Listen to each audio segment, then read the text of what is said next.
Wagwan, what's poppin', mate? You get me? You know what, AB? Jeez! Man, yo. Yeah, man, you might as well click the link, bro. Go on. Man said, ask Jimmy about the Kinder eggs. You're a dickhead. Not kidding. Yo. Yeah, me. Yeah, man. Yo. He said, I'm ungrateful. Yeah, trust me. And some boy, I flex like, no, no, no. See my granny with the call you, no, no, no. Jeez. Yeah. What's popping, man? What's popping, man? Mm. Yeah, mate. I got a mission, mate. Trust me. Oh, God. Hey, yo, What are you saying, Joker. mate? You sensitive? You sensitive today? You sensitive today? Huh? Are you, Am I you what? sensitive today? Are you sensitive today? Am I? Are you sensitive? No, no, no. I've never said it, Yeah, man. that's good. That's good. That's good. Just checking. Just checking. Just checking.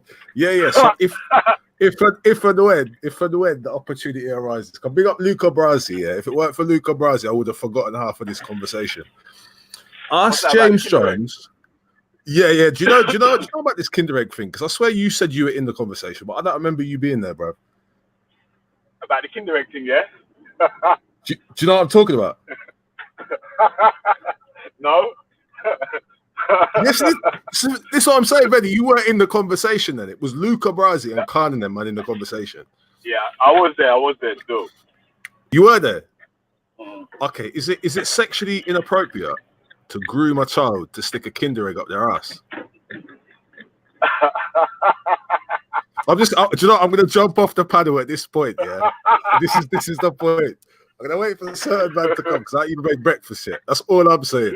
Would you say it's inappropriate behavior for an older youth to be training youngers under the age of 16 to stick things up their ass? Yeah.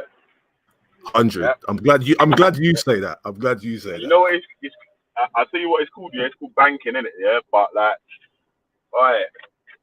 Yeah, banking, plug-in, whatever you want. Yeah. Yes.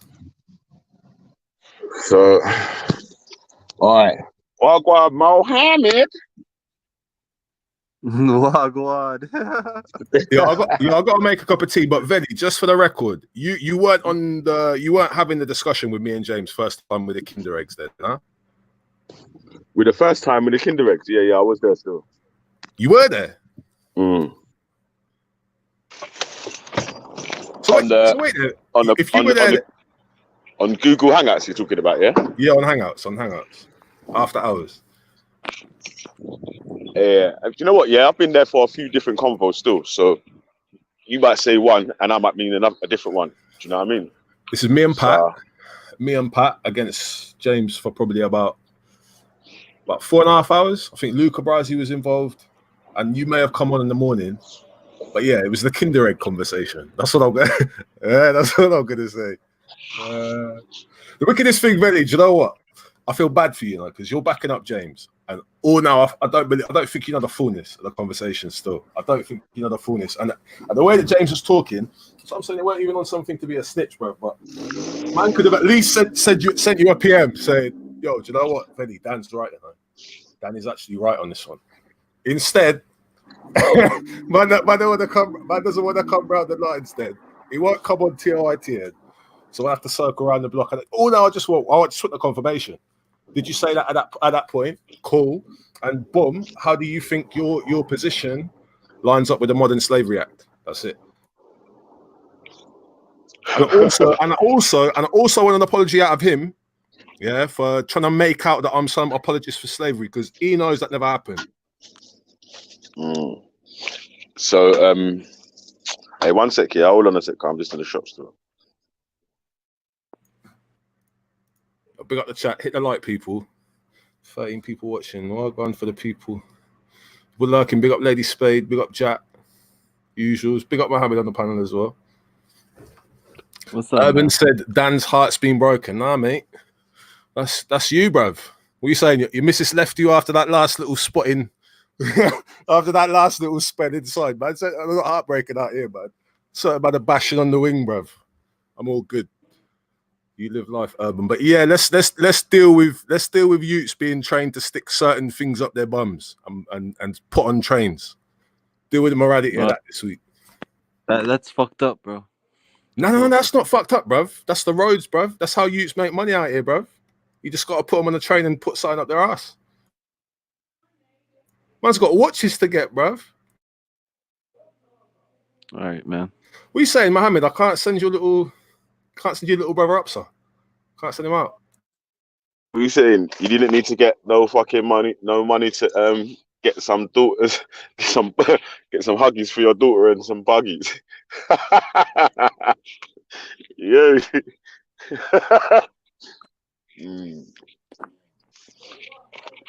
Yo, yeah, man. Yeah, my name is Mohammed. Yo, we should get Modine over here so we can rap. Madness. Anyway, I'm going shop, and I'm never gonna. I've got to say this. I'm never looking at Kinder Eggs the same way again. Yeah, James Jones shattered my perception, my innocent perception of Kinder Eggs. I can never look at them the same way again. But I'll be back. But just know, just make James know I was around here early. Wait, Dan. Do you know who this weirdo guy is? Like, his name's Overkill, aka Doomsday. Who is that guy? Truth. He's a bit weird, man. He's a fucking weirdo, man. Bruv, listen. No, fuck off, man. Doomsday, you weirdo. I think he rapped. You fucking weirdo. You're weird, man. I think he rapped. What's it, bruv? This is Hangouts, man. James Jones is weird, bruv. Fucking Afghan's weird. There's a whole heap of weird man on here, bruv. So I don't know, bruv. Whoever. But all I want to know is it weird for certain man to be all right with certain things being stuck up youths' asses for the sake of I don't know what. So yeah, I'll just leave it on that one. We got the G block, we got Veddy, but James Jones, you need to stop hiding behind Veddy and just come clean. Yeah, come talk your things. Don't worry about nothing else. But big up still, big up. I'll pass back through later. I'm gonna make breakfast and I've got to go shop. Yeah, man. But remember, we want all the smoke today, man. We want every bit of smoke that can be handed out, dished out, Veddy. served up. I don't know about smoke. All I know is that you got certain little youths around here on the block telling lies about conversations they had. And certain man need to be praying that Pat don't turn up back on the block because anyhow it's me and Pat on the block. It's a whole heap of smoke, evacuations and all of that. So James Jones, just remember, Pat's not around at the moment, but anyhow I get hold of him. So before that happens, maybe just come clean on what you said. That's what I'm saying.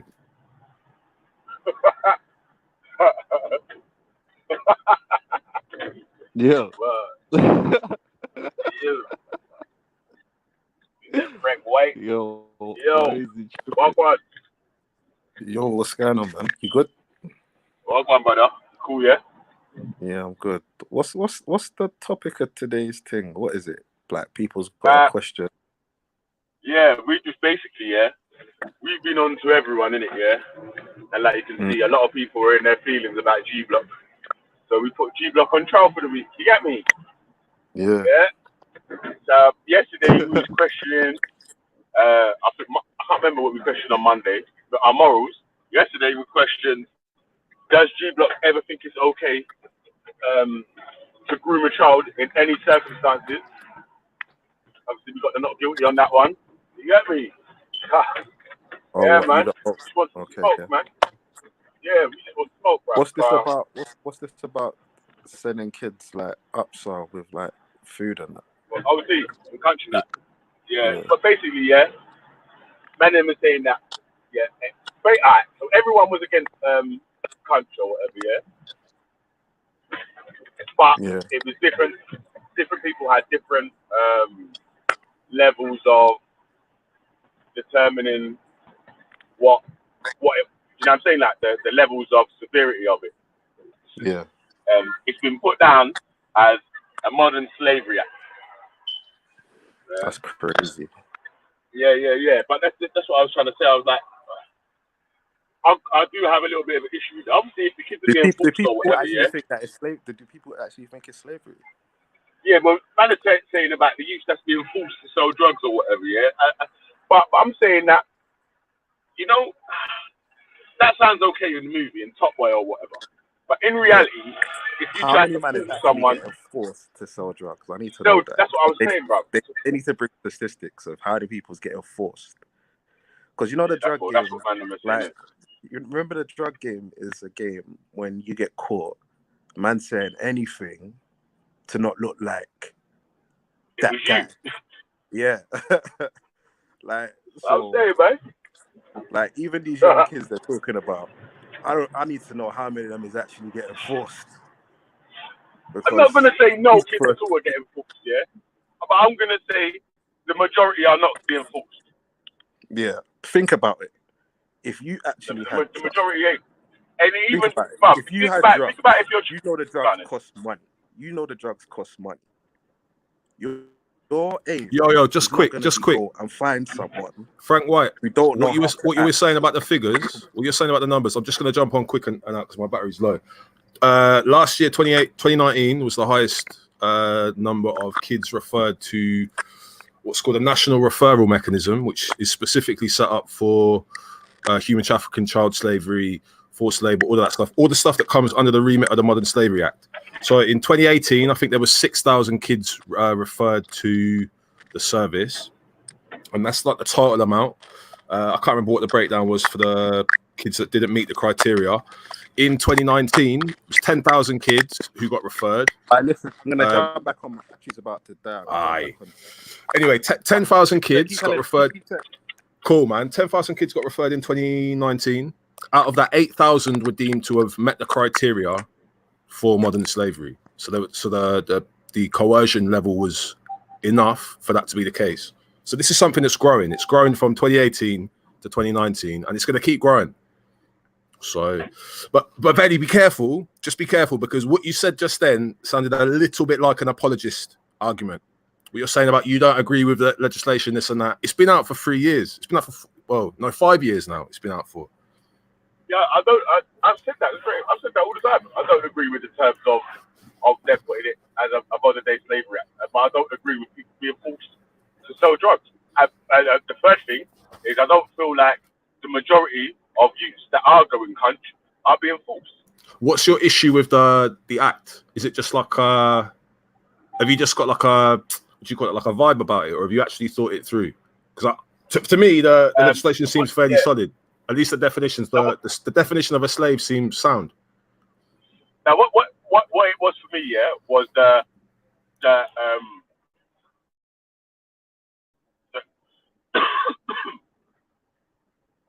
cunt thing, innit?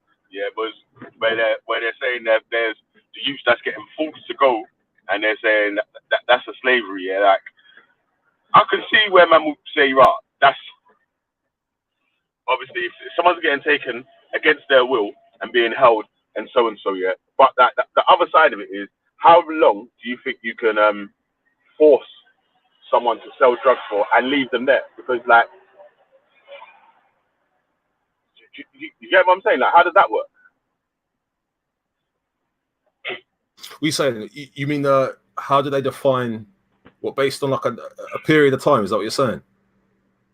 Yeah, because like how I'm just trying to think about how you get forced. Yeah, like or I can see how men will get enticed. What was the other one? We come up with a term yesterday, yeah, that I felt fitted better than the slavery thing, yeah, because it's like a manipulation sort of thing. You know what I mean? That because the sly marketing is the man that's got the shiny goods or whatever, yeah. So the man that's got the shiny goods that's up and down on your bits or whatnot, and the youth are seeing my man might have a car that no one else on the estate's got, and then one of the youths is gonna ask my man, "Oh, where you get that car from?" Oh, yeah, from work or whatever. Someone else might see him dropping something on someone else and saying, "Right, I want to get some dough like you," or whatnot. Do you know what I'm saying? Like, and then they'll just start flipping, asking and harassing my man to fucking put him on, bruv. And I've seen that happen. I've literally seen that happen. So I've never. obviously, like, I'm not a fucking kingpin, drug dealer, or anything like that, yeah. But I've in my own personal experience, yeah, I've seen people get kidnapped, abducted, and so, this, that, and the other, yeah. But like, I haven't seen anyone being forced to sell drugs though. What makes you think that you'd be privy to that? Yeah, I probably wouldn't be privy to that. Because this it is my thing, and I would say, yeah, the kind of bravado that's there with teenagers, especially young males, I don't really think they'd be talking it up too tough, even if they did get forced. There's probably grown men out here who know they got forced into certain things that put them on the course of the lifestyle that they're living. But it's only certain man who come out of that. You know them, the sort of man who did the school circuits, school speaker circuits, and youth club circuits and that. And they got the stories to tell about how they got in and how they got out and all of that. They're the honest stories. So if this national referral mechanism has been set up, basically what their job is to determine whether or not the crime, the situation, the circumstances lines up with the standard legislation as it stands. That's it. So as I said, out of the 10,000 people that got referred to this service last year, 8,000 people were deemed to be like, it was so basically 80% of the people referred were considered to be slaves. Yeah, all the other terms that was coming under the modern day slavery act, yeah, I didn't really have an issue with. Like I was saying, the sex trafficking and the things where people are being forced into things where there's no way out of. Like, I can see someone getting slightly put into debt, yeah, and now you're in a position where I've got one over you now, and you have to do what I say. I can still see that happening as well. You know what I mean? Like, but, all right, check this out, yeah. So, a youth's on the block, he's chilling, yeah. E-class or whatever pulls up. Youth gets out, some conversation happens with a little group or whatever, and a Z is dropped off, yeah. We're gonna come get the money back this day or whatever else. You ain't really got none. There's certain youths who get things put on them like that. I'm sure you'd acknowledge that. So would you say that in that case that's forced or compulsory labor? I would say in that case that's I can't remember the exact word we used yesterday, but it was like an enticement. Yeah, but this is the thing, Veli. It's not work. Manipulation.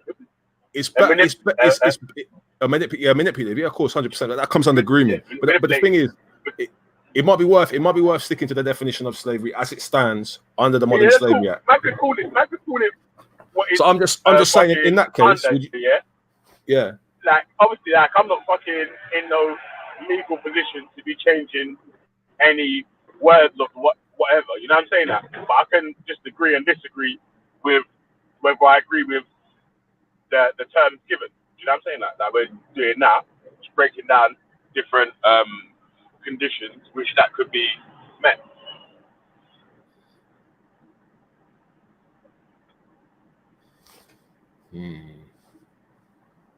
Because here's the thing. There was a couple of things you reeled off. When you said I brought up this point and I was just talking about county lines, I wasn't just talking about county lines. I was talking about the Modern Slavery Act and everything that falls under it, including the things that you mentioned the day after, where you were talking about sex trafficking, all the other stuff that you reeled off. Yeah, if I was talking about that, then my argument would have stood. But actually, I was talking about that because I was referring to the act and the definition of slavery as defined in the act. If you see what I'm saying. So what I was dealing with dealt with human trafficking, sex trafficking, criminal trafficking youths for the purposes of committing crimes, all of that sort of stuff. Yeah, that was the full gamut. So and at no point did I make any. This is the other thing I heard James on the replay yesterday on Rasses. I did not say anything about it being the worst form of slavery to ever come about and hit mankind, and I'm glad that Shia Issa pulled him up on that because. That was disingenuous of him to say that. What else? And yeah, the Kinder Egg thing. Because he was talking about, it's not grooming, it's not nonce behavior. He has to remember the point in the conversation where the Kinder Egg example was brought up with Luca and Pat present. And I could be wrong, But if my memory serves me correctly, that was when all of the energy and all of the air that was in his argument disappeared, completely disappeared. And it was one of them ones. Do you know what? Yeah, we'll chalk that one up. Yeah, but Dad, when they're giving Yo. these youths the option, yeah, man's gonna tell you either you can put it in your pocket and get nabbed, or you can put it in the bank and more likely get through. Yeah, but again, you're presupposing that people agree with that kind of mentoring relationship. I've said this yesterday. No adult who's not related. No adult who's not related to an under 16-year-old without a DBS check, without CRB, who's not working in some official caregiver capacity, teacher, youth worker, doctor, should not be around a kid.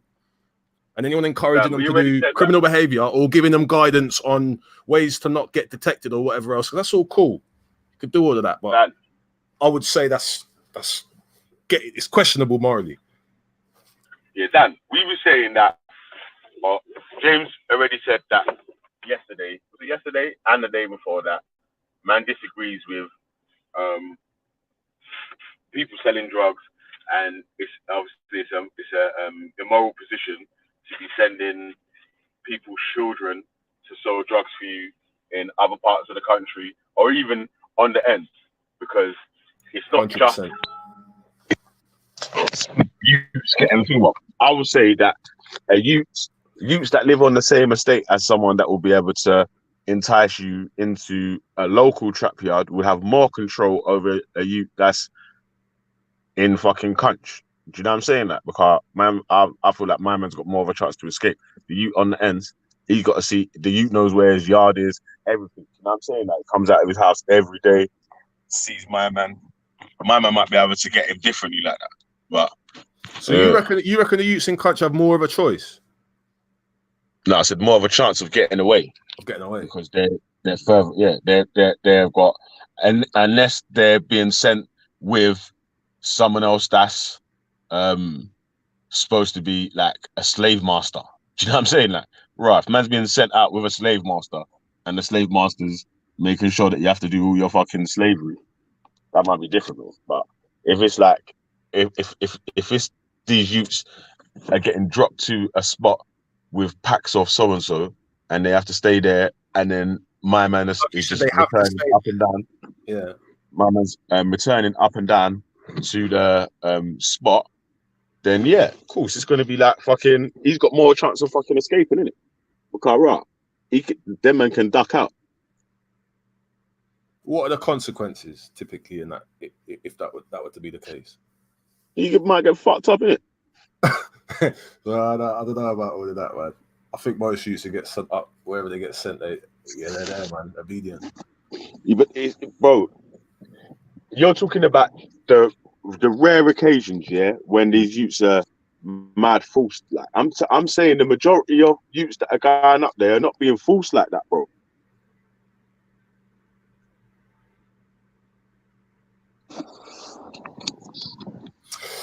I don't know, bruv.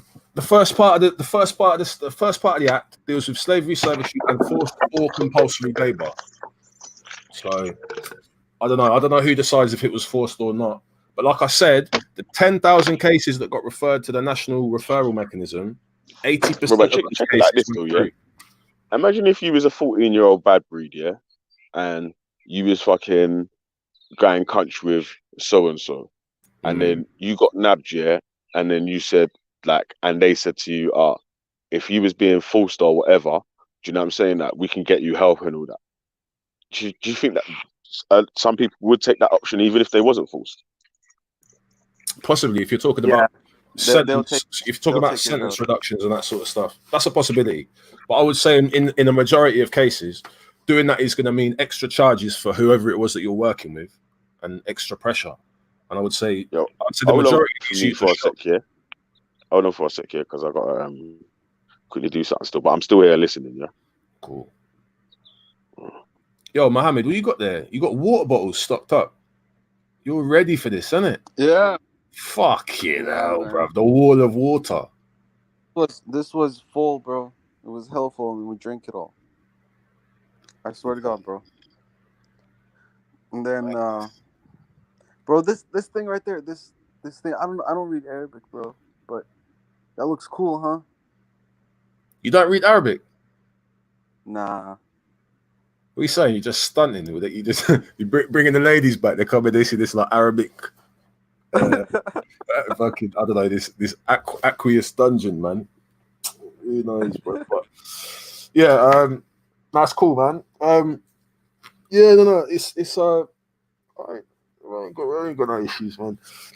The big issues. I just want James Jones to come clean, and the next little topic to be addressed. But Dan, check it out, Dan. Like, James is a good guy, bro. Honestly, bro. Like James, he's James, good people, bro. I know James, man. Yeah, he's good people, bro. I think both of you guys can come together and you guys can teach people other things. Like teach me, bro. Like both of you guys can teach me or other people. You get what I mean? Like if you guys come together and shit. But if you guys separate, I admit that. I know that's true. But it's difficult to teach people when your reputation is being tarnished by accusation, should we say, that yeah, I mean shit. The shit that people throw at other people sometimes sticks. So I want to make sure that this whole situation is cleared up. Man know what I said about slavery. Man know that I've got an anti-imperialist position. And people also know that yeah, I don't endorse any particular form. It's the thing certain man were talking about, oh, you're backing up this one, you're backing up that one. No, I literally came on and just pointed out an inconsistency that I recalled. So that was all that was. But yeah, I mean, it's not a big issue, man. I don't like people talking about things that don't add up, that don't line up. Just talk the truth, innit? So boy. Anyway, yeah. Big up yourself, Mohammed. Big up, bro. Big up, Lady Divide. Where is James Roman Catholic Jones? Yo. No, but Dan, big up Cardito as well, man. Yo. Dan, the hardest thing that a man can do is admit he's wrong, right? That's like the hardest thing, right? Oh, wait, Jake O'Connor said TYTN didn't have any energy for Raspect's real slavery support. What real slavery support? What are you talking about? Yeah, just ignore them, bro. I'm chilling. To give I'm bro, I know you're chilling, man. You got the bottles of water. You got the Sprite. You got all of that. Who else is in the chat, man? Thought his battery was going again. Urban, go to the gym, bro. Keep pushing them weights, and just remember, you're never gonna grow an inch over 5'7", mate. Yeah. You just enjoy life down there, sir. It's a kinder egg or a nicking. How could you expect people that are not criminals to understand? Yeah, big up. You sound like one of them Nazi criminals as well, bro. So come around my nephew and show him what you do with kinder eggs and see what happens. That's all I'd say. Urban analysis. I don't want to deal with you lot, man. Captain. Well, Graduate. Well, Captain, you good? Yeah, man. Big up yourself. Captain Rambo, man. Captain. Big up yourself, man. Big up, Dad. No, Dad, what you got feeling about? Valley Vision. Where you there, so? Yo, G, just give me 2 minutes, yeah? I'll be back at the sex store, yeah? Yo, yeah. Dad. Yo, Captain. Welcome, bro. Yo, can you hear me? Yeah, I can hear you, man. Yeah, I thought I'd just come up here again, you know what I mean? So what you say that... Hey, but listen, though, yeah? All you three, yeah, better line up, yeah, and get all your smoke ready, man, because we want all the smoke in it, man. Bro, you got this smoke. No smoke. Man, you never got no smoke, man. You're just talking. You was talking about, we believe in God. Wait, Wait, listen, bro. Yesterday, Arthur confirmed that he's a believing unbeliever. He confirmed it yesterday. Say that again, Beefy. I said yesterday, Arthur said he's a believing non-believer. Who's the believing non-believer? So, Ultra Funky. Yeah, I was just confused, man. He soon work himself out. Listen, this is why you man always get confused, yeah? Because someone comes from a background of something, it doesn't mean Like No, it's like no, no, you no, man. no, Not no, wait, no. What you man are missing out is that man says that he takes from some from this, that, and the other. Like he's not a Christian, he's not a Muslim, but if there's any good things in the Quran or in the Bible that is worth following, anyone should follow them. What's wrong with that? No, but that's not the point I'm making, Valley. That's not the point I'm making. I'm saying Oh, you guys are believers. Just like it's like another religion. You guys are believers. You tend not to believe us. That's my claim, bro. yo, That's fool. my You know what? charge. I'll tell you what though, yeah. Even if you want to say that, then yeah. But you can say that man, them are believers, yeah, in science or whatever, yeah. But what it is, yeah, is that although you may just say sort of believe, there's always evidence to back up the belief. Like the sky daddy thing, but I'm saying the sky daddy thing. There's no evidence to. You know what I'm saying? Like there's no test, there's no scientific way we can prove or disprove. I hear that. But all my premise is, my charge is, you guys are believers. 100%. They believe in. Benny, do you know what you said? You said something about send more. I go hell. All right, cool. What are you gonna send me? I thought you didn't believe in them places. Them after. You can't send me nowhere. You don't believe in them places, Benny. I pointed it out to you the other day. He makes up his own religion, man. Allow him, man. He's got his own sky daddy. Yeah, cool G. You guys are believers. G-Block, the master believers of unbelieving. Come on, bro. Drop me out. Wait, hear what they said. They believe in religion, but they don't believe in God. That's the problem. That's no one said that, man. Stop your blood clot lying. No, he never said that, man. You fucking liar. Yeah, boy. Let's stop the blood clot lying. Everybody must turn. Hey, and I hear that. No.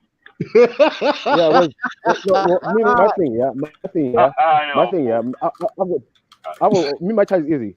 I would post a video for Village to Play, my evidence that you guys don't know half the stuff you're talking about and you're just believers. I would a video of Neil deGrasse Tyson. I'm going to use gravity as an example. I would a video of Neil deGrasse Tyson, the top scientist, saying no one knows what gravity is.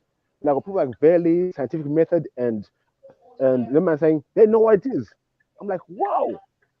How can an expert in the field say that no one knows what it is, but yet you might say no, you know what it is? So I want to know, give me your evidence to tell me what is gravity. You believe it or you know it. That's simple for me. One sec.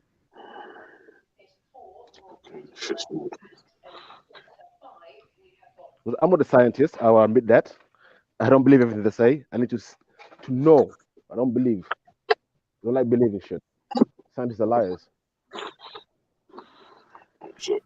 True, man. Scientists can lie, 100%. And in some cases, there's incentives there for them to do that. Yeah. We all know about the scientists who were lying about cigarettes being good for you back in the 60s and obviously all pseudoscience, and like I keep trying to say, all them stuff there, is like when scientists do come up with results that are not true, they get debunked by other scientists.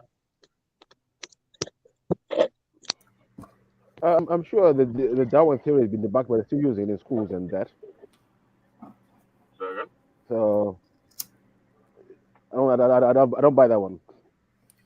Even these vaccines right now, the vaccines, even these vaccines they're trying out now for this corona, I don't trust them. You trust them? Well, yeah, this is the figure. What's that? We're now the vaccines. Yeah, even the vaccines for the corona. Do you trust them, Veli? Hey, look, bro, like he's saying, would you trust the vaccines? Is what he's saying. Would they trust the vaccine?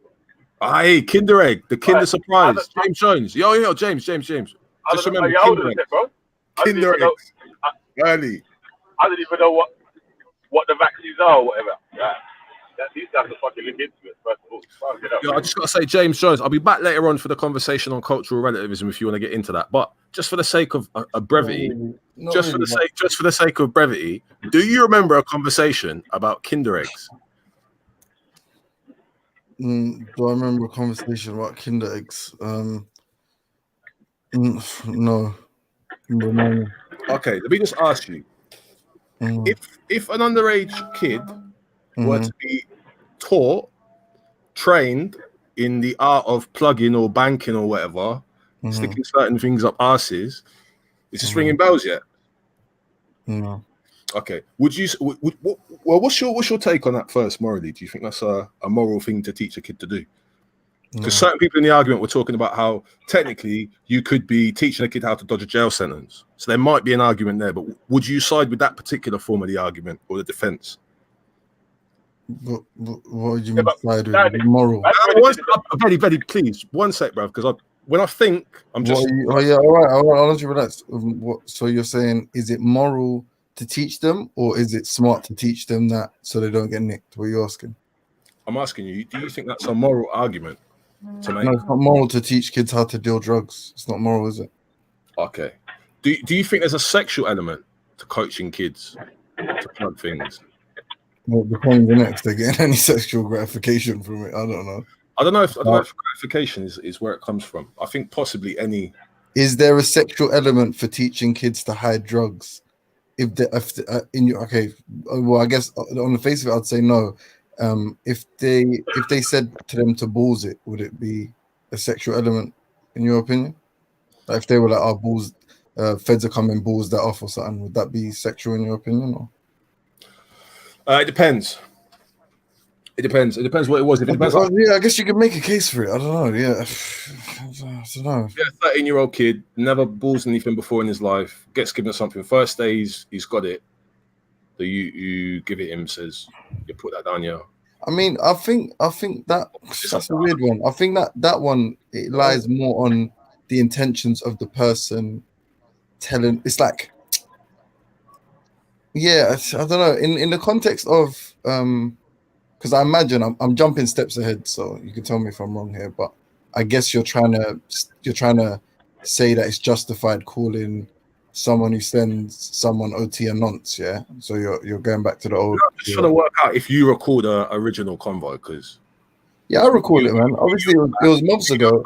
Luca was there, and Luca yesterday reminded me of a fact that I'd forgotten. Like we got deep into the conversation to the point Luca jumped on whenever it was 6 a.m, 7 a.m, and he chucked in. I think he added in himself the thought experiment, adding in the Kinder egg, right, for the sexual element.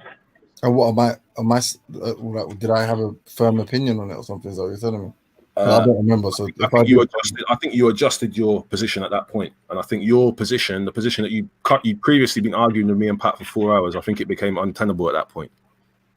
I don't really think, to be honest with you, because I remember, like, if I remember correctly, you started going off about ranking dread and talking about cocaine coming in from Jamaica. And at that point, I was having a hilarious another discussion about some other shit. And I remember I wasn't really paying attention. I remember it ended with me saying, who did you say was part of the conversation? Me, you, Pat. Cool, you said Pat, yeah. So Pat, I started saying, but Pat, weren't you glorifying the cocaine dealing of the IRA? To which point he started stuttering. And then I said to you, because you were talking about the illegal industry. That wasn't actually what happened. What happened? Yeah, no, but let me finish. And then you were talking about the illegal industry. He's never glorified, and you know that. And you were talking about you brought him up, so I'm just going to say exactly what happened. Then I said to you, and remember we had another one with Hassan and that, and I brought up that I was like, but because you were talking about all these illegal industries and how it may on the surface level was whatever. And then remember what happened that day? Do you remember what happened that day? Yeah, but do you not recall what happened that day? But I don't do this, but do you remember what happened that day? Do you remember what happened? I clearly do because I'm recording it.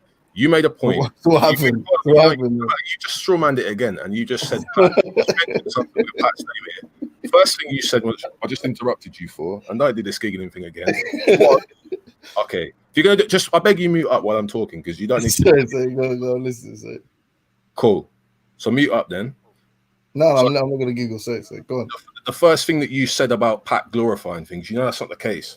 And that same conversation, you got a lesson. No, he didn't do it in that. No, he didn't do it in there. No, but I'm saying I didn't say he did it there. I'm saying historically, he's No. told me about the IRA.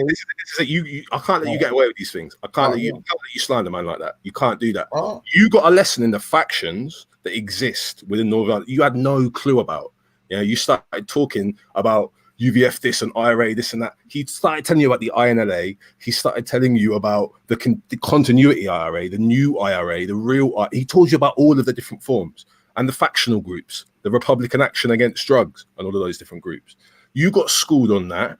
And then the next day, you tried to cling on to the argument and go, Hassan, Dan smokes weed and he has these positions, despite the fact that we clearly outlined that neither me nor Pat have a problem with weed, right? And we discussed. Yeah. You're saying that's a brute fact, yeah? That's just a brute fact. This is the funny thing. You, James. Exactly. Yeah, we'll accept that. Remember what you said about. Just remember what you said in it, because it's all it's coming out again. And Luca's floating about again now. Big up Luca wherever you are, because maybe certain man can jog. Maybe certain man can jog certain man's memories, but. All right. So the Kinder egg thing, you're saying that you don't remember that? No, I don't remember. Bro. You don't give a shit about any of this nonsense. Like, I don't care. Half an hour. This is the horse you rode in on. This is important to you. Yeah, I get that, and I'm being generous. I'm being honestly though. I said this yesterday to go. Like, I'll be back. I'll be back in an hour and I might not be on here. So can you do me a big favor? Yeah. I'll be back in the afternoon. Don't do this grand. Oh, this guy. I'm not talking to him again. I'm not talking to him again, bro. What is this nonsense? What?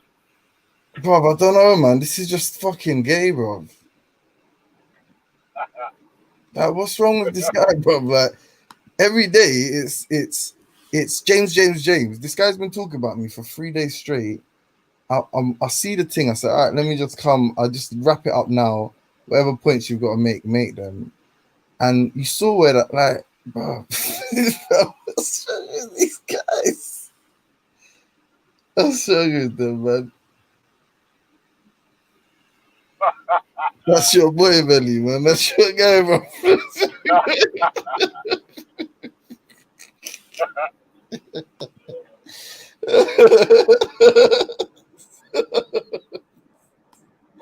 Hey, you know what? Yeah, like, hey, that was funny, man. Fuck it, innit? I don't know if I should tell them, yeah, but fuck it. No one's listening or looking. You know, I don't give a shit, innit? About any of this, bro. You know, I don't care. I don't give a shit about any of this, bro. Like, if you want it to be slavery, if you want it to be nonsense, if you want it to be rape, no problem, bro. That's your opinion, innit? Like, what do you want me to do? Like, I can only tell you what my opinion is. If you don't agree, you don't agree with that. This man saying that banking with a fucking Kinder egg is fucking nonsense. I think that's what he was saying. I don't know, like, and hand on my heart, on my mother's life. I don't know. I don't remember. No, not. I remember, if I remember correctly, yeah, the first convo you were there. That was like, we were talking about like basically youths in the community that have already sold drugs. What should they do? Should as a community people turn them in, or should you use that money in the same way other communities have done? You know, like the Jews in America, the Italians. Remember, that was the first ever convo, and man was talking about people talking about wigging people and all this stuff. You got to kneecap the drug dealers and shit. Yeah, and then man said one of the reasons you need to wig certain man is because you got to wig them because they'll use youths, innit? And then that's how the argument started. If I can remember correctly, I might be wrong. That's how it started, and then man held firm on the thing of it's not nonsense. It might be grooming, but it's not nonsense. And then so that was then, and then recently, and then you know what he was just talking about there about the weed. The only reason I brought up the weed is because man did some dissertation, yeah, on ranking drug dealers from Yard and JLP and PNP and all of this shit, and I was like, man's talking about illegal drug trafficking. I was like, but bloods, See what I'm saying? That was what that was about. I wouldn't have just brought that up. And then this new thing is this slavery thing. Yeah, the slavery thing is mad. It's not The slavery, thing bro. is mad. The slavery thing don't make no sense. People, bro. The slavery thing don't make no sense. The British government brought over fucking some Jamaican dons and had them selling drugs on the end to get getting away with murders and all sorts, man. I'm mad. Oh, they did that, innit? I swear they did that in like Brixton. Brixton, yeah. Yeah, I think they did that in Brixton. They got like these mad like yardies to come in and start shotting on the ends. Made the ends. No, made the mad. feds was all shotting in as well back in the day, innit? The feds was all They were shotting. getting away with murders and all that, man. Yeah, Yeah, the one was so doing if- fuckery, blood. So weren't that slavery then? If they're gonna say Ross, send him man up. Like, What's wrong with this guy, bro? I'm not, I said that. It's the last time I'm chatting to this study, you know. Now he's in the chat writing essays, bro. What's wrong with him, bro? bro, they should never. That law, should never be allowed to pass. That law is a madness. What If what that's an law? actual law, saying that this is slavery, like modern day slavery. That's the thing, though, because I think that's what no one sees. Because I think people are saying we got a problem. Well, they're saying me definitely, and apparently it's not your fault, Belly. So hey, Belly, don't blood, Yo. don't defend me no more, bro. You get what I'm trying to say? No, but they're saying that we're saying that that the act is wrong, but no, man's saying use the act for what it's supposed to be used for. Modern slavery is what's going on in Libya. Modern slavery is the sex trafficking. Yeah, That's like the slavery is slavery, innit? Like don't try say because some youths them are definitely being manipulated in that it's tantamount to being sold on an auction block. no way. Like No you way, get me? that's It's just crazy. retarded, bro. That's retarded. You know what I bro. reckon? I just reckon I'm just bear these people as bad parents, and they're just trying to shift the blame on someone else. Like, what the fuck? How can you say raw?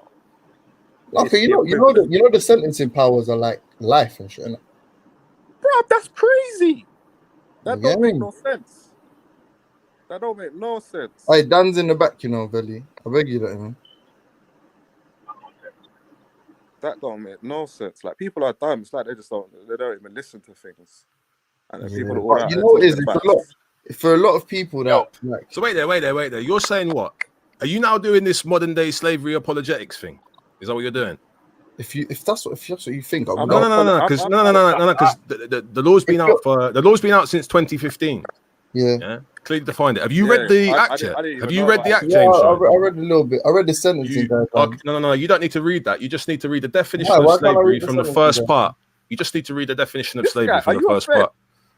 Am I a Fed? This guy must By be bringing- a Fed, you know. Yeah, whatever. I'm a Fed. Cool. Call me a Fed. I don't business about that. Yes, I'm a Fed. Yes, I'm a Fed. Are you a Fed? What? I never heard about this. What? Are you a Fed? Yes, I'm a Fed. Cool. Whatever you want to do, call me a Fed. It doesn't matter. But this slavery apologetics business needs to stop. And little youths, listen, James Jones, have you told people where you're from in Africa or not? That ain't come out yet. You don't talk about that. No, hold it down for me, brother. You're definitely not from a part of Africa where slavery took place, though, are you?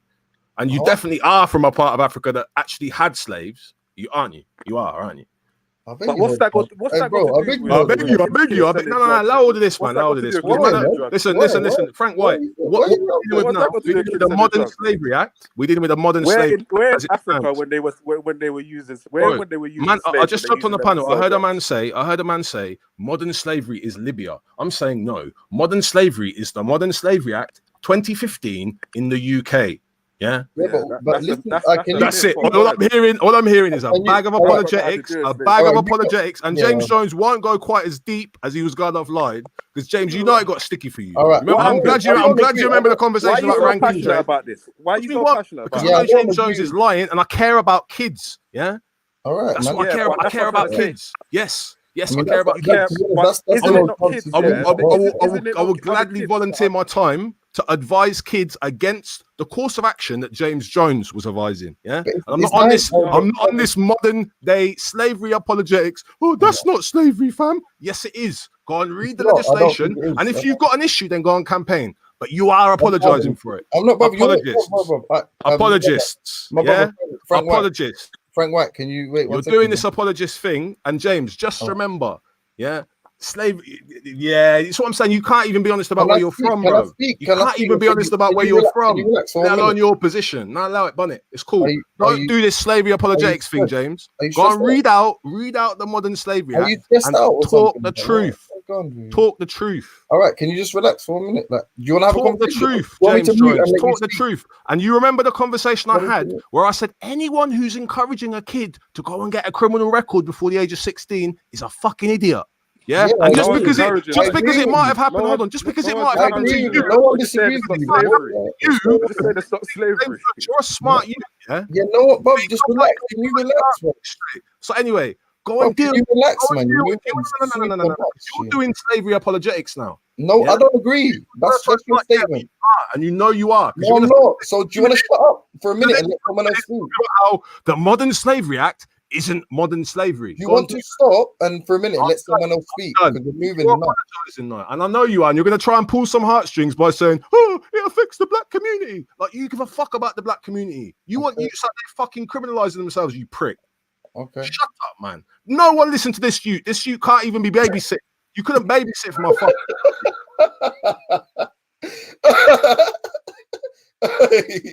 Hey, this youth's lost it. I'm so mad with you, man. I don't know, bro. I don't know what happened to these guys. What's he talking about? That no, I couldn't babysit for him. I don't know what he means by that. He's not. I think he's talking to me. He's about James, man. He's about James. Hey, James. Hey, that was a classic. No more babysit for Dan, yeah? Yeah. Hey, Frank White, yeah, that was a classic. The man said, a man heard him for 2 seconds, yeah, doesn't know him, and said, "Hey, bro, are you offended?" He must be offended. Like, can't you hear him? Okay, man. We're not even talking about an act. Man's not saying the act is wrong, you know. The act is wrong. Like, kids shouldn't be going country. But it's not slavery. Hey, man said, "Are you offended, fam?" It's not slavery. Like anyone that argues that it's slavery and argues on that ground is a fed. Hey, wait, man. He said, "I'm going to be back in an hour, yeah? I'll be back in an hour. Let me just make my breakfast, yeah." Man, I said, let me in. No. He's probably going to go pull the whole squadron to listen in. Hey, he's going to smash up his yard, you know. I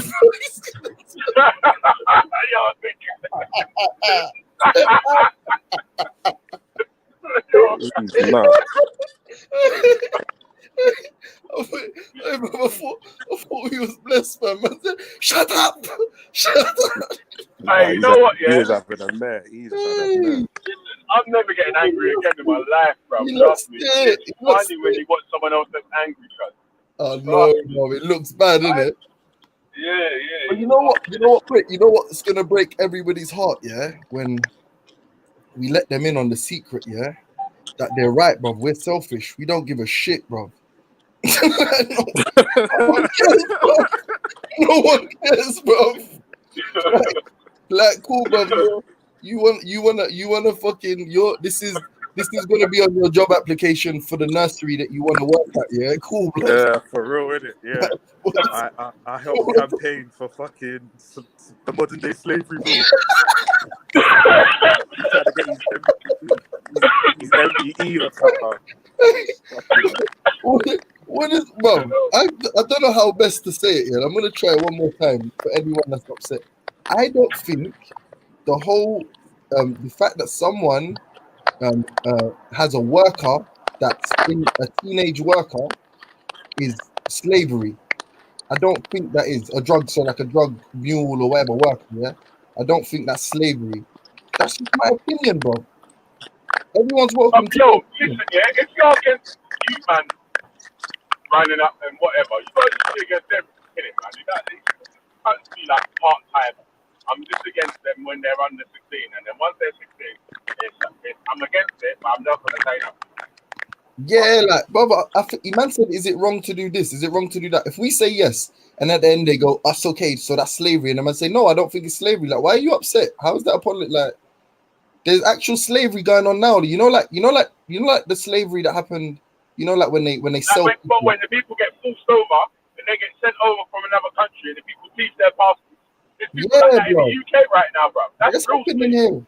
That's you know what And else they is can't get happening? away. There's no escape for them. They can't go to no police station or whatever because they don't even know where the police station is. Sex I'm trafficking. telling you, it's like man has to sit down and teach people what slavery is, and then I know, compare bro. it. But Like, you know what? You know 'cause why? it's like, I don't think these people know what slavery is. But you know what? It's a disrespect to even say this is slavery. It's a disrespect. I swear. And you know what, bro? The main point of what I feel like why this whole I don't know, like whatever happened is because it's when man brought it up the information. They brought up the information on Slavery Week. Do you remember, Bill? Yeah. It's like why would if you don't want man to if you don't want man to compare it, why when we're talking about other things, bring it up, but you're bringing it up in slavery to like put man in a catch Like 22. someone's crackling, you know. I'm not sure who it is, but someone's crackling badly. Do you know what? I think it's mine. Hold on, I can call back. Yeah. But it's like man ain't gonna agree. Like man ain't gonna agree with you, blood. Like you can't catch man out because I'm not changing my position, bro. Sending you OT is wrong. It's not slavery, though. And if you show me Can I ask you, when sorry, James. go on. I want to come in here. What? Some figures that I don't get. 10,000 cases. From which 10,000 kids are going from London to country? Which 10,000 kids? Is this number real? Yeah, but wait. That was the case for CPS. No. Going to country. Is this true? That wasn't just kids going to country. That was in that modern. That was all cases of that modern day slavery act. There wasn't just one the kids going to country. That was all cases of the modern day slavery act. Yo, can you hear me? Yeah, I can hear you a bit. Yeah, Beefy, can you hear me? Wait, let me change my device. I'll come back on. 1 second. Oh yeah, Veli's you can't hear. Yeah, man. So there was 10,000 cases and 8,000 was deemed as modern slavery or whatever, modern day slavery act. But not all of them was going country or whatever. But I was saying to man, obviously, imagine you was a youth man, yeah, little bad breed, yeah, and you're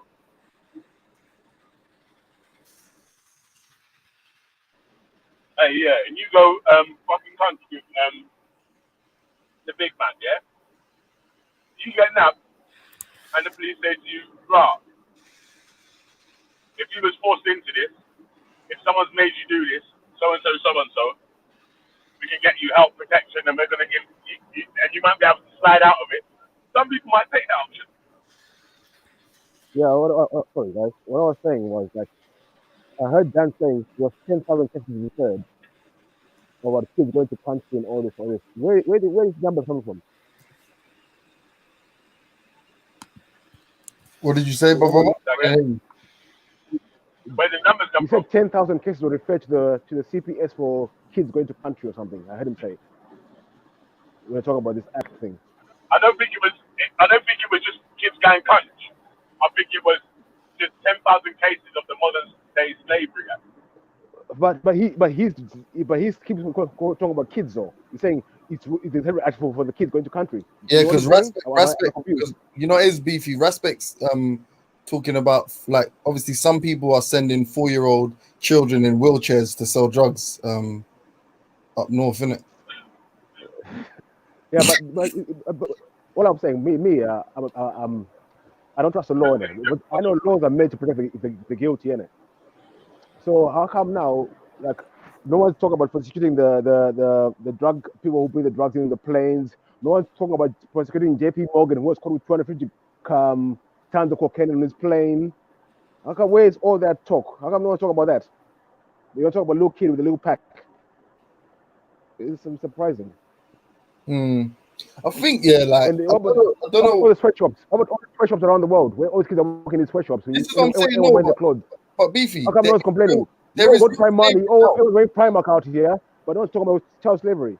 Exactly. That's dumb, bro. No, that's what I'm saying. There's real slavery, like where people are not only not getting paid, and not only cannot leave and that, but even some of the tasks they're performing, like young girls getting taken from their villages or whatever and being sold into essentially sex slavery. That's a real thing. That's a fact. That's a fact. So it's like to say that and to say a person who's doing wrong by manipulating a child to sell drugs to him, to say that's the same thing is insane to me, bro. But it's just, but you know what, brother? At the end of the day, yeah, I'm not a campaigner. I'm not a politician. It's my opinion, innit? Like, I don't know why people are losing their mind over this. Like, I don't know what's happening to them, but I think they're demonizing the black kids. Because now there's this law now, kids can get locked up for a pack for 10 years, 20 years. We need to think carefully what we're pushing for as people. We need to think carefully what we're pushing for. That's what I'm saying. Yeah. There's no slavery act, man. This is just dumb. That's a way to keep the masses. I mean, next time you get caught with the paracetamol, you go to prison for 10 years. What the fuck? It's illegal drug. This is dumb, bro. Modern day slavery. I don't get it. Undermining the real slavery, right? Yeah. I mean, like I was saying, people might be wearing Primark out here by talking about, oh, the kids are going to, but we're wearing Primark, which is sweat labor. Kids, 8'5", with a small hand, the seamstresses, they are working mad hours, and you're wearing the clothes and talking about slavery. Shut up, good boy. Shut up.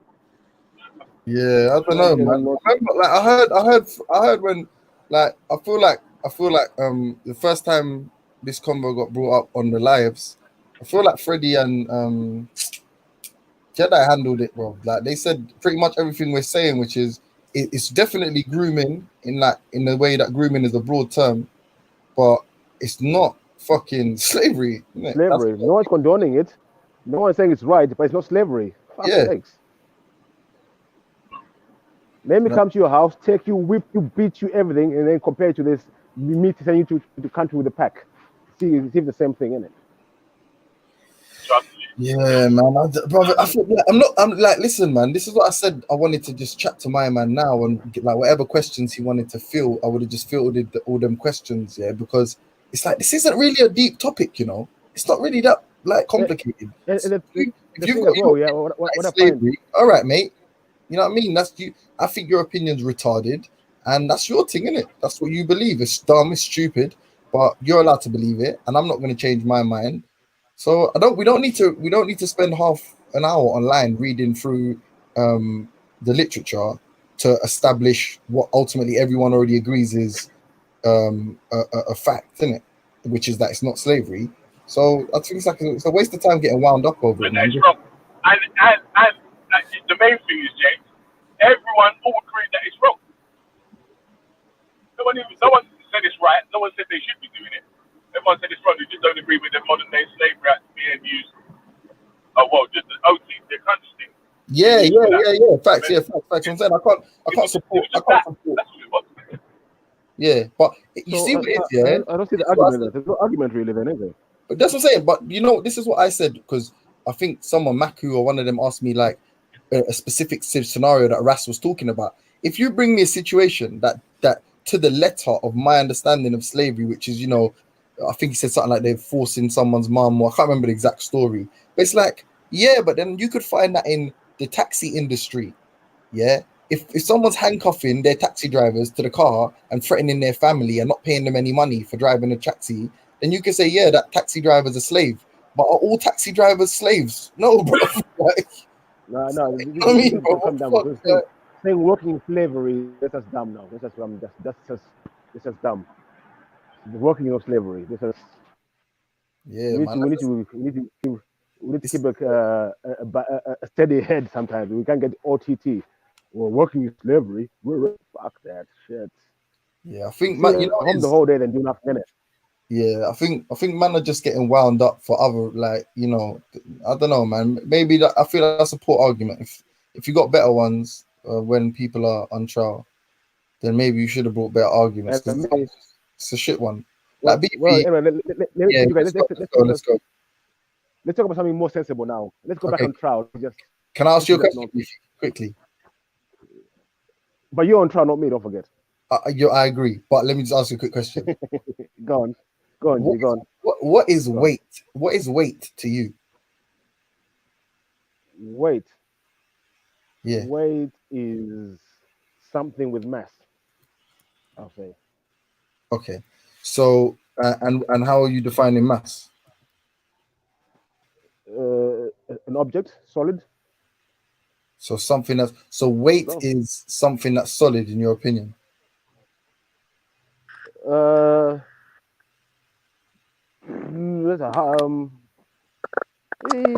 it's actually you have to be able to weigh it up. Yeah, something a mess of some sort. Yeah. Okay. So what do you believe keeps us? Because you're going to ask me what gravity, yeah, and I could say gravity simple because I heard you. No, bro. See now, you're asking the question when I'm supposed to be asking the questions.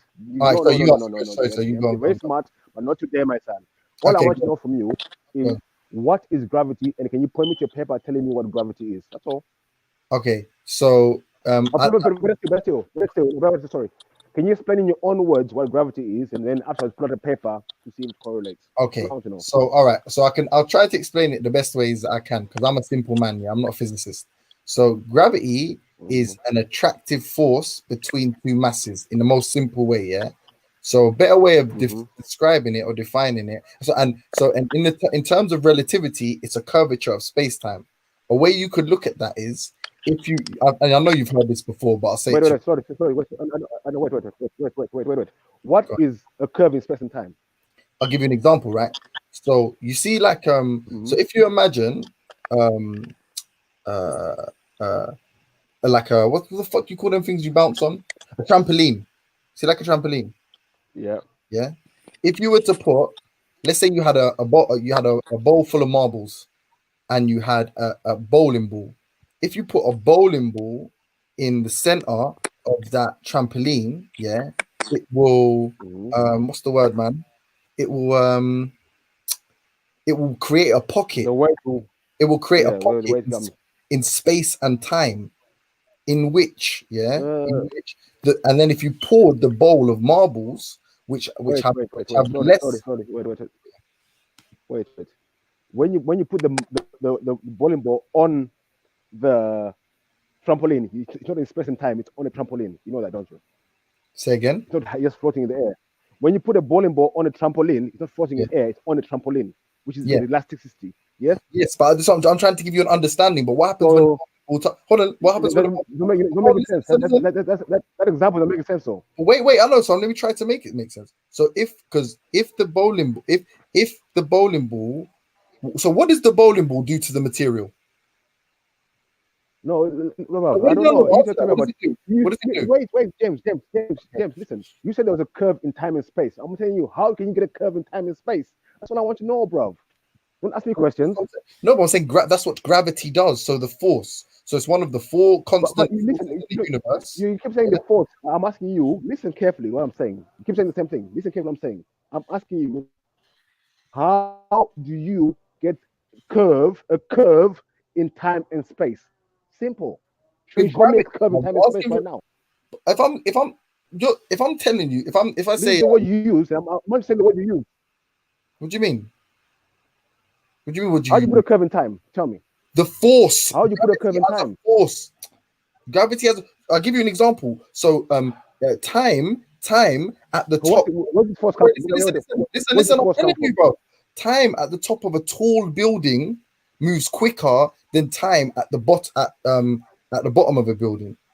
And I need to find. I know you don't believe in travel. I know you don't believe. If I go top of the wait, James. Say slowly. I'm a layman. So if I go to the top of the shard, time will move quicker there than at the bottom of the shard. So what are you telling me? Now you're saying a specific. I'm not saying a specific height. I'm saying because you don't. Yeah, you're specific. Yeah. Okay, can I say space? Can I say space? You just said. Wait, James. Listen. You just said time moves quicker on top than at the bottom. So I'm asking you a simple question. Yes, if I go top of the shard, time move quicker than at the bottom of the shard. Yes or no? I don't think there's enough. I don't think there's enough. I think the gravitational pull will still be the same. I don't think that's enough distance. So let me. Can I ask you a question? But I'm not trying to defer. Would you accept if I said outer space?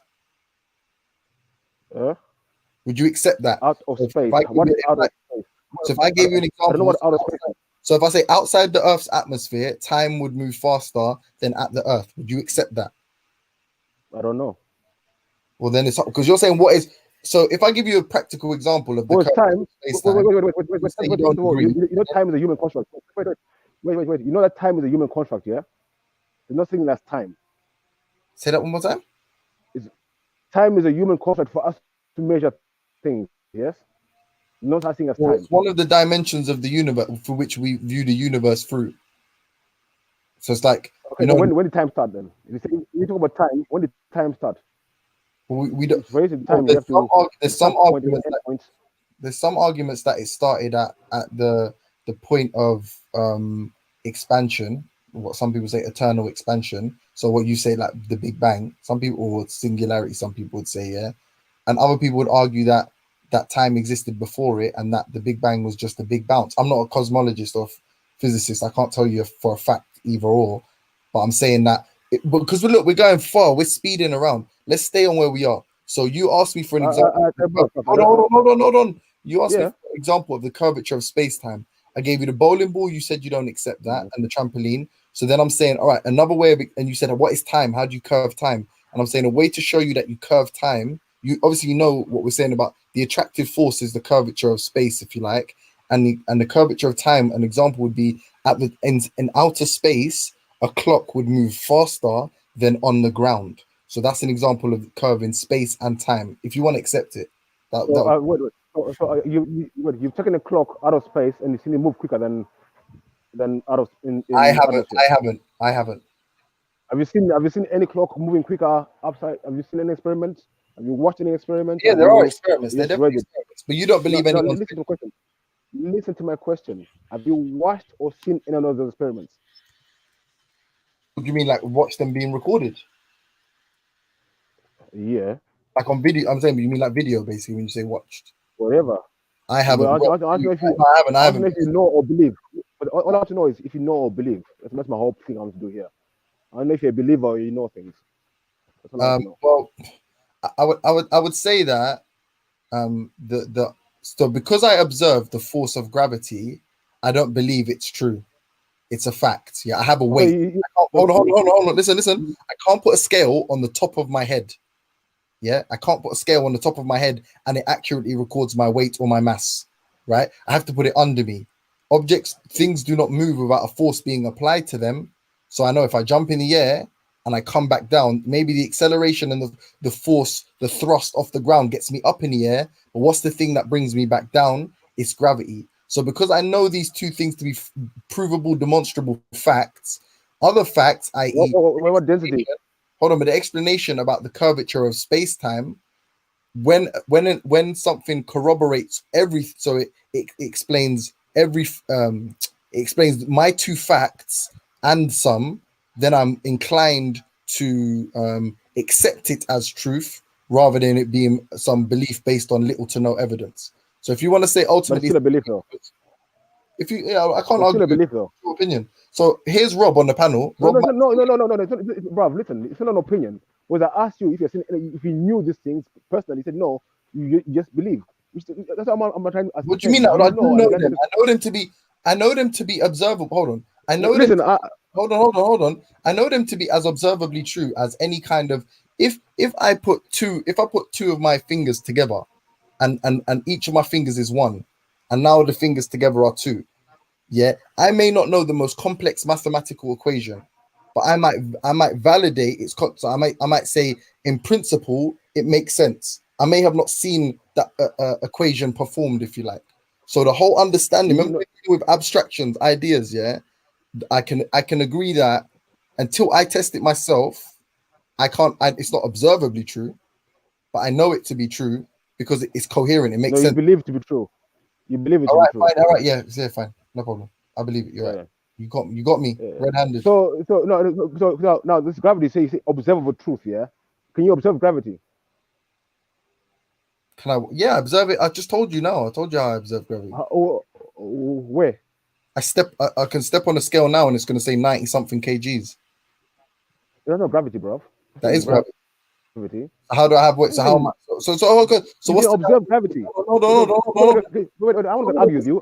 I'm gonna say I'm gonna believe it. Wait.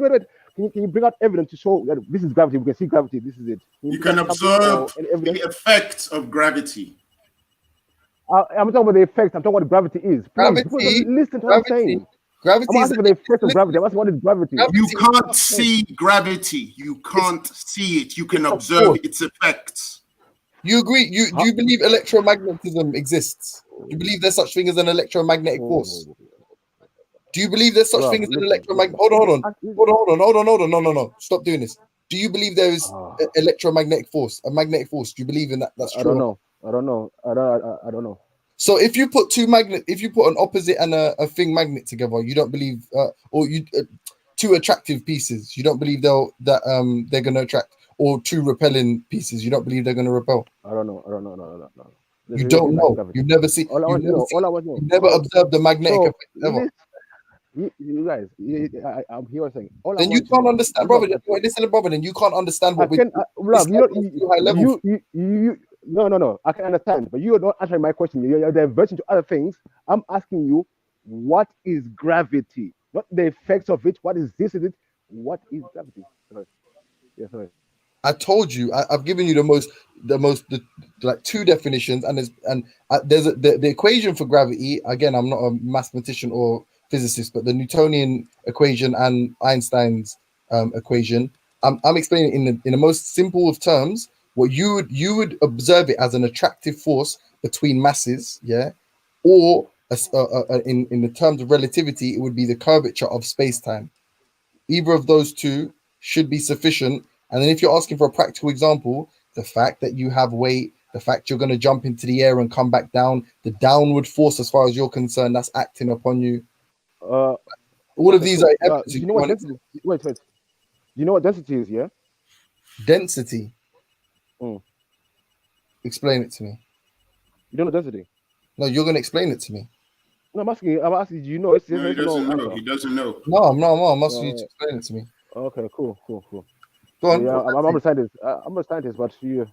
No, tell us. Why won't you tell us what density is? Okay. Wait. We live in atmosphere, yeah. Yeah. Yes. The atmosphere is made of air, yeah. Yes. So anything heavier than air will come down. Anything lighter than air will float. It's like a helium. Wait. Hold on a minute, James. So anything heavier than air will come down. Why? No. I'm just agreeing with what. I'm just repeating what he's saying. He said that anything heavier than air will come down. Why are you putting me on trial? That's what he said, James. He said that anything heavier than air will come down. Yeah. That's what he just said. Yeah. So why doesn't the sun come down? It's in the atmosphere. It's in the atmosphere. Is it? No, he's saying. You tell us. You tell us. Wait. You said anything heavier than air will come down. So I just asked you, what about the sun? Is the sun heavier than air? Why does it stay up? I don't know. I've never been to the sun. I've never measured the sun. I've never touched. So you've never seen the sun when you've looked up in the sky? It could be a gas. It just could be gas. I don't know. It's heavier than air. I've weighed it. Forget it. Why? No. Why? But why is why? What do you mean? Why? Hold on. Why is density? Yeah. Why is density the reason? So the fact that you're denser than air, why is that the reason that you come down? Why not go left? Why not go? Is there air above you? Why don't you go up? Why don't you go to the left? Why don't you go to the right? Why'd you come down? What? There is air above you. There is air to the left of you. There is air to the right of you. Why are you coming down? Because I'm heavier than the air. You're heavier. What's heavy? What does that mean? You weigh more than it. I'm gonna believe I'm talking to scientists, guys, and they don't know all this terms. What is weight? What is weight? Hold on. No. What is weight? What is weight? What is weight? What is weight? What is weight? No, you asked me about density. I can tell you what density is, but you introduced it, so I wanted to know. You said. No, I'm asking. No. You see. Hold on. Listen, you're afraid to answer questions. You don't like answering questions. I'm on trial. When you guys are asking the poor religious people, you insist on them getting answers, not them asking you. Relax, you don't need to stutter. You don't need to stutter. We're all friends here. Don't get excited. We just want to know why you're not answering questions. That's all. Just relax for 1 minute, Beefy. Yeah, you're saying that I asked a simple question that you didn't answer. Why is it downward force? Why is it a downward force? I don't know. I don't know how to explain it, but all I know is I want you to know what gravity is. So really, No, don't run. Don't learn. No. You're better than this. You're better than this, brother. No, we're not gonna you know you're better than this. No, you're not gonna flip on me. You're not gonna flip on me when I'm asking you questions. You're better than this, my bro. Yeah. You're better than this. So I'm gonna post a video in the chat. Oh gosh. Wait. I'm gonna post a video in the chat. Yeah. No, I don't want to see video. I'm talking to you, bro. I'm talking to you now. Listen. What do the expert, innit? I'm not an expert. You have to ask expert. Listen, you have to. I'm not an expert. You're asking a lot of questions, though, so you must have some knowledge. You have a lot of questions, so you must have some expertise. I'm a layman. I'm a scientist. Really? You were just defining density for us. That's more than a layman. You were telling us about density. A layman definition of density. So it was. It's a layman definition. I'm not a scientist. I'm not going to be a scientist like other people here on the panel. I'm not none of that. So your layman explanation of density is a belief. Then you don't know. It's just a belief you have. A belief. Of course, a belief. Okay, so you admit to believing in your layman explanation of density. You don't actually know whether it's right or wrong. You admit it could be wrong. Yeah. Your belief could be wrong. Right, it could be wrong. Yeah. Okay, that's good. But hold on. But quickly, yeah. I just want it to make sense to you. So, for example, yeah, if you're denser than air, why do you come down though? I just want to know why you think that. You're heavier. You're heavier than air. But if you're heavier, it means you weigh more. That's what you're saying. You weigh more. That's what heavy means. Yeah. But wait. So if you put a scale on the top of your head, yeah, it's not going to tell you what your weight is it? But it's on you. It's not under you, So when it's under you, actually, the ask scales where you can put it on top of my head and can measure me. Where? Where's that? So the scale you can put on the top of your head, yeah. Standing up on top scale, of your head, and it's going to tell you. It lifts you up. To lift you up until your weight. Yes, it does. What do you mean it lifts you up until lifts you up? What are you talking about, bro? Yeah. What are you talking about, bro? No, if you put a flat scale on top of your head, yeah, like no special contraption. A flat scale. No. You see, why does it have to be only your scale on your weight? Why can't it be any other scale? Why does it be? It's like, you know what it is. It's like, you know what it is. No, you're trying to have a real conversation. You're not trying to have a real conversation. You're not having a real conversation, but it's not a joke thing, bro. It's not a joke thing. But I came to ask you, what is gravity? You're not telling me what gravity is. You're telling me, give me the cause of it. What things, and you don't accept it. I've told you. Okay. So one more time. Last time. This is the last time. You want to answer? Here's the answer. It's as far as we observe the effects of gravity, it would be an attractive force between two masses, or it would be in terms of relativity, the curvature of space-time. Space-time curvature. Do you understand that part? I gave him your example, witness, but he's not happy with that at all. According to Einstein's theory, this is what Einstein claims, that you have space-time curvature, we're trying to tell you what space-time curvature is.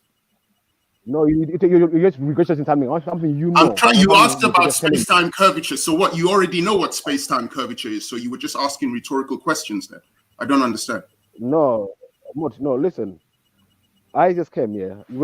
You saying I'm asking James. My premise was, I want to know if you guys know or believe this stuff. Yeah, you keep on churning out. That's what all I came here to do. We understand it. Sorry, we're not Petro Sapien for that. We understand it. Like, so it makes sense. Listen. All I want to know is, do you believe or no? I don't care if you understand or something. Do you believe or no? It's a simple question. If you're asking me, I will tell you that I believe it. I don't know enough as much as Einstein. That's cool. So I'm still trying to figure it out. No. Do you believe in 2 + 2? 2 + 2 = 4. Yeah, I believe in that, absolutely. But a better way of saying it is you understand it, isn't it? Yes, I was taught that in school, mathematics. Yep. So I understand it and I believe it. I accept it. Yeah, 2 + 2 = 4. Yes. Right. Yeah. So we're saying, when you're talking about stuff like gravity and stuff, like, do you understand how gravity works? Yes. What do you mean believe in it? Do I believe that if I jump off a building, I'm gonna fly? No. No, bro. Good question. Do I believe I'm gonna fall and die? Yes. How do I know? Why is that not? Why is that knowledge and not a belief? Because I test it out every day. You know that thing that you do. You know that walking thing. When you walk and you don't float into space. You know, like when you don't float into space. You know that thing you do every day and shit. Like that. That's how you know gravity exists. That you know it. So when wind blows, it picks up a little feather and blows it up in the air. Gravity can't bring that feather down.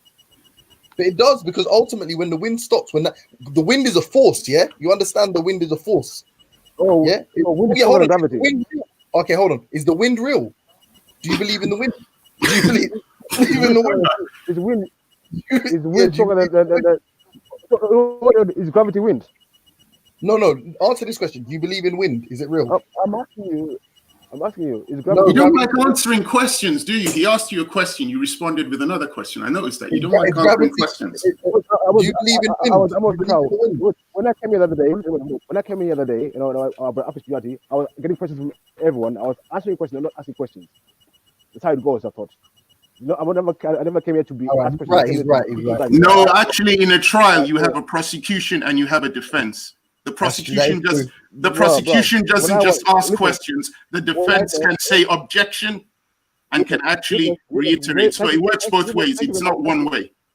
Yes, thank you very much. But when I came on the other day, none of you were saying this. You're just asking me questions. So I don't care what you're saying now. Asking you questions? Who was asking you questions? You're not here. That's what you're not here. You're not I here. was watching it. That's why I'm asking who was asking you questions. I was watching and I saw you come on. Rob was asked, okay. What did Rob ask you? He's here now, so you can talk to Rob. Rob, I'm not going to go through it again. We're not going through it again. He was asking about African spirituality. We're not to look up that right now. Rob was asking you about African spirituality. Rob was asking you about African spirituality. You were speaking on behalf of African spirituality. You. Wow, I didn't know this. Okay. This is new to me. I thought, you know, this is new. Beefy representing African spirituality. Fuck. Beefy, you're a spiritualist though. Like, I'm not taking the piss, are you? Yeah. Oh, big up for that. But yeah, no, all right, cool. Just one little one for me. My belief in it. I don't share with everyone. My belief in it. I'm not sure. Yeah, you ain't on trial, but is wind? You believe in wind, yeah? Is wind a fact? Is that what you believe in? Yeah. Okay. Can we say that wind is a force? When the wind blows, when the wind blows, you see the trees moving, you see everything moving. When there's no wind, yeah. Okay. So let me say this. So the wind, I believe it. I can believe it. I don't know if it's real, but I believe it, but I can see it. The effects of it. Okay, you believe it, yeah? You believe it. Okay. So this is what we'll say. You see how the wind, yeah, it might pick up a piece of paper or something, yeah? And while the wind's blowing, the paper will be flying in the wind, yeah? And then when the wind stops blowing, the paper will fall on the floor. Yeah, that's two forces acting on it. The first force is the wind, and the second force is gravity. So we believe if you say you believe in the wind, then I believe in the wind, and I believe in the second force that acts on it, that makes it fall to the floor when the wind is finished. When the wind isn't blowing anymore, when there's no more, when the wind isn't exerting that much force on the paper, the next force that exerts the greater force to make it not stay airborne, but now to come to the ground, that is gravity. That's what we quote unquote believe in. One second. So are you saying that it's not the strongest force out there, is it? Is it the strongest force out there? Say again? Gravity. Is gravity what? Is gravity the strongest, the strong force or a weak force compared to wind? Depends, isn't it? Which is stronger? Depends what's generating the wind. Morning, gentlemen. Good morning to everybody on the panel. Morning. Big up, Rob. Morning. So, Beefy, gravity is certainly, the way Sean Carroll explains it, is a very weak force. However, weak is relative, right? Here on Earth, it feels quite strong to us because the Earth is massive and we are very small. If you were to go to the moon, the effect of gravity would be less. It would feel like there is less force pulling you down, for want of a better word. If you went to Jupiter, you'd be crushed. The gravity would be so strong that you would be like a grease spot. Well, obviously it's made of gas, but so you'd just be crushed within the gas. So it's relative to the size of the object. But generally speaking, as the four fundamental forces, it's the weakest of the four, as Sean Carroll points out. Thank you for saying that, because I was actually, because I was thinking. Does Beefy understand that though? Do you understand and accept the explanation from Rob? Okay, I study, but do I believe it? No. I think, but I think what James and Witness told you about it, right? The analogy of the trampoline is a good one, and we have observed the effects of gravity, Beefy. So we've observed this. Einstein predicted it in 1919 or 1920. The prediction was observed with the perihelion, in other words, the orbit of Mercury around the sun, because it makes a slight change in its orbit, and they picked this up. They've also picked up something that Einstein thought was impossible, called gravitational lensing. And this is the effect of light coming from distant galaxies that gets bent around galaxies that are closest to us, because light travels in straight lines. But if light comes towards something that has a massive amount of gravity, the light is bent. It's like looking through a lens that's curved. And we have observed that there's some beautiful photographs out there of this effect that Einstein thought would never be observed, and in fact has been observed and confirmed many, many times. Rob, before you say something, I just want to quickly say, guys, sorry, Beefy, I'm not going to disturb you. I just want to say something to someone in the chat. You made an explanation, Rob, and someone in the chat, God of Judas, says, sounds good. Now go get this gravity. Well, God of Judas, you believe that Moses split the Red Sea through his God. Go get that piece of evidence for us. Please continue. Yeah, certain things, I think you pointed it out, Witness, as well. We can't observe certain things. What we can observe is the effect of those things. And this force is, to use a term that Beefy would hopefully understand, is invisible, in the sense that it's not, you don't observe it through any of the light spectrums that I'm aware of, although that might be, certainly we don't observe it through the narrow band that we can observe things. But we can measure its effects, and we can predict it incredibly accurately, and that's been done since Einstein's time and until now, and going forward. So, Rob, would you say it's like a supernatural force, like a super force? No, it's a natural force. It's part of what's called the core theory. There are four fundamental forces: strong and weak nuclear force, electromagnetism, and gravity. Those four forces explain almost everything that we need, and they are incredibly accurate when they predict things and we measure it. The only thing I say the only thing, one of the things that remains unexplained is dark energy and dark matter. But Sean Carroll also says that even when we pick that up, the effect in the world around us is so negligible. It affects the universe, obviously, because the universe is expanding, and that's what the effect is. But for us, the effect is negligible. We can't even detect it at the moment, and we have detectors 2 miles under the earth to avoid cosmic rays to try and pick up dark energy, because it goes through most. It's predicted that it actually goes through most particles, which means it's very difficult to detect. Even if you've got the most sensitive detector, the particle is either so small or so fast that the detector will go through it like the detector's not there. And so this is the challenge that they have at the moment, is trying to actually detect this and filtering out cosmic rays and so on. But we have four forces. Easiest thing to remember is the core theory, four forces. Okay, I will shoot off quickly, but I want to say, I want to ask this. I watched a video with Neil deGrasse Tyson. Yeah, he was saying that you can't observe gravity, you can't see it, all you can see is the effects of gravity. No one knows what gravity really is. We just see the effects. Was he right or wrong? You were saying that. Yeah, he's right in the sense that we can see the effects. What gravity is, it's a force, but further than that, correct. Yeah, we don't know. I suppose what is a bit of an ambiguous term. We know it's a force, right? It's explained as a force, but further than that, how does it come about? That part we don't know. It's probably just one of the things about the universe. Yeah, you know. But he's correct. I mean, he knows more than me, and he's correct. I want to know what my question is, what is gravity? I don't want to know what the effect of gravity is. I want to know what is gravity. Let me finish my statement. Then like, you will say, what is God?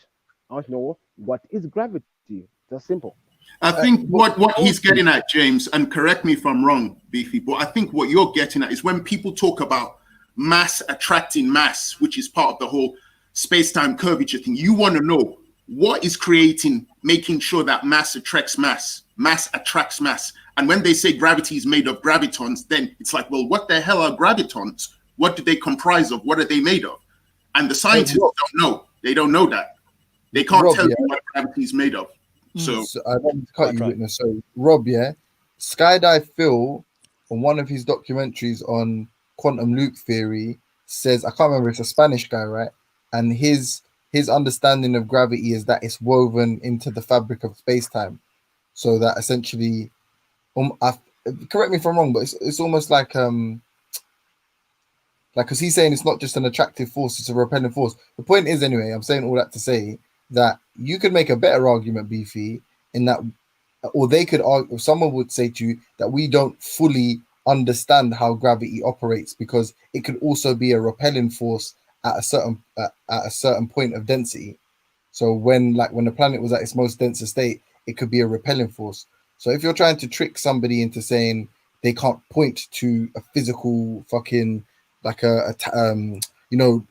with some infrared light we can see gravity, no one in the world would ever say that they can point to gravity in that sense. They even may say that they don't fully understand gravity, but the effects of gravity are a fact, mate, because you can't jump off a building and fly. You're gonna hit the ground, so you know it to be true.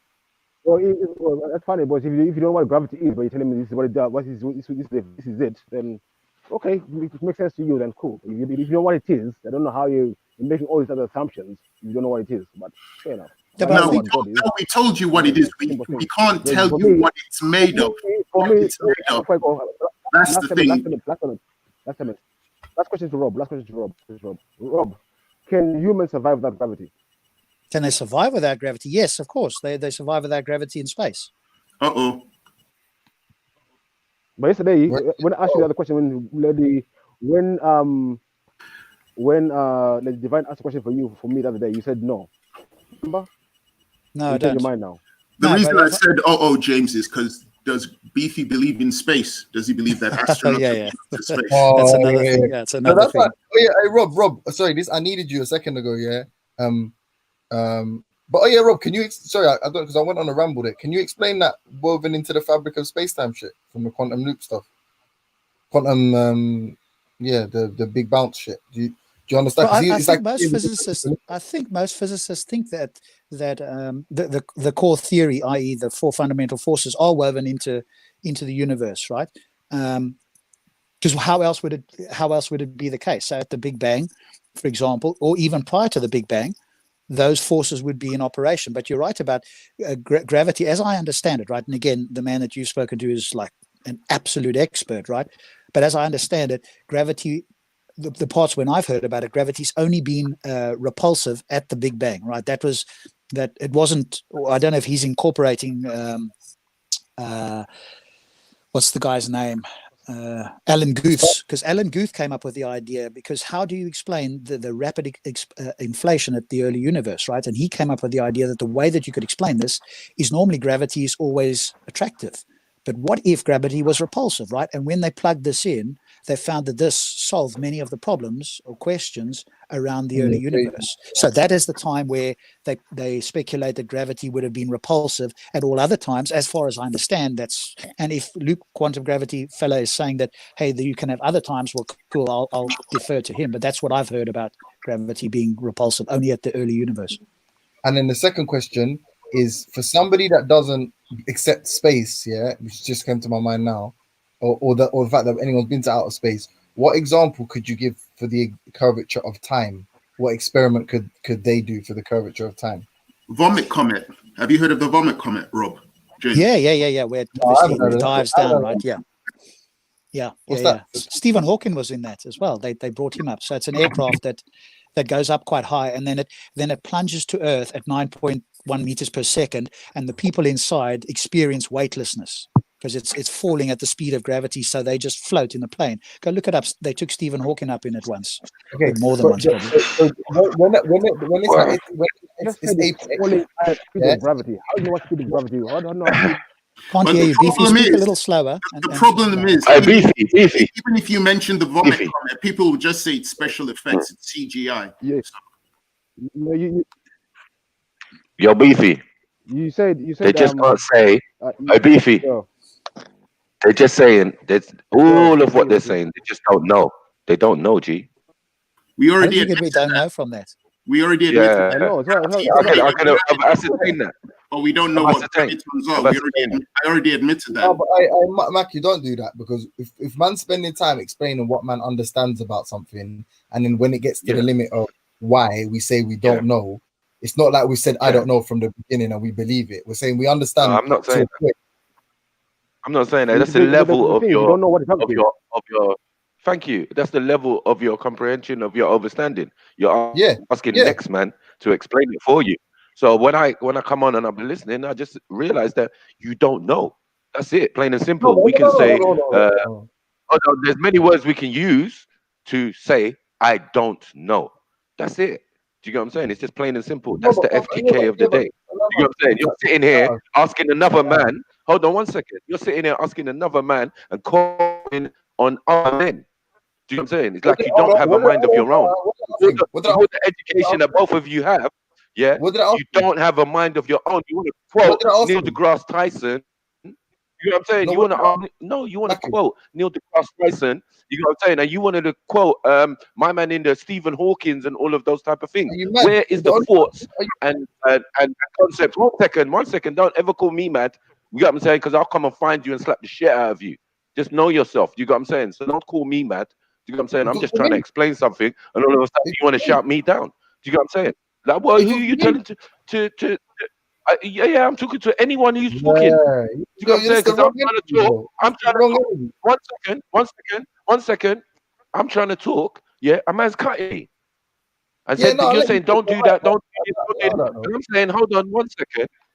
It's just a simple case of we don't know. Do you get what I'm saying? And now you want to give me what?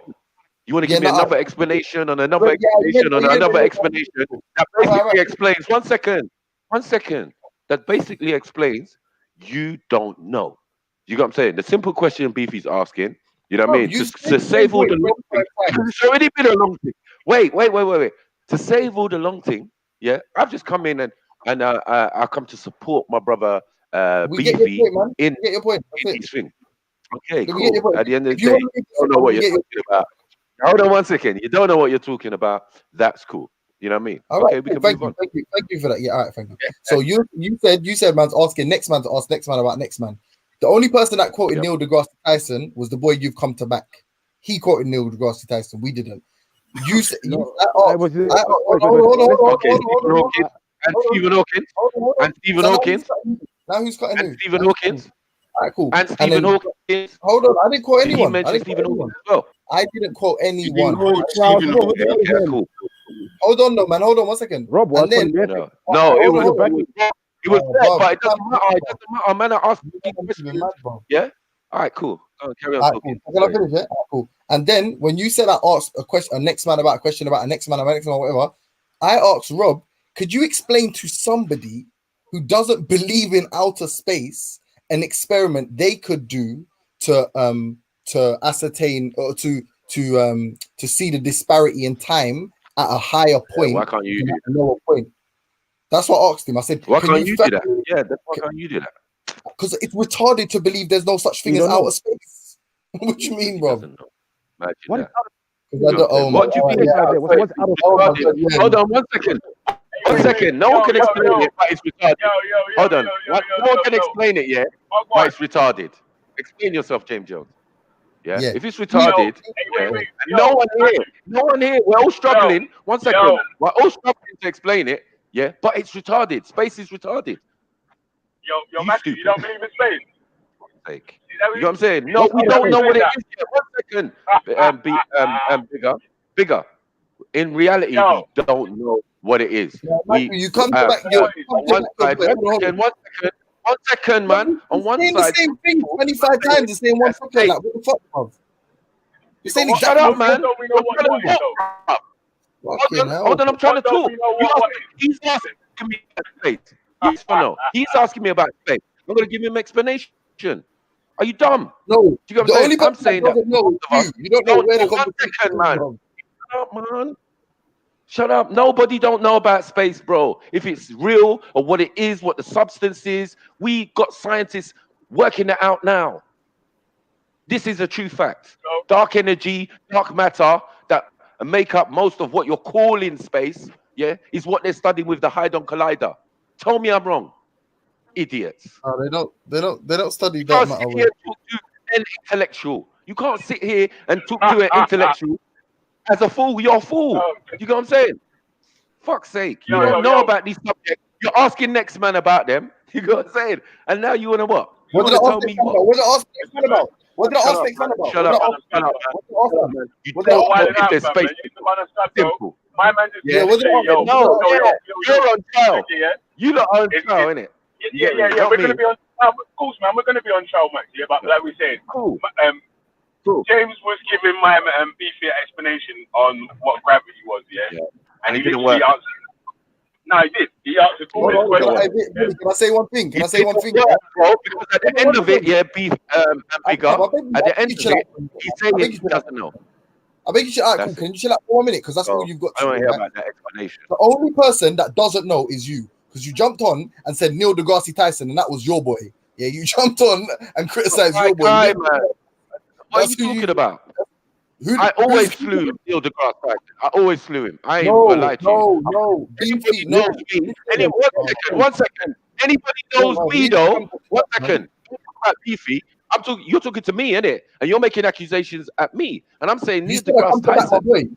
You said wait, 1 second. 1 second. 1 second. What's wrong with you, man? 1 second. I've never seen you like this. I don't Hey Max, I've never seen you like this. Well done. Okay, cool. But when you associate me with Neil deGrasse Tyson, you're making a mistake. No, you didn't understand what I said. You didn't understand. No, you didn't understand. I never mentioned him. Oh my okay, God. how can I not understand? You're saying Neil deGrasse Tyson. Listen to the words that come out of my mouth. What man's saying first. Yo, listen to the words that come out of my mouth. Yeah, listen to this. Because you're not listening to what man's saying. So that's why you're not getting understanding what man's talking about. Listen to what he's saying first, and then judge after that. The only person is a lie. Come on, man. The only person. The opening statement is a lie. Oh my God, but relax. The only person that brought up Neil deGrasse Tyson was a Beefy. None of us, man, quoted him. Right. That's what I'm telling you. And so you come on, you man are quoting Neil deGrasse Tyson. You don't know. I'm saying the only person that don't know is you, bro. Because we've answered every question we could. And it's still the gravity. Hold on, we went to space. Hold on 1 second. We went from gravity to space. Yes or no? In the conversation, we went from gravity, explaining gravity, you're explaining gravity, right? And then we went to space because you say Beefy don't believe in space, and asking me if I believe in space. I'm saying to you, the scientists, the same scientists you quote, say they're not really sure. They don't know. They're examining it right now. You know what I'm saying? And I explained to you the experiment they're doing, to try and discover that. So don't sit here and tell me I don't know. You stupid. You know what I'm saying? Yeah, thank you. You finish it, alright, cool. You're conflating two things. So I'm not conflating anything, man. Oh, bro. Nothing, bro. Let him finish, bro. Let him finish, man. Because you keep cutting him every time you go to speak, bro. You started wrong, innit? Right? Yeah, cool. All right, cool. So the first cool. Yeah, it's not a problem, man. I'm not emotional. The first thing you got wrong was the Neil deGrasse Tyson quote, but we'll let that one slide, yeah? The second thing is saying we brought up... doesn't know about gravity. Oh, are you dumb? Bro, you gotta let him finish the sentence, though, fam. Let him finish, though. Let him finish and then reply after. Yeah, I've never spoke to you like this, man. Yo, I've always had good rapport with you, fam. Well, go on. But anyway, cool, yeah? The second thing was when I'm chatting to my... when I asked Rob a question, I asked Rob because earlier on, he said, what is curvature of space-time? And I said, this is what it would result in. And he said, yeah. And then I said, for example, like if you're out of space and you time moves faster and he said, "What's out of space? Out of space." So I asked Rob. I said, "What's an experiment for someone who doesn't believe in outer space?" Because Rob may know, he may know through the literature or something, and he didn't get a chance to answer it because you came in. So I only brought up because Beefy said he don't believe in that shit. So I said, okay, I'm trying to think what's another way of me trying to explain it to him. Yeah, simple. So I'm saying, That's it. There's bit I don't know though. Yeah. There's bit I don't know. But you brought it in and saying like your friend probably don't believe in space or that's another explanation. Do you get what I'm saying? That's another thing we're talking about. But originally we're talking about gravity. Yes. Yeah, but you believe in gravity though. You believe gravity is a force though, Matthew. I never heard you say gravity is not real. I believe gravity. Yeah, man, exactly. you're So not- no one ain't. you're arguing on the wrong side of the argument then, cuz. No, stop. No, but Neil deGrasse Tyson believes he doesn't know if there's gravity or not. That was the quote, and that was the thing. I've witnessed that statement. Do you get what I'm saying? And that conversation. So I'm privy to what's being said. Do you get what I'm saying? I'm not a fool. Do you get what I'm saying? I know about Neil deGrasse Tyson. Everybody knows about Neil deGrasse Tyson. Everybody knows about. It's not Neil deGrasse Tyson. The debate was about gravity, first of all. Yeah, Matthew, man. Second, man. That's his thing, though. That's Neil deGrasse Tyson's thing. At one stage, he was given a definite thing of gravity. Then they asked him later on, and then he says, "You know what? I'll be real with you. I don't really know." This is the story of that story. That's all it is. You get what I'm saying? The man had one way of thinking, and then he changed to another.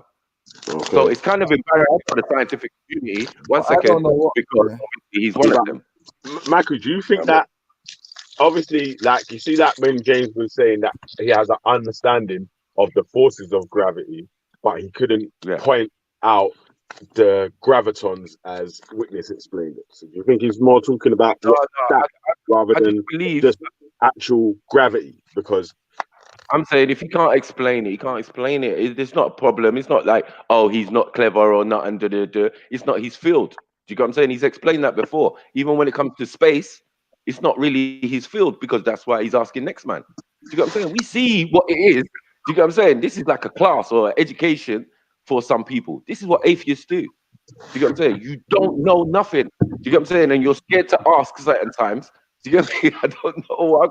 You know what? Hold on. So now it's not even we're not even debating anything serious. Now it's just that was the most stupid, contradictory statement I've ever heard. He's asking next man, and just be like, don't be scared to ask. But you just said I was asking next man. Like you literally. What was the reason?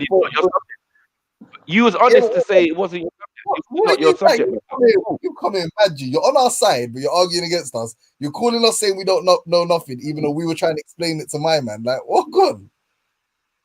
You just said, I don't know. You tried to explain. You couldn't really explain it, so you asked somebody else to break it down for Beefy. No, ask somebody else. How do you, if someone says what's give me an example of a curvature of space time, and I say at a really high point, time moves faster than at a point closer to the mass, to the heavier mass, the attractive to the thing that's attracting you, and he says, he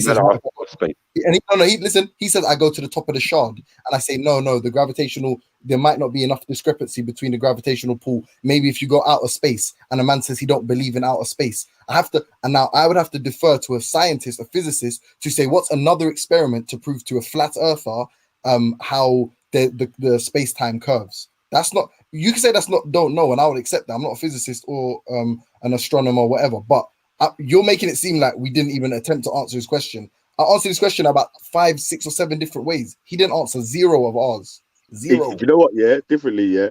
James gave him an explanation of the relativity gravity and the like gravitational force of Earth as well. Like, so are they you see, look, all again is going to be subjective because again, it's all theoretical.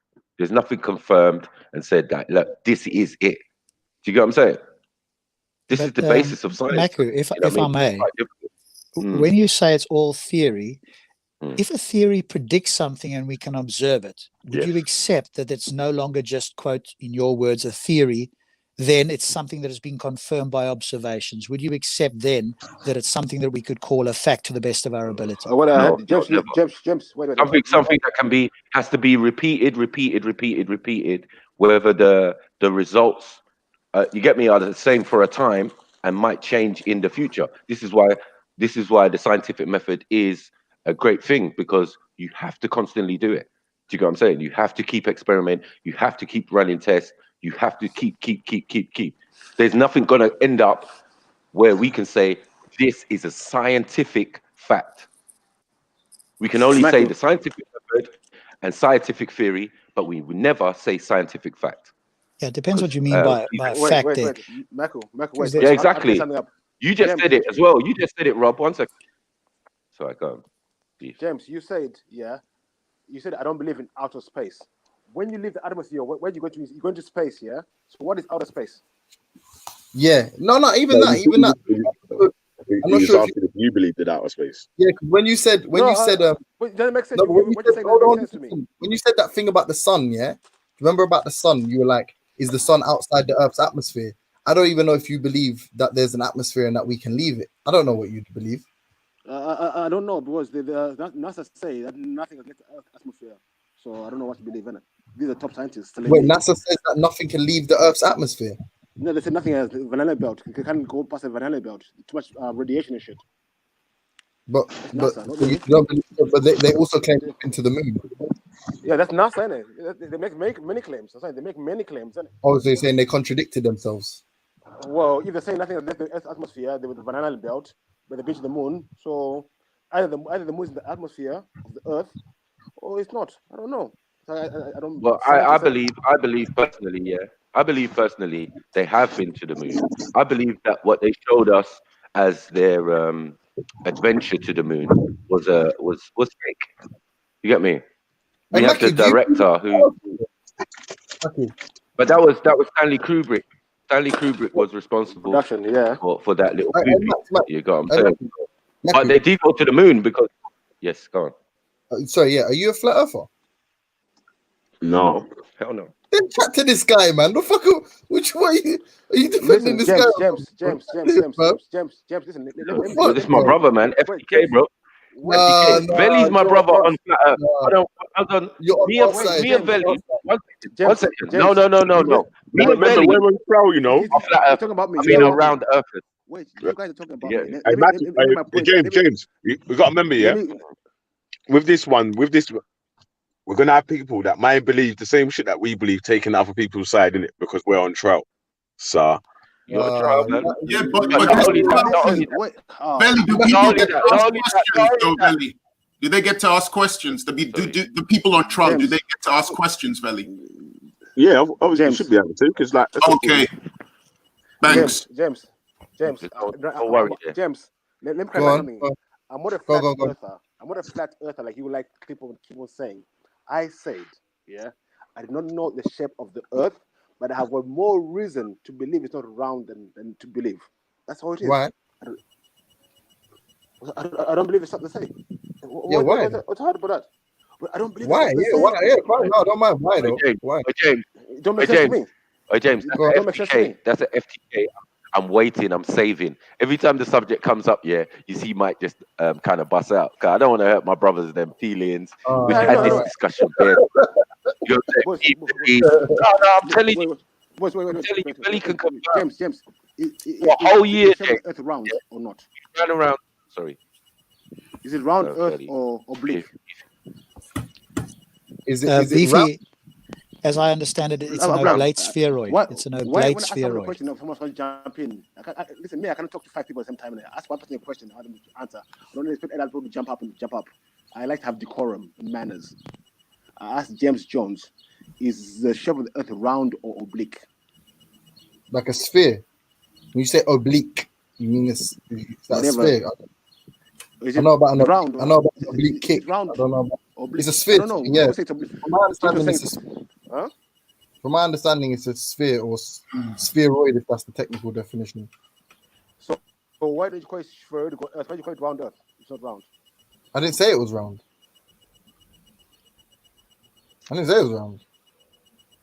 I just asked you, do you believe? Well, I just asked you a question. I didn't say anything. I said, do you believe it's flat? And then you, no, I said no. I said I called you a flat earther, and you said you okay. No worries. But I think we're deferring. I think the argument about space was a good one, and gravity is a good one. Do you get what I'm saying? I think we should leave it there. But the rest and the shape of the planet and all of that, that is another show. But the thing I've always wanted to know because I'm open to learning new things. When people tell me gravity doesn't exist and I listen to them, I then ask one simple question. Since gravity doesn't exist, can they explain to me what is responsible for keeping the sun above the flat earth? That's all I want to know. True. Because within the heliocentric model, we have the solar system, we have the sun, and all the planets orbit around the sun because of gravity. The planets which are closer to the sun orbit at a faster rate than the planets which are further away. This creates the effect of sunrises and sunsets on Earth. But if you tell me none of that exists and gravity doesn't exist, then just tell me what is responsible for keeping the sun and the moon above the Earth, since gravity doesn't exist. And I never get an answer. I don't know. You know what? I do. I get an answer sometimes. I get something. Sometimes some people say maybe it's buoyancy, because we don't know if space is water. 1 second, we don't know if space is water. So I mean, there's some things. Yeah, we do that. Maybe we do know that it's not comprised of H2O.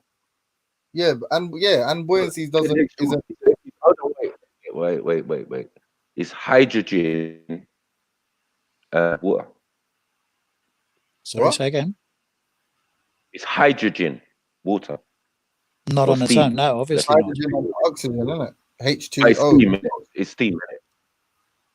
What? No, hydrogen on its own is just a particle, right? You have to combine it with oxygen, and then you form something called what we call water, right? It's an element. Hydrogen is just an element. Yeah, it's a particle, an element. Yeah. So, right. So I'm saying like hydro is water, no? Yeah, water is comprised of hydrogen and oxygen. Yes, H2O. So I'm saying hydrogen is everywhere. Yes. Hydrogen is a very abundant element. Yes, that was around at the beginning of the universe. Yeah. It has the lowest mass. And it's out there.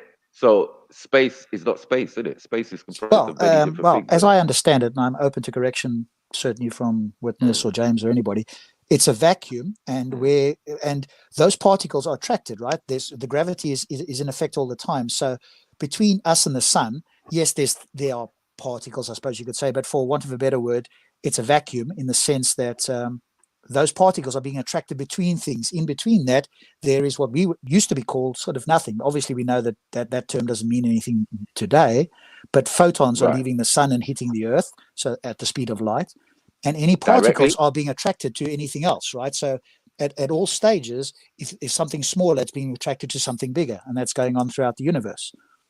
But even if it was water, Maku, that would be a weak argument for them, because buoyancy denotes weight. I didn't say water, I said hydrogen. Yeah, no, I'm saying, but if whatever the effect that we consider, like what we describe as buoyancy, that would describe weight, and weight denotes gravity. So ultimately, that density, gravity, buoyancy argument is not good. It's not good or not valid, because buoyancy is weight.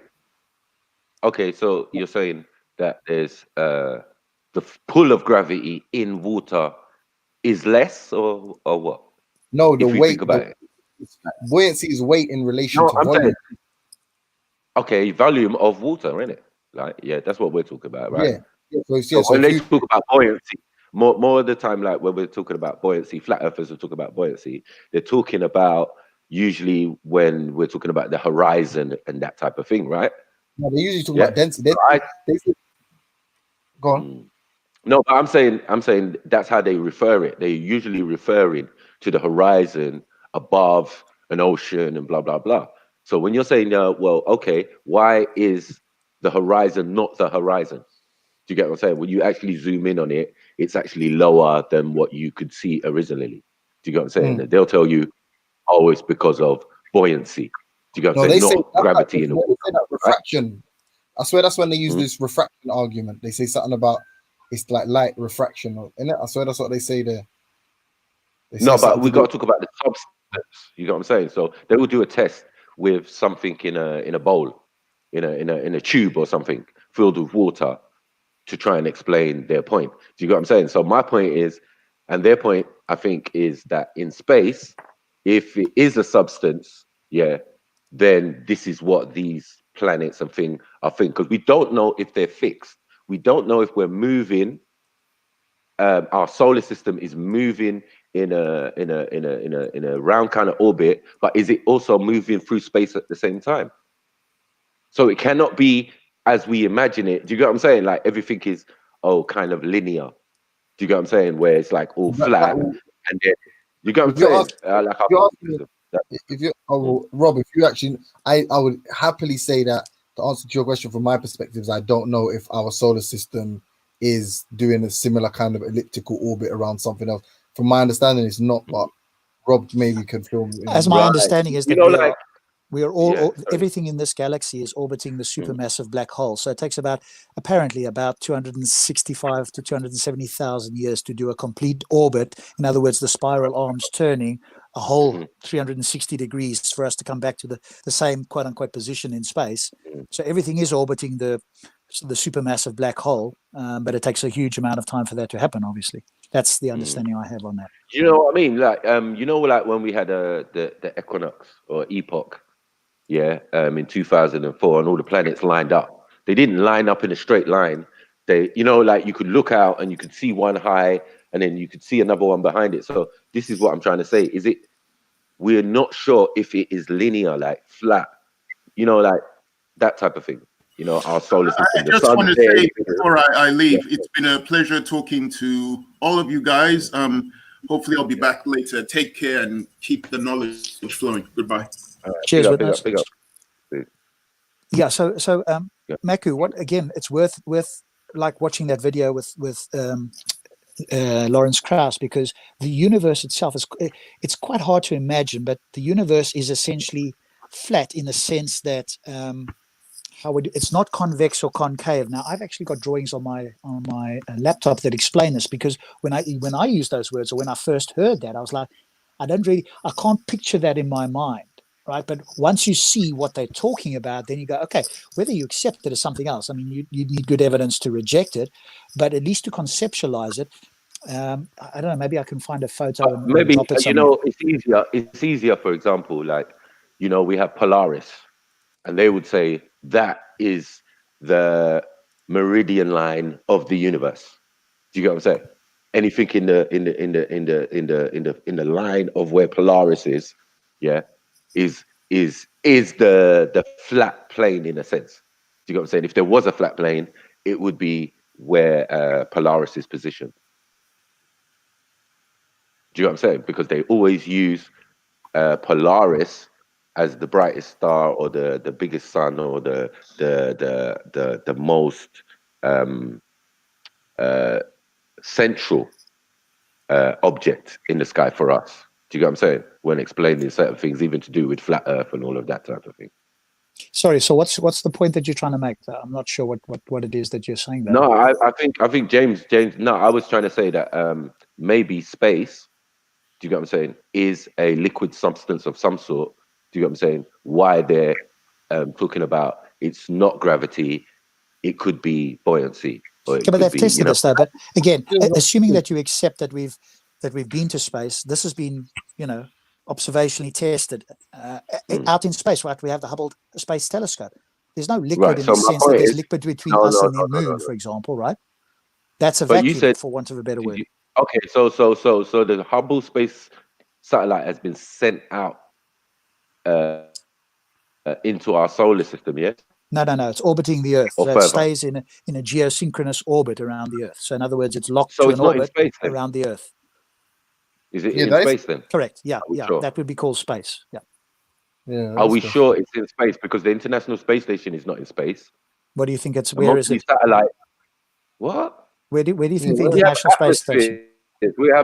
We have atmospheres, biospheres, thermosphere. All of these different spheres explained that at different levels we have different objects and different things. Do you get what I'm saying? So I don't understand why you're saying it's in space, like the International Space Station, we know definitely is not in space. Where is it?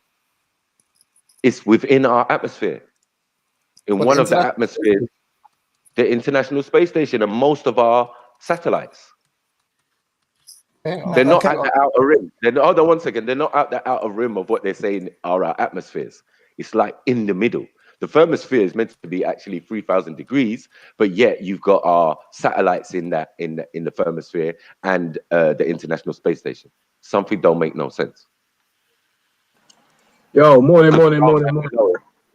Above and below it, we saying maybe what, different temperatures and stuff. Yo, but they definitely. Can you guys hear me? I can say good morning, but I don't know. Yeah, morning. Morning. Man. Big up. So yeah, quick diversion. I'm not going to be on long. Yeah. Yesterday's question was about marriage, and very interesting. I was very interested, but not surprised because and atheism. So the question yesterday was, why do atheists? Yeah. So very interesting answers, but not surprising. This is the problem I'm having. There's not many questions I can think of to throw at atheists because it's all kind of being an atheist before. I kind of know the answers, but I'm going to try and ask this question, if I may.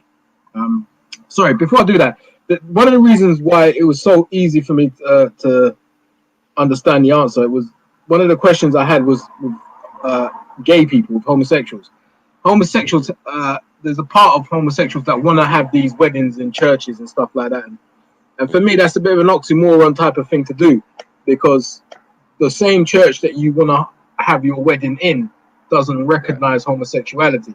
So it's a bit silly to want to, it's like an atheist going to want to have a wedding in a church when the church doesn't recognize atheism, or you don't recognize, or atheists don't recognize the divinity of the church. So it's a bit silly, but I thought that's the only question I could really come up with. But I've got another question. It's a bit of a long-winded one, but it'd been interesting to hear the answers. So it pertains to reincarnation, and there are some evidences of people, especially children, having this, I think they call it regress life or something like this, whereby they've experienced a life before the life they're existing in now, in this reality. So that evidence, is that, do atheists believe in reincarnation? Because evidence is showing that there is some sort of, indication that it may exist. So that's the question I would have. Let me go on mute. Oh, that's a good one. First, Rob, or you want me to? Go ahead. You go ahead there first, and then I'll go after you. So I'm not privy to the evidence you got, Buddha. But if the evidence was compelling, and if I had like a reason to think or believe, I mean, I hope to fuck there. I hope to fuck. You know what I mean? That's a good point. That's a good point. I'm assuming that you may or not have seen some of this stuff before. So have you never heard of stories of children? There's one that's really, really interesting for me. I'll give you a story, okay? And basically there was a kid, and this kid kept telling its parents that it was murdered in a previous life. And the parent got really confused and concerned about it. So the child took the parent to a house where the child said, I was an elderly guy in this room. I was sitting in this chair. This man came and he murdered me. And lo and behold, investigation went through. They found out that the guy had died in that house and he was in that chair when he died, and somebody was arrested for the murder, right? As anecdotal as that may seem, there are numerous cases of that kind of thing happening. So would you accept that evidence in the beginning as some sort of indication to previous life? Well, for me personally, no, I wouldn't, but other people might. I think if it passes scientific rigor, and I think what you suggested there, that's probably not strong enough for scientific rigor to say that, hey, scientifically we now have good reason to believe in a past life. So no, I wouldn't, and I don't think any scientist would either. That is not enough to suggest, because what that means then is in fact that the consciousness can separate from the body, and it has a whole lot of other implications, none of which we have evidence for. And so what test would you accept then, Rob? I think it's a difficult one, because how do you measure that even? It is a difficult one, I'll be honest. Go on, Mac. Sorry. Go. An example I would give is the Dalai Lama. Is that a good enough example? I think something that everybody knows. He's a public figure. Do you get what I'm saying? His whole system is based on the concept of reincarnation. What do you think he's evidence for reincarnation? Where he might die. Yeah, he's a definitely good case where it seems to be accepted worldwide. No, it doesn't. No, it doesn't. No, because hold on, listen. The idea that an individual lived a past life, and they go searching for him in this life, when he dies, and find a young individual who they assume is that person, and they bring him in front of a panel and have some items of his previous life there, and then that individual has to pick out those items, and then they say, look, this is the Dalai Lama reincarnated. So that is the process to become a Dalai Lama, or to be the Dalai Lama. So yeah, I think it's a good enough thing if you look into it. Yeah, definitely. I don't think the Dalai Lama would be the ideal example, because there's no way of testing. There's no way of testing it. Do you know what I'm saying? So no, but I mean the actual process is something that has been documented on film. Do you get what I'm saying? Yeah. They go around and they find a child and they say, yeah, that is the reincarnation. Because we are fortunate enough to see that process happen within our lifetime. That is the only reason. Do you get what I'm saying? Yeah, I get what you're saying, but for me, the problem with that is the person the child that they're picking to be the next Dalai Lama should have some connotation of previous life, of being the previous Dalai Lama that has just died. You with me? And that's not always the same. I'm not sure if the present Dalai Lama has any recollection of being a Dalai Lama in a previous life. The thing is, I think no. Yes. That's the whole point, in a sense, of meditation.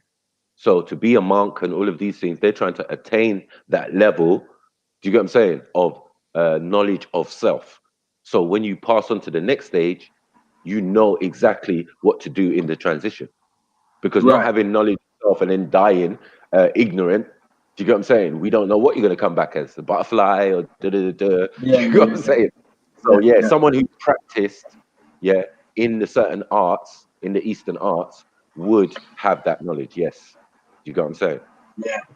The problem with that is how do we measure and test that? How I mean, I don't think there's an atheist on this earth that would accept that as evidence. That's the thing. Do you understand? So that's why it's important to kind of put something forward. For example, the example I gave about the kid.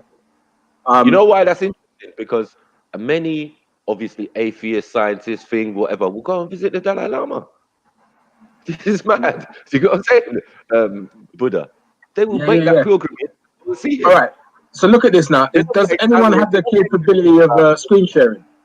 Rob or James? No, I'm on a mobile phone. Okay. All right.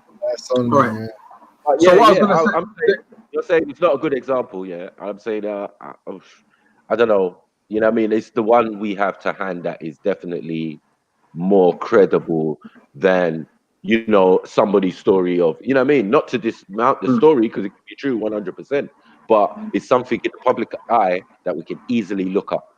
Do you get what I'm saying? And so because I think they would have tried to do the science on it. Do you get what I'm saying? I think. All right. So look at this now. Let's just go with the one I'm speaking on in regards to the child and the murder. Okay. So if James and Rob could accept what I'm saying as truth, that these events did happen, and the child did exist. I can't remember what date it was, but it was recently, maybe even in the past 50 years.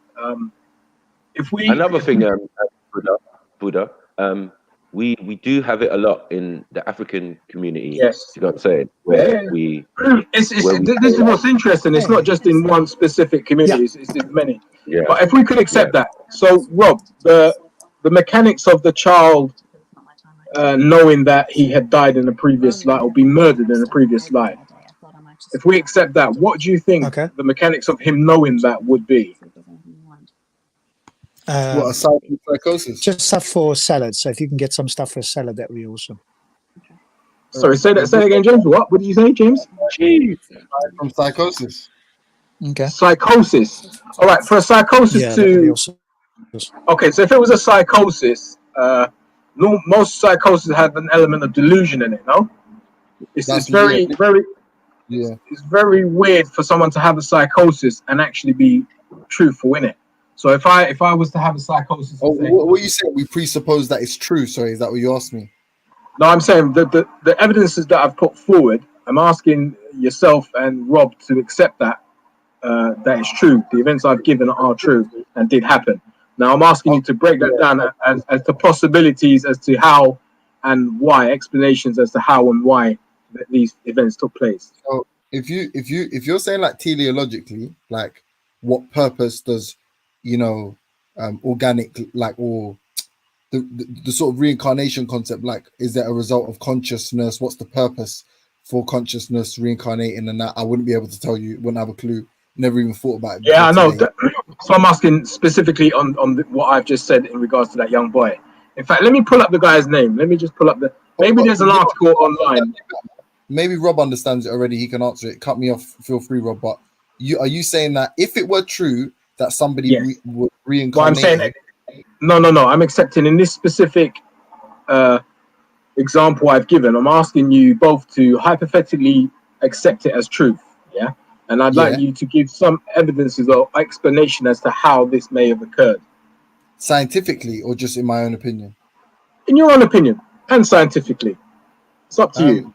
The only thing I've ever read that gives credence to this type of phenomena is Rupert Sheldrake's work on morphic resonance, whereas to reduce it simply is like universal memory. So if an action, like we all universe, this is similar to the Akashic text library type thing. There's a knowledge, a universal knowledge that exists, and human beings have to have this ability to tap into it. Can I just go on record as saying Rupert Sheldrake's a quack and everything he says, in my opinion, is nonsense.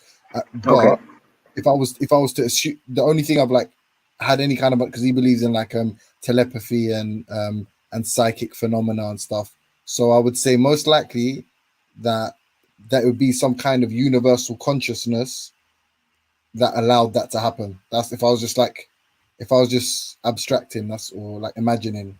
That's what I would say. Yeah. You know what? Did you just say God? Your idea. Man asked me to imagine something, and I'm just saying. Did you just mention God though? Hey, Buddha, a superior. Any more of your questions, Maku? I don't know. I'm just asking though. You get me? Buddha made a good point, and he seems to squeeze that out of you. What's going on? No, but man said, okay, so what you saying, Maku? If you saw a blonde haired Malibu surfer, get pinned up to a cross, die on the cross, get taken to a fucking cave somewhere, and pop back to life in 3 days, would you believe? How would you say that happened? I said Malibu surfer. I like the reference. Hey, no, if he popped up in 3 days, obviously we're thinking something strange happened. Do you get what I'm saying? All right, so let's hear Rob. Rob, have you got maybe an explanation as to how these? No, I don't know how that would be possible. It would violate everything that we understand about physics, about consciousness, etc., etc. So I don't know how that could be possible. I'm not saying it's impossible. I just don't know how it could be possible for that to happen. Everything we understand says the body decays, consciousness ceases like fire being snuffed out. So for it to somehow continue existing and then re-inhabit another body, that would defy everything we understand about the world. So no, I Right. don't have an explanation. You could speculate all kinds of things, but So that what, would just all out of be interest, pure just a speculation or hypothesis. What would you say? Yeah, I think James gave one, right, with that other fellow. Hey Rob. So They're then trying to get obviously soundbites, that's why Hey, Rob, they're trying to do us. That's why you don't understand things about like Egypt and places like that emphasize on such things. You get what I'm saying? There's a process going on with Osiris. Do you get what I'm saying? Where he comes back as his son. Do you understand? Yeah, so I mean, that people is can make stuff up, right? But does it represent reality? We don't have any good reason to think it I does. don't know about making stuff up. I don't know about making stuff up because they went as far as to put it on walls and all of that type Well, of the thing. fact that people put things on scientists- walls or write it in comic books doesn't mean it's real, right? Okay, but yeah, there's a whole institute built around this so-called comic book and idea. Do you get what I'm saying? There's a whole Correct. It's just like industry. there is around Egyptian mythology and Greek mythology, right? No, Doesn't that's mean what that I'm it's talking true. about. That's what I'm talking about. We're talking about Egypt. I was just talking about Osiris and we're talking about Egypt. So the Institute of Egyptology and all of these things. I mean, you're scoffing at them. I'm not scoffing at them. Do you I'm get not what I'm saying? scoffing But at them. they What I am open- saying, yeah, but Mac, I'm not scoffing at the idea of trying to find out what happened. What I am not taking, I'm the default position. I disbelieve that in fact there is an afterlife. The fact that they painted it and believed it doesn't mean that it's true. The fact that people are investigating, I think it's worthwhile to investigate about Egyptology, etc. But until we can demonstrate that in fact life does survive after death, whatever that means, or the soul or the consciousness, we have to take the default position that it does not survive. And if people make the claim it does, then they have a tremendous burden to demonstrate that it does in fact happen. Okay, No, so you let's have a look at- tremendous. Sorry, One second. You have a tremendous burden in doing that. They don't. They've already explained the unexplainable to you. No, Do you know they've what I'm made a saying? Whether claim. you take No, that- Maku, they've one made a second. claim. They're not making a claim because they put it on walls. They've done what they're doing, right? You lot have come along, taken that information, translated it and all of that, and found and kind of gone along the same lines of the information of what they put out. So we can't even put it on the people who were doing what they were doing. They've been around for thousands of years. I'm sure any concept that we're thinking of would have been a conscious thought for them. They would have analyzed it. They would have, done the experimentation. Where's and the all evidence that it's true, Maku? The Not evidence not that cave it's true. paintings and people talking about it. Where's no the cave evidence that painting. it happens? There's no cave paintings. We're talking about Egypt. What are you talking about? Well, Cave painting? paintings on the side of the There's no pyramids, painting. etc. Right? No, that's not Hieroglyphics. painting. Hieroglyphics is not paintings, is it? They look Is like it? painted images to me. Maybe they're something else, right? Whatever they represent doesn't matter. That Okay, thing, so Maku, let's say that in picture itself graph. doesn't mean that it's Let's true, right? say- People are say- writing comic books. Stop it, man. Do you think Stop it. Superman Picture exists? Picture graph, in stone, and sometimes in 3D as statues and all of that. To give you examples of certain things, to break it down simply, When I told you about they were studying atoms and subatomic particles in Kemet thousands of years ago, it's just a case of translation and understanding. The circle and the dot is the atom they're talking about. Do you get what I'm saying?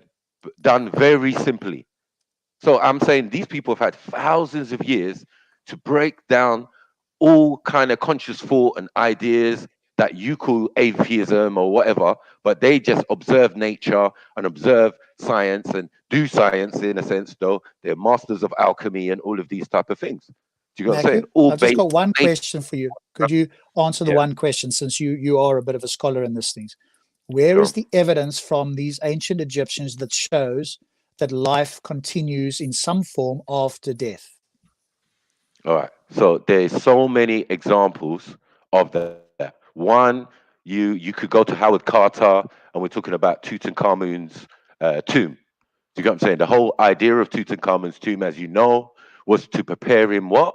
For the afterlife, right? He was going to go on a celestial journey in a ship or a boat, which he had in his possessions, whether they were made of gold or not. It didn't seem to manifest because obviously, the actual physical items were taken and put in museums. So we do have evidence, of people having this concept and living this concept. Yes. Okay, so let me just rephrase it because I think I've quoted it incorrectly. I'm not looking for evidence that people believed it. I'm looking for evidence that it in fact exists in reality. One second, Rob. Sorry, Belly.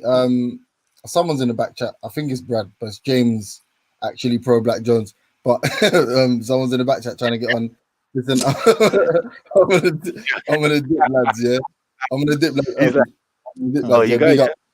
Yeah, I'm Catch you gonna later, James. Catch you later. Big up, man. You withstood the fire a little piece. You get me? I rate that. Come on, hey, Matthew, man. Don't act like you don't love me, bro. No, man, to put you on the grill, man. What are you talking about? FTK all day, bro. Anyway, I'll come back on later anyway. You don't know. Yeah, man. So, come on. All right. Catch you later, mate. So yeah, sorry, you were saying, Rob. Yeah. So what I'm not looking for is evidence that people believed, and I'm looking for evidence that it in fact is the case in reality. There's a difference. Hopefully you're aware of that. Okay. Yeah, I get you. But I mean, one is the literal text. So they write about such things and they put that down, they documented that. They had the idea that, listen, when you died, the soul went on to another place, or the individual, whether it's physical or metaphysical. I think it was more metaphysical, because obviously the body is going to get prepared and all of that type of stuff when we come into mummification and all of that type of thing. Do you get what I'm saying? But yes, the concepts were definitely on the wall. Do you get what I'm saying? And then acted out in the ceremony of the burial and all of that. And you get what I'm saying? With their personal items. Sure. So it actually happened, and we go into the tomb and the body has disappeared, because in some cases that is an actual fact. Do you get what I'm saying? They found the tomb of Osiris. Do you get what I'm saying? Underneath a subterranean tomb, it seems. Yeah. And inside it, they never found no body. So what conclusion do you draw from that? What conclusion do you draw? One, definitely then that individual actually existed. So they weren't lying in the fact that they said Osiris was a individual. Do you get what I'm saying? Who lived at a particular But if there was point. no body there, how do we know that it isn't something that people mythologized about and there wasn't an actual person? If you're saying the body was not there. Yeah, that's a good point. But what I'm saying is it was a tomb. So it's the tomb. It was prepared. There was was lakes of mercury. Do you know what I'm saying? Like, who's doing all this? This is what the archaeologists people are doing this because they believe in the myth, or even they believe in the real person, or whatever the case is. But again, none of this shows that it in fact that life after death is in fact the case. All it shows that people really believed it was the case and acted as if it was the case, but we don't have evidence that it is the case. And as you quite rightly would agree, that people believe things and act on their beliefs, but it doesn't mean their beliefs are true. And that is, and the funny thing about that is they were thinking about that thousands of years before any European had any conscious thought on the subject. Imagine that. What were they thinking about? Life after death, you mean? They knew about life after death, or knew about the process so much. They had processes that went with it. As in, when you say they knew about life after death, yes. What you mean is they believed that there was life after death and they acted as if it was real. But if we went back in time and we said, provide us some evidence, they'd be as unable to do so as you are now. I don't think so. I mean, there was a ceremony talking about 40 days after death, yeah, when the soul leaves the body. Do you get what I'm saying? Like they were scientific about this. This ain't no game, Rob. Do you get what I'm saying? So you see the open mouth ceremony, it was called. Do you get what I'm saying?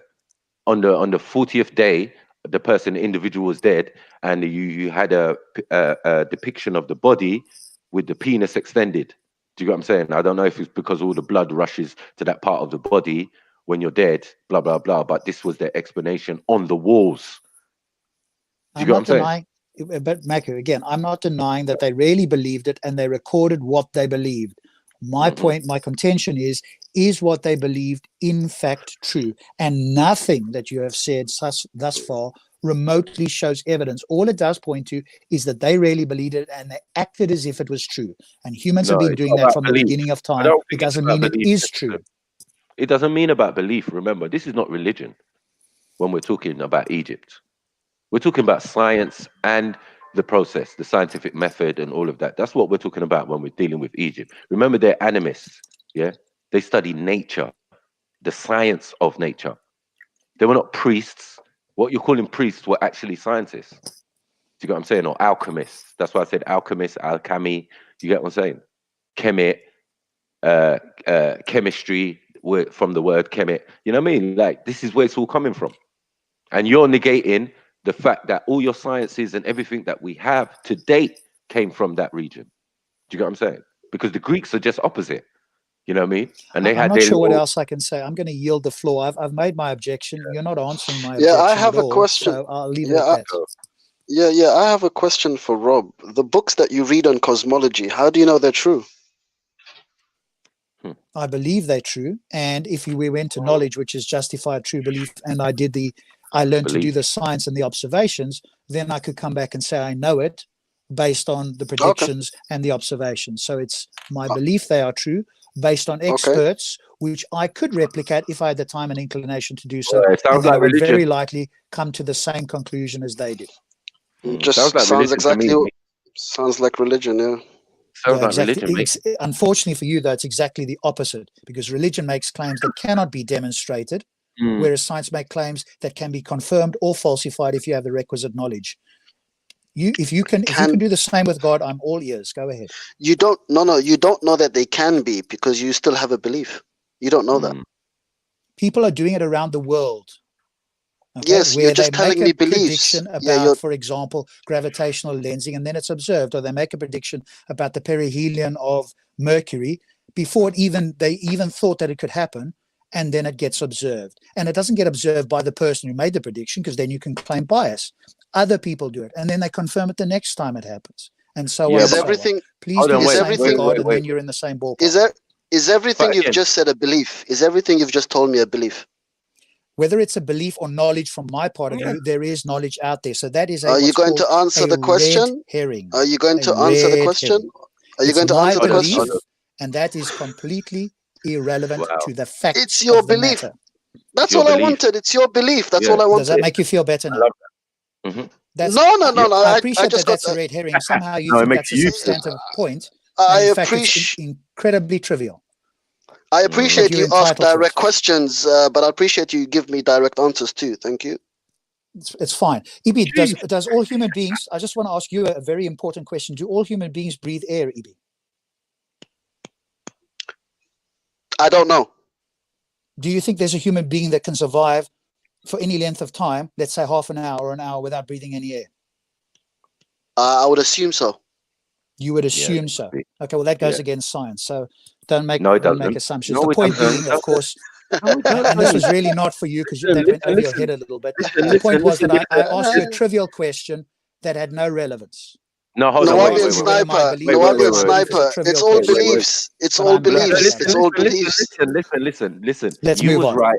No, hold on. How are you going to move on? This is the fallacy of this thinking, Rob. Because you don't study all information, you pick and choose, you make critical errors. Like, there are people out here who live in the water. You know that, don't you? They can go underwater for more than half an hour. Do you get what I'm saying? Find them for me. Prove it. Prove it. They're on YouTube. Prove it up on Google. You've made it a massive claim.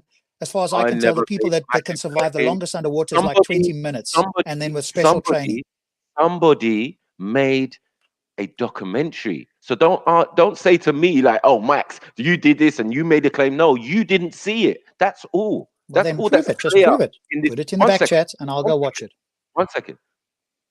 That is all that's here. That is all that's clear in this conversation, is that you are not privy to certain information. The moment you're not privy to certain information, you start making up all excuses instead of you to say, I don't know. Yeah. This is the problem with being an atheist. Do you get what I'm saying? You think you're all smarty and say all these things, but you didn't see a simple documentary about a people in somewhere in what do you call it? Hey, he did ask. No, in posted what's that place? He did ask. Sorry, it's like the Papua New Guinea type places. The sponge divers you're talking about. I don't think they can go for an hour I don't think they can go. I think the The top point four is guys human beings need 15 air. or I mean, 20 we've gone minutes. off on a side tangent here. The point was really to show EB that it was a trivial question he was asking. But also, And now no, it's we've not segued trivial. onto As I said, my yeah, fault. yeah, I shouldn't bring up any trivial All right. points here So because I'm we'll gonna segue off on a don't tangent. give him a uh, squeeze when, out. when you finish, Mackie, I'm gonna try and jump in. Go ahead. Yeah, don't let him squeeze out because at the end of the day, Rob, yeah, yes, you were not privy to that information. It doesn't mean that the information, one, is not out there. I'll try and provide that information for you in the back chat. Yeah, no problem. Yeah, but it's just an example of not being privy to information. Like you can't speak for all the world on certain subjects, and you can't rely on science and believe, yeah, what they say when they haven't. And they have made these discoveries and seen these people and documented them and put them down and probably took their DNA. They do these things. Do you get what I'm saying? So it's like more incumbent on you to start watching National Geographic and all of these type of documentaries, which I have over the many years and read many articles and had the National Geographic books. Do you get what I'm saying? In my shop and all of that. Like you have to take a read of these type of things. Do you get what I'm saying? To know that there are other things and other people with 3 toes in Africa that look like a bird. Do you get what I'm saying? Like, there's loads of things. You feel You better just have now. You had a nice long exposition there. All right. Is Let there me a try and point jump in there. let's move on to an actual point there. All right. So look at this. I just wanted to maybe finish off this reincarnation, if I may, because that's how I started. So for me, there's numerous evidences of what I would classify as, I don't know if we can call it evidences or examples is probably the better word. So there's numerous examples of people having previous lives or lived in previous lives. I posted a video in the back chat of a police detective. I don't really want to play the video because it's kind of long, but I would ask Rob or Belly or James, any of those guys, to maybe have a look at it and then we can have a conversation about that maybe tomorrow at some point. But I feel like if, let's say, for example, it is true, there is some evidence of past regression or past life lived. What would that indicate, Rob? If we accept that as truth and we accept it as evidence, and Then it would indicate that we are completely wrong about physics and our understanding of the natural world because it violates everything we understand about the natural world. Right. And well, okay. Sorry, Mackie, bro, allow it. Come on, I'm gonna jump off. You can do the time you want. So Rob, you say that, and I say something different. I say it is an addition to physics. Remember, we were speaking on things like quantum entanglement and stuff like that. Now, if we understand quantum entanglement, if it comes to the point where science has progressed to the point we understand it, does that now negate all the scientific facts we had before? I don't think so. I think it's only an addition to the physics we have. Do you get what I'm saying, Rob? Yeah, but I think there's also, we've got to be careful not to what's the word? Expand. I think I could be wrong. Like the principle of explosion, where you go, hey, because something happens at the quantum level, therefore it's likely or can happen at the macro level. And I think people often misunderstand. I'm not saying you are, but people often point to quantum mechanics and then say, hey, look about this quote unquote observer effect. And hey, that means that there's consciousness floating around in the universe. Now, that's a very weak argument because they're presupposing that what happens at the quantum level, which is quite spooky and not properly understood, they then try to, to superimpose on the universe. Or theists tell us, hey, because, human beings created something, look how magnificent it is, the universe must have been created. This is a fallacy of equivocation as well, saying, hey, this one thing happens, therefore it's likely that it happened in our realm. And the fact that it happened there or it's unexplained happens there. That doesn't mean that it happens in our world. And unless we can show evidence that in fact consciousness reduces down to the quantum level and then can somehow survive death after the brain ceases and then somehow finds its way into another body and starts all over again, if that were the case, then I'm going to accept it. And I'm going to go, wow, how do I do that? How can I have my consciousness, come into another body? What's the process for doing that? And presumably at that stage, we'd understand how that happens. That's why I think it would violate everything we understand about physics and science. Hey, you lot just started learning this though, man. You're talking about the brain, and there are people out here who've been studying the brain for thousands of years, doing brain surgery before you. So it's very weird, like what you're saying. You know what I mean? Like you have to understand the fallacy in the modern day science. Like you're catching up to everybody else, and now certain Who's things are everybody being else? asked. Who are you talking about? Who's everybody else? Well, everybody else who had that information already, which you stole or whatever, and then they put in the museums and We don't need they conspiracy do theories. research. That I haven't got time for, Mac. If you're going down this conspiracy theory route, you can do that with somebody else. I'm not really interested in that. That's fine. That's Okay, fine. so let's stick You know away what from I'm saying? that As sort an of stuff. atheist, you should be interested in conspiracy theories. I think No. personally, you should be Conspiracy more. theories I'll take on when there's good reasons and evidence to believe in. Otherwise, I will disbelieve them by default. What is Rob, your you don't believe in lizard men? what is your fixing point? Sorry, exactly. Brad. What's wrong with you? I know. Yeah. I know. I'm just What too is your rational. fixing I get accused of being too rational, which I'll take as a compliment. But yeah, I know. What am I doing? You don't believe the Earth exists on a plate? Like you're crazy, Rob. I You know. need to I get know. out more, Sorry. bro. You need to get out more, bro. I know. I know. I don't think many. Some people do, but I personally don't believe that. But anyway, yeah, I just feel that sometimes people like to be intellectually dishonest, man. And the simple thing is, like, as I said, when you don't know, just say you don't know. Don't start acting like what people are saying is in the realms of farcical, and they're gonna have to go and do research and go and get peer reviews and da. Some things in our world don't actually work like that. Do you get what I'm saying? If We people know make this for a fact. extraordinary claims, then they need good evidence. Can I be devil's advocate real quick, if you don't mind me? Go. Atheist, Satan, advocate, I don't care. Mhm. What atheists really want are just simply proof. They don't really complicate it. Like, if the Bible's true, if the Quran's Yeah, true, but all they proof want to do from is be able to people- say, all right, Yeah. fine, you believe this is true, just prove Yeah, it to me.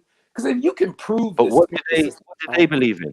What do they believe in? So the listen, people let me they break this believe down. and have faith in, Let's one say- second, are the scientists and researchers, yeah? Mhm. Right? So they believe in the scientists and researchers who have faiths and ways of life. So like it's an oxymoron. Like the same people who are doing their experiments who believe in a god or that's not really of no consequence. Yeah, but Marco, though, this is They just have to do their job. You know what I'm bro, saying? I Like, beg you though, bro. I beg you though, bro. Listen, this is what I'm trying to say though, bro. I need you to like just to simply like hear, because I get your point. You know what I mean? You don't reject information. You like to explore everything. You never say no to any, like you don't just automatically say no. You want to give it a fair shot. Atheists do the same thing. They just want to be able to say, all right. Some do. It's like I'm with you. Like the fact that Some Rob doesn't you can't speak. Remember that every atheist, it seems, has a different point of view because to the that's the next point. atheist. That's the whole point. Until they see the proof, like Right. if you have proof, Confusion. but Marco, if you have proof, right, of an afterlife, a heaven, a hell, and all that stuff, then you understand you would be changing the known world. The idea that the world, like, I mean, you know what I mean? Like scientists don't like. I saw. I think it was not Richard. Hold on, wait. Do you study? Are scientists interested in that subject? Isn't there? Well, no, I don't know, Rob. I mean, because Rob, I'm not like a scientist like that, but it would. No, but I'm asking. Like, you probably know of certain experiments that have taken place. That's what I was trying to get at. That's the point I was trying to get at. Trying to prove. And then, how did we come to the God particle? Explain. Well, see, I don't. You know. got what I'm saying? I'm not gonna lie. That's what I'm saying. Like when I listen to these conversations, because my realm of science, the closest thing I like about science is like environmental and possibly some degree of agriculture. But you know, that's not even. I don't even consider agriculture to be like a science because it's just a skill set to me. But when I look at what a scientist wants, they have to test and prove. Like the scientific method is to test and prove. So you can make the hypothesis God is real. Now you have to do the procedure to prove it in the experiment, then you come to the conclusion. So James Jones so greatly said last night that if like, no, he once said to me in the aspect of like, can you disprove God? And he's like, well, the disproving of God is the fact there's no evidence of God. You know what I mean? Like that, you know what I mean? So no, I don't think that's correct.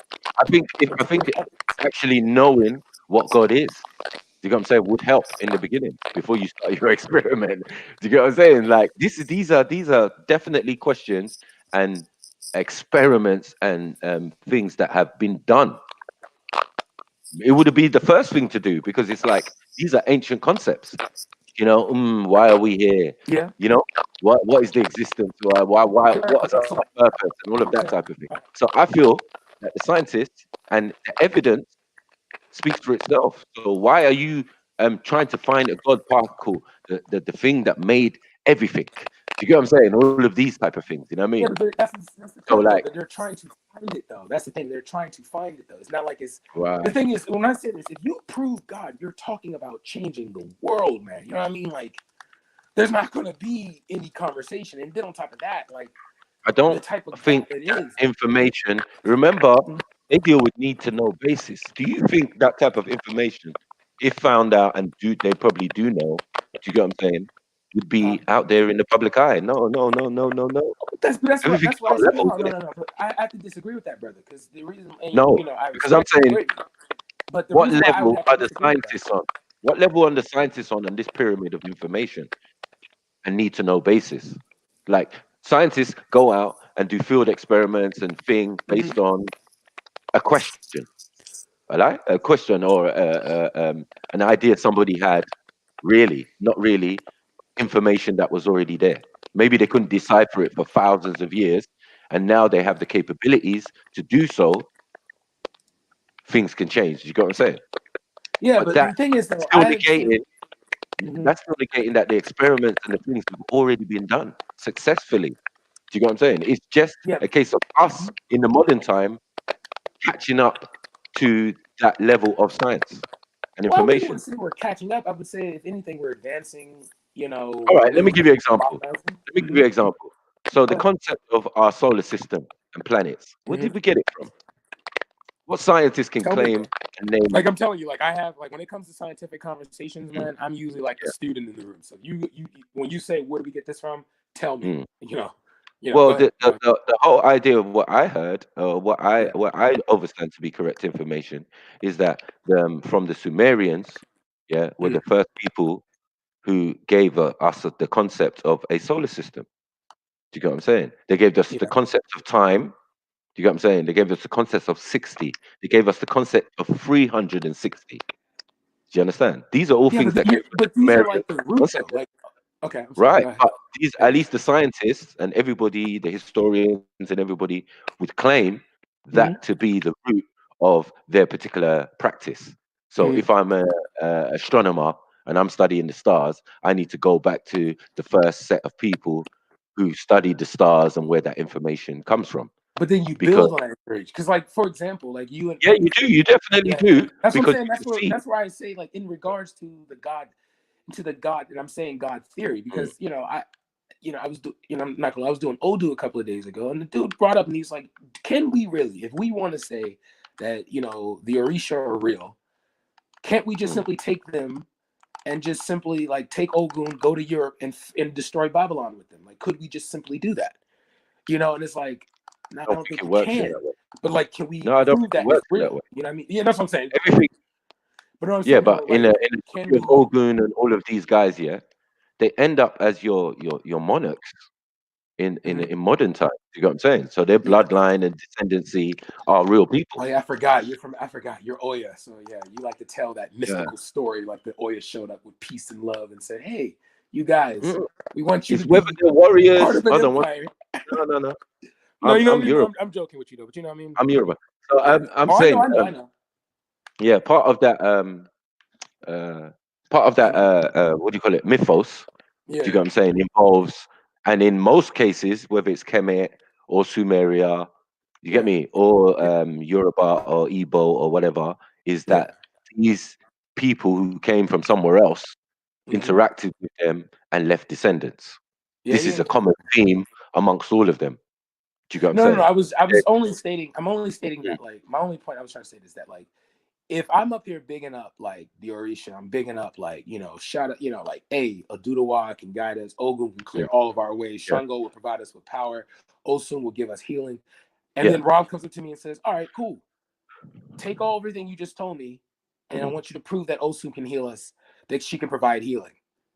I would have for me to make that statement, right? And then to prove it, I would have to honestly, I'm gonna be real. Like, but the power is within the people. I mean, can your people heal people? Oh yeah, that's what I'm saying, though. Right. Like, like, for example, No. You don't have to prove it in that sense. I'm saying, like, can your people heal people? The concepts are coming from your people, yeah. So I'm saying, can your people do all those things? Yes, they can, because each one of us has an aspect of that. Do you understand? Because we but we Marcus, share that's what I was trying to say. dependency. Is that like if he comes to me and says, "Can you prove this?" Because I know Ifa is taking a person's intellect and building it to godlike levels. Okay, we know that it's like what's her name said? No. The only Ife once said, he said that if you take Ifa and go to any school in the world, you will be the greatest student in that school because your intellect will be on another level. You know what I mean? So for that statement to be true, you know, I would have to go to a university, you know, and of course, us Yoruba, are we dumb? No. All right. But No, but it's just showing you and giving you an example that in previous times they were more intelligent and more, you get what I'm saying, in tune to something.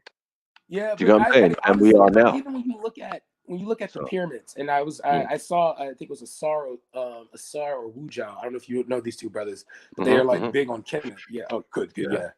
But they had a conversation about like why were the pyramids so perfectly done at the, like why can't they be duplicated today? And he's like, because they were built on practice and maintained by what we call cults today.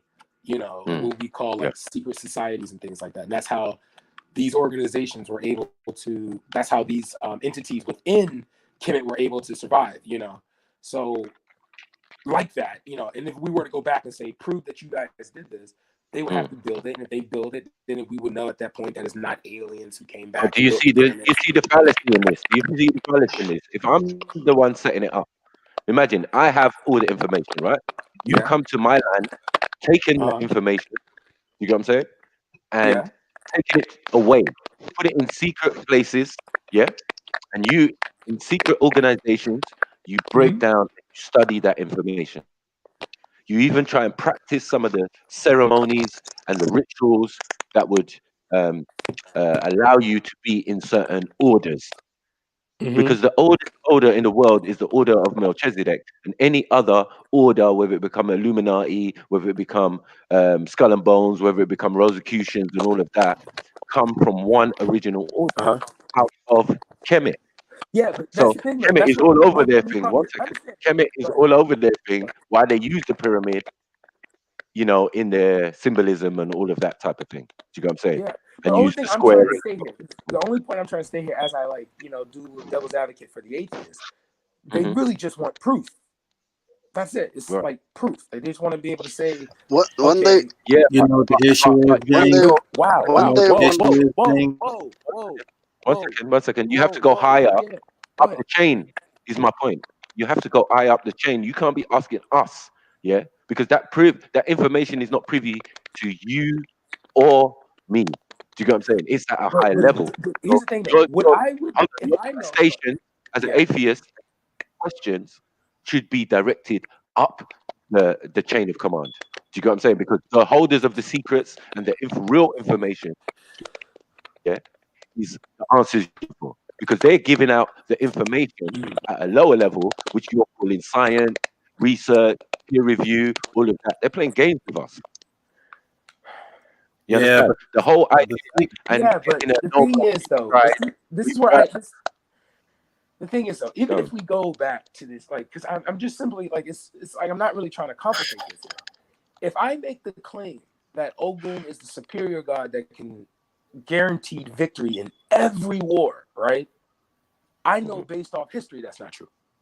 Because the first time the Howlands, I forget the name of that. It's like a Galagun. The first time the Galagun came to the Oya Empire and it was used against the Oya, they were praying to Ogun like crazy. But like it didn't happen. You know what I mean? Like it didn't, like as powerful as my Baba can be, it didn't, at that time it didn't manifest. Yeah, so but at the time, you've got to know. 1 second, you've got to know. Yeah, then the society that you came from, they were not a violent set of people. They were violent to a certain extent because we have tribal wars. You know what I'm saying? I'm not going to negate that. But on the level of having guns and cannons and all of that, no. Some, yes, and even then, it was not used against other people. It was just kept in reserve. And then when the big war came, man, pull out the guns, innit? Do you get what I'm Yeah, saying? but that's what I'm trying to say. That's what I'm trying to say here. We're talking. Okay, so we know, and I'm only using because we're both from the same people, so I'm only using a concept that we can both build on here right now. If we were to utilize, we know that Ogun is the god of technology. Yeah. He's the But god. no matter what we metal. say, hold on, wait. No matter what we say, yeah, we know that there's no root of atheism in Africa.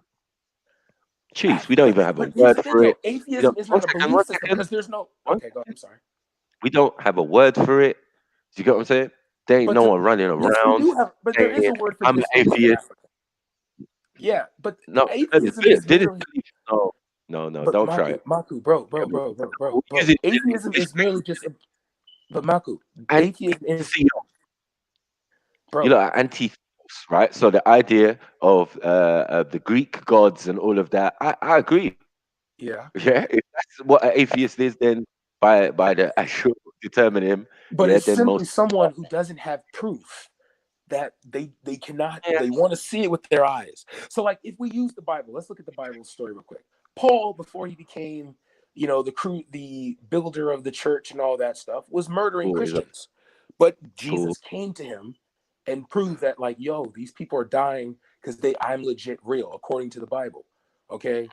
So, but remember, religion is not on trial. 1 second, religion is not on trial. But that's atheist. But you understand, atheists want proof. You just said, you just said they have to see it with their own eyes, right?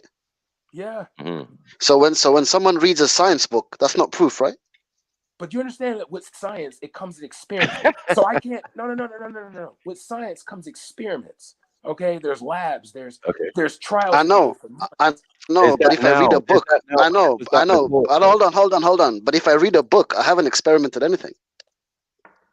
They got science books on the Negro nose. The experiment was already done. Science is to teach the next generation. I know.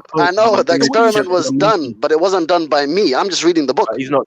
But the thing is, you can go and look at the experiment. The experiment is documented. Like, for example, you're not seeing it. Okay, so hold on. So you only accept things to be true once you've seen the experiment. Yes. Like, when you see the experiment, you will know that, okay, so coming to this conclusion, the conclusion that these scientists made. You're not addressing my question. All right, say the question again, bro. I'm asking you personally. Yeah. You only accept things to be true once you've seen the experiment. Yeah. Okay, cool. Yeah. It's that simple. Once I see it. Nothing is true. Mad. Like, That's for crazy. example, if you look, but then again, but here's the thing. This is why it's so contradictory. This is why I kind of, like, I'm not irritated or anything like that, but this is why it kind of gets, like, weird. The Bible has, so it's like, why only in the Bible or in the Quran you see Allah or God take the time to say, oh yeah, by the way, I'm here? Because, sending messengers, sending miracles and stuff like that, doing the supernatural, doing the above and beyond, like, why now? You sound like you're deflecting, though. That's a serious deflection, though. Let's go back. Because like, why are we gonna go there? You're proving Zobaida's point. Without us, you have no conversation. Let's get back to the topic. Oh no, let's go back. Because I don't know where. Thank you, Brother Bay. You get me? That's what it's sounding like. Like, why are we going there for? Like, what's religion got? I'm trying to show, Maku. Forgive me. I'm really been trying to show that atheists merely just want to see that the thing that the theists, that Christians, Muslims, everyone believes in.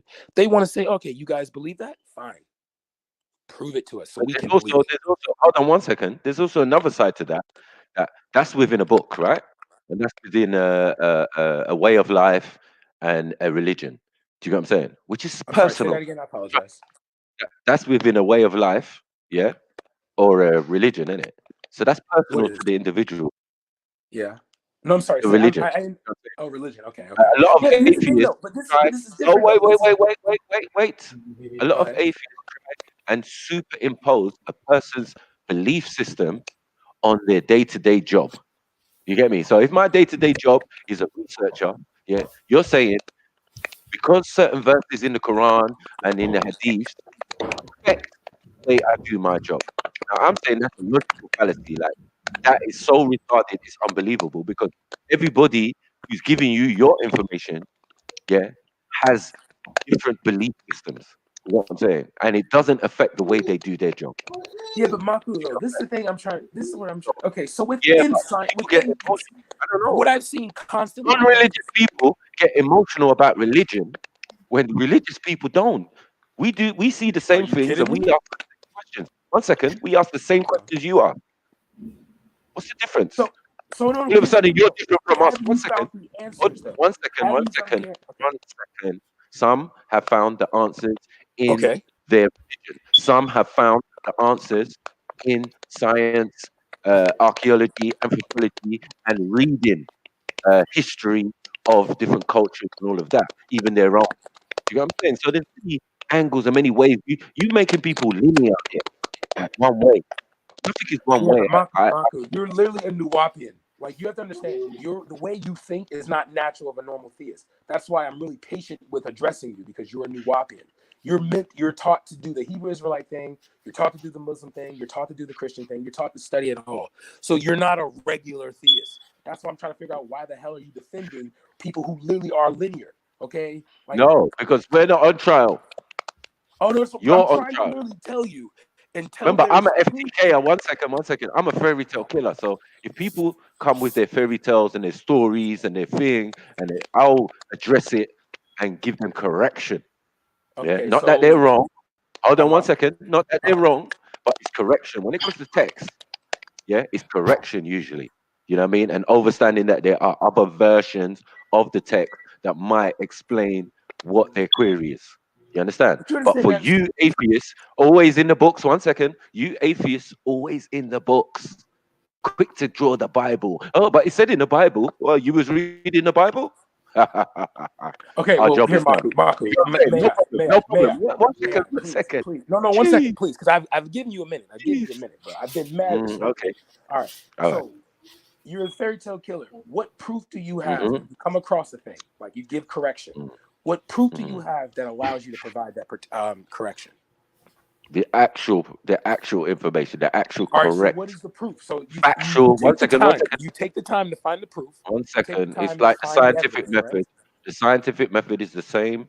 We apply the scientific method to everything we do. That's how we get FTK. That's how you become CSI and all of that. You examine everything. Do you get what I'm saying? And you come to the right conclusion. Do you get what I'm Okay, saying? so You don't take the just take time one to thing. come to the right conclusion, so Of you can course. provide correction to someone who comes to like a story or something like that, right? Right. So when an atheist Any comes story. to a Christian, a Muslim, a Buddhist, Mm-hmm. or anything like that, and questions and says, "Hey, how is this thing real?" The thing is about that, yeah, is like, Yeah. why does it have to be that? Do you understand? Like, why do you have to know? No. Hold on, one second. Why do you have to know their religious background? If they come to you asking a religious question, cool, yeah. But then are you, the atheist, are you the person to ask the question if you are not versed in the various subjects? Do you get what I'm saying? You're just picking and choosing. You're finding verses, and then Okay, you're but saying to Maku, people, Maku, "Can you explain this to me?" 1 second. Or is it that you've read the books? You've definitely read the books already, yeah? And you have queries about things. That's why you're an atheist, because it didn't sit well with you, and you have queries about certain verses and certain passages in the books. You know what I'm saying? Yeah. Or the concept itself that prove God to me. Okay, You know what I Maku, mean? let me try it this way. I'm gonna try it this way. If I made the claim that you, the Nuwapian sniper, has never been the speaker's corner ever in my life, right? And I make that claim, and I say I'm going to prove that claim, and I want you to disprove me, Maku, that you've never been the speaker's corner. How would you disprove me? I probably one video. COE, thank you. Like straight out, right? No, YouTube is acceptable Like as evidence. multiple Cool. speaker court, yeah. So you would use evidence that proved that you were at the park. So if I were to say to you, "Hey, Maku, where's hell at? Like hellfire, Yeah. Where's that at?" And I said, "All right, can you provide me proof that it exists, that there's an afterlife where people will be judged based on various sins, various transgressions, and they'll be sent to a place called hell, or a place of where the Bible says weeping and mourning and gnashing of teeth." All right. So if we use that, right, I've already tried to prove that you've never been at Speaker's Corner. I failed at that. You disprove me because there's videos to show you were there. So in the same case, if an atheist comes up to a theist and says, hey, you're a Christian, you're a Muslim, you believe in a higher power. Can you show me where that higher power is? Give me evidence of that higher power. Yep. How is And I that would wrong? say, well, you can ask the question, but again, it's a lot of it is based on the Bible. Do you know what I'm saying? Or based on a religion. So you have a question, you can bring a question to someone because you know the Bible, yes? Yeah, wait, no, Marco. I'm asking for proof, not. No, I'm asking. Yeah, you might ask for proof out of the Bible. You might say, look, all right, why is this verse in the Bible? Like, No. I wouldn't ask for proof out in the Bible. I wouldn't do that. I'd be okay. I would literally ask for proof out. Like I would, because if generally, if a Nazi comes up to me, and says, I can show you my way is better, and he pulls out if he pulls out Mein Kampf, I'm like, bro, get out of here. What are you doing? You're retarded. Like, why would I show me outside of your doctrine how this correlates in reality? That's what scientists do. That's what peer review. That's when like one person will take like for example with climate change, there was like a lot of it was like widely debated that like, oh, the whole thing's a hoax. So each time people who were against listen, would you look, some people are of the mind, yeah, that ancient people like the Cometians and all of that believe that the sun is a god, right? Yeah. Right?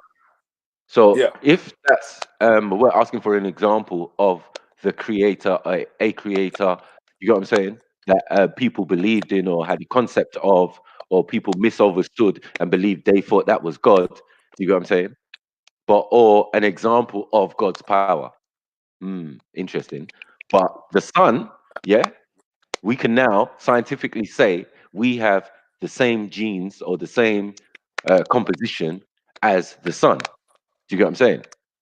So at some point, we came from the sun. They say it's stardust or whatever, but or particles or whatever. You know what I mean? Yeah, a byproduct of what the sun does, basically. You know what I'm saying? Yeah, but so that material to make that statement, right? Well, there would have been proof.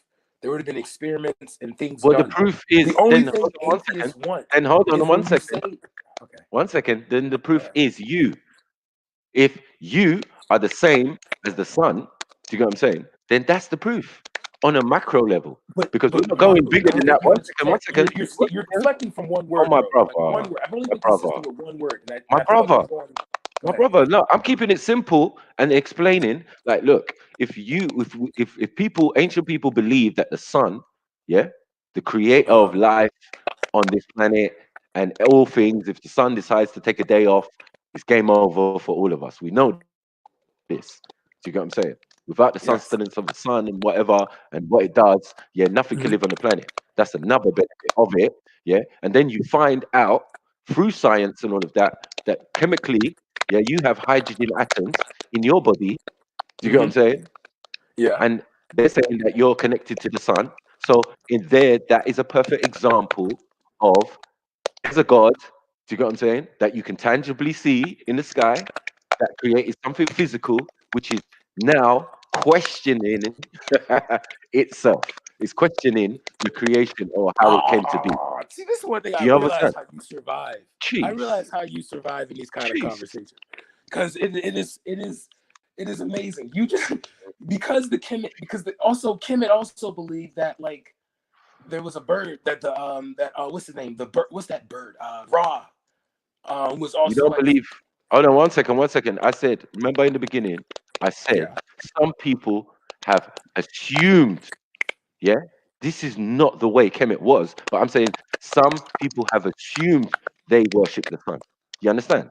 So let's go with that and just say, all right, you know what? For argument's sake, yeah, that's true. Yeah, it's still acceptable to say that the sun is the provider of life or everything on this planet.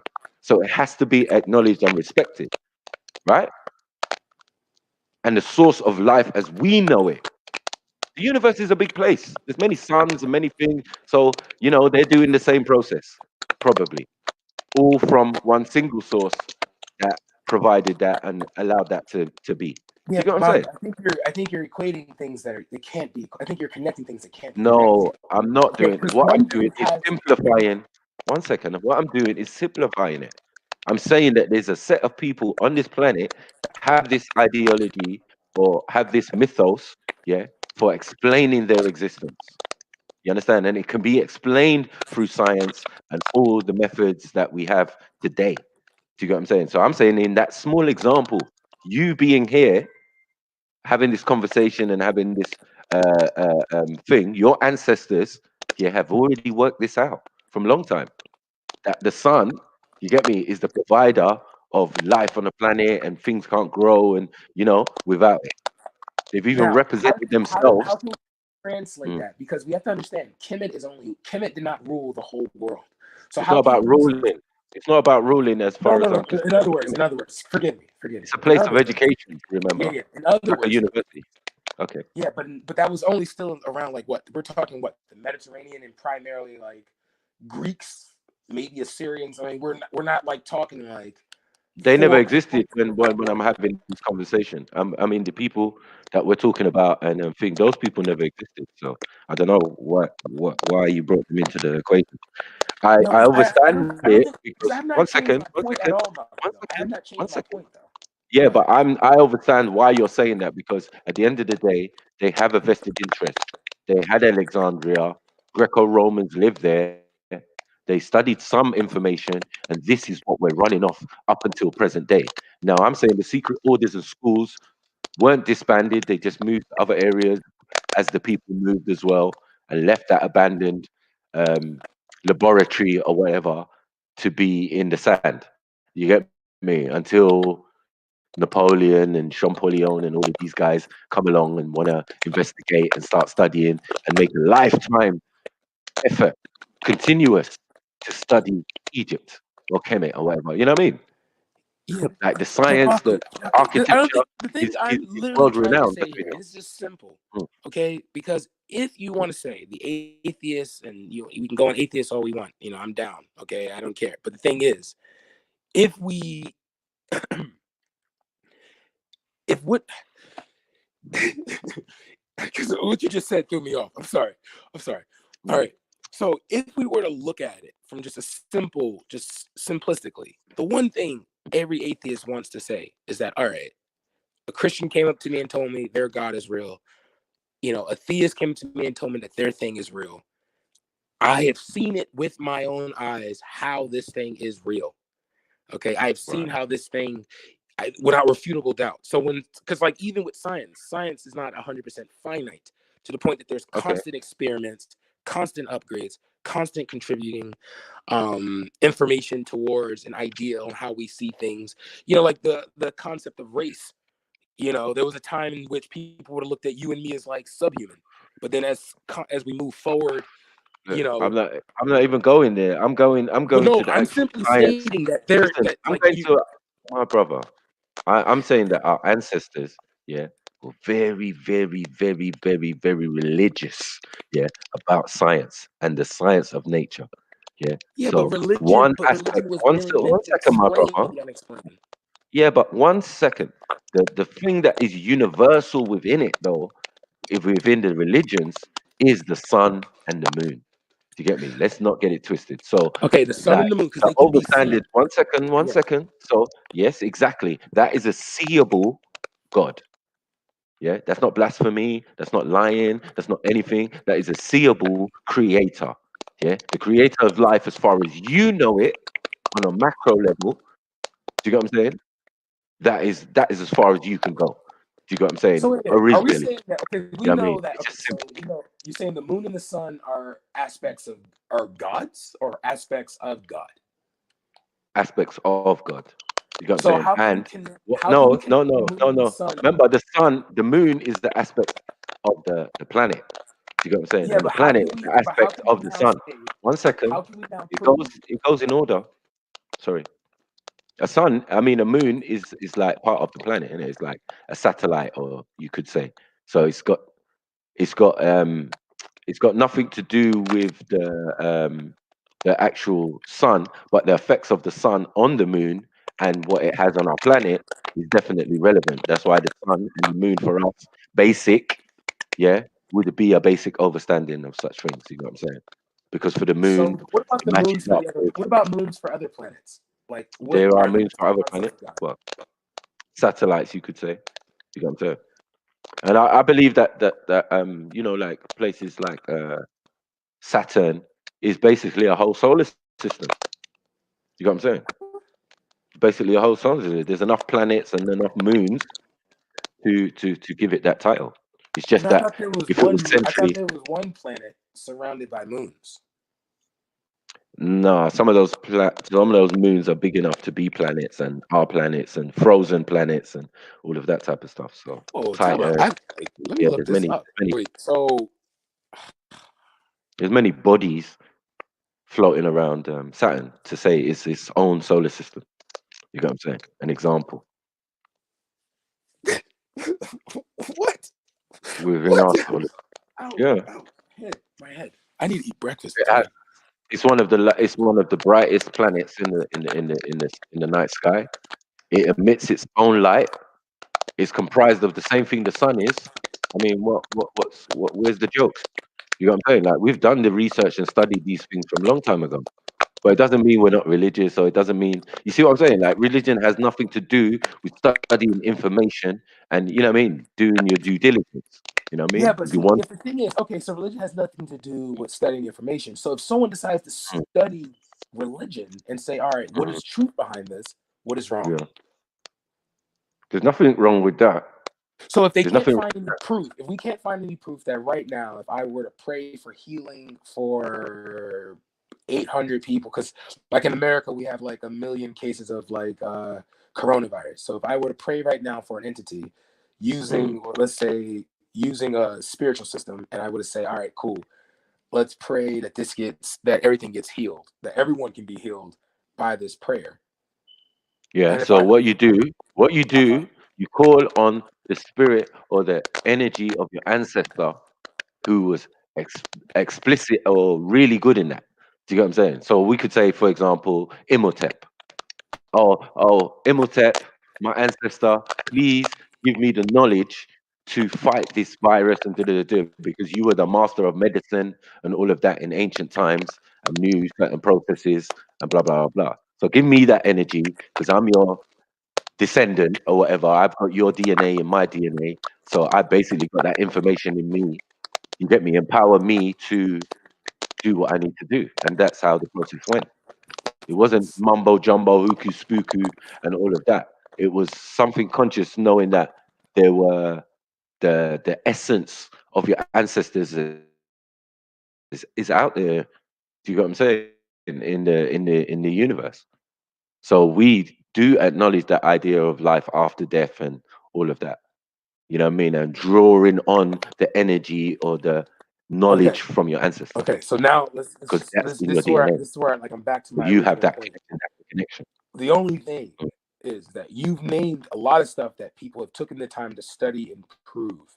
So now they want to sit down and study. All right, cool. Let's see if there is something known as what we consider to be. But you know what it is? You know, it's they want to study and prove it again. So as you said, our ancestors researched, did all the work, and came to what I said put it on the walls. One second, and then a bunch of other people came and are doing that process on that information to see if that information is true. Do you understand? Where it's been successful, we have the modern technologies that we have today. Do you get what I'm saying? Where it hasn't been successful, do you get what I'm saying? They're still working on it. Some have caused so they're maybe still trying nuclear to find. fusion. They're still trying to find the proof of a god. One second. One have caused maybe nuclear fusion, where in ancient times these things have been carried out, and we've got traces of like plutonium around the Middle East area, why it's all a desert and all of that. Like, what was going on there? So there's nothing new, as they say, under the sun. You get me? And that sun is definitely, in a lot of people's eyes, God. You get me? That's not true. There's mad new things under the sun, bro. Come on now. I'm not even trying to be petty. There's mad new things under the sun. Are you like what do you mean mad new things? I'm saying, like, under the sun, yeah, that the creator and the sustainer of life on this planet? Okay, Yes or no? So in your indication, okay, so when you I'm saying let's do it this way. if the sun takes a day off, are we here? Is it going to be normal? Business resumes. But here's the thing, though, Right. Marku. So are you calling the sun Allah? Are you calling the sun Yeshua, Yahweh? I'm saying the sun is the aspect of the unseen. You get what I'm saying? It's the only aspect of the creator. You get me? It's a creator also, like a mother is, like a woman is. Do you get what I'm saying? Doesn't mean that they're God. You know what I mean? They are a form of physical God. Do you get what I'm saying? Because they create life. You understand? But we understand the levels of atheists. That's not a physical. Bro. But atheists merely want the proof to say that there's so there's unseen force. What is the unseen force? But hold on, what's the proof that there's a sun? If not, you can your see observable, it. Like that's right. proof. Your observable, it's tangible. Okay, cool. So Marku, so then you can't even argue past you can that see point, that really. That. So if now you think prove about that there's it. But hold on, Master. Yeah, like how you're asking me to prove if there's a God.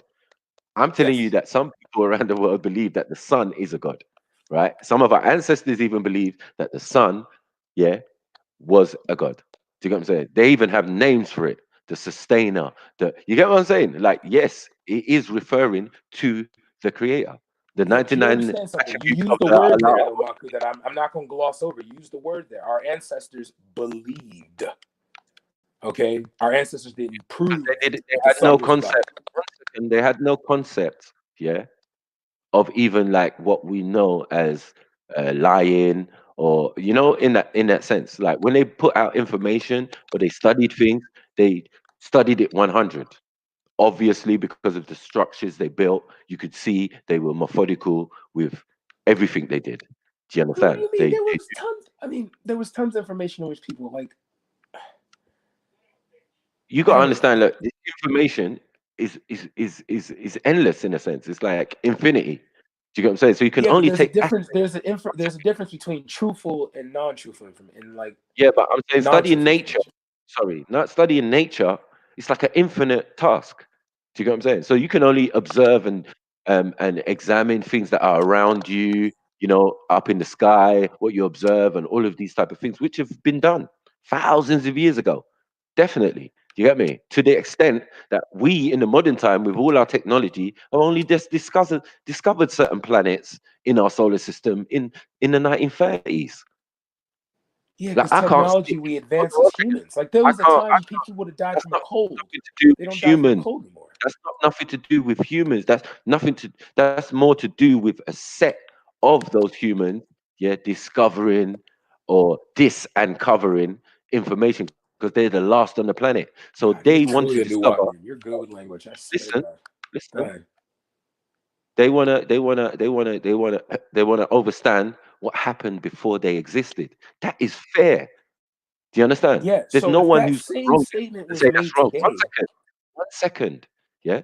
There's nothing wrong with that. But what I'm trying to say to you is that our ancestors, and they know that our ancestors had certain information. It wasn't a case of, is it true? Is it a fact? Can you prove it? Blah, blah, blah. They knew they were 100% on point, only because of the examples of what they found around a surrounding area, or whatever, whether it was Sumeria or whether it was Egypt. So what's one thing that they're 100%? Just sorry to interrupt, guys. There's people in the back chat, people in the backstage. Veli, if you're listening, people in the backstage. Because I'm really trying. I've not like left from my original point here. Okay. Yeah. Go on. Atheists merely just want proof that there is a God. Literally, atheism is just someone who doesn't believe that there's a God until they see proof. Yeah, but what I'm saying is the proof structure. How does that equate to anything? Like, because I know that like there's going I know Bernie's going. I know there's going to be people equated to atheism to LGBT and all this dumb stuff. But how does a non-belief in a God?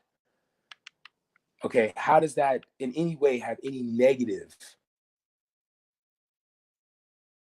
Oh, not believing in a God, did you say? Especially if they're asking the question, well, prove it to me. And here's the thing, in the Bible, you see God doing that very thing multiple times. Sorry, he wanted to prove to the children of Israel. You're saying not believing in a God. Mm-hmm. Is there a problem with that? Is that what you're saying? That's what atheists are saying. With someone who's waiting for evidence, who's like, all right, I don't see any evidence that there's a God. Okay, cool. But that's not the only question they're asking, because atheism would be simple in trying to debunk, innit? It's Like, not. It's I'm gonna more pull the up the other way definition of round. atheism You right start, now. one I'm gonna pull up second, the one definition second, right one now. second, one second, one second, Go one ahead. second. No, Let me keep tell you talking. what Keep you do. talking. You can put a definition. You can put a definition, yeah. But let me tell you what you do. Then you start picking at the people in religion, trying to find fault. They're not the ones. Yeah, they're doing their thing, innit? You come along. I don't believe. No, there's no God. You explain this, explain that, explain that. If it was only one thing to be explained, then I explained it. That some people around the world believe that the sun is God, with good reason. Because when you add the science and add everything to it, it only makes sense. So that means a certain set of people knew something before the modern day scientists caught up. You get me? With their technology and their information and the studying of DNA and all of this, to realize what those ancient people were saying was 100. That is how things work. Do you get what I'm saying? Okay, so today we have the internet, we have all of this tech, we have all this history and things like that, right? So if today, if someone decides, hey, I want to go back and look at the ancients and see, like, okay, is there an entity in existence, right, of a bird with a man's body with a sun on his head? So if I were to go and look for that, right, and not find it, okay, I can easily state that this was just someone's mythos at the time of their existence. I don't see your point. What's your point? Are you saying the That man there's with no a bird? proof that there's a bird with the sun on his head and a man's body? No, because that's not what's being explained. Maybe that's He's making the Bruce Lee mistake, as most atheists do. Here he goes. Gee, you get me? That's a real jump. Looking at the finger. It was a real reach, though. Looking No, at it was the a real finger. reach, a good reach. I mean, you're gonna say Haru, all of a sudden the depiction of Haru, do you get what I'm saying, with the disc on his head, was a real person. There was no real person. Of course, there was no real person who looked like Yeah, that. of course. Obviously. Okay, So so for in us, that same for case that you just made us, that one statement, second. there's But no this is the real person. fallacy again. This is the fallacy in believing in Champollion and Howard Carter and all these writers, all these Europeans who study Egyptology. They don't have the facts. They don't have the thing. They just have their interpretation. And you ran with that without no checking, nothing, to make the statements that you make. Are you That's kidding me, mad. bro? That is mad, bro. Bro, we come from a very intelligent people. Do you believe the Come earth on. was created because a deity took a chicken and had that chicken pick at the ground? No. Okay. Bro, Okay, it's these are like, the ancients, though. again, yeah, These are but our you're talking ancestors. literally. You're saying like it's literal.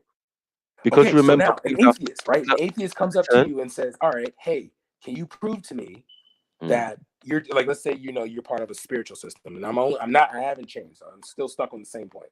You're part of running, a man. spiritual system.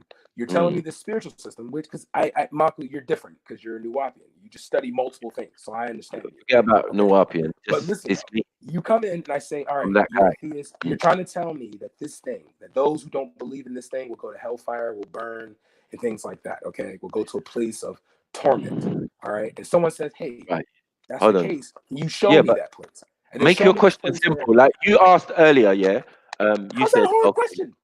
No, but you asked the question earlier, like say, where was hell? And you didn't even give me the example. I could have given you an example of an give me answer. an example. Do you get Give what I'm me an saying? example So of like, the physical it's embodiment still of a place dissuading of from the torment. point, my friend. It's still dissuading from the point, really. Do you get what I'm saying? Like, No, we're on the point. I haven't changed. yeah. Prove it. So That's it. so Just my prove point it. is, There's a hell yeah. hell. No, you went from Birdhead to the finger. Big up. You went from Birdhead. You went from Birdhead with a disc, yeah, running, right? And I'm saying, Marco, like, I haven't changed my why point. I are have not you changed my point the running? entire time. Okay, I haven't so changed my point. I haven't okay. changed. So have I not given you an example, yeah, of God and proving the existence of a creator, yeah, and proving the existence of the people that it created? No. I have not. No, you literally said that people in the past. No. In one, 1 second, I'm going to repeat to you what you said. I'm going to repeat exactly what you said. You gave us the example that because human beings have stardust and are made up of the sun, and because one group of people saw the sun as a god, that's an example of God. Is it one? Actually said that. I said, is it one? I'm not saying it's one. Remember, I just mentioned that in the Abrahamic, the sun and the moon is definitely prominent. They're definitely prominent figures in that. Do you get what I'm saying? The Abrahamic, though. In the Abrahamic, so I'm saying.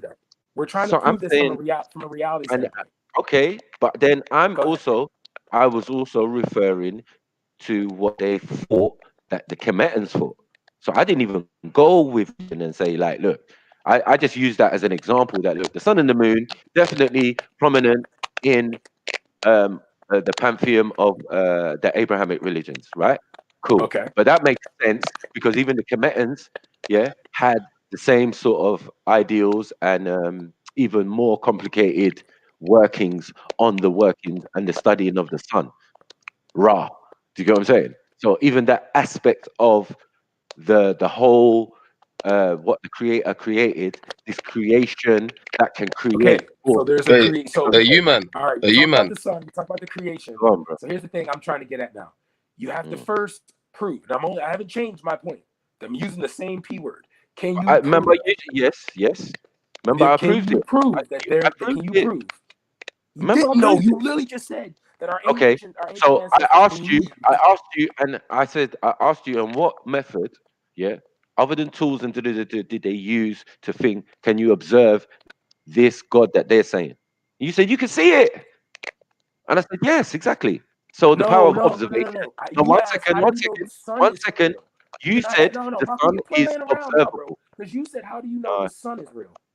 And I said, you can see the sun. I didn't say that. You didn't tell me, how do I know the sun is a God? You said, how do people know the sun is real? And I said, all right, how do you know the sun is real? Right, you can see the sun. So, right. So some people, remember, say that sun is a God, right?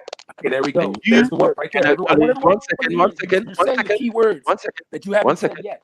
You said even the scientists can acknowledge that. 1 second, to a certain extent. 1 second, my friend. Even the scientists acknowledge that to a certain extent.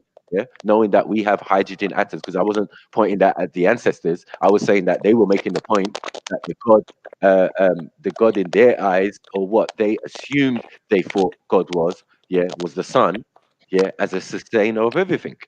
Do you get what I'm saying? You man. I beg you, let me just say one sentence. Yo, say one sentence. Yo, Brad, listen, brother. Enough feedback coming from your thing, man. When you're typing, bro, it's crazy noise. Bro, I'm not the one that's though. That's not me though. No, I think it is you, bro.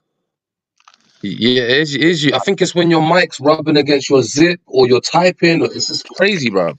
I've been trying to get in for like an hour just to tell you. That's not me though. I'll come back and come in. That's not me. Yeah, cool. Hey, Matthew, you all right? Yeah. Omar. Yeah, man, I'm good, bro. Omar, what do you think though, man? Because look, this is simple, right? Did I not give a good enough explanation on that? Yeah. Some people have an example of a God that is the sun, right? And then we add the science to it. The science says, you're definitely made from the sun. You and the sun have the same DNA and all of that, right?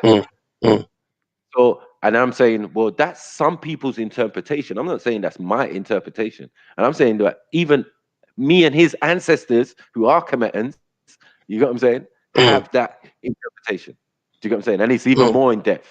Yeah. Even as a Muslim, some of the 99 attributes of Allah relate to the sun. We're not going to quibble on that. You get what I'm saying? Sustain you know, the most merciful. Yes. These relate to actual what gives us life on the planet. Something that Allah subhanahu wa ta'ala created. Simple.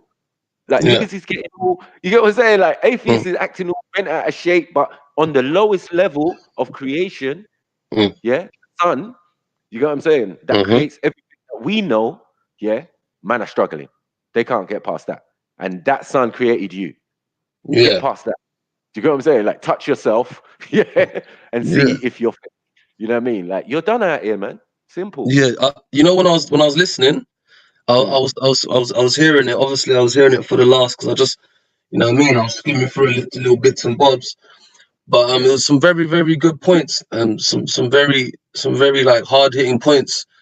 When we was talking about beliefs, a lot of these people, they don't really know they do the most beliefs.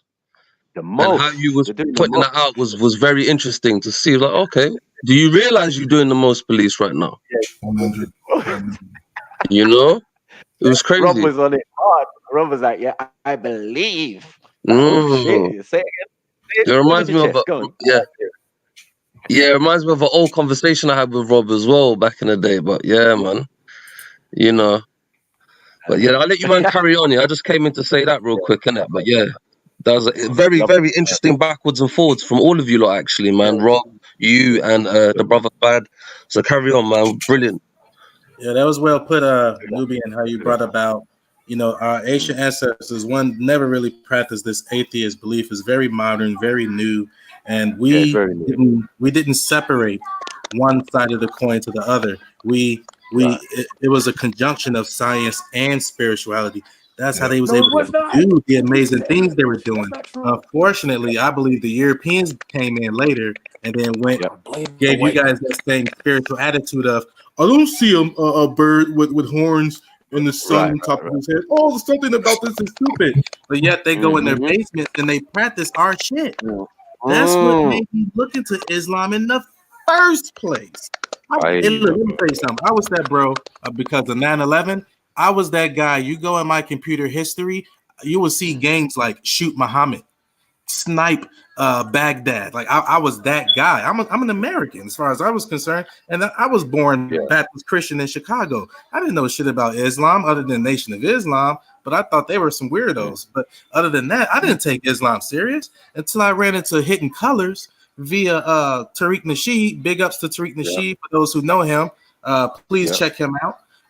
And I found out around that time I was a Mason.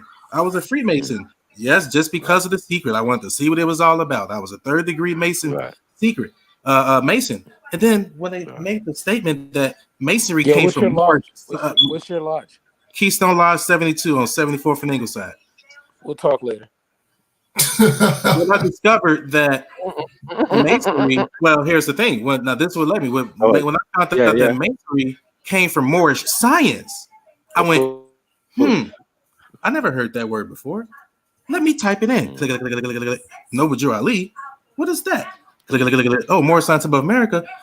Okay, I went there that Wednesday. I found out, oh wow, Islam was our religion before Christianity. That was enough. That was enough for me. I'm like, oh, okay. I look at the movie Roots. Oh wow, Kunta Kinte's mom is using "Peace be upon you." Allah sees everything, all in the movie Roots. So I'm like, if Islam is so dangerous, if it's so stupid, if it's so weird, right? I'm with you. Why would they take something like that away from us? What kind of data, what kind of strength that we were getting out of this stupid religion that was stupid enough, but yet they did not want us to practice it. But yet they went into the buildings. When you look at the Shriners, this is when I ear hustled a lot in the lodge, and I discovered that when you make 33rd degree, you stop making the oath on the Bible. A new book ends up on top of the Bible when you hit 33rd degree and you become a member of the mystic order of the and that is talking way too much, bro. The book that's I know. Brad, that's your issue, man. You're too you want the answer. You want, like, you gotta get off that European mindset. They want that right now. You can see it in the way they dance. They're in a rush. The way they have sex, they're in a rush. Slow down. What do you got to do, bro? We're in the pandemic right now. Everybody's at home. Chill out. What are you in the rush for? First of all, you got something to do, just click off. But what I'm saying is, and I'm throwing jewels out right now. You need to sit back and just be humble. I'm throwing jewels out. I'm the furthest thing from a Eurocentric mindset. I'm the furthest thing. Yeah, I saw your video. I'm just joking, bro. I'm just joking.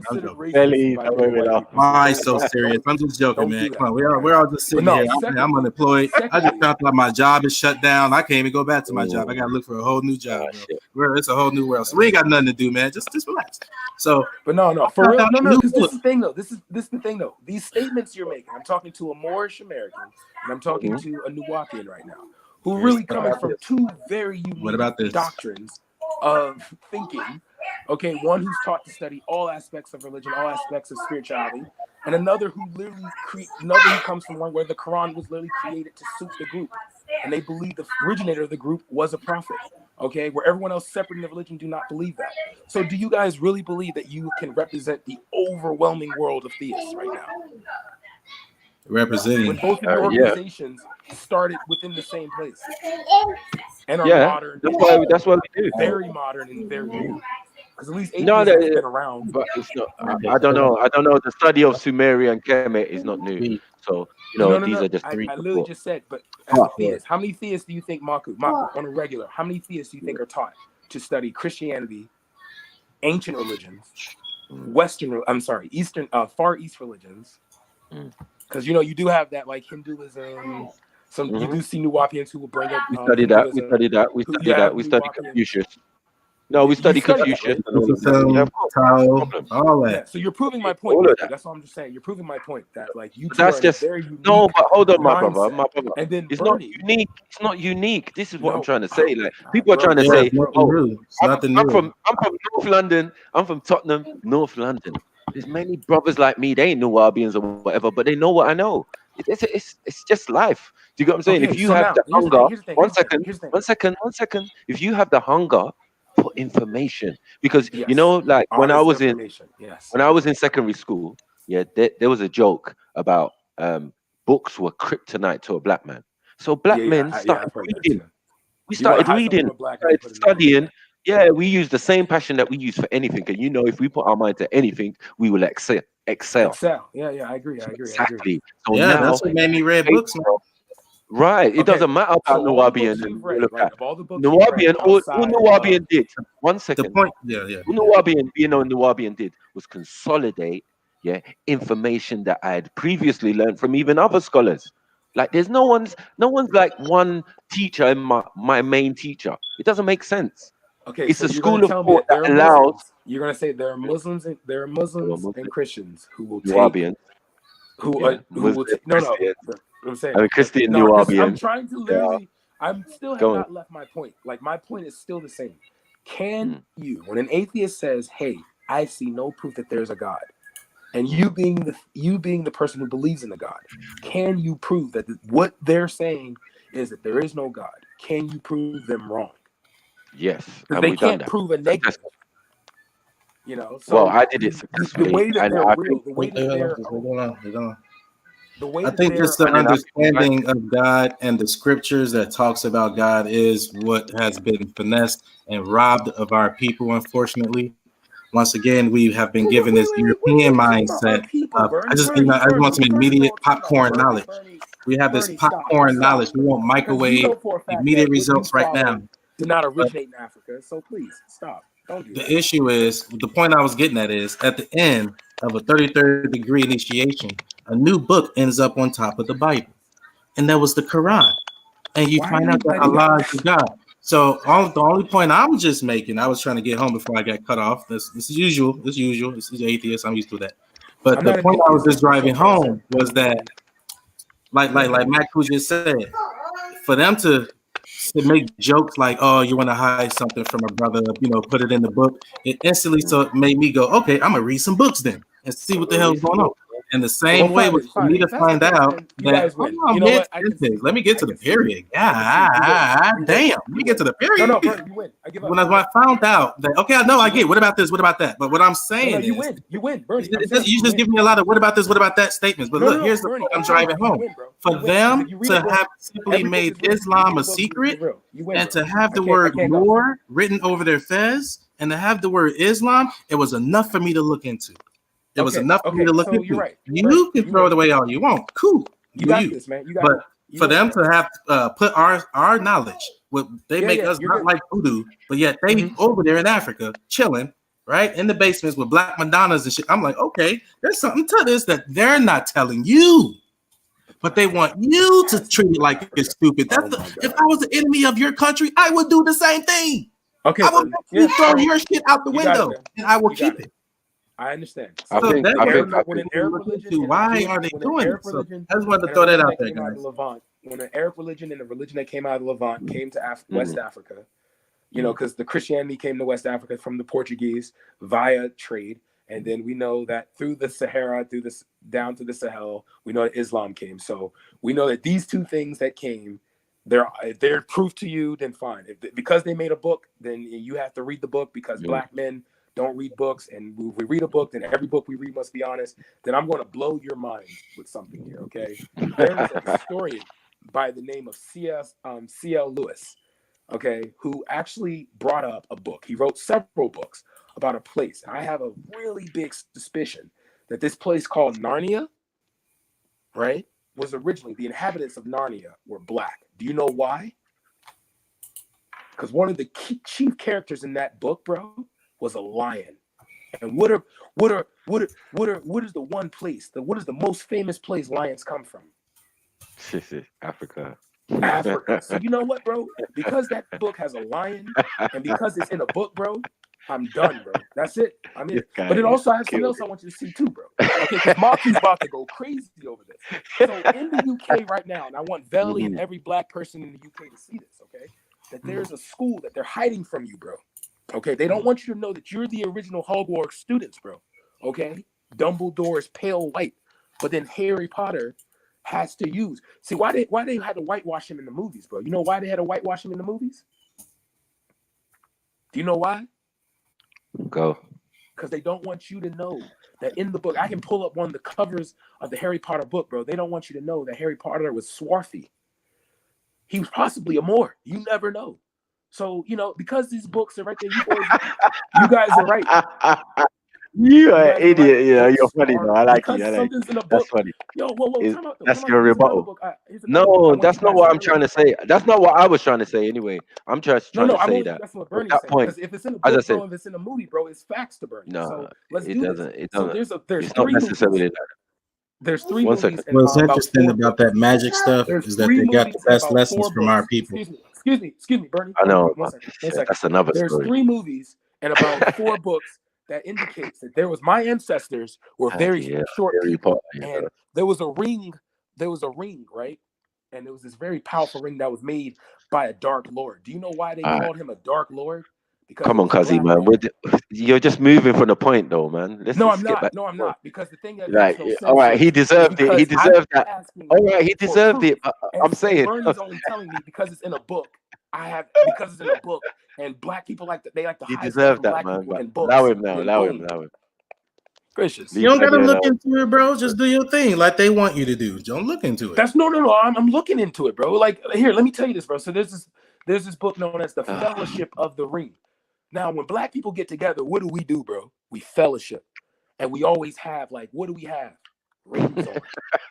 Okay, and then for me, I lived in New York, down by Central. I lived off Saks Fifth one time, but I lived around Central Park, and I saw 2 towers, bro. Right? Okay, when you see the 2 towers, right? I realized I read a book about this when 2 towers Come fell. on, bro, man. I thought we were trying to prove the concept and prove God and all of these type of things, man. What's going on, Marco, man? You haven't proved God, bro. You've literally just indicated. Bro, I gave an example. No, I gave an example. 1 second. I gave an example. One example, and it's very, very, very kind of proving my point in the fact that these ideologies and overstandings are based on European translation of what they thought the text said. Do you get what I'm saying? On the walls of Kemet. So this is not even genuine. Do you get what I'm saying? This conversation, because it's all based on European overstanding of everything that we're talking about. The only person maybe bringing something different, is me, who has a more overstanding from the side of the Kemet and overstand from the side of the Europeans and the side of the secret societies and why they put out certain information and why they don't. Yes, and Maku, and what they're hiding. Consolidate all this world knowledge, right? To show. But what I'm trying to say, atheism is not going to help you. Do you know what I'm saying? Atheism is merely. I go back to it. Yeah, you guys repeat yourself more than you believe. Believe it or not. Atheism is merely a lack of belief in a God because there's no proof. And it's not just one God, it's gods, the idea of spirituality outside of itself. Okay. Outside how are you gonna expect Europeans to know that until they learn it? You see, here's the thing. Why is it that only Europeans? Why is it that only Europeans seem to be the only ones that can think like that? Why can't a black man walk into a room and say, because he has wait, no, a let soul. me, I'm saying, why can't a black man He has go a into soul. a He has a black soul. 1 second. Because he has a soul. That's So what I'm white trying to people say. have Like, we're souls. soulful people. We have feelings. We have, we're talking about a people who, in some respects, have no emotion. They can actually randomly tell people they're going to kill people, and it is what it is. You know what I'm saying? Stand up on a podium with a shirt and tie and tell you that, yeah, boy, listen, protect your loved ones because, boy, some of them are going to die out here, unfortunately. Do you get what I'm saying? With straight faces. So the level of wickedness and cold-heartedness that some of them have expressed, yeah, leads me to think that, listen, yeah, these are my cousins and that, but they're not my people like that, because my people don't behave in such a fashion. We have more spirit, more empathy with things. Like, this is just a observation. Okay. And I personally think that this is a fact. Okay. So thank you. Now, I'm just simply going to go back to my original point. I have not left at all. Okay. When an atheist comes across a theist, like when he comes across you and he says, hey, you have this belief system. You believe there's a creator, there's a divine being. There's a divine being out there that can create everything in the whole world. Fine. Okay. Let that be the thing. All right. Now, as you told me that, cool. Can you show But that's me not that? true, is it? That's not true. Because obviously, there's no divine. You don't believe there's divine. There's no belief there's a creator. Wait, we're on level 1 still. Remember, level 1 masonry. Let's go. The sun, yeah, is the creator and sustainer of life as far as we know it. Remember, that's level 1. We're on level 1. So when you say low, you're on low, or they say in the ancient texts is on low. You get me? And they say hello, hell is low. You're in hell. So that answers your other question from earlier. Oh shit! Yeah, that answers your question from yeah. Okay, so if I say Bawul Ni, where are we at? Where are we at right now? If I say Bawul Ni, where are we at right now, Marco? Yeah, we here. We in hell. Break that down to indicating what? Okay, because if I You don't have- speak English, what does that mean? Because You're on the lowest. Hello's in Let me English. break it down for you, because we're on the lowest plane of existence. So you believe because a European word, that's what it is. Because we like, I think like a European apparently. Been in my community all my fucking life. But so we're using an English word hello to define that we are in hell currently. So if I say hi, welcome, what's up, what's up, heaven, Marco, you convinced me, bro. Never mind, I'm done. You got it. Next conversation. Hey, yo, somebody let Fairy Tale Killer Brad breathe DP on, please. DP on. Come on. Are we done repeating ourselves with the statements of the atheists, or are we going to actually get into a conversation? No, we're talking about atheism. You know what I'm saying? Because it's like I'm just hearing the same mission statement. Just this is what we believe. This is what okay. Yeah. Now let's talk about something else. But no, the funny thing is, Bernie, brother Bernie. Listen. The simple thing is, brother Bernie, I've given them an example. You're saying I haven't proved it. Like, there's many ways to prove. 1 second. There's many. But now you've gone. 1 second. Now you've gone to a God, yeah, that you assume is physical. Like, well, you could assume that because the texts say there's a physical so you're saying embodiment of the creator. You're saying God is more metaphoric? You're saying God's more metaphoric? I'm saying both in the texts. If we're going by the Abrahamic or the Quranic or the thing, I'm saying both. Do you get what I'm saying? That God is metaphysical. And there is a physical God in the Bible. These aren't like literal. No, these are other different entities and beings. Good afternoon, everybody. That's another story. What up, Walter? Yeah. If you look for physical proof, what I know that I study, I'm not going to get into others believe that. I'm going to just tell you what I study. When it comes to physical proof, like every manufacturer, he has a mark to let you know that it came from him. Now, you don't even have to see the person who created the product, but you can tell that it is this by the mark. Artists, we do this a lot. I used to draw, and you make a little mark, a signet, some type of a distinguished mark. Like, oh, okay, that's Bernie's work, or that's this person, copyright type stuff, blah blah blah. Well, God operates the same way through geometry, which is actually one of the letters of the meaning in the word masonry. It's not only mean God, but geometry and gnosis. Right. Because what Nubian is telling you, the gnosis part of it, which also begins with letter G, is a combination of both sides of the physical and the metaphysical. But the physical existence of God's mark, to know that he was the manufacturer, is the geometrical shapes that you can see in everything. From a beehive, there's geometrical shape. To the eye of the insect, there's geometrical shape. To the atomic structure of water, when you freeze it and turn it into ice, it makes the geometrical shape. This is the mark of God that we would call it. Even inside your bone structure and your muscles make a geometrical shape. That's why we say in the Quran that God made. Okay, okay. Let me flow, man. Cut me off a lot. The atheist thing, man. That's why when God. You gunshot, bro. I mean, you don't like allow dialogue. You go and you won't stop, and like everyone notices it. Everybody been going for a minute. But Brad, you're an intelligent guy, Brad. I'm always happy. I'll be on third base and I'm going home. Then I get interrupted. I'll be on third base. Dirt, man. We wanna show the world that we can be disciplined. We invented it, so let's show a little bit. You know what I mean? And give each other respect and let each other talk, innit? Come on, man. You get me? Go, Bernie. Finish your thing. That's just what God. That's now then, that relate you back to what we're trying to say on the spiritual / scientific expression of God making the earth in 6 days. If you look at the atomic structure again of the water, it's 6-sided, and it says in scripture that everything is made from water. It's made from the same geometrical structure of water. And again, you can see, you guys like that word, see this in creation. Just go click on Google. The atomic structure of silica, the atomic structure of the atoms of water when it's frozen, the atomic structure of your bones. It's all geometrical. So I don't know about the 6-day thing, but I could understand it if they were simplifying it. They were simplifying it and maybe talking about 6 parts of 6,000 years. Do you get what I'm saying? Right. It's not actually like 24-hour day, but like periods and you go into arrogant. Yeah. Right. Okay. Where's Brad, go on. Yeah. I can keep going, but I get cut off. He made a statement. He made a huge statement. I just clearly just want him to just share his screen if he can and just prove it.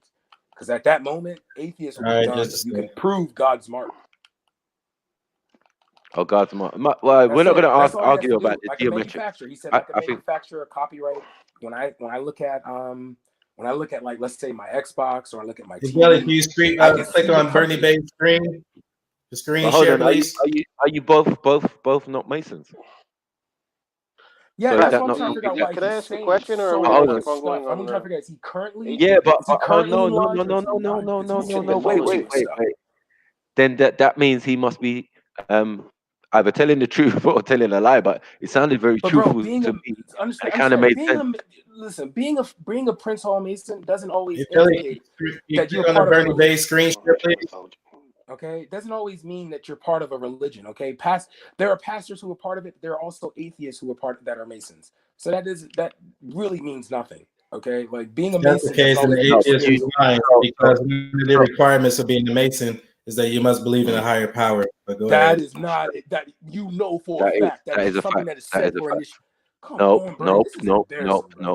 No, that is a fact though, bro. No, it is used for initiation because even when I was pledging Alpha Phi Alpha, we literally did the Kemetic prayer type style on the oh my god, why did I just say it's that? Probably Aleister Crowley.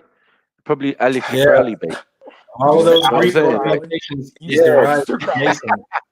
Yeah, he was doing Kemet. I can walk in any of them frat parties. I can walk in any of them frat parties and tell them about their shit. Right. I've done it twice. Brad. It all came from our people. We came from the Boule. Yeah, but some got it. Got ancient mythology for all day. No, it didn't. The D9 did not get corrupted. All right, good. He's about to prove it. Go ahead. Oh, okay. Go ahead. Your screen's up there.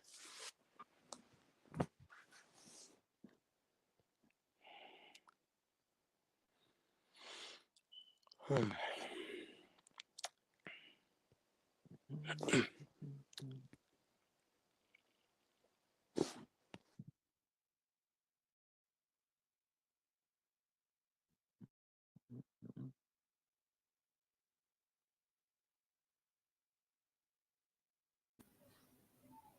once again, you look at the atomic structure of ice, it has geometrical shape, actually hexagonal.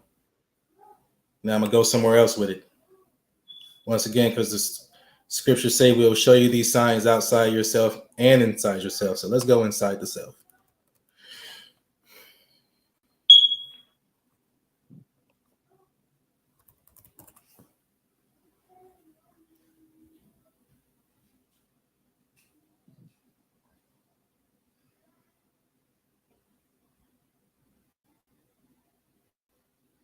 Let's see, what's a good one? The organic molecules, six-sided.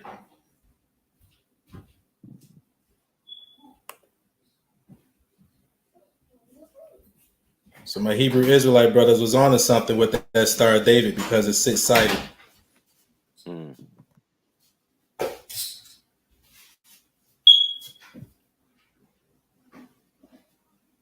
Okay. Right.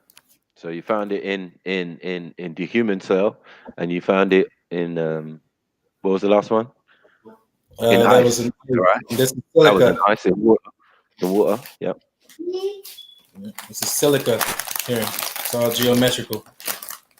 Right. So this is what we would call the mark of God, his mark.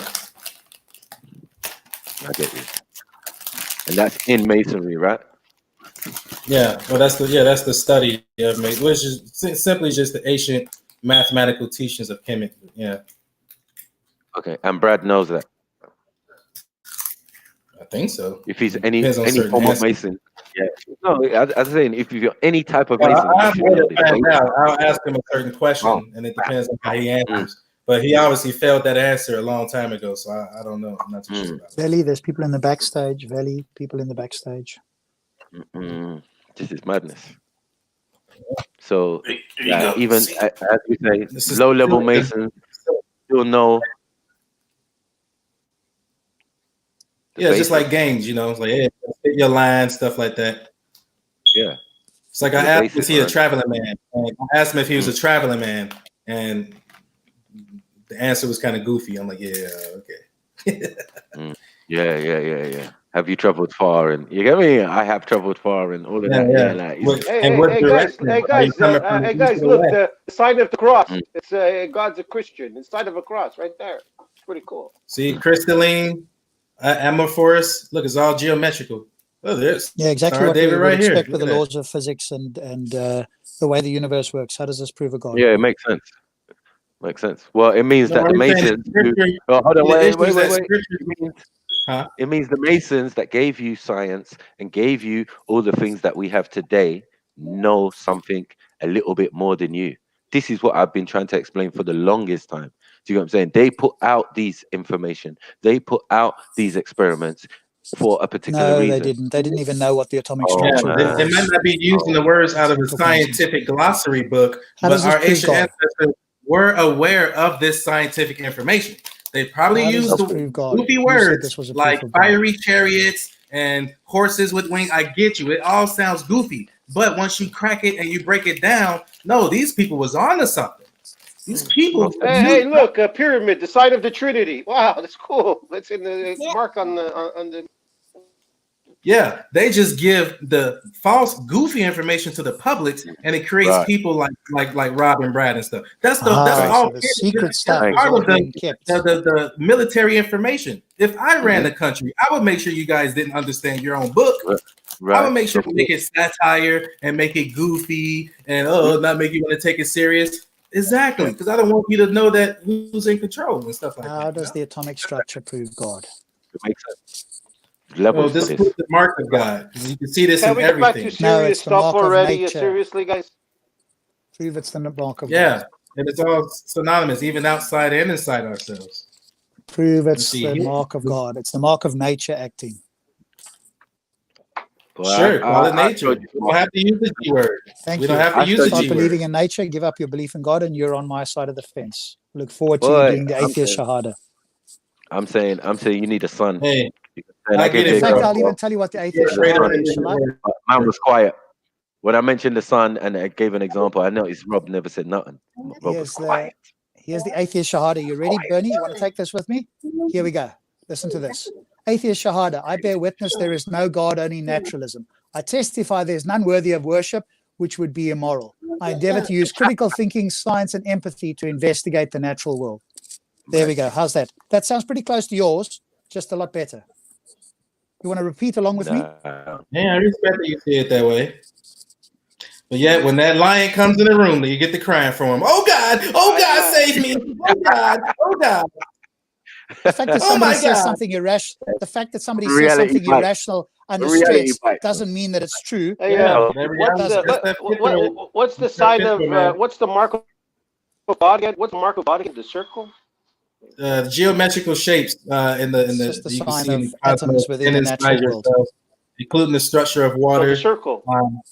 I'm inviting any Circle? Muslim to take the atheist shahada. Yeah. There it is. It's very similar to yours. You just have to use different words, and you'll miss So it. everything has a circle, so it's the mark of God, right? I Yeah, believe the circles, atheist dawah on you. geometry, and waves, including waves, because it says we made everything out of water. So water is not There just you, a there you have it. There you have it, Mhm. Rob.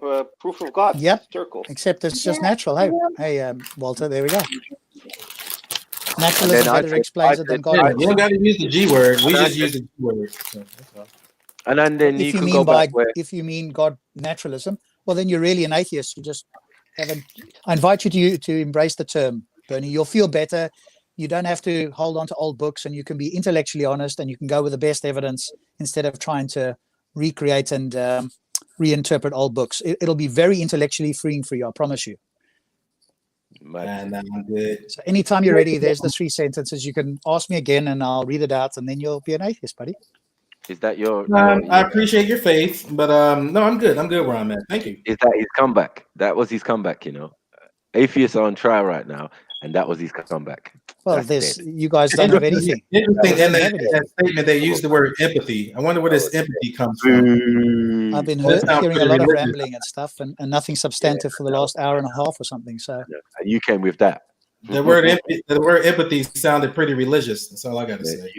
You came with a shahada. of course, you'll use any word and claim it's religious. Hey, Atheist shahada. That's what you spent an hour doing, working out to do it. dude, I had that long ago. See, Long ago. how's that working out for you? Yeah, that's what I Fantastic. thought. Just looking for the people. Most people don't think critically, though, and especially Good looking. religious people at some level. Good So, looking. it is an uphill struggle. I'll grant you that. But I'm Yeah, but certainly, you're getting. I have a You're trying to trust get in G-Block. people's We hear cognitive you. ability to suddenly kick in. You've tried to corrupt G Block with that thinking. You get me? G Block was thinking that before I ever came along. Nah, because they've Yeah. confessed. Oh, wait. They've confessed. No, wait. Yes, they were. They were No, atheists no. before they And even like knew who I yourself, was. like yourself yesterday, could confess to have a morals and everything coming from religious background. Everybody on G Block. You get me? You lot are done out here. You know what I'm saying? Like, please, you're not really atheists. Like, you're just pretending. Yeah, you keep telling yourself. No one's really atheist. Now you do sound a bit silly. It's the most stupidest identity ever in the world. Everyone is. If you're not a believer, you're just agnostic. That's all. Yeah. Well, the fact that you don't understand the difference between I atheism met and many agnosticism, I Muslims can educate you if you like. who were atheists, so obviously they were agnostic. They just didn't use. You can call yourself one God or many gods. You get me? Yeah, my experience tells me otherwise. Come on, man. I'm not. Okay, maybe there's somebody who will come in. You just don't eventually and have a understand the substantive religious conversation. lingo. Unfortunately, you've been indoctrinated to look at the religious This lingo. is all rambling at the moment, some but I'll wait. weird, Maybe somebody will bring something substantive at some point today. Don't say I wasn't here, right? The fact that there isn't anything substantial is because of nothing, low not level my fault. masonry, yeah, and the way the system works, We'll leave it at that. pyramid of information works, and where the church and politics and everything sits in that pyramid, yeah, it just makes you overstand. We've done this many times. We've pulled up the pyramid of who's running the world and what level of information they put out and blah blah blah, and we can't get past that. People are negating that either because they're part of it, you get what I'm saying, they're endorsing it, but they're not acknowledging it that it's What we're talking about when we're talking about God and the Creator and all of that, on their level is so low. Do you get me? This is only for the sheep. This is a sheep argument. This is not a higher thinking people's argument, because on the higher echelons, they're not talking about such things. They created the argument. They sent out the scientists to do the research, bring back the paperwork. Okay, we can check it against the ancient texts. Okay, so now we can do experiments and practice some of these things that we've had information on. Nothing comes out of nowhere. Since we ain't had no genius since Einstein, where's all this technology coming from?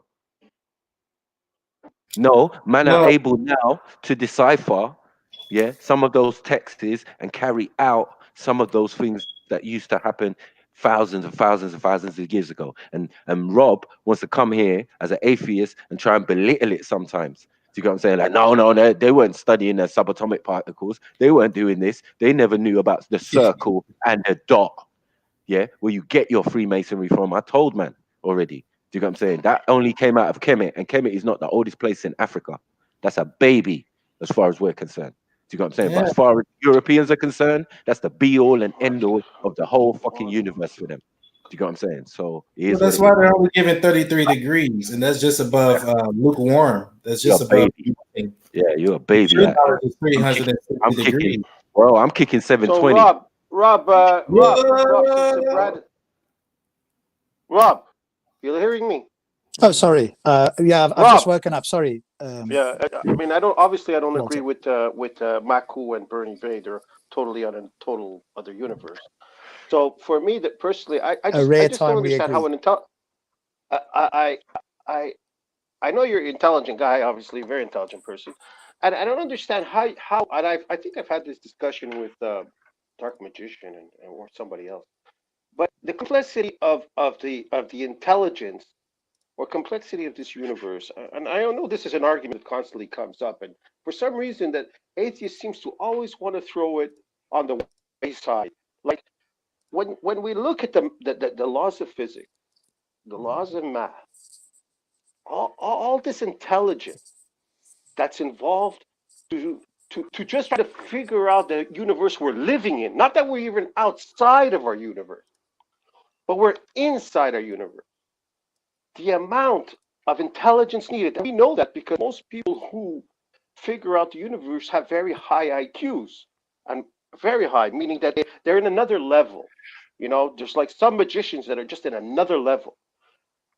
And yet, how can you not at least admit to an intelligent design when the perfection of this universe, or not perfection, but intelligence, is right there in your face? Yeah, but okay, so let me put something to you, Walter. You might not have heard of this. I'm okay with teleonomic design. I'm not convinced of teleological design. And the difference between the two, teleological refers to a mind. There must be some sort of intelligent mind that did this. Teleonomic simply refers to nature doing things.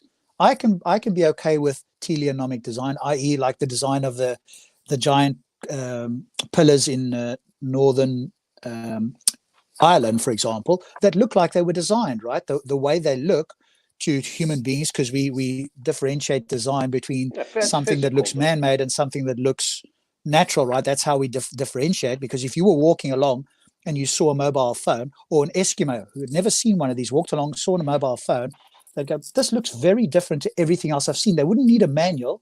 They'd go, hang on a moment, this is very smooth, it's very symmetrical. I've not come across something like this in nature, wonder where this came from, or it's very unique. So we are able to pick up on design when we contrast it with something that is naturally occurring. And if you're going to claim that this universe is designed, well, then you need to contrast it with a non-designed universe. And I will ask you a question that will baffle you for probably the rest of your life. And here's the question. Tell me what a non-designed universe would look like. And then we have this universe to compare with a non-designed universe, and then we can make the inference that this universe is teleologically designed as opposed to teleonomic. But Rob, you're still only going by the fit. You're looking, okay, like the watchmaker type of thing where you see it. But the way that the scientists are taking apart the universe is using equations, math, and those equations are constantly getting more complicated. they're getting much harder. So it's an intelligence that is being used to identify where the place that we're living in. It's like I mean, in order to figure out how many billions of years, let's say, it took for this universe to exist, they say 14. A whole bunch of math was involved. Now, obviously, someone outside time, if they just placed these things and made these things, to them that time is inexistent. To them, it's nothing because they're outside of what they created. But for us on the inside, we are trying to figure out, just like if a computer was trying to figure out how he's put together. You are totally putting that as a wayside and saying, oh, I got to see a fluke evolution universe first to say that a smart one exists. Okay, Walter. But you're seeing the smartness in the design already, outside of pyramids or anything of that nature. Okay, so you when know you what say that base turns to, it turns to, let's say that this entity exists, but yet now it's I don't think he's intelligent, because it look at whatever they're looking at as flaws in the universe. So that would be the next episode of the conversation. So Walter, when you say me and Rob- intelligent, Because there you wasn't would need to intelligence, it would've been demonstrate better than it is, I that guess. an would I have to intelligent demonstrate? mind Demonstrate it does every this better day. than what we expect a naturalistic process to do. When we look around the universe and the world, Rob, this is that makes no exactly what sense. I would expect if this occurred naturally as opposed to supernaturally. Rob, that makes no sense. You know that the intelligence is being used to identify the planet, the universe you're living in. So that doesn't mean that the So universe was obviously, it's not intelligence. natural. That's an equivocation. If it was naturalistic, if it was natural and all fluke, then it would be randomness to it. You couldn't understand how it was put No, together. that doesn't follow, Walter. That doesn't follow at all. That's a How non can that follow? sequitur. How it's a basic structure. We're following basic structure. It's not a cave Why or a can't it mountain. be natural, Walter? Let me Why ask you a can't question. it be If natural? the snowflakes are all different, yes or no?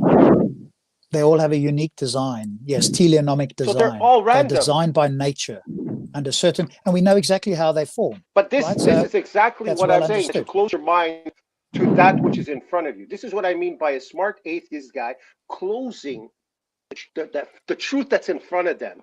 Like a guy like Einstein, he couldn't admit it to 100%, but he couldn't also deny it because he knows there had to be something, because the guy was so sharp, he could see it. Because I could put a math equation on the wall and not one person is going to understand it, and then one guy comes along and he just puts it together. And it makes total sense to him, where most people it doesn't. Well, that goes on with the universe. A lot of times, nobody understands anything until one day this genius comes along and puts something together that all of a sudden you can travel at the speed of light. You could always And then they travel say, at the how's speed that of light. possible? He discovered how it No, worked. a human It cannot was travel always at the there. speed of a human can. We're not capable of traveling at the speed of light yet. No, light itself being obviously the fastest thing within the universe. He discovered, Right, and we he as humans would like to worked out the equations, which have been extremely well Yes. verified over But time. now, as humans, we are trying to use speed of light and try to get into that speed, or at least faster than it. Well, what does that? Get to the I mean, next. hang on a moment. You're all over the show. It's going to happen. It's going to happen one day. God, obviously, I believe that God gives the intelligence to man. That's it. You're all over the show. God gives the Walter, intelligence. try and stick on one thing at a time. You're going all over the show. Your original point I'm was not going anywhere. I'm stuck on intelligence. That's it. yes. Your That's all I'm point trying to is, explain here. Walter, your point is that you look out at this quote unquote wonderfully designed universe, and it must have come from an intelligent designer. That's your point. That's right? wonderful. Let's not use wonderful and all that stuff. Let's not What go is with it? those What words. is a bad design? We're Surely you're not going going to say with it's a bad physics, design. chemistry. We're going with physics, chemistry, math. Okay, distances, perfection, models, Geometry. how things cannot. This is what I don't want to use wonderful. We're going with specifically equations that if I was to build a home and I was building a perfect house or a pyramid shape, no matter, I have to use math. I'd have to use physics. I couldn't just throw things in a corner and they would all just randomly come into a house the way I thought it. I have to use my mind. I have to use maths I have to use foundations. I have to use everything to make this model work that I'm thinking in my head. There's no way I could just throw it in a corner and it's all the materials I have, and then it'll just pop up to what I want it to be. Walter? So at one point, I have to use my intelligence and my work. A good question is the speed of thought faster than the speed of light? Yeah, but I mean, what is the speed of thought? That's right. What is the speed of thought? Who knows how fast the speed of thought is? You know, well, what is the speed of thought? What is it? To create something, to have an idea out of nowhere, like, you know. Well, we know that neurons fire in the brain, right? And those are ultimately, if you reduce it down, some sort of like light particle, right? Yeah. So the speed of light would be probably the answer. It's limited by the speed of light, at least, right? Oh, so you have things in your body that move at the speed of light. Well, that would be synaptic firings, right? Would be at the speed of light. Interesting. So you don't really need to look externally for the speed of light. You already got. You do, because you can't see your own synapses. You don't even know they exist until scientists found it out, right? The theory of mind is a very complicated one, and we've only brushed it. But we do know certain things happen because we can measure those things, right? But nobody else knew about that. Right, now you can measure the speed of thought. Well, we know about the speed of light, right? That's something that we can externally verify. And somebody asked earlier. I think James asked the question, right? Somebody asked, is the experiments that have been done to show the time dilation because of the speed of light? And obviously, if you don't believe that we have satellites in space, then it's going to be more difficult. But the satellites have to be tuned, and without Einstein's general relativity, then the satellites would be out of sync. So and they're only a couple of 100 miles away, but they've done it at the subatomic level as well. And that's been observed. And Professor Wolfson, who I'm listening to at the moment, has explained how the whole process works. No satellite has been in space, like, you know. Yeah, well, I mean, obviously, if you have that conspiratorial theory, then obviously, you're not going to believe that. But the rest of us, within our atmosphere, and no one would know there's thousands of satellites out there. Come on, man. Everyone would know that. Everyone knows there's thousands of satellites out there. Do you get what I'm saying? Some of them are even observable at night. My daughter went out yesterday, a week ago, with her friend to observe certain satellites passing at certain speed across the night sky. So thanks for your time, Rob. I'm out. No one, man, big up. No one's negating the existence of satellites. I'm just saying where they are in relation to what we're calling space. Okay, well, that's, you know what I'm saying. If it's still within our atmosphere that they're saying, then it's not space, isn't it? Like, the International Space Station is not in space. Like, these are facts. These are just, you know what I mean? Well, like, you go and argue that with NASA, okay? I don't care. They're outside our atmosphere. They're in a geosynchronous orbit. I don't care what you call that. I'm sure Brother Bernie. It's outside there. It's irrelevant. I'm sure there are satellites that are orbiting the Earth. That's all we need to accept. Yeah, but once we accept that, they are evidence of general relativity, because you have to tune them using the equations of general relativity in order for them to be accurate. Otherwise, they'd be out of sync. And they're only a couple of 100 miles up. So imagine how much of a difference it makes, much further away. So that's evidence of general relativity in action. There's plenty of other evidence, like I say. So. What would be an actual satellite's use in space? Like, if it gets out of the several atmospheres that they say surround the planet? It's outside of the atmosphere as we understand it. There's no air out there that we can breathe. That's good enough. It doesn't matter what you call space. Eventually, there's going to be something called space. When you're orbiting the moon, you are in space. That you're no longer in the Earth's atmosphere, whatever you want to call the Earth's atmosphere. If you orbit the moon, as they've got a number of orbiters around the moon at the moment, that is not in the Earth's atmosphere. Well, I mean, where's the distinctive line between atmosphere? Well, exactly. There isn't a distinctive line. But what we can say is there's a point where there is no longer a discussion as to whether it's space. And when you're orbiting the moon, you're not around the Earth's, then you're in space. Okay. So I don't care where the exact part is. Space is whatever it is. I don't care. But when you're by the moon, you're in space. You're not in the Earth's atmosphere. So that's we can all it agree is. that. Doesn't matter. We have no satellites at that distance. Right. We have no satellites at that distance. We have satellites that orbit the moon, yes, maybe. Yes, we've got satellite orbiters around the moon, and they're taking photos, and they've taken photos of the lunar landings, Apollo 11, and so forth. So, and many other things. They've taken photos on the dark side of the moon. So, plenty. Rocket fuel doesn't seem to work outside particulars of the Earth's atmosphere. They don't use rocket fuel. They use jet propulsion. They use thrust, whatever the thrust is. We can look it up. Doesn't matter. It, in a vacuum, thrust works a lot easier than it does in the atmosphere because there isn't resistance. Does it work in liquid? Does what to use thrust in liquid? Thrust. Does it work the same? What are you talking about? What liquid? Yes, you could use thrust in a liquid, I suppose. If you were underwater, you could probably have some sort of rocket that works underwater. Not rocket. I'm just saying, if you had a vehicle, an underwater vehicle, a subterranean vehicle that you was trying to find the bottom of the Marianas Trench or whatever. Do you get what I'm saying? You might build such a thing that had little thrust capacitors on the side, and then when you got to a certain level, you thrusted. So I'm saying, but that would be impractical underwater, right? Because the water could get in. At the time when the thrust stops, and the pressure of the water down there is something like 1.5 tons per square inch, right? So it obviously makes more sense to use little propellers and little fins because you can much easier maneuver at that depth with those than you can with some sort of rocket thrusting. Well, I think if it can be used in both circumstances, it must be something. There must be something similar about the circumstance. That's why do you think that somewhere between the Earth and the Moon there is liquid that you have to pass through? What gives you that idea?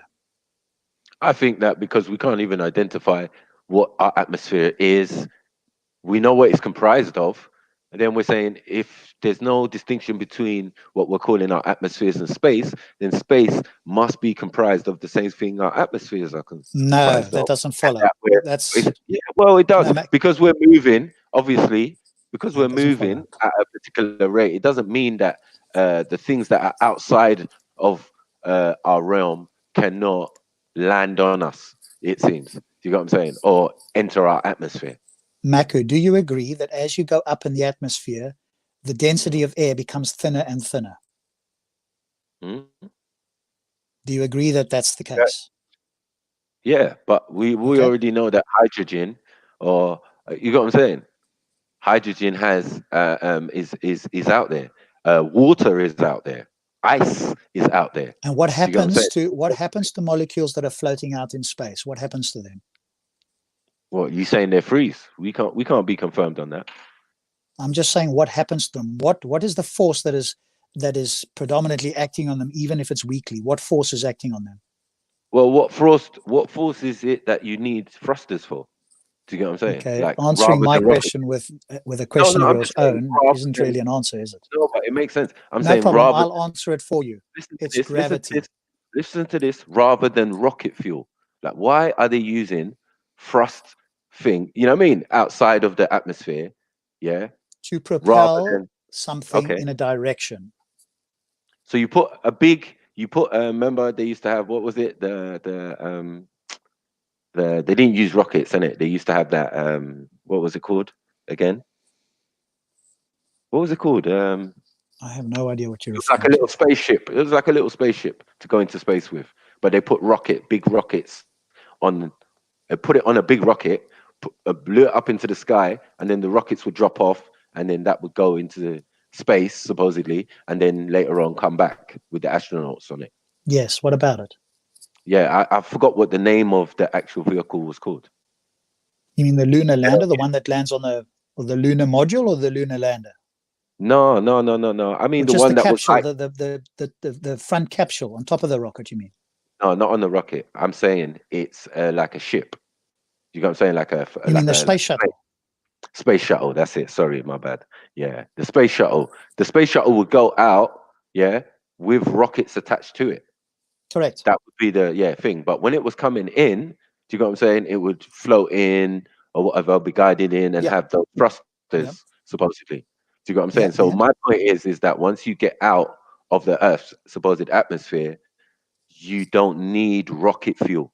You need jet propulsion energy or whatever they're using, or gas or whatever they're using for that.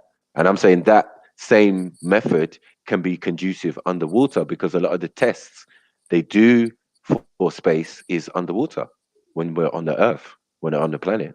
Yeah, but they're just simulating weightlessness. They're not simulating space. They're simulating what is similar to weightlessness. That's what they're doing when they're under the water. Okay, They're but not testing rocket can we be engines because confirmed on that though? Can we be confirmed that it's not? I'm not saying it's water 100%. I'm saying it's got water in it. It could be just loads of gas, different gases, hydrogen, helium. You get what I'm saying? Like all of these different gases that are out there. they have sent up satellites that have analyzed the composition of particles, etc., around our planet, around the moon, around the moons of various of the planets, etc. And it sends back, and Mars, of course, where they've landed there, it sends back very accurate information about the composition of particles, right? And we have no reason to believe that there's what you call a liquid outside of the Earth's atmosphere. It's essentially, just in layman's terms, a vacuum. There is very little there at all. There's some particles moving around, and they're being attracted to larger bodies, which is that car the that they effect of sent gravity. into space, that car that they sent into space, is it floating out in space or is it just falling? Because if there's nothing there, things should just be falling, should it not? They get attracted to bodies, right? So if you're looking at it, depends on the perspective you're looking at. If you're at the bottom, if you're standing on the body, it will be kind of coming down towards you. If you were looking at it, it would just be attracted towards the body.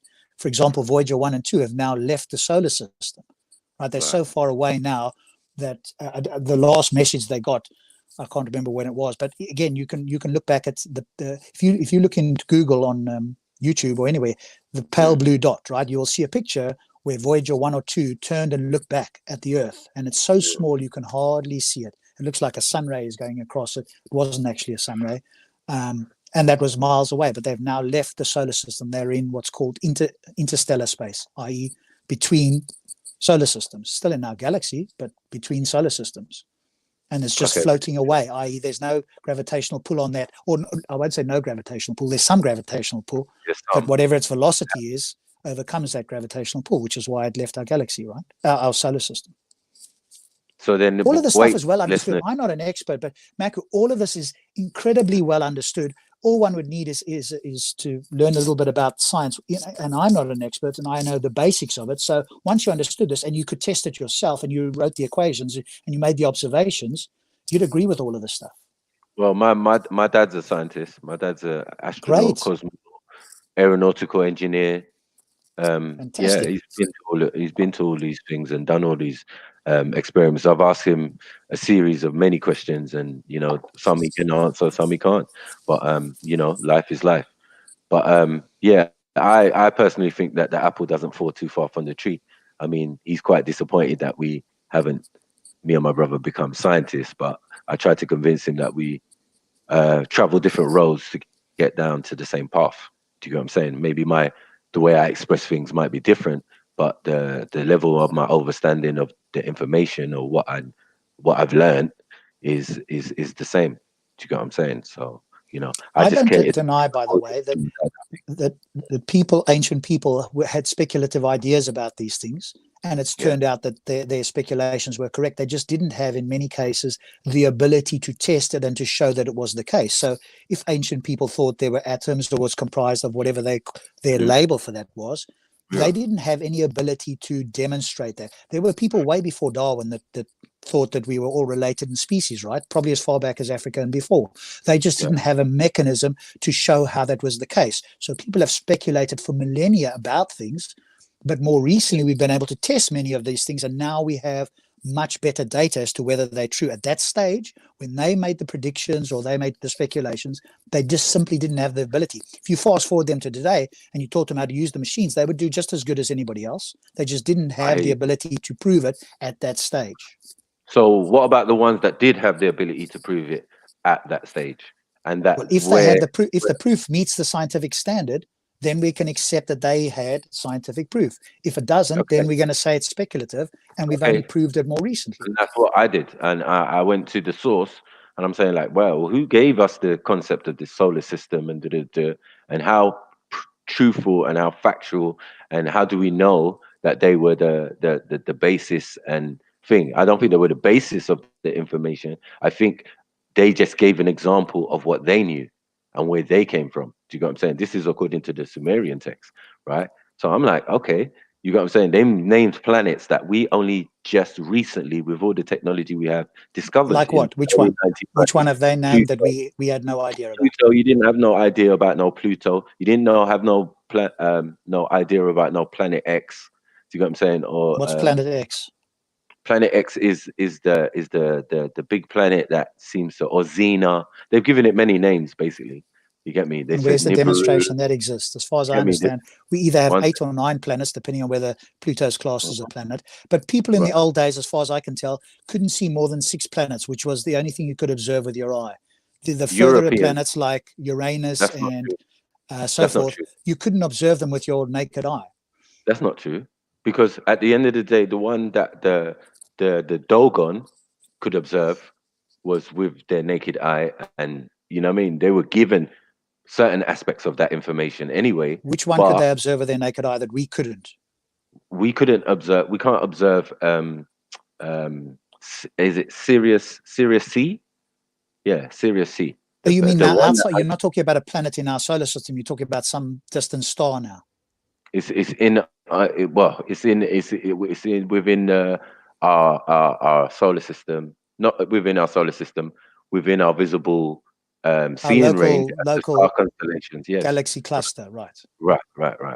The star constellations that we can see with. Okay, and let's assume this, because I'm not sure if this is the case. Let's assume. Hey, I hate to interrupt real quick, but Valley, Day want you. What's up, Maku? Well, what's up, my G? Yeah, y'all boys laid the groundwork today. Come on, man. I was deputized today. Jeez, you know there was there. We love that. It was hard to get at them, but you and Beefy came with that blueprint to attack them with. So appreciate that. Yeah. I'm sure Valley does as well. Because I ain't gonna lie, I couldn't get at him, man. I didn't know how to. Yeah, no, I hear that.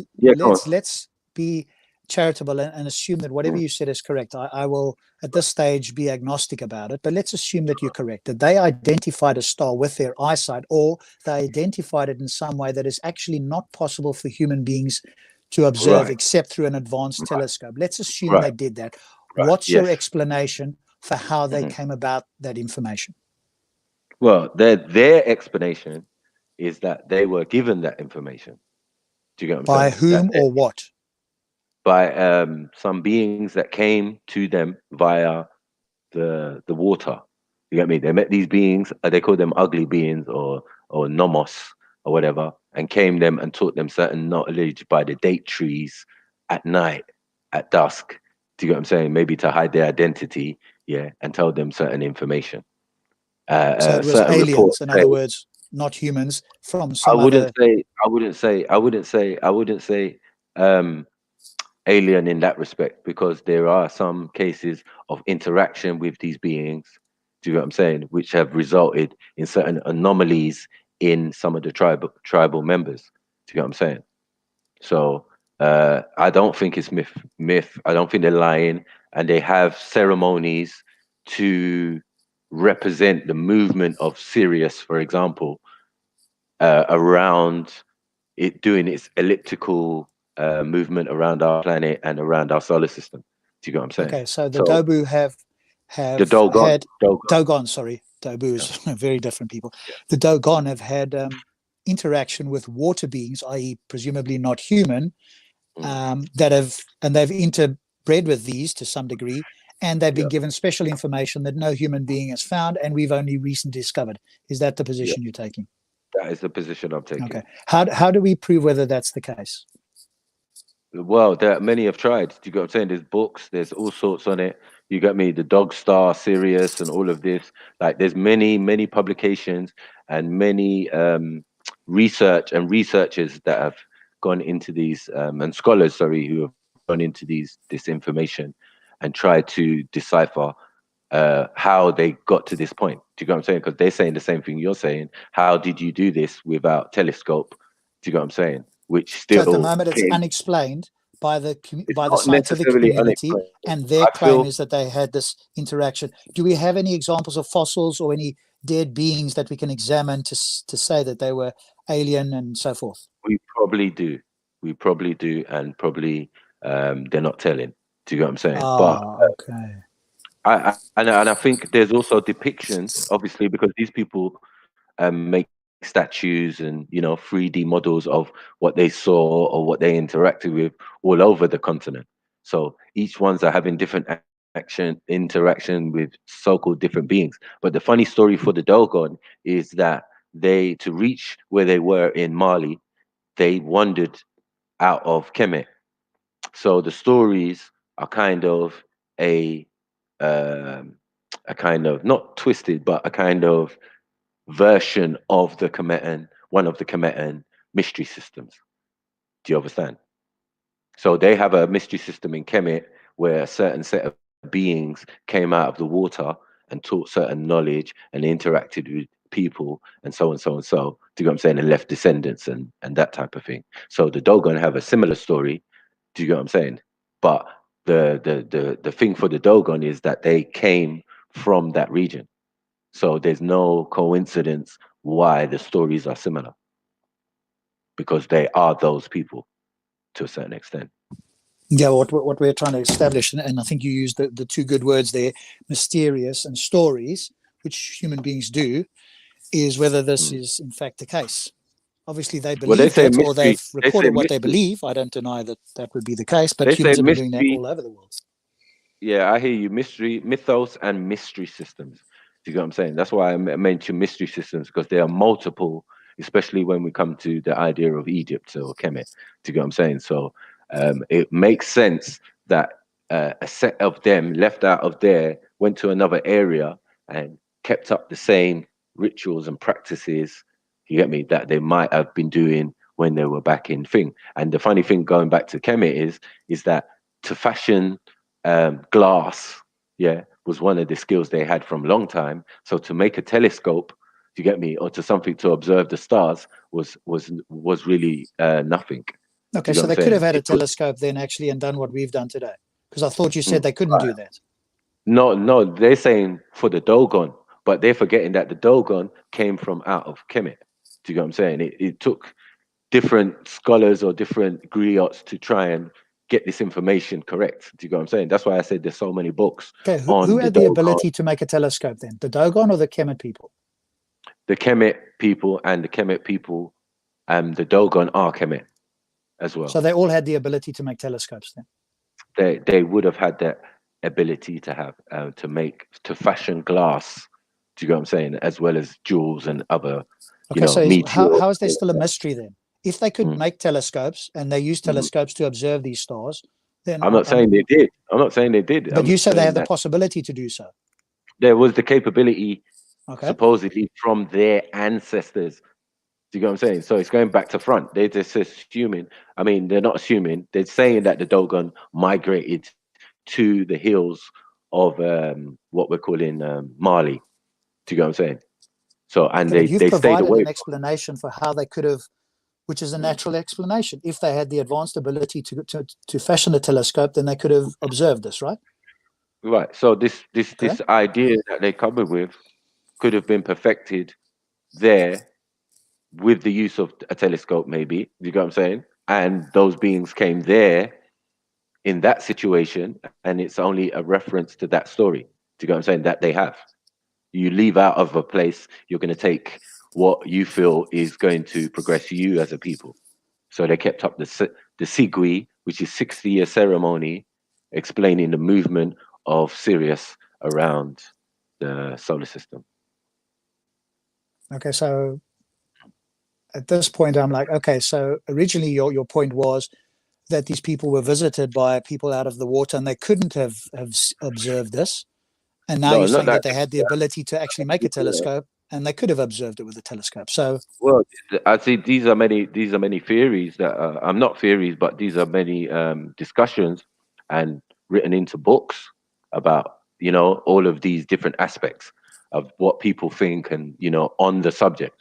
No one's really necessarily asking the Dogon, You get me? What, you know what I mean? And when they did ask the Dogon, they got that mythos story. You understand?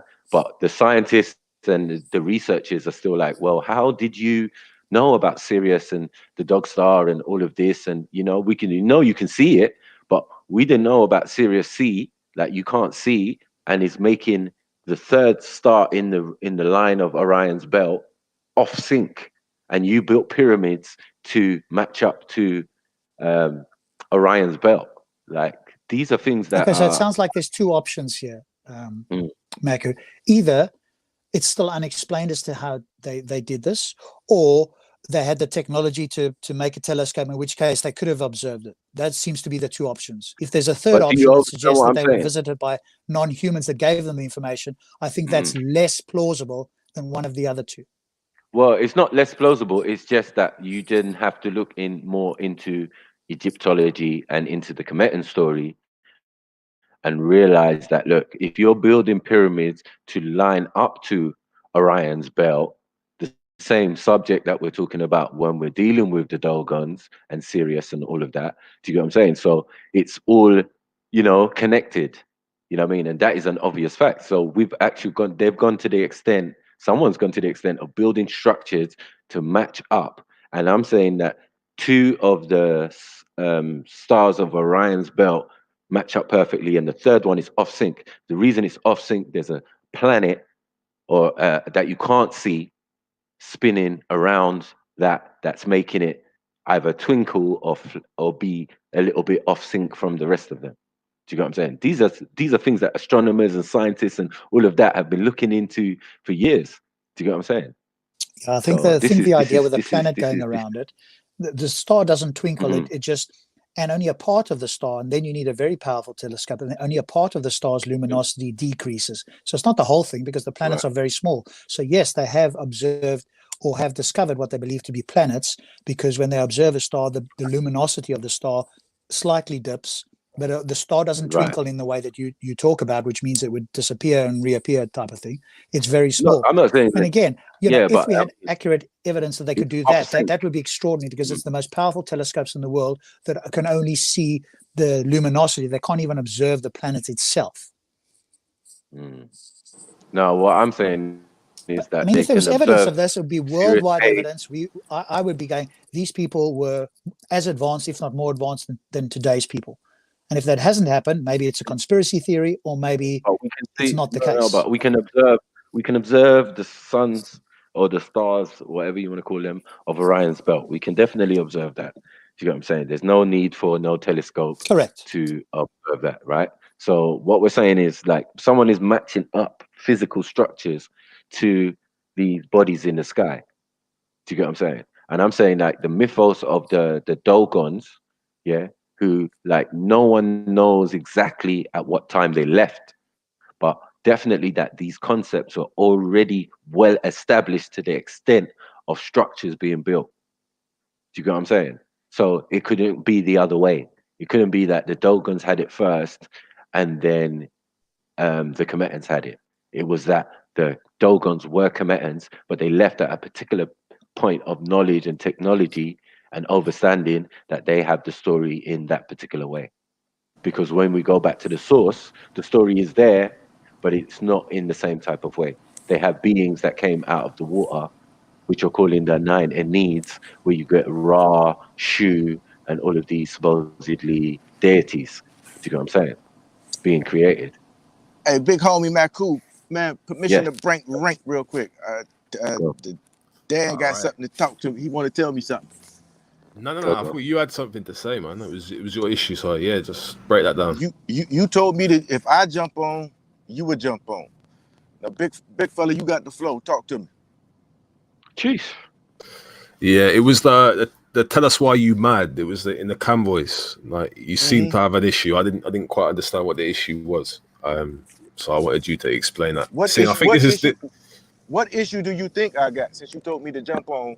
I'm not a sidekick, man. I can't read your mind, so I prefer to just, if you got an issue, whatever your issue is, you can lay that out. Now this morning, did I at you or you at me? Did I come at you or you came at me? I ain't got an issue, man. I haven't jumped on for this. If you got something to say, then say it, because you just don't interrupted. Tell me to come on. So don't tell me to come on, and then you come on here and say I ain't got nothing to say. Because I'm gonna think you just performing for the chat. Now, if you got something to say, man, get it off your chest. You a frontline guy. You from the den. Y'all some frontline boys. That's how y'all get it in. Don't tell me to jump on if you ain't got nothing to say. What did you say? I'm from the where? You from the Lions Den. Y'all the frontline boys. If you got something to say, man, say it. I'm taking time out my day to address you, like I said I would, or whatever you had to say to me. Go ahead and make it happen, man. Shake something. I'm from TOITN. I'm not the Lions Den. So I don't know what that whatever, is. Man. What you got to say to me, man? So what was this? So have you got an issue with Respect? Is that your issue?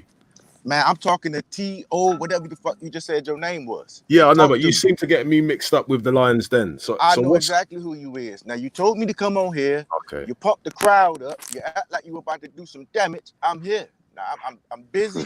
I said, let me make time for Dan. Let me see what he got to say. 100%. And obviously, Dan says he has no issue.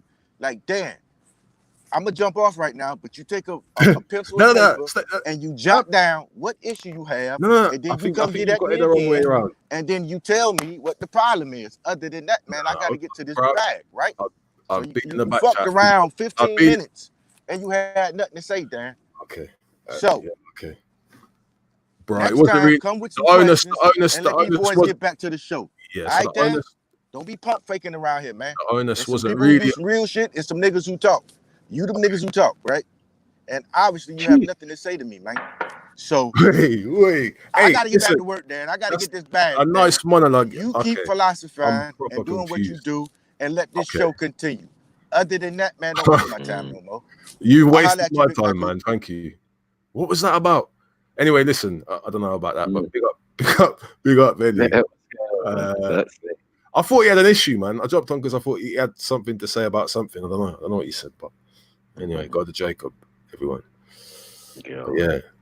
So that was the deflection. I can't remember what the conversation was about before. So apologies for that one.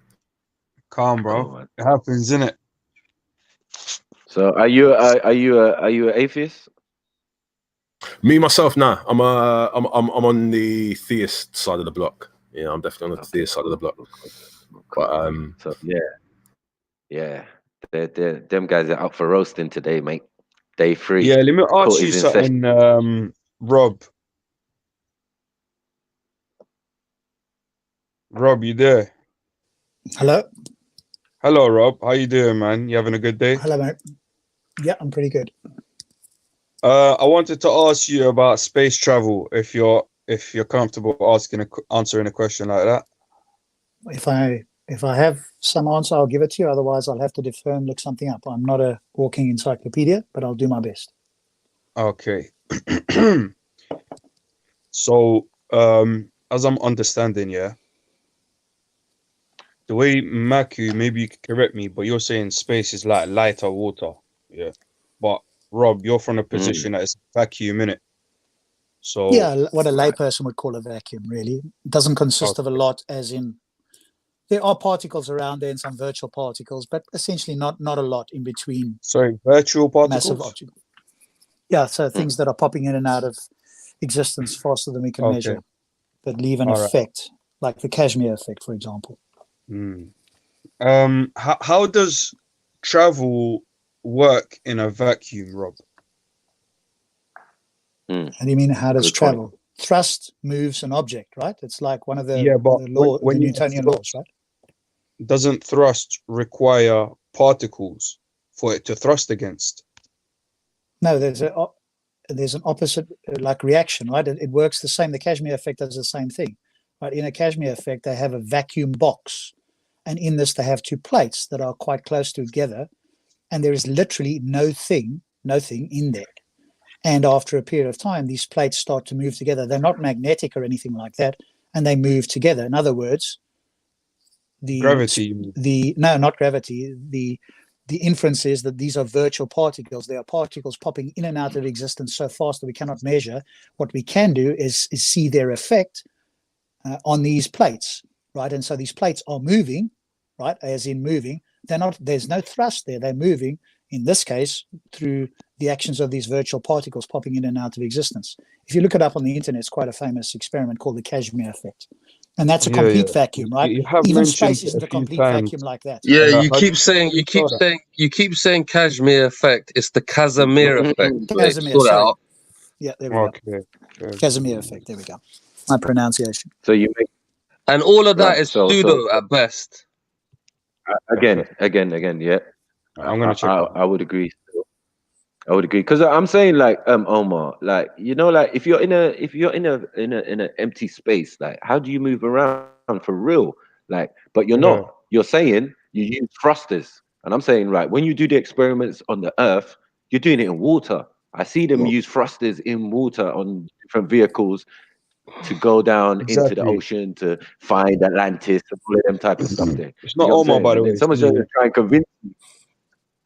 No, he's talking to me. But but I'm saying like, it doesn't make sense to me, that there's nothing there. You can't say nothing. If you can't measure it, then to you there's nothing there. Yes, but they're saying 100%. Like on the Earth, we travel forward in vehicles because of friction. Dark energy. Hold on, 90% of space is dark energy and dark matter. So that's something there. You know what I'm saying? What are you telling me? Like there's something there, but what is it in? What is it form? What form is it in? No one can't tell us. Yet, well, I'm saying it's gaseous. Yeah, a lot of people want to have their cake and eat it too. So they want to play this game, but then when they play this game, they have to abide by the rules of this game. But then they jump out of this game. They're like, oh, wait, no. If it's a vacuum, then so it's like, which side are you gonna be on? You can't jump on one side when it suits you and then jump on another side when it suits your theory. Do you know what I'm saying? Yes, it's not, man. What are you trying to say? Because we can fly in oxygen. We can fly in oxygen. We can fly in our atmosphere. We can think. So this is what I'm saying. Matthew, there's. Sorry, go on. Finish. No. I'm saying like we travel forward on Earth. I'm saying we travel on Earth on land because of friction. We travel in space because of the gas particles or the lighter water, if you want to put it that way. Yeah, that we're allowing these metal machines to use for the uplift and thrust. In a vacuum, but we're burning fuel though. We're burning fuel to do that though. Yeah, at the same time, that's fine. We're not just flying on floating. I just really want to understand how travel works in a vacuum. I really struggle to understand that. Because air is not a vacuum, is it? Yeah, that's one. Okay, so 5 seconds of Google has brought up NASA's website that explains rocket thrust, and I'll read you the first paragraph, and you can take it from there. I mean, I'm not a science educator, right? You guys can look this up yourself. So when you say, I don't know how this happens, if you type something into Google, I simply typed in, how does thrust work in space, as an example. The very first link is rocket thrust from the NASA website. Thrust is the force which moves the rocket through the air and through space. Thrust is generated by the propulsion system of the rocket through the applications of Newton's third law of motion. For every action, there's an equal and opposite reaction. In the propulsion system, the engine does work on the gas or liquid, calling a working fluid, and accelerates the working fluid through the propulsion system. The reaction to the acceleration of the working fluid produces a thrust on the engine. The working fluid is expelled through the engine in one direction. The thrust force is applied to the engine in the opposite direction. Okay, Rob, do you understand how that hasn't explained how you travel in a vacuum? It's explained it to you exactly how it does it. And they just said here in air or space. Rob, this is written for someone stupid who knows nothing about science. Is airspace then? Dude, if I'm not here to educate you, you can do that yourself and type this in and you'll get a better Rob, understanding. You're coming here for a science lesson. I'm not a science teacher. Cool. Look. This is gonna be an L for the G block. You wanted L's, yeah? This is gonna be an L right here. Rob, Did that You don't even know what explain? an L is, my Wait friend. for your L. Profoundly Wait for your confused L. about Wait for your many W. things. Wait for your W. Wait for your W. Did that what you just read explain? Yeah. How travel in a vacuum is possible scientifically? Yes. Take that L, G Block. Take that. Rob gave you the biggest L in the whole world. I beg you, fam. What's it? Like, what's the L? What's the L? Bro, he just said, that what he just read off the NASA website explains scientifically how travel is possible in a vacuum. Rob, would you like to read that again so people are clear and now they can understand the science of how it works? Do the same thing. How does thrust work in space? Just to make sure, just to give you the benefit of the doubt, just to show that it's not an L for you, please read it again. Intellectual conversation. One second. As long as you know, Rob, air and space is not an explanation. Again, it leads to more questions because what is Did you not hear what I read there? So I'm saying that air. I think, Maku, best thing for you to do is type it in yourself. I can't post it. I wonder if I can post this in the chat. It'd be easy if I do it for you. I mean, I'm doing your homework for you, but I don't listening, they're dying on the floor right now. Does Vinny got to be on here for you to share your screen, or can you share it? Yeah, he does, but I'm on my mobile phone. So all I'm going to do is pop into the back chat, and what I can do is just post it in the private chat. So there we go. All right. If you don't want to read it again, I will read it out for you. You know what I mean? I'll post it in the back chat. Yeah. Yeah. Just wait. Because I don't think you understood what you read. I mean, if you say space, if they say it works in air, you know that's cool, and it works in space. That's not an explanation. That's just saying two variables that it works in. Okay, let me explain it to you very briefly, Maka. What they're explaining to you is how propulsion works, and it works the same way. The methodology works, whether you're in space or whether you're in the air or some other medium. The propulsion system, Newton's third law, works the same. But we know how propulsion works. But this is a vacuum, Rob. Do you know what a vacuum is? Propulsion works in a vacuum as well, my friend. How do you think they got to the moon? Does it work in liquid? How do you think they got to the moon? How do you think they got to the moon? Did it say it works in liquid? Rob. Did it say it works in liquid? Oh, I can't hear you. Sorry, say again. Rob. Did it say that it works in liquid? Or was it the process of the actual the propulsion system includes what they called here working fluid, the propulsion system. That says nothing about the medium in which the object is moving through. So so my point is, can it be used, in water? I'm not sure if it can be used in water. They're not talking about water. They're talking about air and space. Yo, listen, don't you know how a torpedo works? A torpedo uses a propeller, doesn't it? It doesn't use. To create thrust, it doesn't use a liquid thrust. It's a different medium, though, right? That's water. Exactly. You're still using thrust as the force. See the point. We're taking our time here explaining basic things. I'm not sure. Bro, the propulsion system of the torpedo still uses thrust, right? Yeah. Thrust works the contention in the air and in space. That's exactly what I read. Yeah, of course. Okay, so I'm literally asking you because you just asked you, does it work in water? Yeah. So I'm asking you, does the torpedo not use thrust as its propulsion system? Well, if you mean by thrust, you mean something like a propeller, then using thrust, then yes, propeller, but not the propeller thrust in the sense of this sort of working fluid that creates what we normally call as thrust, right? Something like an aircraft engine. You're using so many words to answer such a simple question to make it sound clever, but it's not. You speak to yourself, because whenever you come on, a propeller, nobody seems to understand what you're talking about, and I don't think you I'm going to break it down. I just want yeses or no's, break it down please. for yourself. I've understood it want clearly yeses from or the no's, NASA a propeller, website. That's enough for me. Everyone knows what a propeller is. Attached to a motor, it spins. Yeah, good enough. Is that a propulsion system? And does that propulsion system create thrust? And is that how a propeller is propelled? Is that how a torpedo is propelled?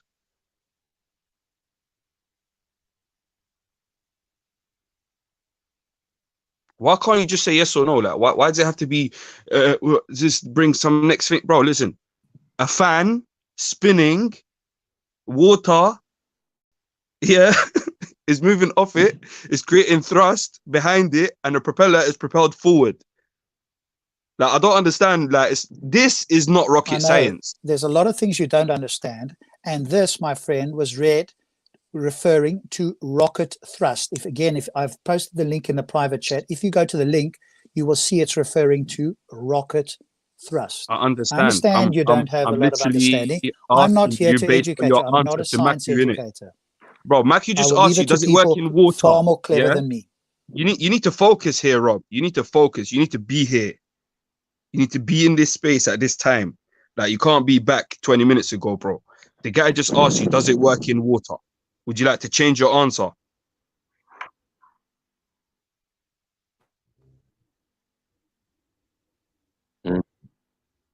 Bro, you can't be that mad because, like, the answer you can't give. You're just wasting my time. If somebody wants to talk about something substantive, we can do so. You, my friend, when you open your mouth, waste a lot of time talking nonsense that even you don't understand. Let's move on. And everybody says the same about you. So either we're all wrong, or you're the smartest guy on the panel. So they don't. So what's your argument? So are you talking about propulsion in a vacuum, not how it's done or how it's possible? Yeah, right now it's gone to two things because Matthew, can you what was his answer to you when you asked if it worked in water? No, but he said he doesn't know. He doesn't know if it does. I don't know that much about the topic. That much. I know a little bit about. He said he doesn't know if it does work in water. Yo, can you hear me, Maku? Yeah. Go on. Ion thrusters, which are I can hear you. Typically the form of propulsion that we use in a vacuum, they don't work in our atmosphere. They don't work in our atmosphere because apparently they lack the presence of ions outside the engine. If that makes sense to anyone. But basically, if you look into ion thrusters, I mean, basically it's using a kind of a massive amount of force exerted on a tiny surface area, but it's kind of complicated. I don't know, man. There is some complex science here, but basically, here's what the problem is, Dan. Yeah, I think what Nasser's saying about it. The question. 1 second. The question was simple. Still, you get what I'm saying. I'm just asking if, like, we do have propulsion systems that work in water when they're testing things by NASA, like you're saying. You know what I mean? They're doing all of these experiments in water. Some of them are done in the air, you know, you're jumping out of planes, or they're, you know, making the plane dive, and, you know, the feeling of weightlessness. Do you get what I'm saying? Which can be they do that which they replicate in water. Yeah, exactly. A lot of it is in water. So what we're asking is space actually some form of liquid or some form of gaseous liquid that you don't need rocket fuel for, you need propulsion system for, and that is similar to when you're in the ocean. You get me? When you're looking for ancient places or looking Marianas Trench, do you get what I'm saying? They use propulsion system to, you know what I mean, to guide their vehicles. You know what, you don't need, like, I'll even concede rocket fuel. I'll concede all of these types of propulsions, but he has to concede that there are particles there. There is some form of, like, matter. You know what I mean? You can't say there's a vacuum and I'm thrusting against nothing. Yeah, like, so everyone put your hand to the right and push against that invisible wall. It's not there. Like, you're not getting pushed to the left, innit? But if you go to a wall and thrust against it, you're getting pushed to the left, bruv. You have to push against something to move the other way. You know what I mean, bro? And it's telling me it's a vacuum. That line of thinking will, if you follow that line of thinking, you're basically gonna end up with ion thrusters at some point. That's probably what the first people who were considering advanced types of propulsion in atmospheres or conditions. Yeah, but at the end of the day, there are ions there then. Yeah, then you can't say it's a vacuum, can you? And there's water there. And there's hydrogen there. All types of, you know what I mean? elements. Carbon dioxide. You know what I mean? Like, what's going on? If that's not swimming in something, you know what I'm saying? I don't know what is. You know what I'm saying? You know what I It mean, might not be bro? visible to the naked eye. It's obviously not visible to the naked eye, but when the sky's dark, it's dark, innit? There's something there that's making it dark. I got dipped, but Or is it the presence of humans? someone should get up the ion thruster video. Just watch a video, get it broken down. Maybe Freddy can share a screen or something. But yeah, man, big up the pan anyways. Still, and yeah, I'll Big jump up, on big that. up, Dan. Yeah. So yeah, I personally feel like yeah, you lot wanted L's. I gave you an L, so I don't know what more you lot want, innit? Like, you know what I mean? But I'm pretty sure Velio, Ultra, or James you, Jones is man. gonna jump on like Robin G Block. Yo, what you saying, bro? Listen, I just went online. I didn't know this myself, so I wanted to see. I looked on YouTube. Yeah. And I watched an experiment of a rocket flying in a vacuum, or how does thrust work in a vacuum. Yeah. It seems to me that the scientists are saying that if you imagine, let everyone imagine a rocket facing right, yeah? Yeah. Everyone in their mind's eye, think of a rocket, and the nose of the rocket is on the right-hand side and the thrusters is on the left-hand side, yeah? Yeah. Okay. So what they're saying is, if those thrusters go off, yes, the rocket should move. The rocket should move right. Yes. If the thrusters are on the left and the nose of the rocket is on the right, then the rocket, once the thrusters are activated, the rocket should move right. Correct. Correct. Okay. But they're saying in a vacuum, once those thrusters turn on, the rocket will move left towards the thrusters. Towards the thrusters in a vacuum. So Thank that you, just because made me it is just. created- I'm just confused now. I'm totally confused. So Now, I'll please, explain Rob, that to you. step I'll in explain and make that me to you, understand fam. this shit. I'll explain that to you, yeah. So because they're using fire thrusters, yeah. So it's pushing out fire by burning fuel. Okay. As soon as you do that, you've created carbon. You've created basically water. Right. Carbon dioxide. You basically created some sorts of you've created a body of elements that are going to gravitate towards each other because there is a vacuum and it has nothing else to gravitate towards. Because as we know, gravity is when two masses exist. Hold on, brother. Try to be concise, yeah, because I'm not a scientist. I'm losing I'm losing it. The thrusters are on the left. The nose of the rocket is on the right. In any normal world, I'm gonna break it down into points, innit?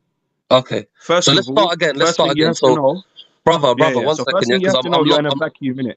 I'm lost, yeah. Let me just tell you where I'm at now, real quick, yeah. So the rocket is gonna go. The rocket's gonna go right, yeah, in our mind's eye right now. Yeah. Okay. Why in a vacuum does the rocket go left? Just can you explain that, please? Okay. Thank Yeah. So I feel like I have to go to our science first, which is right now, yeah, to thrust, you need something to thrust against. Particles. Yes, that's what I thought. Okay. So that's why in our mind's eye, since we live in particle dense atmosphere, when it thrusts on the left, we see it going right. Correct. However, in a vacuum, there's supposedly very little to no particles. So there's nothing for it to thrust against, innit? Right. Yeah. So the second you've taken some of your fuel and you've taken it out of your body, in this case, the rocket, and then you've created now an atmosphere behind the rocket. Yeah. This is basically now particles that exist that you've shut out. Created. Right. Not created, but put out there into a vacuumous. It's changed it into a different form of energy. It's gone out of the rocket, and now you have things like carbon, things like water. Fire creates water. A lot of people don't know, but carbon dioxide, for example, all these kind of things. So now you have a mini atmosphere behind the rocket. Now, this atmosphere must have to mold around the rocket because it's the only thing in existence, and the other particles themselves, for it to gravitate to. Because gravity is when there's two pieces of matter That dense bodies or masses. Yeah. Yo, yeah, big up, but big up, basically dense bodies wow. that go towards it. What Yeah, up? yeah, big up Buddha. So two Yeah. dense Dayton, bodies I've got a will question for attract you towards after each this. other, innit? Say again? Dayton, I've got a question. While you're speaking, that's why I jumped on. Yeah. I'm a little bit confused. Again, I don't understand propulsion or anything like that. I've got a little bit of knowledge. But answer me this. Something's always confused me. Right. So when we talk about a vacuum in space, we're talking about an area that's devoid of oxygen. Now, as far as I know, No, not just oxygen. What? Anything. Oxygen. Okay, all right, cool. But I'm saying the primary element that is required for fire to exist is oxygen. So if there's no oxygen in a vacuum, how does the fire exist? That's something that's confused me. Go ahead. Yeah, we're gonna have to ask Rob that question. You know what I mean? Well, yeah, I that's agree why with that. that's why a I very asked good this, because I question. wanted to know what my man was gonna say to this. But like, Yo, he's big up Big Sex Omar as well, man. Long time, mate. salute Buddha, man. I hope you're well, my brother. Yeah, so Buddha, before we ask Rob that question, of course, Rob would love to ask that question, answer that question. Omar, Yes. have you understood how they're trying to explain it? No, yeah. So basically, I kind of I understand that the instability of the vacuum or the vacuous area becoming more like partically dense, if that's a word. Yeah, you can Englishify but I can't it, understand yet. Well, you never really got to the point why it starts moving in the opposite direction. All right, so because yeah. it's created the atmosphere behind it, the rocket is going to pull onto these matter, and these matter are going to pull onto this rocket. So it's going to pull into each other. So even the fire is going to have to go towards the rocket, not away from it. You see, I don't know if you guys know about Elon Musk's tunnel that he wants to build. Yeah, it's yeah. basically I was reading about that still. Yeah. Yeah, so it's an evacuated tube where there's no resistance whatsoever, and it powers it by maglev. Yeah. And one of the things he was saying that having a combustion chamber and a vacuum would not work. So diesel engines and petrol engines won't work because you need to feed it with oxygen for it to work. And there's the exhaust of that as well. It's all going to be problematic. So that's why I went to maglev. You know what I'm saying? So I'm struggling to understand how. I mean, look at the. No, I know you talk about the Hyperloop, innit?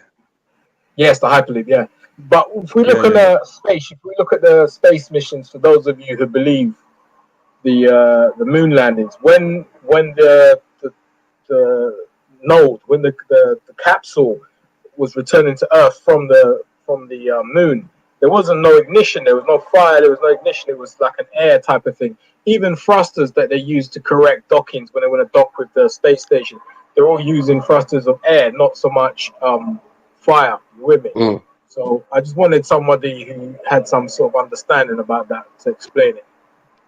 I do not understand how it works, bro. Like the science doesn't make sense to me. Hold up. Go ahead, Rod. Buddha, the best idea is to go to NASA's website. They will explain it better. But here's one thing to bear in mind, right? As you're probably aware, that to break free of Earth's gravity, it takes a substantial amount of thrust. So obviously we can understand the rockets working here and there. But once the lunar lander and the lunar module got into space, right, or let's just call it, went into upper atmosphere, because Maku's on here, where there was the density of air was negligible, it still had to break free from Earth, right? At that stage, they had to use primary thrusters to break free from the rest of that. Once they got into the direction of the moon, that obviously then the fuel runs out and they're drifting, but they're drifting at like whatever it is. I mean, just as an example, I saw it recently, right? The International Space Station is orbiting at 17,500 miles an hour. Now, I think they were going even faster than that towards the moon. Yeah, you have to plan the trajectory. So because once you lose those thrusts, there's no change in the direction, or you can't use thrust again to alter your course. So that's why all of those things have been planned. I know that part. I'm just trying to figure out the fire bit. If you do know, if you don't know, then I suppose we'll all have to look. Well, my understanding from what I read is that there's internal combustion within the engines, right? And obviously the result is, quote unquote, the fire coming out. The fact that that part's in a vacuum, obviously it immediately or very quickly fizzles out, right? But the actual thing that causes the fire and that initial flame still works in the vacuum, because the propulsion, it's ignited, right, by not by air, by the way, by whatever the combustible materials are. At that point, it thrusts out, and of course, the moment it comes out the back of the engine, it dissipates, almost immediately or very close. Obviously, you just keep seeing it because there's more and more of the combustibles forming into a fire. But again, like somebody that's much more scientifically educated will explain the whole process, will break it down. You probably see videos of how it works on YouTube. Yeah. So like when they talk about solid fuel thrusters. All right, that's fine. Once you're inside the atmosphere of the Earth, there's ample amounts of oxygen. Mm-hmm. Even if you get really close to the atmosphere, it's very thin, but there's oxygen there nevertheless. Okay, all right, cool, I get that. But once you're out in space, even if you've got solid fuel chemical combustion, I would imagine that you still need that oxygen part to sustain any type of a burn. Otherwise, you may try to ignite it, but it will not ignite because there's no oxygen present. Okay. So again, we'd have to look at exactly what the compounds are. If you mean, is there any oxygen in the compounds together at the moment when they mix together to produce the thrust? We could look that up and see if there's any oxygen there. Right. But again, as far as I understand, again, we'd have to look it up, right? I mean, it's all there. It's just on Google, right? But the combustible materials primarily consist of, as I understand it, other materials as well. I'm not saying there's no oxygen there, right, at that stage. Right. But that's not. So you're saying that the oxygen. So you're saying there's a possibility the oxygen component may be intermixed with the fuel itself. Yeah. So it could be that there's some oxygen in there that might not be. I mean, as far as I understand, you can have combustibles without oxygen. But again, we can look this sort of things up, right? Something like magnesium will burn through. And I don't know that it requires oxygen. I think it can burn in a vacuum. We'd have to look.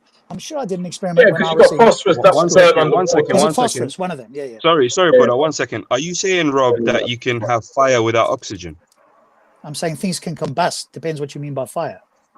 What do you mean combustion? What is combustion? Can you explain to the people what combustion is? Something if you look at something like phosphorus, that will burn underwater. Yeah, but water has oxygen in it. You know that, yeah? But is the phosphorus water puts out fires, right? Water will extinguish fires, right? So Some whatever fires. the amount of oxygen in there is, it's not enough to sustain normal fires, right? Because that's what they used to put normal fires. Yeah, normal fire. Like you're talking about the fires we use outside of the water. Yeah. Anyway, because we don't live in the water, we don't use fires that are made in water. We're using the fire that's made in what we call air. There's water in everything. They're using special combustibles. Yeah. That's why I was very careful to the words I use in it. Because Rob, do you know about how fire is created? Do you know the triangle that you need to be able to create fire? What sort of fire? Any fire, like fire, has an equation. You need three things in order for fire to take place. Have we got a point to this?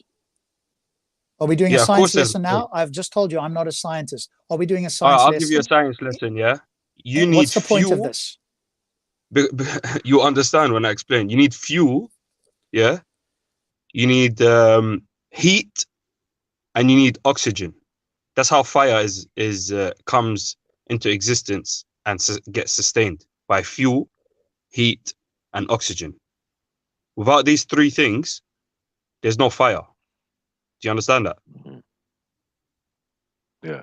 So if you're saying that's what's in the vacuum of space, then how is the fire is not required? I understand that as well. Fire is not, or the combustion is not required once we're outside of the supposed atmosphere. We can float and maneuver with jet propulsion. Yeah, if we can maneuver with jet propulsion, there must be something there.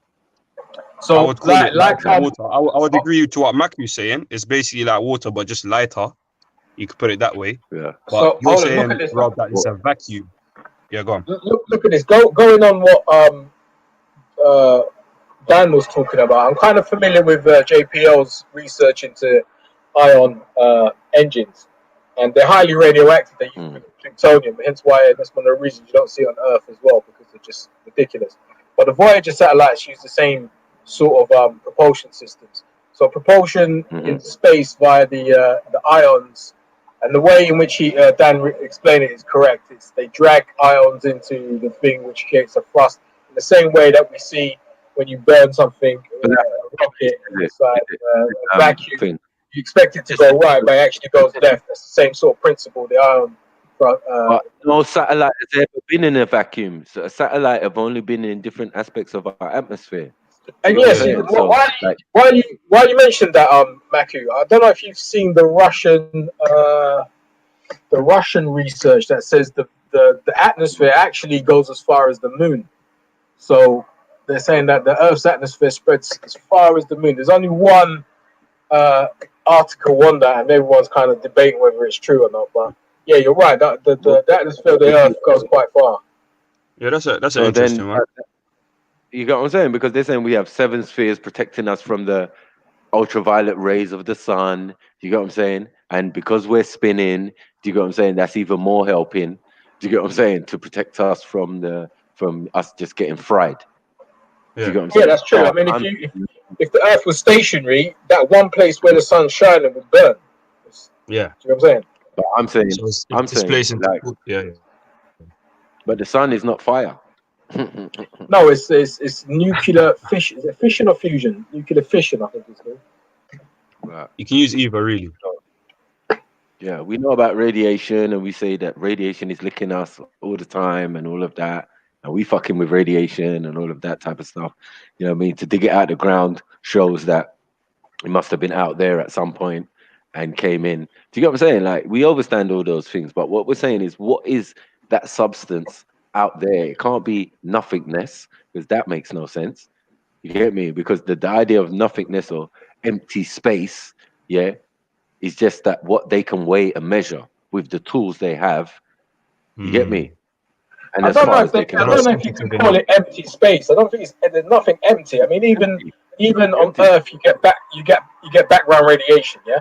So Yo, Veli, Rob dropped out, fam. Veli.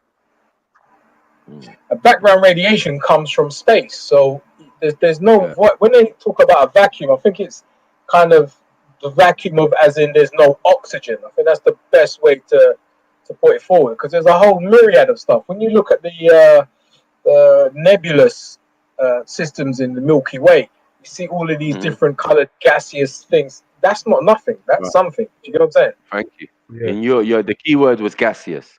So when we talk about hydrogen and all of these things, they're gases. You know what I mean? We're talking about our atmosphere. It's a gas.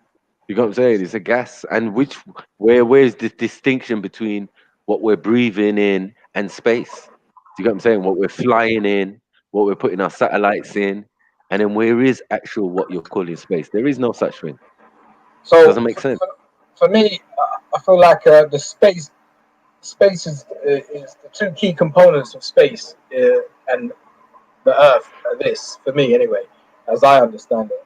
So on Earth we've got oxygen and gravity. In space there is no oxygen and gravity within space. However, there are gravity.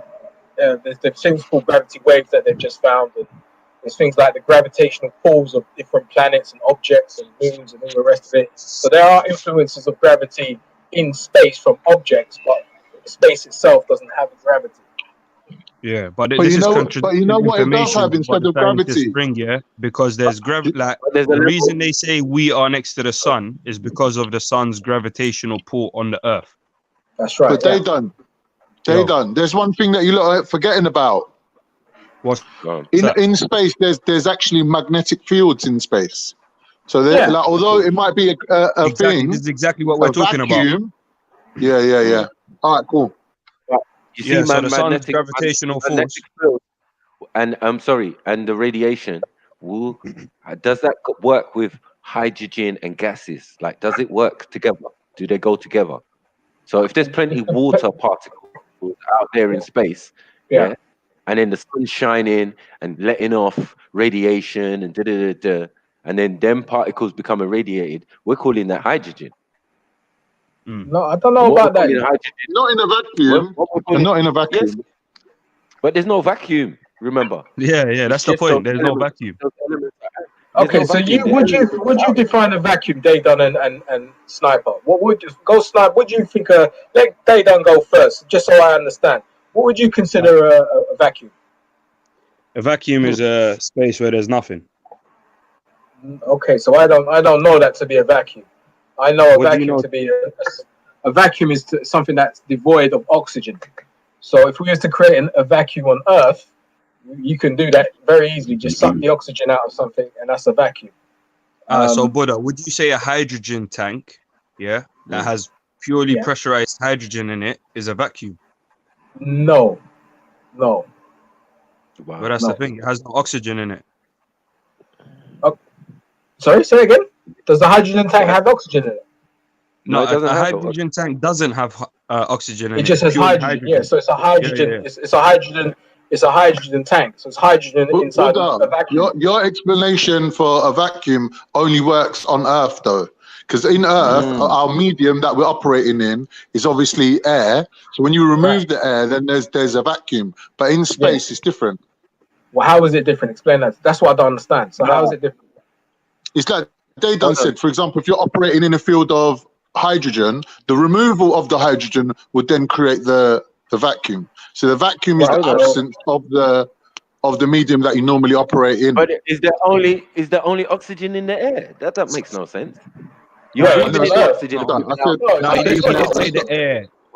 He didn't say oxygen. He said the air. So the air. Hold on. You're breathing in oxygen and breathing out carbon dioxide, right?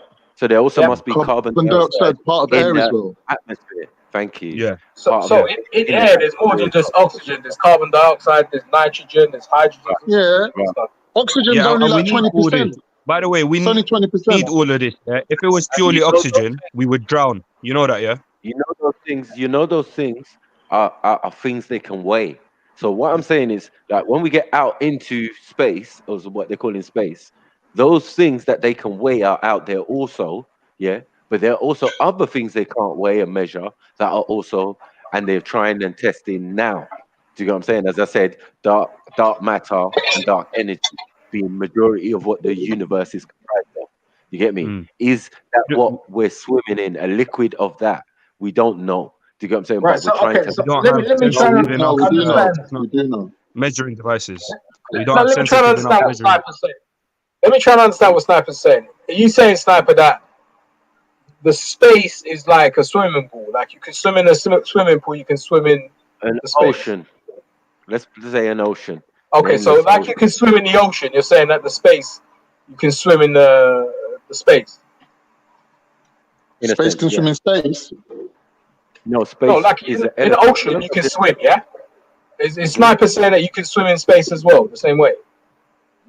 I'm saying that what we're doing, even with our vehicles, would indicate that it's something related to that type of thing. Do you get what I'm saying? By having jet propulsion rather than rocket fuel in space.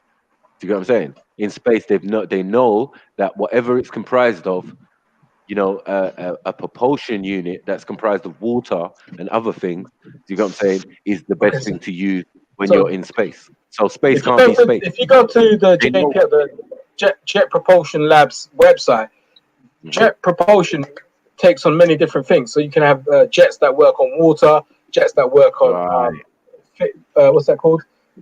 Solid fuel, i.e. rockets. Do you get what I'm saying? Jet propulsion is not only to do with water. No, but as you said, I asked Rob the question if they can be used in water, and he said he didn't know, he wasn't sure, and all of this type of stuff. And I was thinking, well, when they're doing their tests for these products and stuff, they test them in water. Do you get what I'm saying? So I just let me give you an example. Like a fire truck. Like a fire truck, yeah? All right, so imagine a fire truck's got a tank of water in it. Now you've got a very short hose. If you turn the tank on and it pushes out that water, that's essentially a jet. And what happens is the truck will end up moving. There's a physics law. You can force propulsion from a water. But 1 minute, jet stream. Buddha, if the water's blowing into thin air, does the truck still move backwards? Yeah, the truck will move backwards or forwards. Wherever you're pointing the jet, the truck will move the opposite direction. There's But pushing brother, against there's the air, nothing. though. Wait, one second, Pushing against the air. Yeah, it's pushing against something. But when there's nothing for it to push against, there's nothing for it to thrust against. Like, Hold on. What's a steam train? What's a steam train? Is that a perfect Steam train? example? A steam train is where you no, okay, so a steam train is where you have an engine that is powered by steam, and you generate the steam by heating up water. You heat up water. Powered by water, yeah. Yeah, so To powered by create steam. hydrogen. That's compression. That's not combustion. Yeah, there's Yeah, no, no, there's I no said combustion. create- There's combustion you in can the still act use of a steam steam combustion in it. engine. Right. But that's an example of how you create hydrogen. Do you get what I'm saying? How do you create use hydrogen water. from You steam? can't create I don't understand hydrogen. that. I don't You get that. can't create hydrogen. Of You course you can't can. create Of course you can. You can create. You can heat create up. hydrogen. Yo, I'm back. Wait, One one second, second. man. You don't Can you create the explain? hydrogen, but you extract it. Yeah. No, what I'm saying is that the process of evaporation is what hydrogen is. Hydrogen is steam, is water. No, do you get what I'm no, saying? no, Yeah, no. no, he's right. He's right. Hydrogen is a byproduct man. of that process. Man. Yeah, Yes, if thank you're you. using So what I'm electricity, saying is- yes, but not combustion. So if you put two No, but what electrodes I'm into saying water, you release the hydrogen that comes out. That, yeah, definitely. That's right. But not And what's Are you that? saying you Steam. can't? No, no, no. It's Are you saying hydrogen. you can't make That's what you're hydrogen breathing. through combustion? That's what you're breathing in, man. You can I'm never saying, make man. Come on, hydrogen. So how do you go about? I'm not aware that you can release Oh, wait. hydrogen from water by One fire. second. Let me How do just you do that? clarify something. You're not Of making course. the By hydrogen. What boiling you're it. doing, Release, You're releasing. extracting it. By boiling it. yeah. We're extracting and release. Yeah, God. You turn So it. tell me how you do that One then, second. Dayton. Yes, you by boiling What's it. that? It's simple, man. Like you're acting like it's complicated. That's what a kettle is. I didn't All know of these that. type of Legit, things. I did not know that you could extract hydrogen by boiling it into steam. That Right, would, so that would that's make what you're the doing when steam I said combustible, no? So Wouldn't the if you steam? take a lighter, Buddha, yeah. no, Yeah. no. What steam is water particles, yeah, Yeah. that have energy that can conduct energy. We know it can conduct electricity, and we know it can take other types of energy particles or energy waves in it. That's what hydrogen is. It's just steam. Do you get what I'm saying? Or clouds or whatever you want to say. Do you get what I'm saying? That's all it is. You know what I mean? We have examples everywhere. When you have recording. I'm properly confused because from what I knew, So when I mentioned the steam train, exactly what my point was, it's not letting off a fossil fuel because you're not burning a fossil fuel. What you're burning is water, and it's letting off the byproduct. you're burning a fossil fuel to heat the water to create steam. Yeah, but the Listen, burning the- of even the steam is what causes the propulsion, what causes the force that allows you to. No, you And then the burning the byproduct fuel of that allows is you to make.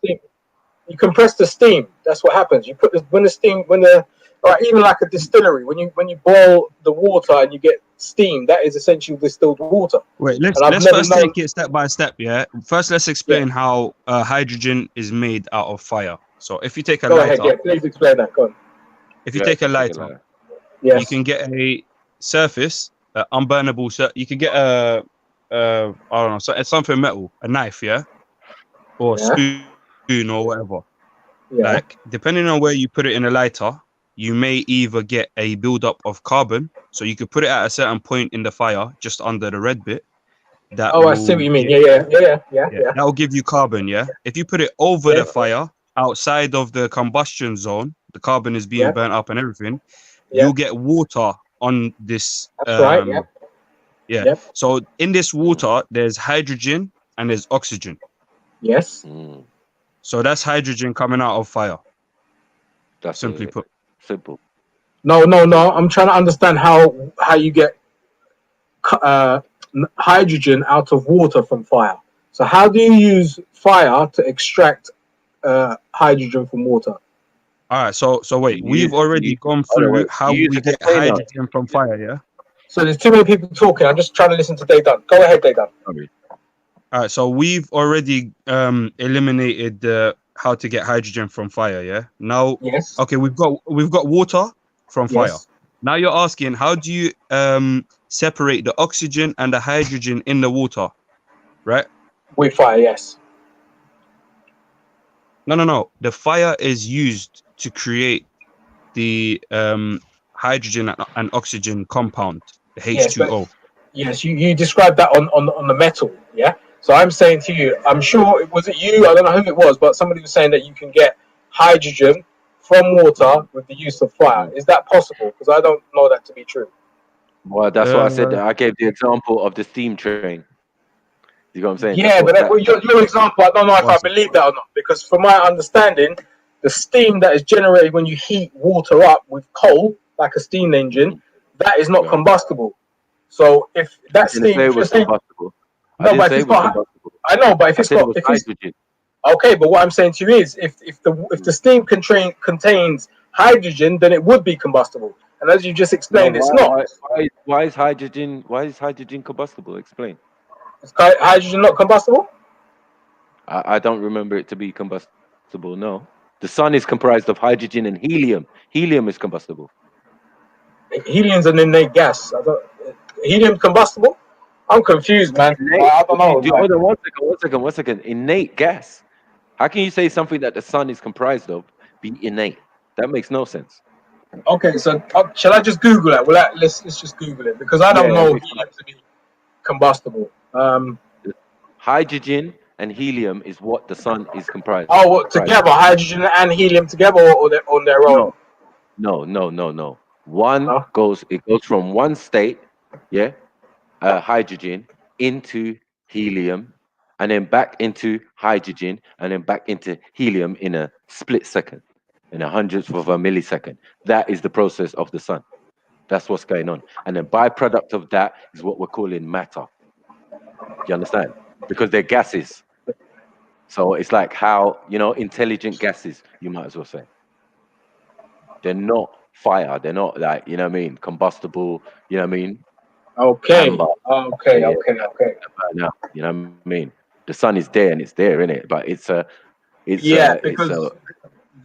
the sun is not burning. It's a different process altogether. It's a different process. As they say, nuclear fission or fusion or whatever is going on. One of the two. Right. Yeah. But the two main chemicals that comprise of the sun is hydrogen and helium. And helium, definitely, that laughing gas and all of that, definitely is combustible.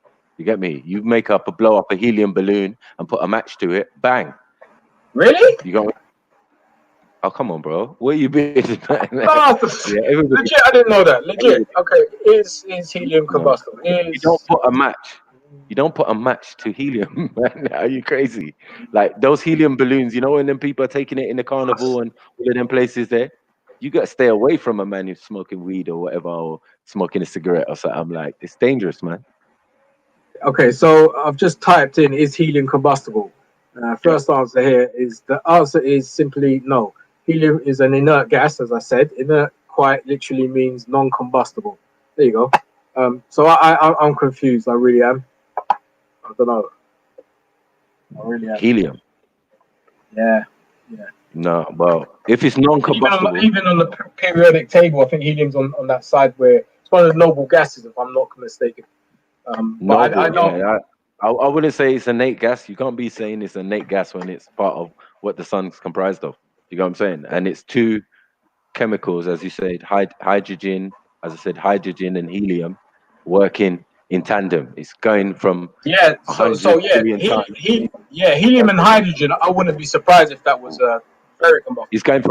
It's going from like 500 billion tons of hydrogen to 500 billion tons of helium. Do you get what I'm saying? In a split second. That's what the process of the sun is doing. Do you get what I'm saying? Okay. All right, let me just mute up and let somebody else speak.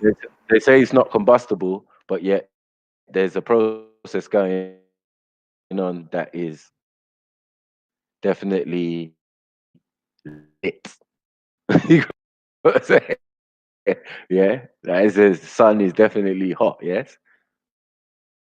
And it's not. Unless that the only thing hot with the sun is the corona.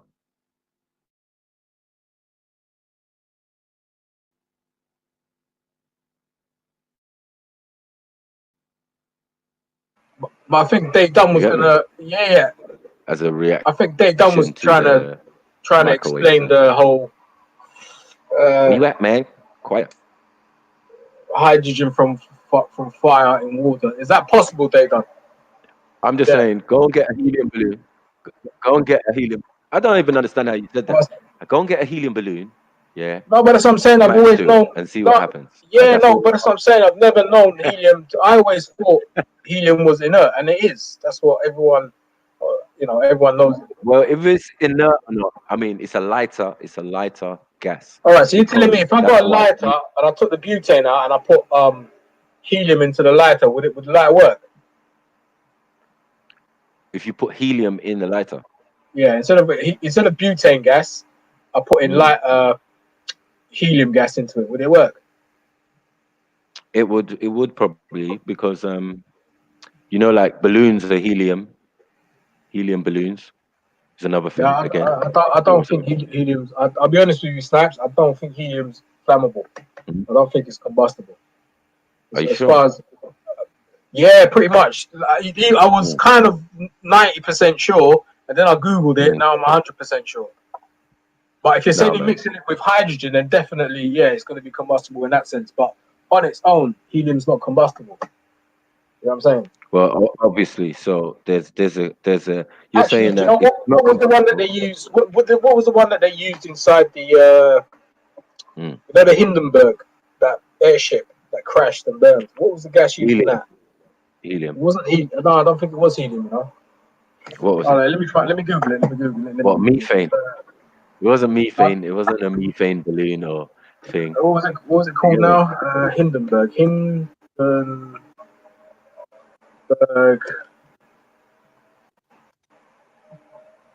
Gas.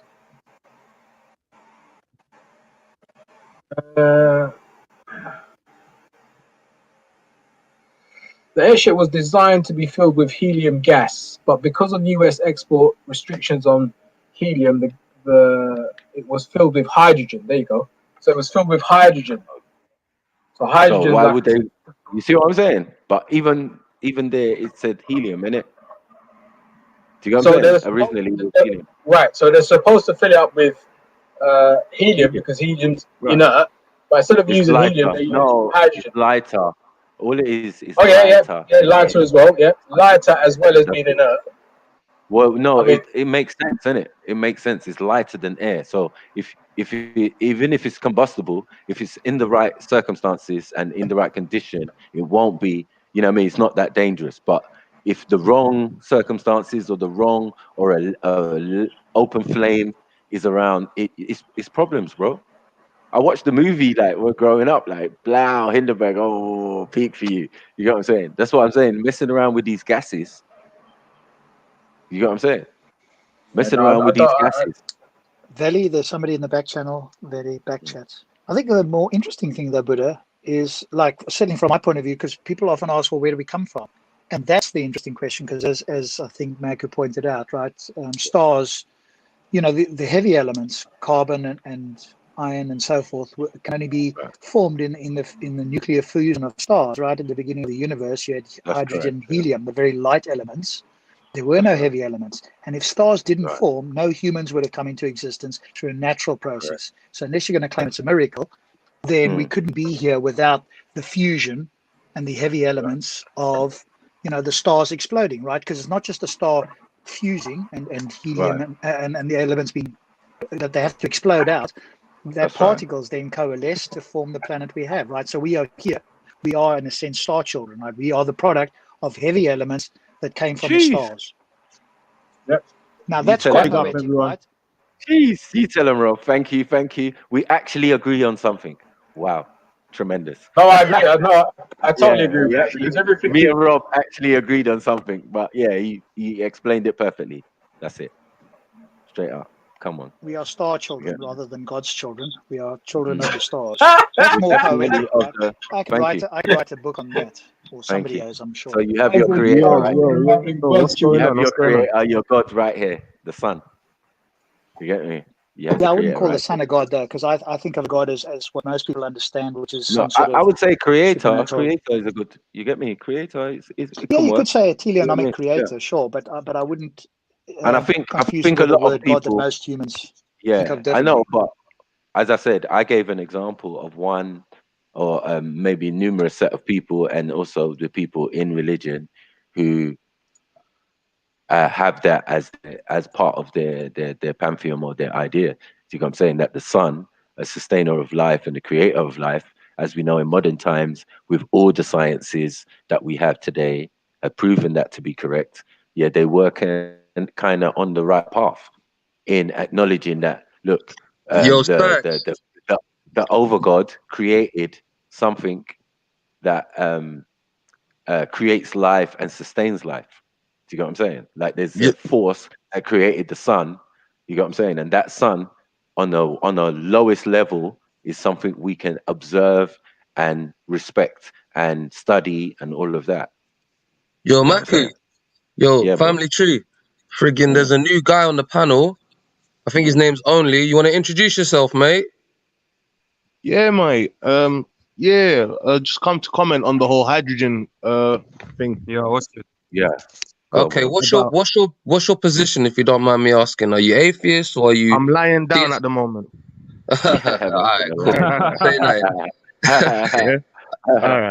Alright, stay nine. Go on. So yeah, you cannot separate hydrogen from water through means of heating. Yeah. No, not through means of heating. No, you can't do it through. All that's gonna happen if you heat water is you're gonna create steam, which is still H2O, but in a gas form. Okay, cool. Yeah. So as I thought, is that steam in any way containing hydrogen? It's not containing hydrogen as in H2, the chemical. It's containing hydrogen as part of a compound with oxygen forming H2O. Yeah. Brilliant. Yeah, okay, one more question. Is helium flammable? Helium is flammable. And helium is flammable and combustible, yeah. Right. So helium or hydrogen, sorry. Helium. Hydrogen, innit? Both. Helium and hydrogen are both flammable and combustible. Both of them, yeah. Right. So if I took helium and put it into a gas lighter, would the lighter work? I don't think so. I think this guy's saying that is. I've never known. I'm still standing by what I'm saying. Yeah, I don't think helium's combustible. I think it would. I think in theory it would work. It might be a more violent. It might be a more violent reaction than you expect. Like as in that's what I was gonna say. Blow up. You might not be able to contain it in a lighter because of how volatile the reaction is. Volatile. Yeah. But in theory, yes, you could light hydrogen. Yeah, I've never known helium to be. You need a specific environment for that to happen. Bro, it doesn't take much. And as I was saying, I'm saying to a brother, like, look, you just got to understand, like, we're not saying you can get hydrogen from fire. Like, even in the simple experiment of lighting a match, yeah, you can see that there's water in the wood. Do you get what I'm saying? That's what's being burnt because the wood is the matter. Do you get what I'm saying? But the wood contains water. Do you get what I'm saying? To a certain extent. And in other items, depending on the level of water, when it's burnt, it's still going to burn. Do you get what I'm saying? Because how far did you not get on because I just cut off for a second. How far did you get? We're talking about. It's space we're talking about. With space, we're talking about what is space comprised of. So we're saying helium, hydrogen, all of that is out there. Yeah. Does anyone remember in school there was a test we used to do in science? You react something with acid, and then a gas is formed, and you fill it up in a little test tube, and you pop it. It's a little pop test. It goes pop. Yeah. That pop is hydrogen burning. That is how you test for hydrogen. You fill it up in a little test tube, and you light it a little bit. If it goes pop, that means hydrogen. Only he's asking if not about hydrogen, about helium. Buddha, do you know? Do you concede that hydrogen burns? One more thing. There is a way to separate hydrogen and oxygen in H2O in water, and that's through the method of electrolysis. Yeah. You need to introduce an electric current into the water, and then we've already covered that. Oh yeah. Yeah. Okay. So I'm still confused about this whole helium being fucking flammable. That's not helium being flammable. Yeah. I've you need the right environment. What's the right environment? It's not combustible. Here's the thing, yeah. I'm a physicist. We would need a chemist on here to be able to describe that process exactly. I wouldn't be the person who has the authority on this matter still. Okay, cool. So only you there, my friend? Yeah, I'm there, my bro. Okay, so what makes you think helium's combustible then, or? Simply because if you burn helium, it will pop. Whereas, for example, Sorry, I would like to contest that because I shouldn't even be saying this, but I'm kind of a pyromaniac since birth, yeah. So I've tried a lot of things using fire. Like, you see them helium balloons? Yeah, I did a dangerous experiment without knowing if helium was combustible or not, and I've done it a few times. Like, I would release the lip of the balloon onto a flame just to see if it would burn it. It doesn't seem to create any effect except put out the flame. So I also do know, however, that there are gases that would put out such a flame on a standard 20p lighter, yeah, and you would need more of it, yeah, or a denser version of it to be able to combust, but that will cause a very violent reaction. It won't just be a combustion; it will be an explosion. Listen. I mean, a lot of the balloons, as we said, the air balloons are helium. Do you get what I'm saying? They were helium balloons, and you know. Yeah, but here's the thing, though, Matthew. They changed to helium because they used to use hydrogen balloons. And then, do you remember that there was some disaster where there was one of these big hydrogen balloons and it burned up? We already covered it at the Hindenburg. Yeah, exactly. Back to your question, yeah. You see, like, what makes helium combustible? Like, what is it about helium that makes it combustible? I think, like, we need to look at what oxygen is as a molecule, yeah, and how oxygen exists as a molecule. Oxygen. Sorry, only. Are you speaking from a learned position? Or are you speaking from like a personal opinion position? I would say speaking from about A level chemistry position. Not like I'm not a PhD, but I know a little bit about the subject. Okay, so I'm kind of. What's H2O? Yeah, we need the chemistry in here. Hello. H2O is basically water. Water is H2O. Right. Yeah. And it's called H2O. The H is hydrogen. The H is the hydrogen aspect of it. And 2 water, yeah? No, sorry. So the H2 means that there's 2 hydrogen atoms. Oh, 2 hydrogen atoms. Yeah, you need 2 hydrogen atoms to be able to bond to 1 oxygen. To 1 oxygen atom, right. Yeah. So really, it's mainly water and oxygen.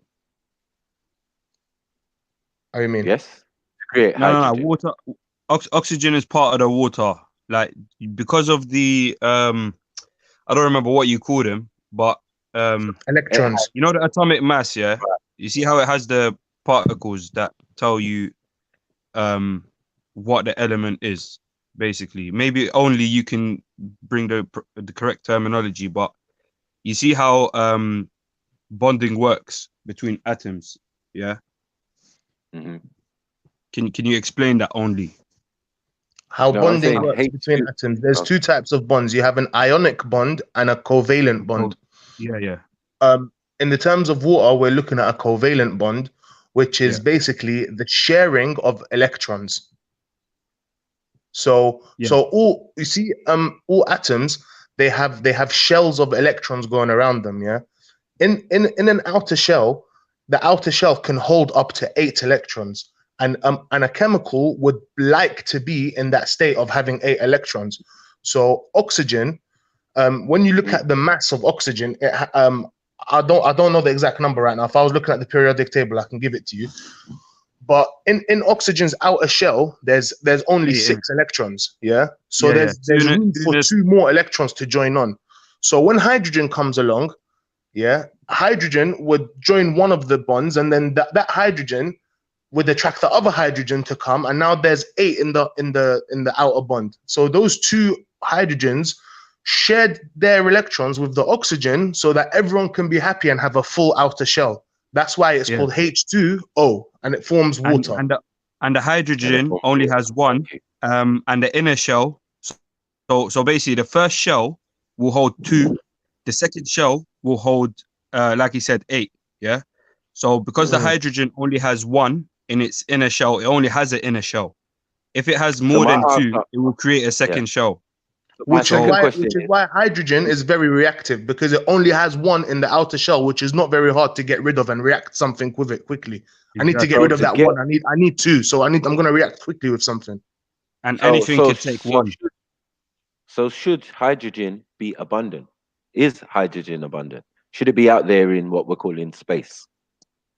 Yeah, in many definitely. Forms? I would think hydrogen is in space. Yeah, I would say there is probably hydrogen in space. Right. Yeah. This is what we're trying to say one of the to people. simplest. Yeah. Yeah. And in terms of vacuum, to me, vacuum just means that there is no air. Yeah. I don't know about if there's anything else, but I can agree there is no. We can all agree there is no air in space. Hence, it's a vacuum. If there's no air, yeah, and there's hydrogen. You know what I'm saying? What is air? That's the question. What is air? But air has water in it. What we call on Earth, in it. Yeah. So you're using air as in what we got. Dioxide, nitrogen. No, but here's the thing. Outside of Earth, there is carbon dioxide, oxygen, nitrogen, hydrogen, all these things. Yeah. But just less dense. So what would you call that?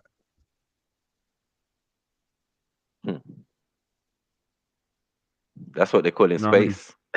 Space, innit? That's what they call in space, but it doesn't make sense. It doesn't make sense. It must be swimming in a pool of something. They're all those elements are swimming in a pool. You know what I mean? A gaseous pool. Some sort of medium, yeah. Yeah, do you get what I'm saying? Yeah, The universe is swimming in something. Like they know they have to float to planets and float their instruments to Mars and catch on to the magnetic pull of the planet, and you get me. That's how we're floating around and looping from planet to planet. Ocean, man, and all these waves interacting. They've confessed these things. How they loop around planets and then what do you call it? Lasso around planets to go to another planet. To get to Mars, you might have to lasso or do something. You know what I mean? That type of slingshot team. And then it's going to take so many years by what? Floating? What are you floating in? What are you floating in? Because you're only using the jet propulsion for direction. Do you get what I'm saying? Yeah, you're only using for direction in space. while you're in space. Because emptiness. We were talking about getting into that space earlier. Yeah, cool, no problem. All right. Yeah, we know we use fuel, and then we get to a certain point, and now we're using propulsion. Okay, now we're in space, moving around. How are we explaining this? Because a man saying, and that's the same with floating. Get me? We float to certain places, and what we do, we lasso off the magnetic pull of certain planets, and then that helps us in our trajectory to fly to Mars. And it takes us so many years. And every so often, if we're going off course, we use our propulsion to steer us in the right direction. But the rest is done. You're only. Yeah. What was it you said in the back chat? It's not possible they done. What were you talking about? Oh, just because at that time you guys were talking about separating hydrogen and oxygen through heat. So I was just saying. Oh yeah, that's what I was telling Buddha. He wanted to know how to separate hydrogen from the oxygen using fire, innit? I didn't know a process to do that. I was trying to explain that fire is how you get the water in order to have the hydrogen and the oxygen. And then obviously, like you said, electrolysis, that's how you separate the hydrogen from the oxygen. Yeah. Or maybe, you know what? You may be able to use I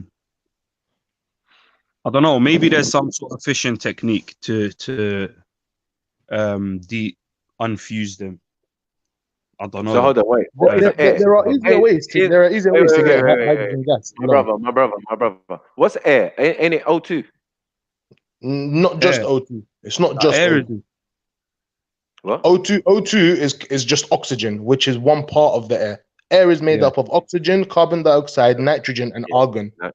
Right. And other like small traces. But when you say air, you mean our atmosphere, innit? Like, I mean, really, when we say air, when humans say air, we mean it to mean something we can breathe in and survive on, right? Right. But it surrounds us. Not necessarily just that. Yes, it is that. Yeah, but you could have toxic air that you can't breathe, for example. Do you get me? But it's still air. Do you get me? But that's no. But that's you only would call that an element has come into the air. Like say when the volcanoes air, burn, exactly. Sulfur. You get me? Sulfur's not good to like breathe on in, Venus. so, On Venus, you know yeah. On Venus, there's contaminated. air. Yeah, there's air on Venus, yeah, in some sense, but it's not air that we can breathe in. What I'm saying by air is like, you know, if you go to the moon, yeah, and you know, like from back at when apparently the landings happened, there's footprints in it. Yeah. Apparently those footprints are still there to today because there's no air to come and blow it away or anything. You think that the moon has no atmosphere? The moon has no atmosphere. We need to clarify these terms. So there's atmosphere. Oh, you think there's you air? think hold on 1 second. 1 second. They landed on a piece of thing with no atmosphere. There must be some form of light atmosphere on the moon. There's no way there can be no atmosphere on the moon. That makes no sense. But like, just get blown how does the atmosphere form? How do you form an atmosphere in the first place? Do you know what I'm saying? Gravity. Well, yeah.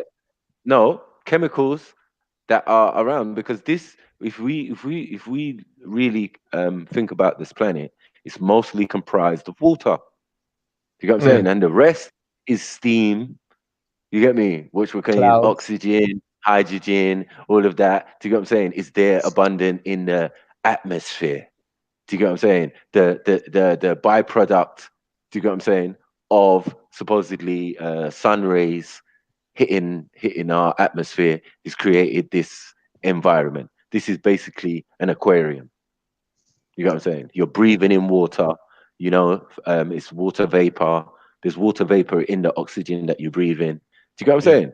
So there's lots of, you know, it's different levels, as we're saying, of water. So if that's a level of water that we're breathing in, and they're saying that's our atmosphere, then what is space? It must be a level of water, do you get what I'm saying, with multiple chemicals and in it. Right. Yeah. So you have less dense water, you come to our atmosphere, it's more dense water. You go to the ocean, it's even more dense water. You go under the ocean, it's even more dense water. Hold on, 1 second. It's more dense in the gaseous chemicals. And it's obvious to see because, you know, we've got gaseous giants, planets that we don't even know if there's a surface on there. They're just comprised of gas. You get what I'm saying? The same hydrogen and nickel and helium and all of that. You know what I mean? Yeah. So we have bodies in our solar system that we're not even sure if they're planets really. Do you get what I'm saying? We just calling them gaseous giants. You know what I mean? So we know that these but we might have like less dense beings on them.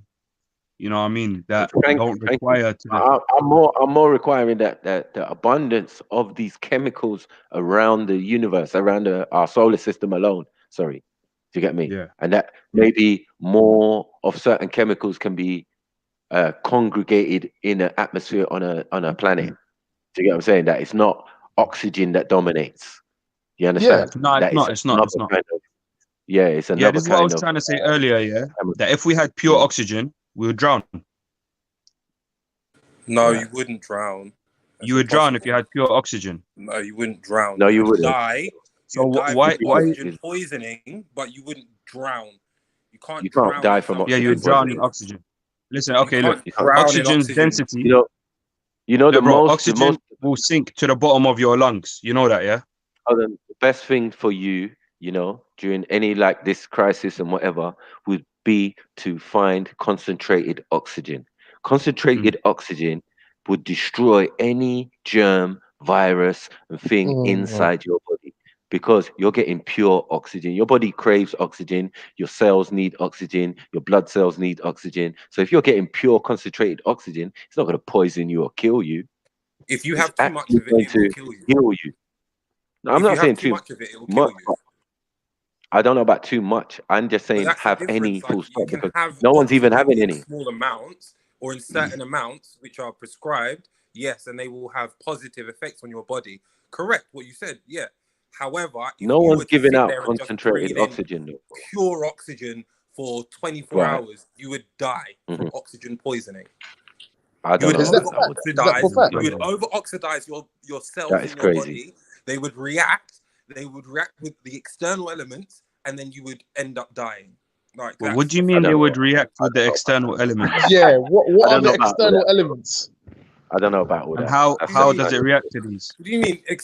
Your external elements. So by external elements, it's things like the iron in your blood, those type of things. They react. The amount of iron you have on your red blood cells is enough to carry the oxygen. It's the correct amount. However, if you over-oxidize that, you will kill yourself because it's reacting with the iron in your system. The same with the potassium in your system. All these things, they react. Except it needs a certain amount to react. It can't just be like a hell load and then you're all right. It's a certain amount over a certain period of time. As was said before, air is comprised of nitrogen, argon, oxygen, carbon dioxide, small other gases. And that's because they're all in certain amounts so that our bodies and plants, etc., can take in these amounts and adjust accordingly and keep on. If you overly oxidize something, that's where you get rust, for example, in iron. That's what's happened. It's the process of oxidizing rust of iron. It's the same and thing. we've had it in the human. We've had it in the human body with our skin. Some of us are rusty. Do you get what I'm saying? That's a process of oxidization. Do you get what I'm saying? But what I'm saying is, in your body, to heal your body, to take in a bottle or thing of pure oxygen is not going to kill you. That we cannot. Yeah, because what do they do in the hospital when you're sick? They give you the oxygen mask, innit? So what's all that? Right, but but they can't give you pure though, innit? No, they don't have it. When they give you oxygen, it's because your body's not taking in a certain amount of oxygen. I've got asthma. 2 years ago, I was in ICU because of it. And I was on oxygen for about 4 days straight, nothing else. And then they eventually dropped it down and made it air. With that, my oxygen levels were 79%. When you start going below, was this a UK hospital? Yo, Raheem, was this a UK hospital? Yes, of course. I'm from the UK. We're talking about concentrated and they gave you to breathe pure oxygen. Say that again. They gave you pure oxygen to breathe. Yeah, they have to. Which hospital was this, Raheem? What's required? I can't hear you. Which hospital was this? Hold on, I'm coming back. Some funny stuff. I hear some funny stuff. Sounds like a claim waiting to happen. Yeah. They will never give you in any hospital pure oxygen. No one will ever do that, bro. But you know what? The whole argument of like there's nothing in space is a bit like, forgive me for saying it, dumb. Yeah, it is a bit dumb. It is because think about it. You're on Earth. You got our atmosphere that has hydrogen, all of this. Yeah. You go to Venus. It's got an atmosphere of sulfuric acid. Yeah. Yeah. Do you know what I'm saying? Yeah. So are you telling me between that and that there's nothing in between? Like, it don't make sense. Yeah. There must have been there must have been a gaseous form of the chemicals that comprise those planets or something. You know what I mean? Because think back to how the planets formed. It was a ball of dust and rock and all of that. That you know what I'm saying? Gravity solidified it. So what happened to the rest of that dust? Did it just disappear? That chemical dust? Did it just disappear in the world? Like it's there. It's somewhere there. You know what I mean? It's there. Yeah, it's still floating in the universe. You know what Maybe I mean? Rob can tell us where it went. In something. Get me? I spent years, like on the NASA website. You get me? Like I was interested, like in astronomy and astrology and all of that type of stuff. You get me? Yeah. I was interested to the clock. There's so much bullshit there. Yeah, there's a lot of bullshit going on. I felt it myself. I was like, bro, how can I see something like them landing on Mars, supposedly, and then they took it off the NASA website. This was years ago, I was like, but I've seen the landing on Mars. It was red, or some red surface, and they were using propulsion. You get what I'm saying? I don't know how they're flying in and out of planets with propulsion and then using jet fuel to fly out of our atmosphere. Mad. What's the atmosphere of Mars? Interesting. Even you see on the NASA website, like, I remember on my channel, we went. Like people were saying, "No, pseudo, this is that." I don't know. I just went on the NASA website straight away, saw it with all my viewers, and like we just saw so much bullshit. Like, it was just a shallow browsing of the website, innit? I didn't even go deep. You know what I mean? I Like, used to go deep. I used to watch the press conferences. The man, they used to come out and like, yeah, today we're talking about this, this rover. I used to do that as well, innit? Mars, But I won't do that on my channel, bro. You know what I mean? I'll tell people, listen, here's the website. That's the link. Nice. Check It's out the nerd in me, man. It's the nerd in me. You know, that's it's the nerd in me. You know, when you was bored, young days and things. I just wanted to learn everything in it, so I just watched a lot of stuff. You get me? And I'm exactly the same still. Exposed to the internet. Yeah, we was looking for everything, looking at all these different videos and documentaries, getting explicit DVDs and all of that from a long time ago. Do you get what I'm saying? Like, man just want to learn it. And then when you get Sky, imagine, man's are the first ones to have Sky and get the Discovery Channel and the History Channel and all of these channels. Well, you didn't think we were sitting there watching these documentaries? Like, bro, that's what do I you know think someone called Nassim Haramein? Hmm? Do you know someone called Nassim Haramein?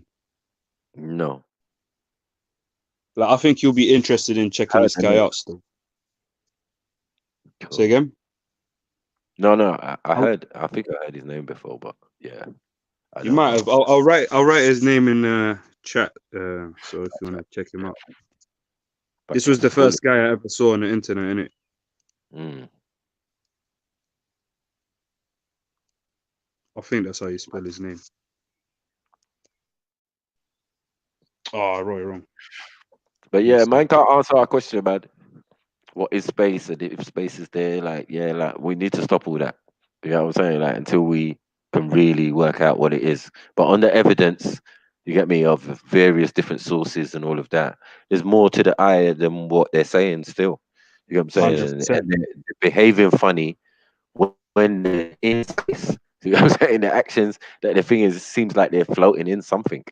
You get me? Like, you don't need rocket fuel. You don't need these type of things. Like, why?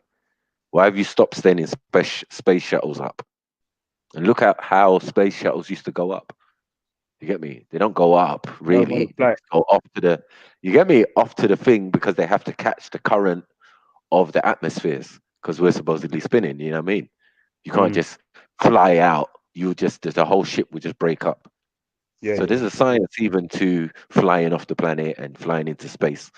Yeah, man has studied all that, like, you know what I mean, and tried to understand it. You need to go into some sort of orbit first. No, you have to catch the drift, like what planes do. Yeah, but what I'm saying is you have to have some sort of orbit. You can't go like directly, like straight from the core to the mantle to up.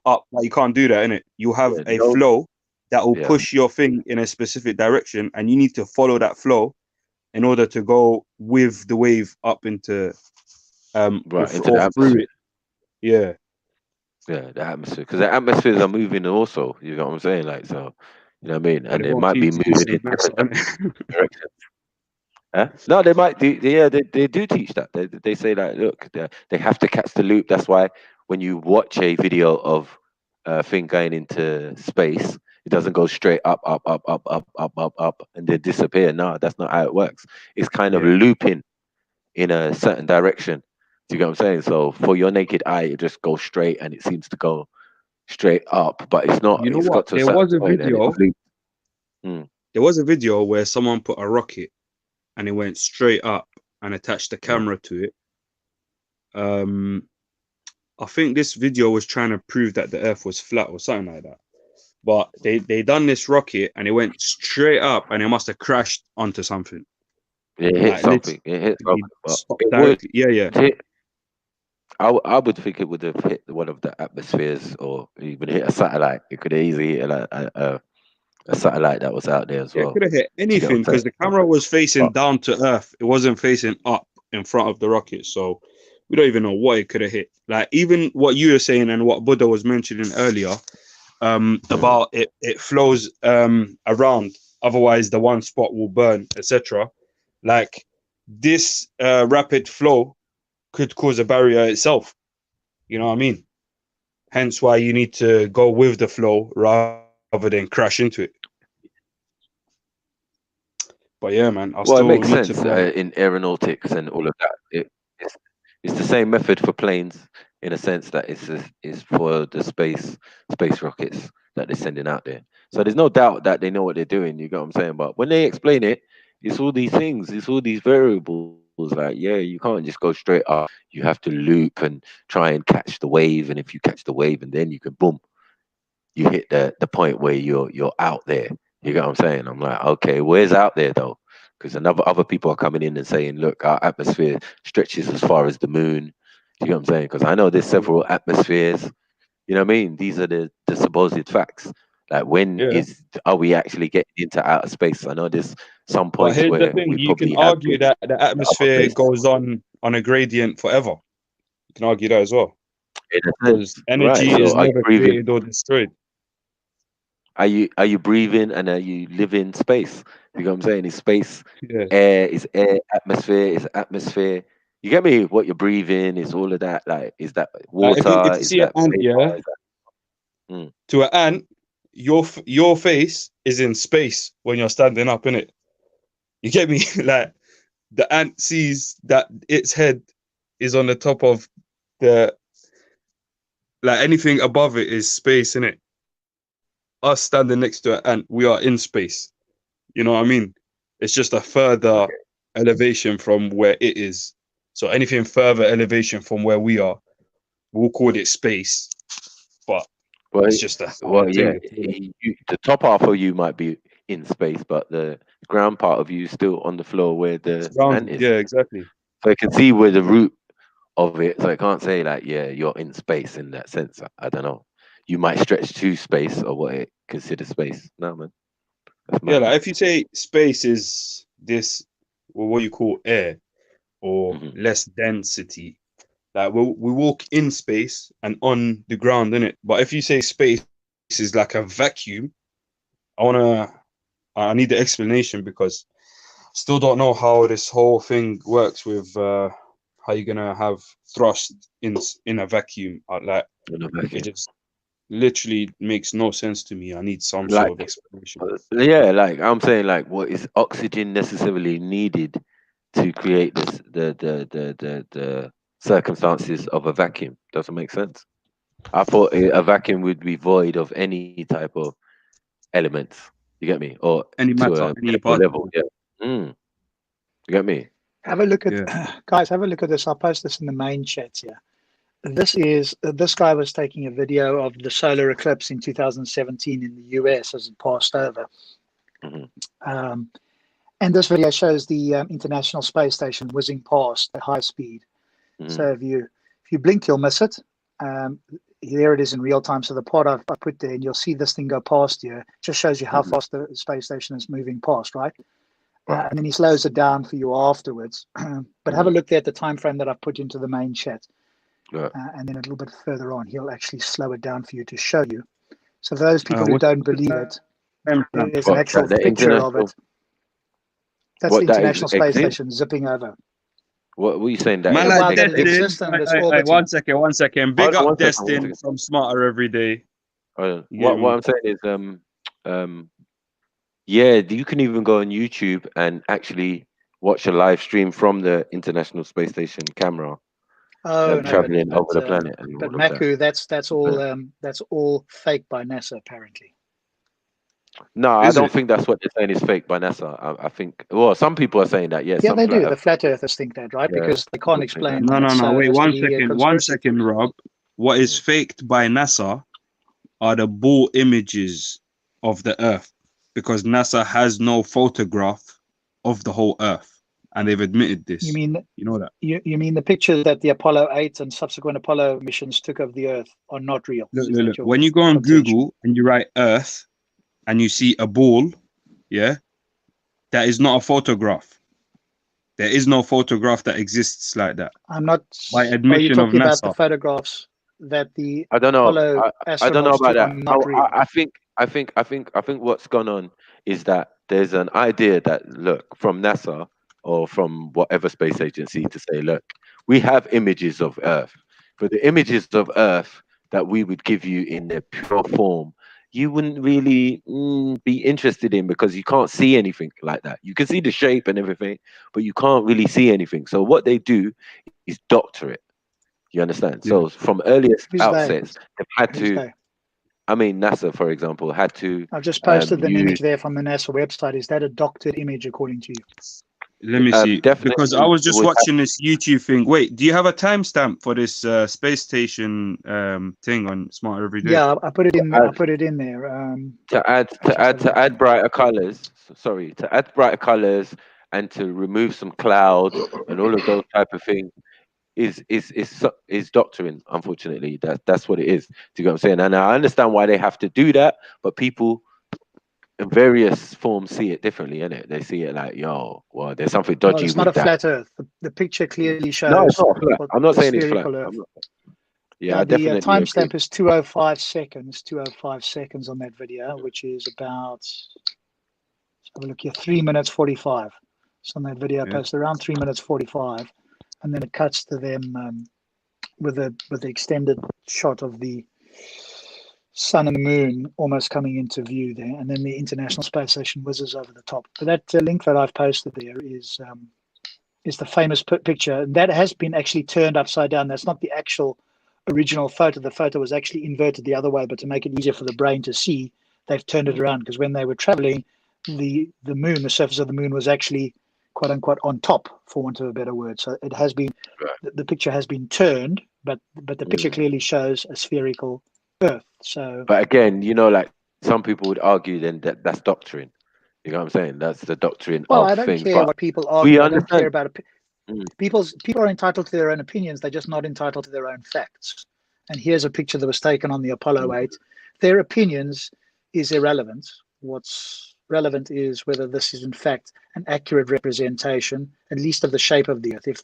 If they've modified it to make it more bright or to saturate it, to make it look better to the eye, that doesn't change the shape of the Earth. And so on the only that way note, I've that got a a flat question. earther can deny this is claim this is But it's I mean conspiracy. Shiva makes a good point that, you know, if the Earth is moving at 1,000 miles an hour and you're out there with a camera of some sort, I don't know if it's some super camera at that time where they you know what I mean, they could freeze a moving object, because remember, you're moving away from the object at speed, and the supposed object is moving at 1,000 miles an hour. So I don't know what type of clear No, picture. Maku, This is I what I'm don't saying. think Without Schiff has ever doctor- made a good. Maku, I don't think Schiff has ever made a good point. But on regards to the question, the fact that you're traveling on Earth at 1,000 miles an hour, you don't feel it, right? Because the Earth is moving, it's very big and it's rotating, and you are, quote, attached to it, for want of a better word. And so you don't feel the 1,000 miles an hour. But all you have to I hear do that. I to feel see that. I the feel Earth, that. or to feel the Earth, is use a telescopic lens towards the moon, and you'll see how quickly the moon moves out of view. The Earth is turning, or you do a time lapse, right, of the stars at night. You'll see the trails, and that's But because what I'm the saying Earth is, if rotating, right? right, if the Earth's rotating and you're taking a picture from the Apollo, which is a bit awkward, through a window and all of these type of things there to get a clear picture, yeah, you're going to have to doctor it. That's all the only thing I'm saying. I'm saying I'm not disagreeing that it's not round or whatever. I'm just saying a clear picture of the Earth, like that's a bit difficult. Like even on a day like this, it's pure cloudy. What are you going to see from the International Space Station? Not the greatest. Do you get me? Well, Some you've got the huge live stream. cloud You can go to it over and you'll see it, right? You'll I see the know. picture. And Sometimes there's sometimes clouds, sometimes there isn't. Right? Thank That's how the you. weather So patterns work on Earth. imagine that for a camera. That's what I'm saying, trying to say. Do you get what I'm saying? That it's not exclusive because you want to go to space. Do you get what I'm saying? It could be on that day, it might have been clear and sunny in Texas or in Cape Canaveral when they were taking off, but around the world, it might have been a monsoon or a hurricane or a storm or whatever. You know what I mean? Well, look at the picture that I posted, right? The picture shows a lot of cloud cover around the Earth, right? So, in fact, more cloud than not cloud. Has anyone ever watched that weather live systems. stream? Has anyone ever watched the live stream, yeah? And then it pauses for a second and says, we cannot show you this bit for a minute. Has anyone ever seen that? Yeah, I've seen that. So yeah, I think what are they sometimes doing when lose they're pausing contact it? or whatever. Yeah, they just lose contact. Okay. Go out of range or whatever they say. And especially when you go around the moon, right? You lose contact when you go around the dark side of the moon. All right. Has anyone ever heard of that theory? Has anyone ever heard the theory that there is actually more land beyond the North Pole? I have heard beyond the North Pole even mean? That doesn't even make sense. What is so beyond? Like you see it on our modern day globes, yeah? There's the whole world, and then there's the other side of the world that's just an ocean. Yeah. I've read. I don't know if anyone else has read it. I've seen it. I've heard it. I've heard about it. I've heard theories on it, and yeah, I do agree personally that there are lands that do exist, especially in the north and Pacific region, that are not being shown to us, not even on Google maps. Why do you know believe what I'm saying? that? I've looked on Google Maps. Why do you believe that? I don't know. I think some people have a vested interest for us not knowing that, but yeah, I think it's definitely possible. And there's other anomalies going on in that part of the world that they don't want us to see. But what leads your brain to think that? It's not something that you would just wake up one day and suddenly start going, well, I think there's something beyond the North Pole. How did you get to that position? No, as I said, there's been arguments or theories brought up, and well, you could say arguments and theories brought up. Speculations is more like okay, speculation. You could say that too about such things, and people have gone more into it, and made their own discoveries of certain things and realized certain iconography to do with the maps and who created the maps. Was it the Masons again? Sorry, it was. You know what I'm saying? Like, there's a lot of stuff going on, but yet there was people who had maps that predated that look slightly different to what the iconographers have started to create for our modern type maps and stuff. And you could even go on YouTube, and there's an American, I think he's like the equivalent of the Air Force, yeah? I think his name is Admiral Price Bird, or if anyone got the correct Admiral spelling Bird, yeah. Schiffer talks about that still. And he one day he was say that it's his report, yeah. He says that he was flying like up towards Canada, towards the North Pole, and he got to a bit of the map where he was told he's just not allowed to go. It's like a no-fly zone.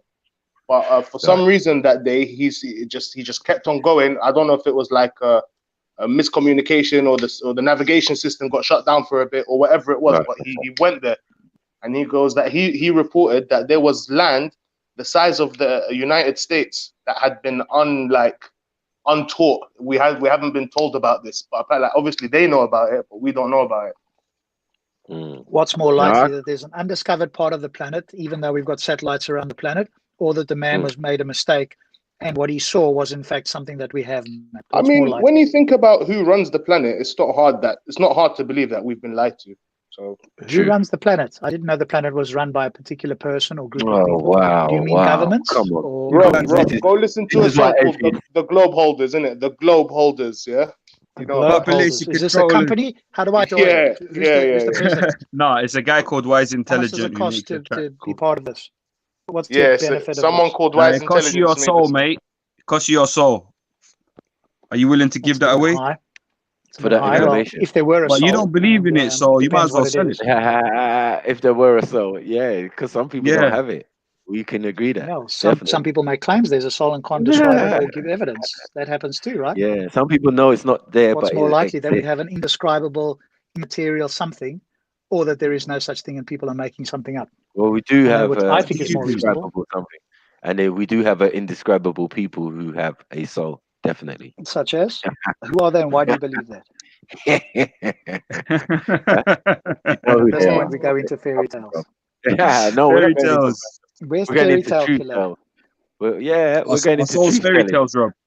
You get me? We're telling the truth. You get me? Your soul's fairy tales, Rob. Hey, I know a guy that lives in Metropolis, and he's got a red cape and he flies. Rob, are you ginger? Can you prove me wrong? I believe that individual. 1 second. I believe that concept, Uberman, coming out of Germany, is a concept that came out of Germany. You got what I'm saying? So somebody usurped it, took it to the Americas, and all of a sudden you had this concept or this comic book character called Superman. Plain and simple. You see, information is good. How do you know he's a comic book character? No, hold on 1 second. This is why information is good, Rob. Do you get what I'm saying? This is why to study and learn things is very relevant. Do you get me? Because if you knew that the symbol was a U shape with 2 dots at the top, yeah. Hello, Uber. Yes, thank you. Then we're not you know, talking about that. We're talking about Superman from Krypton. He's an alien that came to Earth. Yeah, he's telling you the origins of and he has Superman. powers beyond our abilities. Right. He's showing you who Superman's And I creator actually looked is. up how they speculated he could fly, and they talk about like a personal aura that allows him to fly. Again, you know, for me, but you guys can't disprove it, right? How do you know? Because if there's places that haven't been mapped on this planet, according to you guys, then Metropolis can exist, and so can Superman. Maybe, yeah. But do you believe a soul exists, Rob, or do you believe it I don't know what a doesn't? soul is. What is a soul? What? It is the thing is a that. soul? Okay, it is the thing that operates all of. Basically, it's the thing that manipulates all of this stardust. That doesn't tell me much. You mean our consciousness, our brain, our nervous system? What do you mean? No, I mean our soul. You mean something that you are speculating about but can't provide evidence for? Is that what you mean? Do you that is what I meant, innit? Do you wanna tell me if you believe that exists or not? I don't have any good reason to believe something that people speculate about that has no evidence exists. No. Yeah, so hold on. You was mentioning Superman. That's what I left. Sorry, I just got distracted. My daughter distracted me. Yeah, we're talking about Uberman. Yeah, and the concepts coming out of Germany, or I don't know if it was Nazi Germany or the First World War. After the First World War, I think it was still that they came with this guy from Krypton named Uberman or whatever, and then someone took it to the Americas. Obviously, a lot of Germans traveled to the Americas, and then somehow it got in the hands of the guys at DC Comics. You get me? To create this character, you know what I mean, that represents America. You keep saying he's a character. Yeah, they just. How do you know he's not a real? Character, man. How do you know? He's not real. How do you know? Because we know. Because we know that. We know the source. You just said that there could be other other places on this planet we haven't mapped, and there could be a place called Metropolis where he exists. He just doesn't fly over here to visit us. No, we're not talking about the Metropolis idea. We're talking about. We're not talking about. We're talking about the concept, like Lord of the Rings, for example. You know, you go to the root of that, and you go to Germany, and you find out in the Bavarians they have a story about Frodo and the ring and all of that. So we realize that this story is not a new story; it's a folktale of a particular set of people from Europe. Do you get what I'm saying? That someone has taken, and now we've got the movie, The Lord of the Rings, and blah blah blah. Do you get what I'm saying? Like, this is just simple. Like, you just got to. I don't know what you're asking. Every time us to somebody do, brings you know? something up, you want to go and give us a history of where you think it came from. I'm not interested where it came from. I'm saying, does it exist? The truth, though. And you can't. No, I'm saying disprove that's the truth. So it can't be a truth. It can't be something that is tangible when it has an origin that is literal. How do you know? So That doesn't follow. No. Yes, a story It's an or error a in folktale. thinking. Just because somebody thought something up doesn't mean that it didn't already exist But or it's came into story existence and a afterwards. folktale. Okay, cool. All right, we can say, all right, it might have existed. You know what I mean? This folktale that is later on become an adaptation to what it is now. Do you get what I'm saying? That's what I'm saying. Yeah. The whole point the of this, man. origin and the Welcome to root. my So the world. Superman. So hold on, Superman maybe wasn't a great example that you used. That's what it was. You use Superman, but Superman is based in something that has an origin in another country and has another title in That's another your language. speculation. He came from Krypton. That's not my He was speculation. an alien human he was an alien being that looks like humans that came from Krypton. That's not. And No, all I'm saying that's is like welcome saying, to my world when I speak to That's like theists. saying. That's like saying. Was Frankenstein's monster real? In the mind of Mary Shelley, yes. Do you get what I'm saying? Like, she created the concept. So we go back to the source of what we're talking about. Like, we don't mess around and say, yeah, oh, you know, like, yeah, could it be true? No, it's just that's a fallacy. Do you get what I'm saying? If I've it just came told out you of the why concept, what you're saying doesn't make sense, but you just keep repeating no, yourself. So either I'm my saying if critique, you didn't hear it, or you didn't understand it, or you're just ignoring it. no, I think that what you're saying doesn't make any sense. It's plain and simple, Rob. Do you get what I'm saying? You think it makes This is sense. what you're going to get from Rob, I man. made a claim Like, about reality without evidence, and you can't disprove it. No, but I'm saying you made a claim about. When theists do the same thing, like a soul. I'm saying that was a poor example. You could have used a better example rather than use Superman. That's all I'm saying. Yeah, but Rob, how much do you want? How much do you want for your soul? I'll buy it off you right now, innit? How much do you want for your Gibba Gabba? I don't want to sell it, innit? How much do you want for your soul? Okay, I won't sell my Gibba Gabba either. How's that? No, I'm not asking to buy your Gibba Gabba, innit? I'm asking to buy your soul. Like, I don't know what since you that believe it is. doesn't It's like a exist, you Gibba might as Gabba. well give it to me, and you could get free money because to you, you're not giving me anything, innit? So You don't know what soul is. Take that free money. You don't know what soul is. You don't know what space is. What? Neither does any other human, by the way. What so do I'm in you? good company. No. They just claim That's so ignorant, Rob. That is so ignorant. Like, first of all, you don't know every other human. Second of all, even if you knew every other human, you don't know everything that every other human knows. Yeah. Just give me evidence. For Third the of all, soul. if you knew everything that every other human knows, you don't understand these things that you know now. You know what I mean? Like, Rob don't have the level soul, of ignorance is How can he unbelievable. Give me evidence. No, but for it's a fair. soul, It's please. fair. It's I'll fair. give you It's evidence fair. for a soul. It's fair. I'll give you evidence for a soul. Michael, let me talk. Rob, evidence for a soul. Big up Brassler TV. Everything that holds you together, without invisible force like gravity that holds you together, that's your soul. Yeah, that's just forces. That's the core forces. So thanks. The strong and weak nuclear force. You mean? No. Yeah, that's not a soul. We know what that is. That's a Thanks for fact. playing that. Next contestant. Who else is up? Who else is there? Next contestant, please.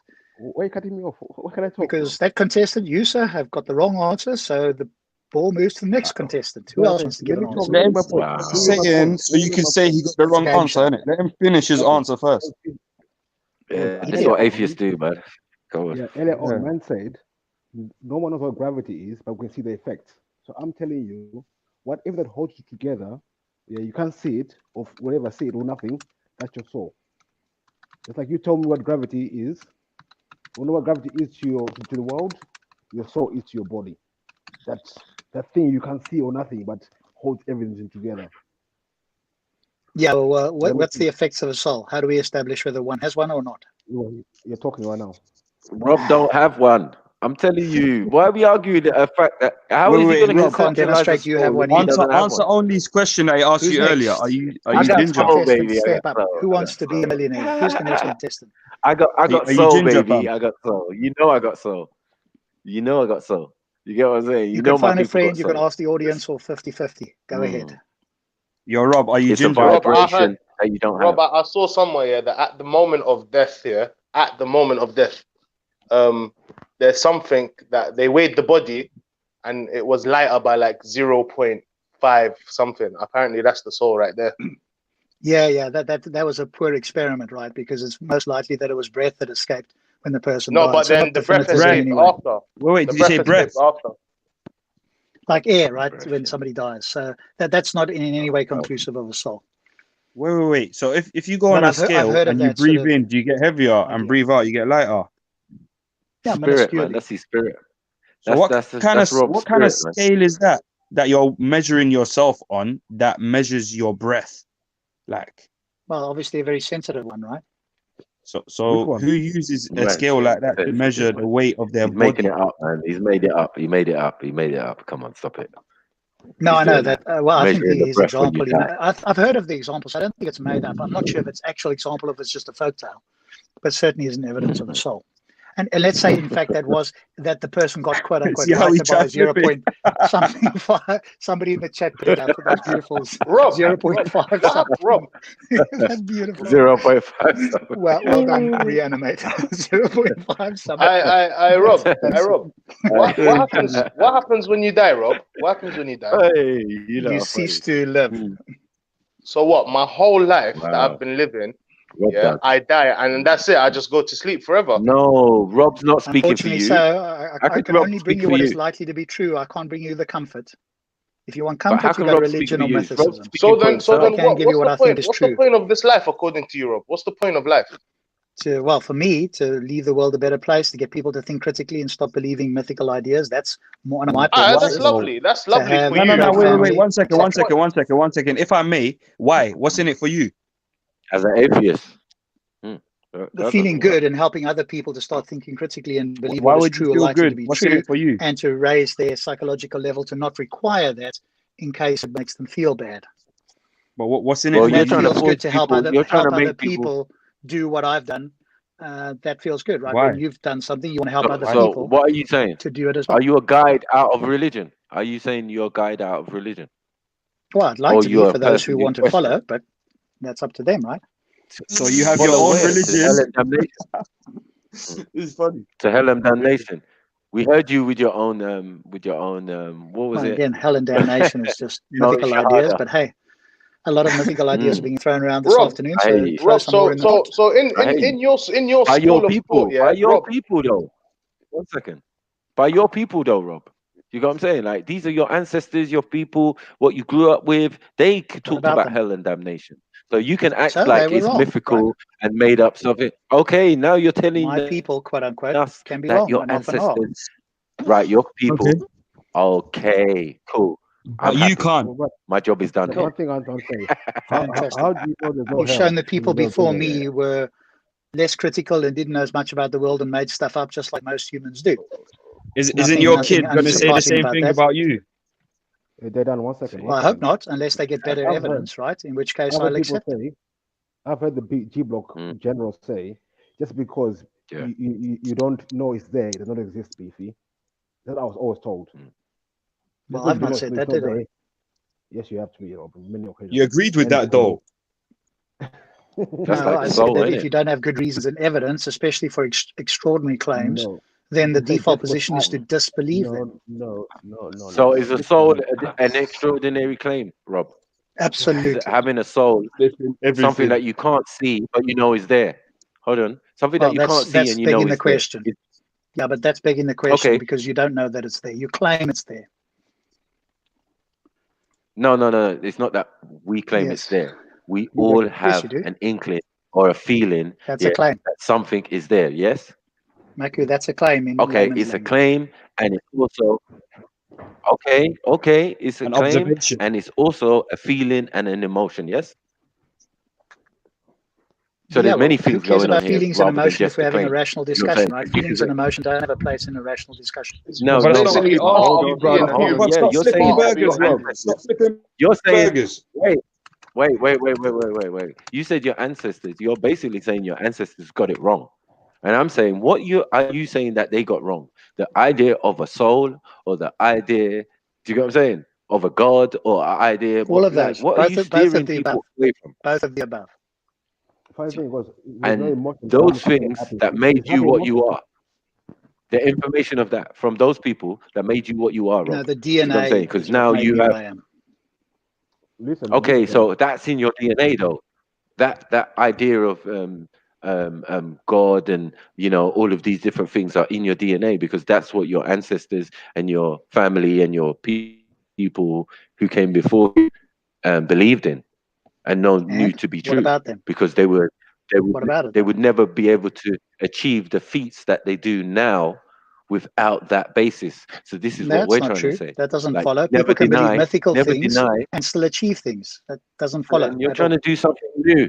So time will tell on your theology and how you do things. If you want your children to become automatic atheists from birth, you're going to have to, perfect your craft and make sure that it's so perfect that when it comes to them, they're just going to get that this is what it is. Atheists don't believe in any religion, just question everything, you know what I mean? And it will lead you somewhere where you don't know where you're going. Okay, I don't know. Rob. That was just didn't make a lot of sense. Sorry, Mike. You have to try that part again. Rob, Sam. so Yes, so you're telling me, sorry, just to clarify, are you an atheist? Yeah. I am indeed. Okay. Cool. Is this only speaking or who? Yes. It's Only speaking. All right. Only. So I'm assuming you're not an atheist. By the I am a line of your theist. questions. I am a Okay, theist. Cool. Cool. Cool. So good to meet you, sir. Good to meet you. Nice to meet you too, bro. So basically, earlier you said that I asked you what happens when you die, basically. Yeah. Yeah. And also I asked you about what the purpose of life is then. If all that happens is I'm just gonna go to sleep forever, what the purpose of life is. And you just said that for you, it was about, trying to leave a positive mark on the earth and trying to teach people and better people, whatever. Yeah. All right, cool. I got a question for you though. So for someone in your school of thought, yeah, if I wanted to be someone of your school of thought was faced with an issue of someone who is undergoing a hard life, he's getting abused in some sort. His quality of life isn't very great. According to your school of thought, what is it? Why should that person not just go and kill himself? Because why should I not just go to sleep forever quicker than it is? Because we all, well, most human beings have the capability to overcome what they might seem as hardship, and there are ways to develop yourself, just like going to the gym, right? You gain muscle. You can do the same with your psychology, right? I'm not perfect by any stretch, but I've come a long way, and I would say to somebody like that, hey, you can overcome this, and I can help you. Other people can help you. There's so much that you're missing out on in life if you're going to kill yourself, right? And there are ways that can help you become near bulletproof, if not bulletproof, certainly near bulletproof, if you take the time to invest in. Just like if you go to the gym, right? You could build a lot of muscle, so you can do the same with your psychology. So stay on the earth, see if you can make a difference for you and people around you, right? Don't you think that's worth living for? That's what I would say. Right, but right now, my life is nothing but pain. I wake up, I'm in pain. I go to sleep, I'm in pain. My life is pain. Why should I live? Physical or mental? Go to sleep. Situation. The guys ask you about if I'm just going to go to sleep, if I'm just going to go to sleep, why don't I just go to sleep tomorrow and end this all? So what's the point of life? Again, by pain. Yeah, someone who has no help, has no aid, has no nothing. He's got a miserable life. You said, well, if we can help him and we're helping him and he's receiving help and he's developing, that's not what he's man said go gym. Man said go gym. What the hell? No. You're flipping burgers, I compared it. I compared it to going to the gym. Sorry. So back to the question. So when you say somebody's in pain, do you mean physical, mental pain, or what? Both. Bro, the guy's life is dead. He's in pain 24/7. So only if I came along and he said to me, why don't I kill myself, right? That was your question, right? No, he asks you, what happens when we die? You tell him, we just go to sleep forever. And then that guy is left thinking, so why am I alive? If I just want to go to sleep tomorrow forever. Well,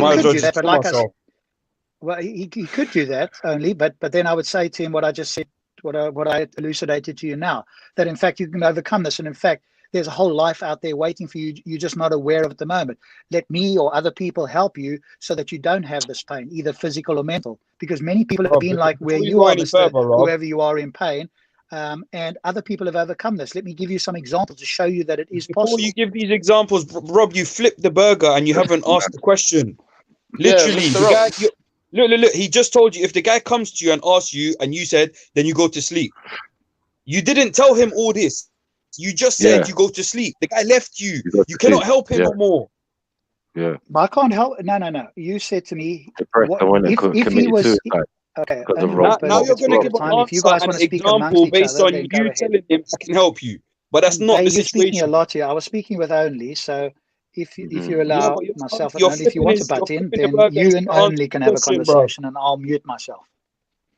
Bro, I'm just pointing out to you, that you haven't answered this question. He's saying if the guy comes to you and he tells you, yo, what happens when you die? You say you fall asleep forever. The guy goes away from you. Thinks, yo, I might as well just kill myself, and you're telling him the answer is, yeah, well, I would tell him this, and that, and here are some examples. No, you wouldn't. You would tell him you sleep forever, and that's the end of your story. You have no more influence. No, that's not the end of the story. It's not fair. Only, would you like to ask the question again so this guy hears it? It's not fair, Rob. Why are you doing that? Why are you doing that to people? Rob, why are you telling them they've got no soul? I have to tell them what's true or likely true, unless they want to make them feel better. Right, Rob, I heard your answer. Rob, I heard your answer. Yeah, and thank you. And I understand what you're saying. Yeah, that you will try and show that person that they should just persevere. Take the pain, because one day I might help you, somebody else might help you, life might change for you, right? But it's still, for a person who's been going through pain, for you to tell him number one, yeah, intake this. Number one, you're telling him, carry on going through pain because it will get better one day. Yeah. No, that's not what I said, though. Only that's not what I allow said. me to paraphrase. Allow me to paraphrase and then but correct you're paraphrasing me. Right? very badly. Go on. You're being very uncharitable with what I said. Okay, please re-say what you said then, so I don't want to misrepresent. After you were just so uncharitable with what he said, you're complaining, bro. I'll let other people speak. So I'll mute, and they can comment continuously non-stop, and we'll see if that gets. Yeah, okay, thank you, Rob. So Rob is literally complaining about the exact same thing that he's doing. You know what I mean? Like, at least only had the balls to say, yeah, I'm paraphrasing what you said, and he actually did paraphrase what he said. Like, it gave the same meaning. Rob is paraphrasing what Only said, but he's not. He's literally changing the whole meaning of what he said, changed the whole situation, changed the whole question. Why is the sky blue? Well, I'll tell you why the sky is not red, bro. No one asked why the sky is not red. You know what I mean? Now, no, Rob, but you made a good point. You made a good point, right? That you're saying that, look, no matter what he's saying, he's helping. He goes up to the person. He gives them all these ideas of how they can better their lives and do that, go gym for some reason, but whatever. You get what I'm saying? Yeah. Sauna, steam room. Steam room, whatever. You get me? Do Pilates. You know what I mean? For some reason. Could be possibly paralyzed from the neck down. You get what I'm saying? Yeah. And then at the end of it, you're going to tell him, well, you don't have a soul, by the way, and there is no afterlife. No, Maku, you know what's the deeper thing? Yeah, you're telling this person who's been through pain, yeah, don't worry, it's gonna fix up one day. Life will get better. There are ways to change your life. Yeah, only to we all know at the end of life you die, right? Because that's what happens to a human being. You're gonna fix your life up only to die and then go to sleep forever. That's dead. Why am I gonna live tomorrow? Why am I gonna live another day of pain? Sorry to burst your bubble, but if that's true, then that's the truth. I can only give you the pill. I'm Morpheus. I can give you the red pill or the blue pill. Which pill are you going to take? But if that's you can true, wake up to the bed believing whatever you want, or you take it and see where the rabbit hole goes. But is it Some truth people or want is to take what the point blue of pill. view? Is They it a want to point take of the view blue that pill you and have? believe things to make themselves feel better. By all means, if they want to take the red pill, then they can take the red pill. And I'll be there like Morpheus was trying to help Neo. I will be there to try and help people. No, well, you know what, Rob? I'll agree with believe something to make themselves feel better. Morpheus That's don't their look like decision. you. All right, I hold can on, only Rob. bring what I think is true. I still want to know. I like the analogy you just said about the red pill and the blue pill. Yeah, one of them makes you see further, and one of them makes you just stop right there. Yeah, one of them makes you just stop right there. That's the end of it. You jump off this journey. Yeah, so it's like as if no, but one second. This is a mind blowing moment. I actually agree with Rob on something for once. Yeah, I do agree with you, Rob, that if it's true, then it is the truth. Like I agree with that. You get me? Not that. Oh it yeah, said 100%. Yeah, I agree with that. If something is the truth, then it is the truth. That is true. I agree. I agree, bro. But hold on, back to my point. Yeah, so you want to take the blue pill. Yeah, for example, the red pill. All right, whatever pill. I'm telling you're taking the pill. blue pill. You're telling me I'm taking the blue pill. I'm saying you're taking the blue pill that makes you just stop. Yeah. Okay, so well, you took the blue. Only. Let's just confirm that we understand what the blue and the red pill do. The blue pill means you go back to sleep and you wake up in what you now know to be a wishful, mythical place. The red pill, you wake up in reality and you deal with it, and it's potentially a little bit harder than. Yes, I hear you, Robert. But however, in terms of death, the blue pill is just to go to sleep and that's it forever. You're not going to go deeper and find out anything else. You're going to sleep, mate. No, you go to sleep and you wake back up in your bed in your mythical matrix. That's what the blue pill does. Wait, what? You don't go to sleep forever. Which is your dream. When you die, you're going to go to your dream, which is your matrix. That's you. Yeah. No, I'm offering the red pill, which is you wake up and you look at reality the way it really is and not the way you want it to be because it feels good. So why don't you do that before you die? But in the context of the afterlife, we're talking in the context of an afterlife. Yeah. And what happens when you die? Yeah, please. So in my case now, I'm offering the red pill. I'm offering you the red pill in the afterlife because you're gonna wake up and you're gonna see the reality of what's going on as a soul, as a spirit, whatever afterlife. Yeah, that's on a whole other story. Whereas your pill makes you go to sleep and dream for eternity. You're lost in your matrix. Only. You only think you're giving the red pill. What in fact you're giving no, the my blue brother. pill. You think you're giving the red pill. You're giving somebody. So I'm That afraid sounds your like hell, my confusion brother. won't That work sounds like because that person will wake up and go, "Oh crap! I still believe the stuff. It wasn't real," and I'm giving them the red pill. So I'm sorry, Rob. Do you know what? I doesn't think even it make depends. sense. It depends on That doesn't even make your. sense. I'm sorry, man. I'm sorry. That's okay. All I'm saying You're is talking about red pill. no. All I'm saying is if when you have to die, all apologize. that happens is you sleep, then life is pointless. I'll be real with you. It's Sorry. dead. Rob, It's depressing Rob, to okay, think, yeah, you believe that stuff my as well, whole bro. life accumulation will end I with don't just get me it. going to sleep. Well, Sorry, if that's G Block. depressing for you, then Sorry, carry on G Block. believing something to make you feel better. But if you care about what's true, then you have to embrace something if it's uncomfortable. Sorry, I can only give you the truth, But not Rob, comfort. you can't tell me where you came from or what happens after you die. I don't want to hear it, man. Seriously, Well, you can't tell life me is a that something dream, happens after and you you go die. to sleep, and that's it. But you can't tell me that something actually happens after you die, apart from us ceasing to I'll be exist real, as we bro. understand it. You see, as a human being, yeah, if someone was going through a difficulty right now, like that example we did in the first place, that person whose life is just rubbish, yeah, you go to him with your ideology, yeah, and you're gonna fucking push him deeper into depression. Sorry, mind the language. Yeah, I don't know if I can swear. Well, not Rob, necessarily, sorry. but it's always possible. Rob, do you agree that human beings consist of energy? Like they're comprised of energy and that, yeah? Well, energy and matter, right? That's what everything in the universe consists of, as far as we can Of tell. course. Yeah, but matter is just Well, most potential things. I wouldn't energy. say Come on. everything. I wouldn't say everything, but most things. Right. Most things. So when you die, what's happening there? Is Okay, well, I'll ask you. the I'll matter, give you the analogy. Yeah, it just the snuffs energy. out. What happens to the Because- energy, basically? Okay, Yeah. so Maku, the energy just transforms. You start to decay. That's energy in action, Right. and the body transforms. So hold on and the 1 consciousness. second. Right there. No, hang on, Maku. Let me Right there. finish. You just explained Consciousness. afterlife. 1 second. 1 second, Rob. That's not afterlife. Just right there. You Death just is. Are explained you saying afterlife. death is afterlife? No. Are you saying death is No. afterlife? I'm saying. Rob doesn't I'm want to think saying that the deep. Wait. The transmission You of obviously don't want me to finish. energy, That's fine.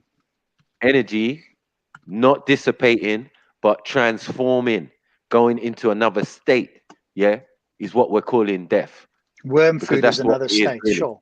What about it? No, that's the physical. That's the physical composition. We're talking about what drives a human being, what makes them move about and think, and all of that. All you is have an to energy, demonstrate, right? Maku, is that Different types of consciousness energy. can survive the death of the brain. When you or another human does that, then we're talking, and I will No. be convinced. Until that time, you're energy. speculating and you don't have good. Yeah, okay, Rob. You know that. Okay. You. One second. One thing we can confirm is that energy doesn't dissipate. We confirm that it can only Energy is not transform. consciousness, You know what I'm so it's irrelevant. No, I'm not saying it's consciousness. I'm saying energy is part of being a human, and you just said that yourself. You get what I'm saying? To be a human and to move about and to do all the things we can do, it's energy, isn't it? Energy and matter is what you said, yes? And that So energy I'm and saying matter continues when you die right? in the physical body, but the consciousness, Okay. which is what most people think is them, No, the I'm not consciousness I snuffs never out mentioned just the like a consciousness. fire does. Remember, The fire doesn't I go never anywhere. It mentioned. just ceases. It I poof, it didn't goes out. mention. Doesn't Rob, go try somewhere and else. follow what he's saying, innit? Rob, I didn't mention the conscious. You're mentioning the consciousness. I mentioned the energy.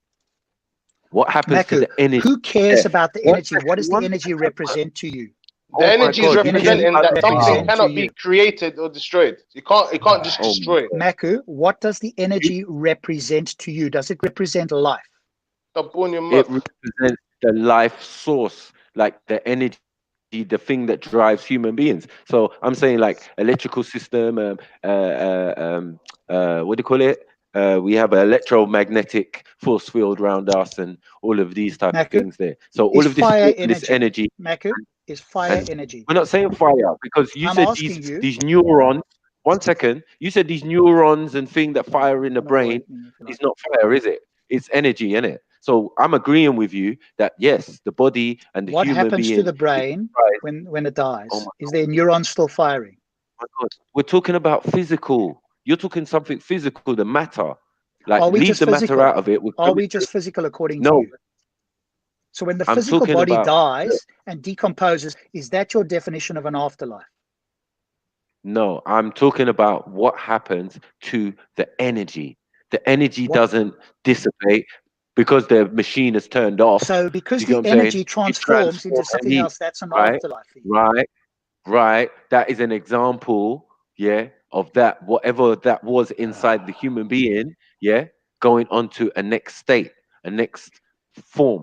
Do you get what I'm saying? The energy of that individual, the soul, or whatever they want to label, they want to put on it, the spirit, all of that is still in existence, because it wasn't the flesh that was driving it.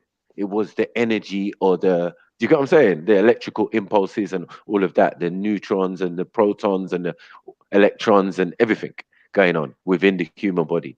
Do you get what I'm saying? And I'm saying once it leaves the body, do you get what I'm saying? It's moving on to another state. Where does it go to when it leaves the body? Where does it go to when it leaves the body? Okay, but can we acknowledge that it does do that? That's what we're talking about.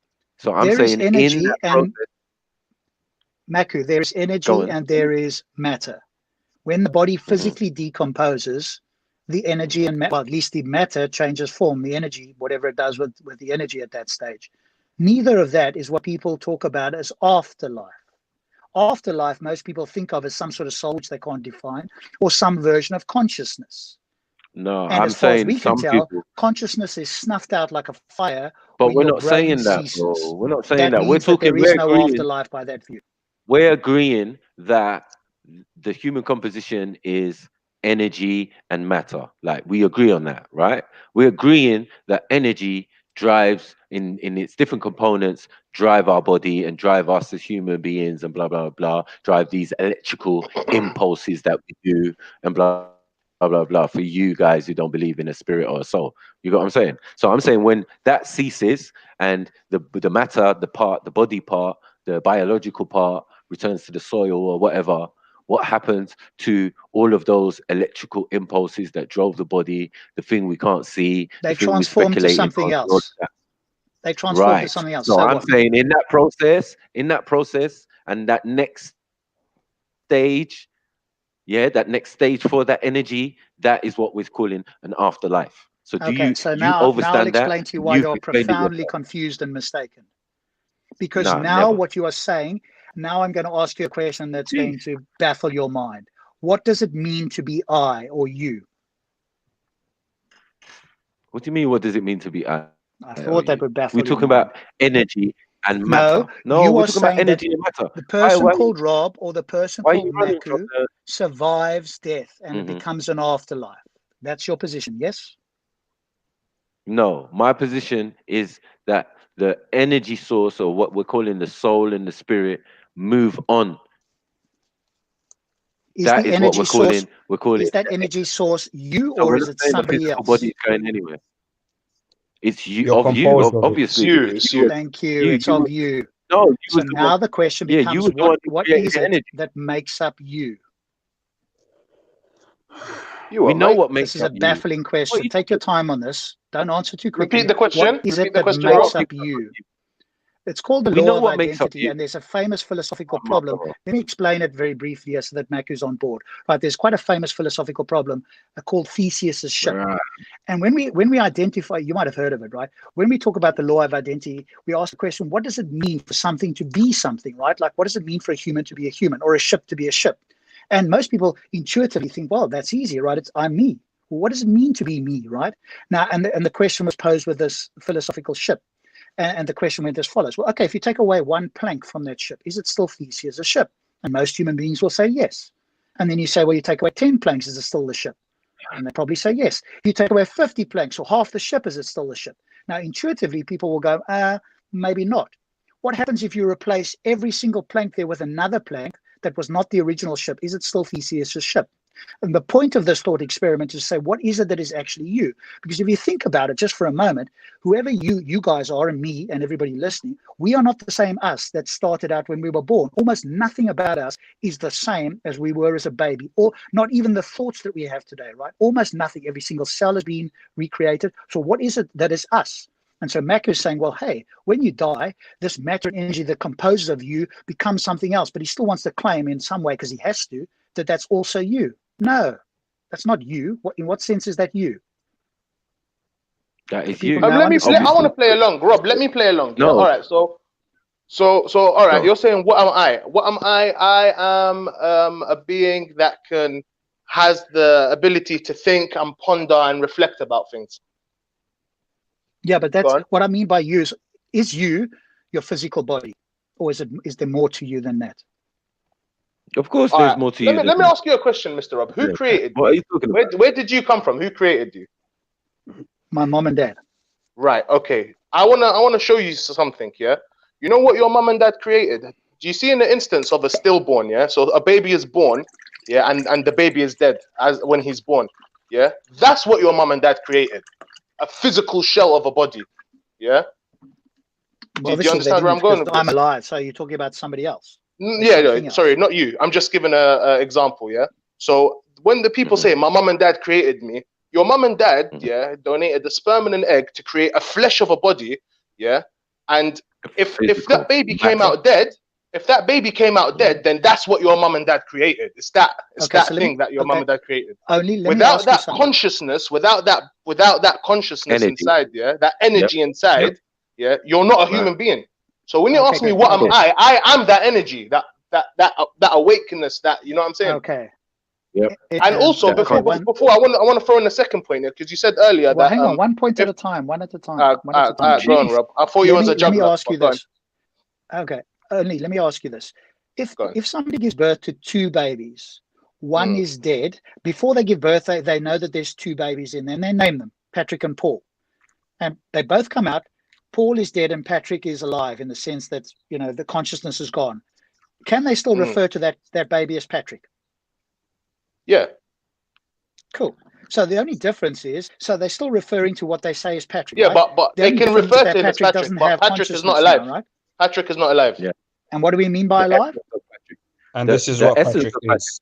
He's missing that what I would call soul, spirit, energy, you know what I'm saying, consciousness, whatever you want to call it. He's missing that. There we go, consciousness. I know that's the one you're gonna stick and like choose, because that's the one we know about, right? That's fine. He's gonna selectively choose that and just ignore everything else you just said. Because the rest hasn't been demonstrated in speculation, right? Wait. I mean, to be fair, energy has been demonstrated. We just demonstrated how energy can be. Is energy synonymous with consciousness only? No, it's not. It's not. It does not mean the same thing. No. Wait. Energy is not synonymous with consciousness. Energy. Well, listen. Can I have a conversation with only? Is that possible? Remember that consciousness. Remember that consciousness. Yeah, is emotion. Do you get what I'm saying? And then emotion is energy in motion. So the movement of energy and the thing that energy does causes emotion. So you know. Go on, you can continue, Rob. Jeez. That was a deepity. Do you know what a deepity is? Something that sounds incredibly deep, but is actually is like a trivial point. It's bro, I told you, Mac. It's a deepity. Rob is not willing to go that deep. Morpheus is not willing to go deep into the Matrix. Only. Fake Morpheus. Albino Morpheus. Don't make me laugh, man. We'll let the other guys have a conversation with themselves. That's it. You're Morpheus from now on. I can't call you Rob no more, man. I have to call you either Neo or Morpheus. Which do you prefer? Yeah. Pale Morpheus. I gotta stick with Pale Morpheus. That can work. I still want to know. Are you ginger, bro? He's on the good shit. He ain't ginger. He's not ginger, no. He's not ginger, no. Not that I no or seen of Rob. They are you referring to the fact that gingers don't have souls? Is that what you're considering? That might have made him mad at some point. That's what I'm asking. It. Okay, that's not right. Only at one point maybe we'll have a discussion, but with the cheerleaders here. Hopefully we can have a discussion. Catch me again at some point and we can do it. Yeah. I mean, outside. How about that? I think that, you know, you and others like you, I think you hide behind science and overthinking and being overcritical of something, and you know, sometimes it's as easy as everybody else is saying, man. Sometimes it is as easy as everyone else is saying. No, or maybe it's not quite as easy, and people want it to be easy, and so they ignore the more of the. Some people want it to be. But imagine there's an orange in front of you, yeah. Imagine there's an orange in front of you, yeah. You're looking at it, what could it be, and possibly where did it come from, and what happens when bro, just eat the orange and see what happens. Orange, yeah, that's a terrible analogy with the soul, right? That is diabolical. No, that's just another analogy with the soul. Yeah, he didn't say soul. He said orange. I wasn't talking about a soul. I was talking about just being skeptic. Make an analogy that's I was talking about being skeptical. Talking about that. Again, I was he's talking about being simple. skeptic of You know what everything. it is? And Yo, over Veli. intellectualizing every single thing. Like you can't intellectualize an orange. Like it's simple. You peel the orange, you eat the orange. Is it sweet? Thank you for that deepity. You are full of deepities today, Maku. You know, you are full of Deepity, deepities. woo. Why are you talking woo language, Rob? Look it up. Simplicity, mate. It's You know true, what I'm saying? Sam. They're not ready to have that. I have to baby feed. I'm trying some though. people, Give me an effort. I'm trying to at least with don't only. try and I'm do not sure, so complicated that's stuff, why I like, want to consider continue with No, it. big up, big up, bro. I hear you. Like you're trying to do your thing. You're trying to, stand your ground. No, I'm I trying to rate have a you conversation more with you, but it's very difficult. Get me enduring all this, man. I want to ask, like, when I heard about living things and being conscious, I wanted to ask, do plants are plants conscious? I have No, more not in the energy. sense that we understand consciousness now. Oh, Are plants well, conscious? there was an experiment done where so the dead plants are dead. where they planted two sets of plants here, same seed and everything. In one plant, they gave it like they were talking to give it like love and talk about nice things to you, playing music, and the other one they just left it there. The one they were showing love and playing music to actually grew taller and bigger compared to the other one. They've done this many a times and it shows that this actually happens. So What's your conclusion from that? What do you think the conclusion you can draw?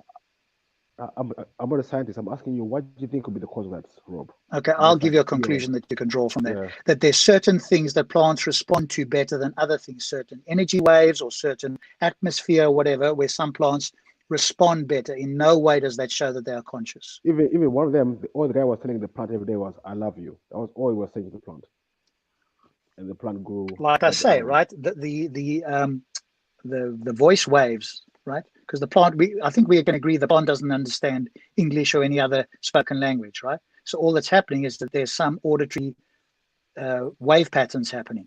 Yo, what happened? Yep. Plants understand. In no way is that consciousness. Intention. Plants understand Thanks, intention. Stevie. What happened though? Yes, nicely. What's good? No, nice steppers. I was saying like there was an experiment done, where someone planted like two plants, same plant, but the plant is in two different pots. In one pot, he was telling the plant that he loved the plant and everything. The other one, he was just mistreating it, but not mistreating it, but not doing like following everything, but not showing it everything. The one we were showing, like telling it he loved it and everything, grew much taller than the other plant. And this experiment has been done quite a few times, and it's been shown to work. When you talk to your plant, they actually want to grow bigger. You know what? I've been delaying the rice experiment. I promised everyone I'm gonna do. I'm gonna have to do that ASAP still. See, this is Beefy, just so you know, because you asked the question, right? I think this is where people want to anthropomorphize things, and we need to sort of stand back a moment and go, hang on a moment, what's actually going on here? And this is the sort of critical thinking that I am an advocate for. What is the conclusion we can draw? We can draw, what do we understand about consciousness? It's tied to a brain. Have we seen consciousness or had it demonstrated anywhere other than tied to some sort of brain in some animal? No, we haven't, right? So if the plant is conscious, quote unquote, then we would expect to have a nervous system or a brain. We don't have that. If it has a different level of consciousness, then what does that actually mean? Is it just responding to external events? Well, most people wouldn't consider that conscious. Now, if somebody wants to come along and says, hey, well, that's a lower level of consciousness, they can make that up if they want to. I understand consciousness to be emanating from a brain that gives us a first-person perspective. If somebody else wants to have another version of consciousness, they're talking about something else. Robert. So you said we've seen consciousness. So when someone's in a coma and that in the brain of the consciousness is gone, what are you trying to say? They're not. But it depends what level of brain thing it is, right? Because quite probably their consciousness, certainly their main consciousness is talking or gone. Or am I just hearing? No, we can hear you. Can hear you. But are you like talking though? Is it just silent? Yo, step nice. Can you hear me? Talking. Yeah. Can you hear me? Is that step nicely? Cool. Is that step nicely? I can hear step nicely. I think it is. So Rob, so when you say the consciousness is linked to the brain, which part of the brain is the consciousness in? That's a good question. We're not entirely sure. What we are fairly sure of is that it's tied to a brain. And how do we know that? Because when a brain gets damaged or stops functioning, consciousness stops in any conceivable way that we can understand. You see, now, Rob, if it somehow floats free of the brain, then we need evidence that that's the case.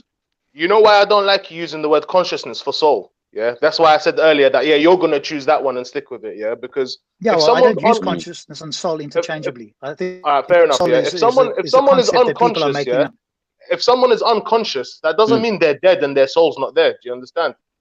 Correct. I don't think they're dead. If someone's in a coma, that doesn't mean that their soul is not there. So unfortunately, when talking with us, there's a soul. No, I'm just saying. Unfortunately, when you're talking with us, you can't say consciousness is the soul, because the two there are moments.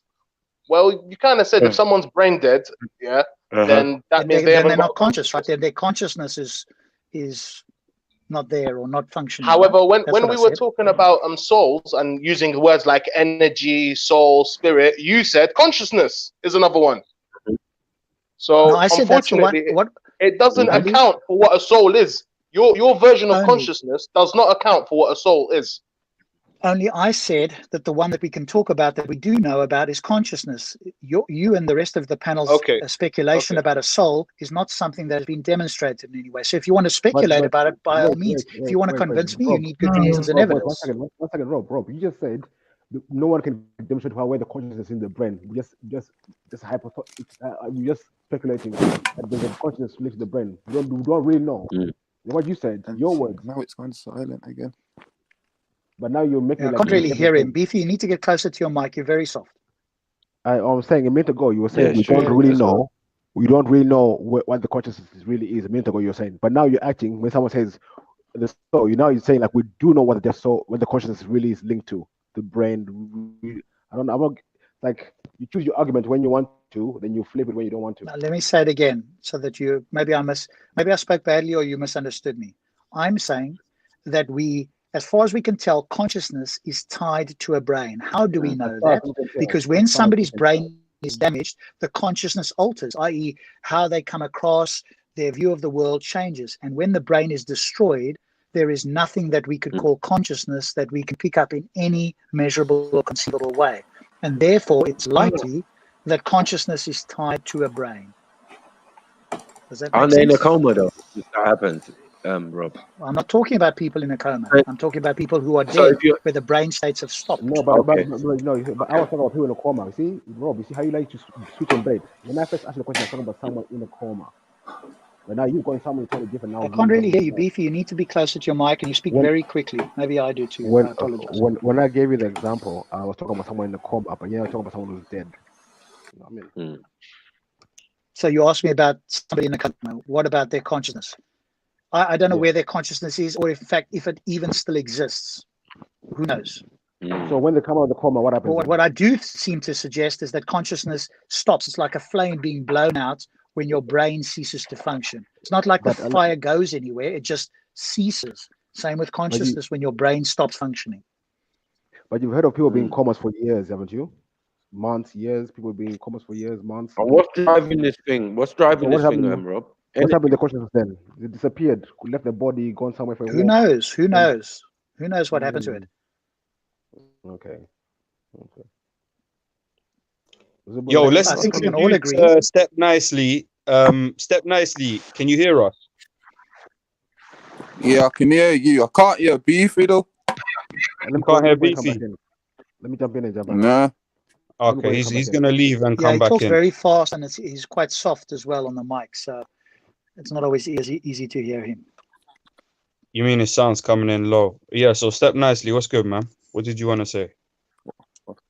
Nah, nothing, man. Just listening in. Like, know what it is? You man go over so many things. Yeah, it's like I got something to say at one point, and by the time because everyone's talking, and half the time you don't stay on the topic. Yeah, it goes to the next thing. Yeah, man. Like, feel free to go back to whatever point you wanted to highlight. It's long fucking that's gone with, man. That was ages ago. Like when you was on about the spacecraft and the thrust in space, but I can't be bothered to bring that back up, man. What about the vacuum and that? Yeah. Like I just don't get how.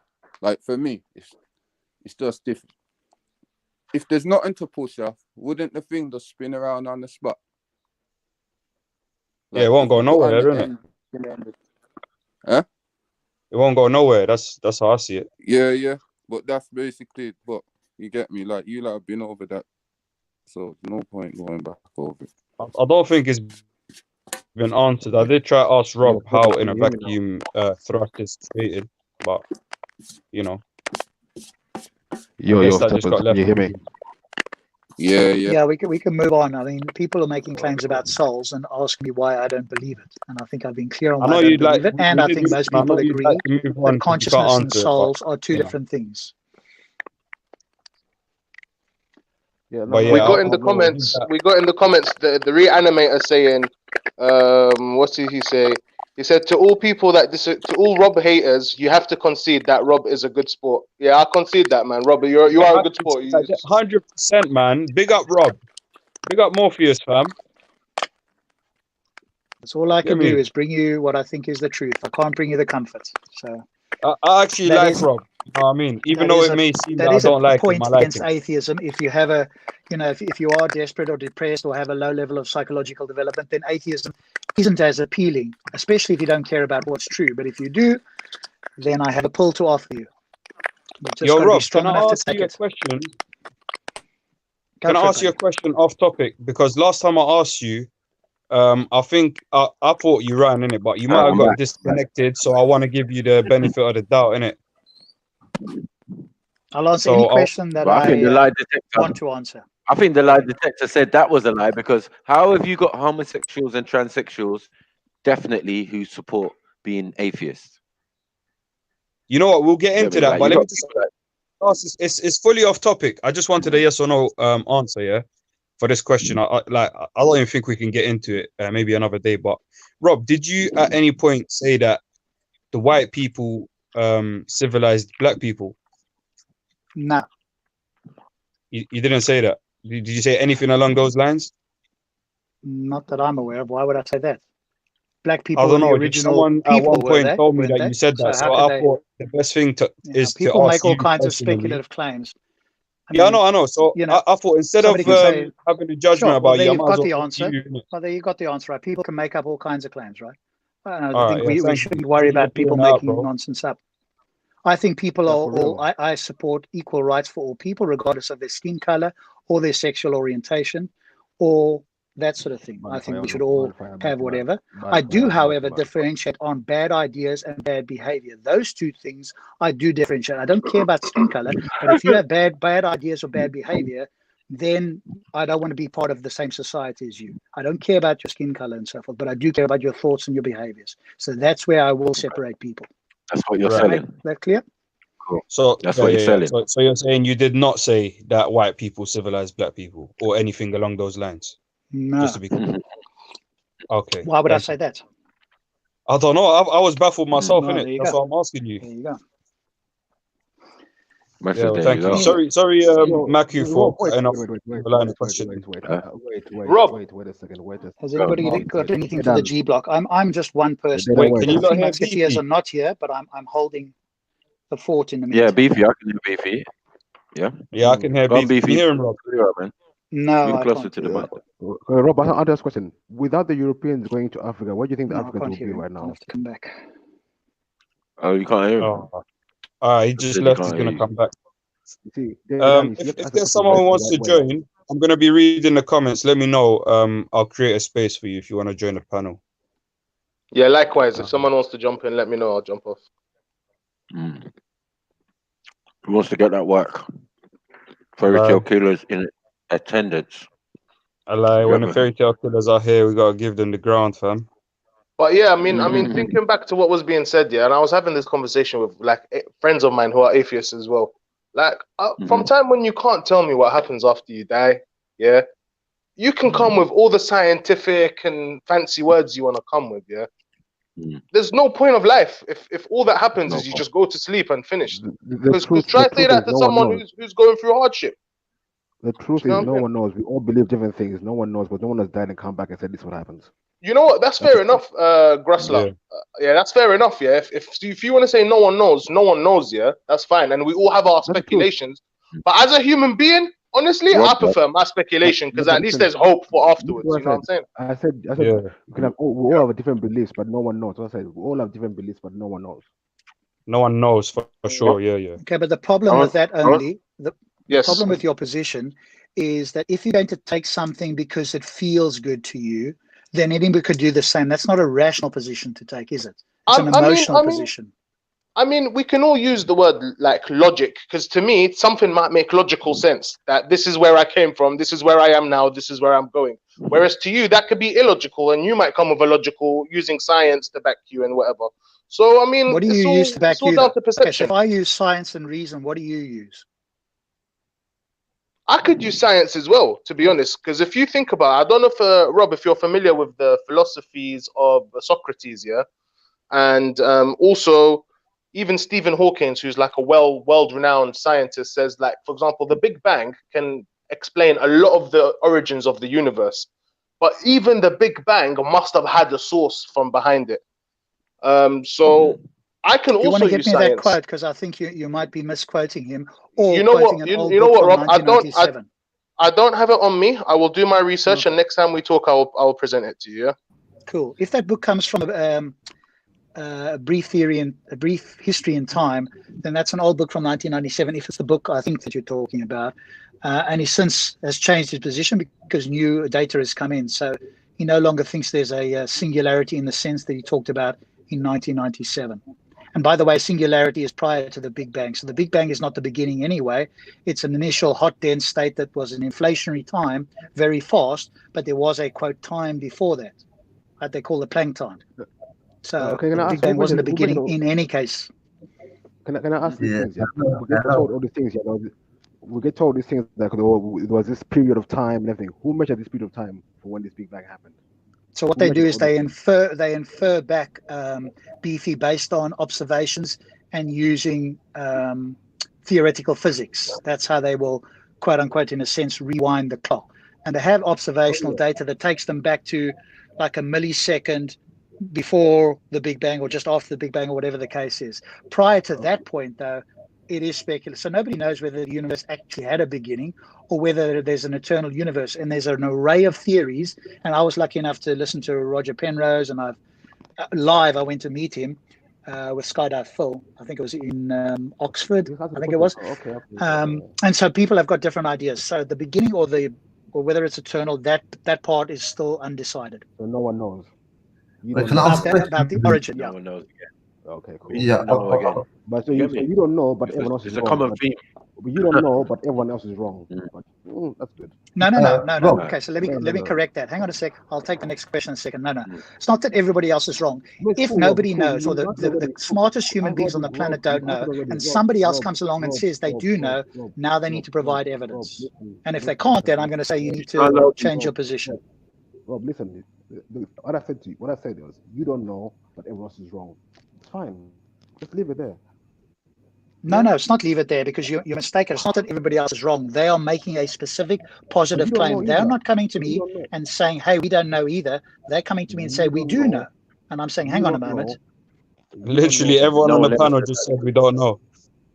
Oh, really? Oh, great. Welcome to my world. No one ever said that. No one ever said that. Yeah, no one ever came to you and said that they knew. Sure they do. Theists tell me all the time that God created the universe. What? And it had a beginning. I hear that. I hear that regularly. Maybe it's not from you guys directly, but I hear it all the time. They're theorists, and they theorize such things. Doesn't mean it's fact or true. Some of them claim to know, because some of them claim to know. I mean, how many atheists have you spoken to? I've spoken to probably 500-600 people, and many of them claim to know, or at least some of them. I won't say many. I don't know. I haven't counted on my hands, but they believe. So some people do claim to know. I know, Kemo, array of theories, but hey, they're all true, I suppose. Just bare theories, man. I mean, they can't all be true. I mean, that's a contradiction, right? All theories can't be true because some of them conflict with each other. Can you please break down to us what theoretical physics theory is a fact, though. Rob, can you break down to us what theoretical physics is, please? Physics that they theorize about using equations, right?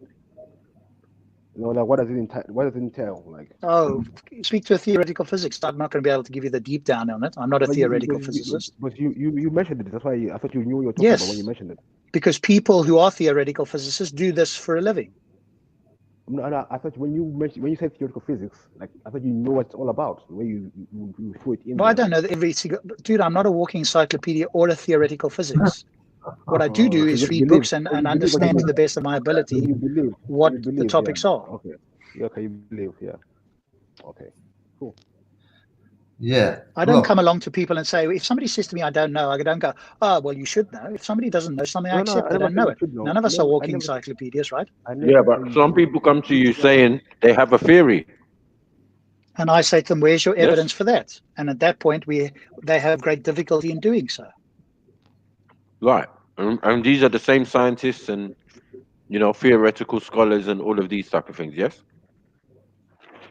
What do you mean it's the same scientists? It has to be. It's not us, the general public, or it has to be. Matthew, the point I'm making is a simple one, right? It's the following: that the consensus of cosmologists, theoretical physicists do not know what the origin of the universe was. And if a theist comes along and says, no, I don't care what the experts in the world say, my book tells me the universe had a beginning and God had the hand in doing that, I'm going to say to them, okay, Mr. Theist, why do you believe that? And if they're going to appeal to science, they're shooting themselves in the foot, because the very appeal to science is these people who are undecided because their expertise tells them that they haven't got a definitive answer. But we have people who read old books that come along and tell us they do have a definitive answer. And that's what I'm challenging. Does that make sense? Yeah, but the people who read old books, are they still people of who subscribe to religion? Well, if they read old religious books, then yes, by definition, they would subscribe to religion. Okay. But I've never denied that somebody can be a religious person and a scientist. What I am saying is that they have to segment their ideas and go, okay, I'm putting my book to one side when I do science. I'm not at any point thinking that God did it. I'm now being a scientist and looking for methodological naturalism, which is the scientific method. And I'm not at any point going to plug into my equation, God is the answer here. They don't do that, or at least the honest ones don't. Okay, you're right. So that would make you extremely good at your job if you work that way. Yes, if you are intellectually honest and you use methodological naturalism, which is the scientific method. Even as a theist, I don't deny theists can do that. I've never have. But then for them, they've got to segment it. Okay, because this is what I'm doing in science, but hey, I've got this belief in God. And if that contradicts science, what do I do? That's a problem for them. You can apply that. You can apply that to all things, isn't it? You could apply that to history. You could apply that to, you know what I mean? Like the same methodology that people don't have to add their religious beliefs or their atheist beliefs or whatever to whatever they're doing. Well, I think the difference with an atheist is we don't have a belief in a God. So we start as either philosophical or methodological naturalists. So there isn't a conflict there if some data comes in. If some data comes in, we change our mind. For a theist, they have a conflict because if the book says one thing and new data comes in that disproves certain claims in the book, now they've got a choice. Either they go with what science says or they go with a book. Right? And what we have is apologetics these days, which tries to make the book and science compatible. And that's problematic. Okay, but then you're spreading ideas like when you die, that's it. Nothing happens. You just stay in a sleep state. Yeah. Well, that's as far as we can tell. And if new information comes in that in fact consciousness survives death, then I'll take my position and go, okay, consciousness survives death. That's great. That would be actually very pleasant. I would like that idea, but I'm the person who goes, hey, I don't accept an idea because I like it. I accept it because it's true or likely to be true. And if it doesn't have good reasons, as much as it sounds like a nice idea, I cannot subscribe to it. And that's what I'm encouraging other people who are strong enough to do so to follow along and do that as well. Rob, let me ask a quick question, please. I was just trying to get my head around this consciousness thing, yeah? And that, because obviously we can't see consciousness. So you're saying that consciousness is connected to the brain or something like that. Is that what you said? Yeah, as far as we can tell, consciousness and the brain are inextricably linked together, yeah. So you're proving consciousness by saying that it's related to the brain, yeah? You can't, because we can't see consciousness.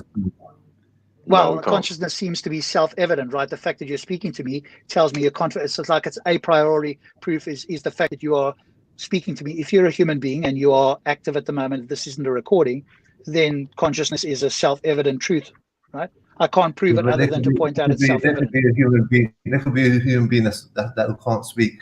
Do you understand? There's people that don't speak and can't even move. Not conscious, though? No, it's still. I'm saying because speaking. You can't say because I'm speaking it means I'm conscious. Because there's people that can't talk, can't even move. It might be bedbound, but they're still conscious. I'm not talking about they're in a coma, but just they can't speak for one reason or another. So, sure. Yes, we're going to infer that they are conscious because they have a brain like ours, and if the brain is still firing, then we would say there's some consciousness. Where it is or how it operates that we don't know, but it would be generous to think they have got some level of consciousness. The argument not be presented that the soul is connected to the heart.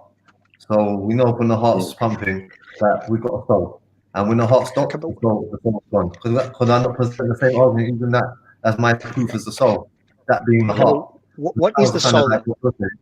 When you say it's connected to the heart, what is it that's actually connected? What is it that's connected to the heart? Well, it's that the soul is like saying, what is consciousness? What is consciousness? You're saying is, I mean, some people say the soul's the inner you. Some will say it's like a spirit. Whatever we call it, we kind of know what we're talking about. But that element there, we're saying that's the problem. So 1 second. But you know what consciousness is, but you can't, because it's like, to me, it's kind of like if you can't see something, like you can't see consciousness, but you can see signs of consciousness. Yeah, so you can see someone talking or so forth. Likewise, you can't see the soul, but you can see signs of the soul. What are those signs, and how do we know that it's the soul and not something else? The soul signs is the movement in the body. The difference between someone being dead and alive. That's the signs. No, but that's not a soul though. That's just muscles and so forth moving, right? And it's being driven by the brain or the heart or the. When the person's dead, their muscles and their heart's still there. When they die, their muscles and their heart's still there, but the soul's departed. So you can't say it's just the muscles still moving. You keep suggesting that the soul's departed. How do you know? You haven't told me what the soul is. You've kind of said, well, it animates the body, and then you said it's departed. Well, if it's departed, where's it gone, and how do you know where it goes? Yeah, well, before we talk about where it's gone, that's a good term that you just said. It animates the body. Excellent. Let's roll with that. The soul was what animates. Well, I don't the body, believe that, by the way, but I'm summarizing what you said. Yeah, but I'm not saying the body because you don't believe the soul. You don't believe in the soul, so I understand that you don't believe. Yeah, that's a good description that you've given. The soul animates the body. That's something that you can relate with. I'm rolling with that. Yeah. Okay, so before you carry on, Ali, there's one small problem that I need you to do, and that's to say, why do you believe that the soul animates the body, and how do we determine that? Well, I mean, let's stick to the subject right now. I can say I believe it because a book told me. That's irrelevant. What we're talking about right now is you're saying consciousness stems from the brain. I'm saying the soul stems from the heart to a certain degree. Yeah, you can't see consciousness. I can't see the soul. Yeah, I believe there's a soul. That's my belief. You believe there's consciousness. That's your belief. No, that's not just my belief. Though. Hang on, Ali. Hang on, not too fast. You're running too quickly. I'm not prepared to accept that last statement. That I believe it's the case, and you believe the soul extends from the heart, and that's just hunky dory, and we're on the same level. No, we're not. Because consciousness is self-evident to most human beings, and we can infer it, and we can see a link between what we think is consciousness and the brain. How do we do the same with the heart and the soul? Well, the soul is self-evident too, because once the soul leaves the body, you can see a link. The body is now dead. If you're begging my friend, you're begging the question. I'm not accepting that the soul leaves the body, or that it's attached to the heart. So when you say that it does this, you're already implicitly suggesting that I believe this. No, I don't. You have to make an argument why that is the case. Sorry, I'm not telling you what you believe at all. I'm telling you what I believe. I understand that, but you need reasons, right? What I'm actually doing is I'm just giving you the same argument that you're using for the consciousness related to the brain. I'm saying the same argument that it's evident that the soul is, let's say, connected to the heart. I can cover that argument because once the body's dead, the heart, as far as I'm concerned, the soul's left. Do you understand? It's the soul that animates the body, as you said. So I'm just making a simple point, and I'm not here to convince you of a soul. No, that's fine. That's fine. The only problem I have with you is that sometimes it seems to me like anyone that's following the scriptures or believes in the soul or whatever, you seem to refer to them as if they've got like a lower psychological kind of capability than you atheists in some way or another. And I just don't really get that part because okay, well, let me explain it then, because I think you've misunderstood. let me just finish the statement. And the reason why I don't get that part is because you've mentioned on numerous occasions scientists, and you've also said on numerous occasions that there's a lot of scientists, probably the majority actually, that do follow some faith-based Abrahamic faith system. You understand? And second No, I to don't that, think that's true. I don't think that's true. well, maybe you can produce some figures, but I know I've seen a lot of work from a lot of scientists that are Muslims, Christians, and Jewish. And also, in addition to that, there also is some scientists that say that according to the indications of how things are working mechanically within the universe, the plants and so forth, it clearly gives there's clearly signs that there's a creator. So there's a lot of scientists that believe in the creator, then whether they call it God or the creator. So you trying to come with like science and the people that follow the scriptures are completely opposite each other. I think that's totally inaccurate. Can I ask a Okay, question? so if we're gonna Ali, if we're gonna have a conversation, let's do one point at a time, because if you rattle off 3 or 4 or 5 things, then we've got to go back and try and go through each of them. So let's do one thing at a time, right? Because you made a lot of statements there. I don't think that every theist has a low psychological level. What I did say is that I think that people who believe in that are more prone to want to believe it because it makes them feel good, right? And because we talked earlier with Only about, hey, he, especially if somebody dies or is depressed, then his view is, well, atheism doesn't offer them something out of their depression. And to some degree, I can agree with that. But then I'm saying, well, okay, if what you're offering them to stop them committing suicide is, hey, here's a nice story I'll tell you, and that convinces them, well, that's fine. But that isn't necessarily an intellectual argument. What you're doing is appealing to their emotions, right? Have you got evidence to back that statement? To back what statement? The one you just made.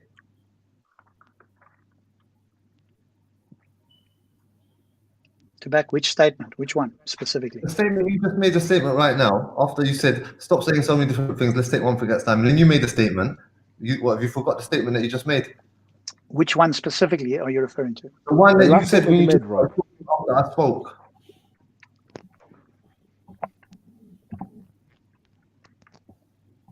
That's an L now. Which statement specifically do you want? Which statement specifically? I made a number of statements. Which statement specifically? The last statement you made. Oh man, that's so clever. You're dumb. Shaka. Can I ask a question? Yeah, I need to ask a question. Is it right? So, first of all, greetings everybody. The question is, is consciousness synonymous with life, or is life and consciousness the same thing? Good question. I have to think about that one. Well, I don't think consciousness and life are the same thing, right? Because if somebody is brain dead, are they still alive? I think most humans would say yes. Somebody is still alive, their heart is beating, even if the brain is checked out. Somebody could argue, no, well, that's what constitutes death. That could be a difference of opinion. So it depends on what you mean by death, right? Right. So if I was to say then that if we can differentiate between consciousness and life, yeah, that in as much as consciousness, we're still yet to discover or find out or figure out what causes it or where it comes from. We are also still yet to figure out what causes life or where it comes from. I'm not sure. Well, I'm not sure about either of those, right? When you say where does consciousness come from, it seems to be tied to a brain. So if what you mean by where does it come from, it comes from a brain. I'm not sure what else you mean from where does it come from. But you did use the term seems to be, yeah. So it would suggest that the answer to that question is, and I would agree with you that there is a link between consciousness and the brain. I'm not different. I'm not denying that, but I'm saying that in terms of how consciousness occurs, yeah. Even if it can be proven that consciousness is tied to a brain, the how of consciousness and the phenomenological nature of consciousness is still yet to be discovered. Well, yes, there are certain things that are, how exactly does it map to the brain, etc., etc. Yeah, there are certain questions like that. But I think what we can say with some reasonable level of certainty is that it is tied to the brain. And when the brain is damaged, consciousness alters. And when the brain stops functioning, consciousness snuffs out like it does with fire. You know, the fire doesn't go anywhere. It doesn't float free when it stops burning, right? Yes, but we could also suggest that life is tied to organisms. What do you mean by life, though? Well, this is what I was going to say, because we would have to define life and consciousness if they're two different things. But in that respect, we understand that there is a differentiation on a basic level, without going too deep into definitions. There is a basic difference between what is considered to be a living thing, and a non-living thing. Yeah, or a dead thing. Yeah, I think there's a lot of speculation around that. I don't think there's a firm answer to that, because, and we can test it on the panel here, right? And then we'll go, is that what you mean by life? And then you bring up a counterexample, and people will say, well, no, I don't think that's alive. So yeah, I agree. That's it's actually a much more difficult question than people give it credit for. What is life? Yeah. So then, in a sense now, because the word consciousness has been around long before the scientific discipline of mapping the brain or being able to read brain function. Yeah, the term consciousness, or the idea of consciousness, has existed in order to refer to a particular aspect of the self, or a particular function of living organisms. And so in a similar sense, when we're talking about life, which is let's say an aspect of our experience that we are yet to fully comprehend, there are terminologies that exist to give expression to that. Sorry, just say the last part again. So in the same way that consciousness, the concept of consciousness, and even the word consciousness in the English language, existed before science had got to the point where it was able to investigate or do certain research and experimentation in terms of mapping brain function and that kind of stuff. The concept of consciousness existed. Sure. And in a sense, we could argue that even before the idea, because the idea of tying consciousness completely to brain is a relatively new development from a neurological point of view.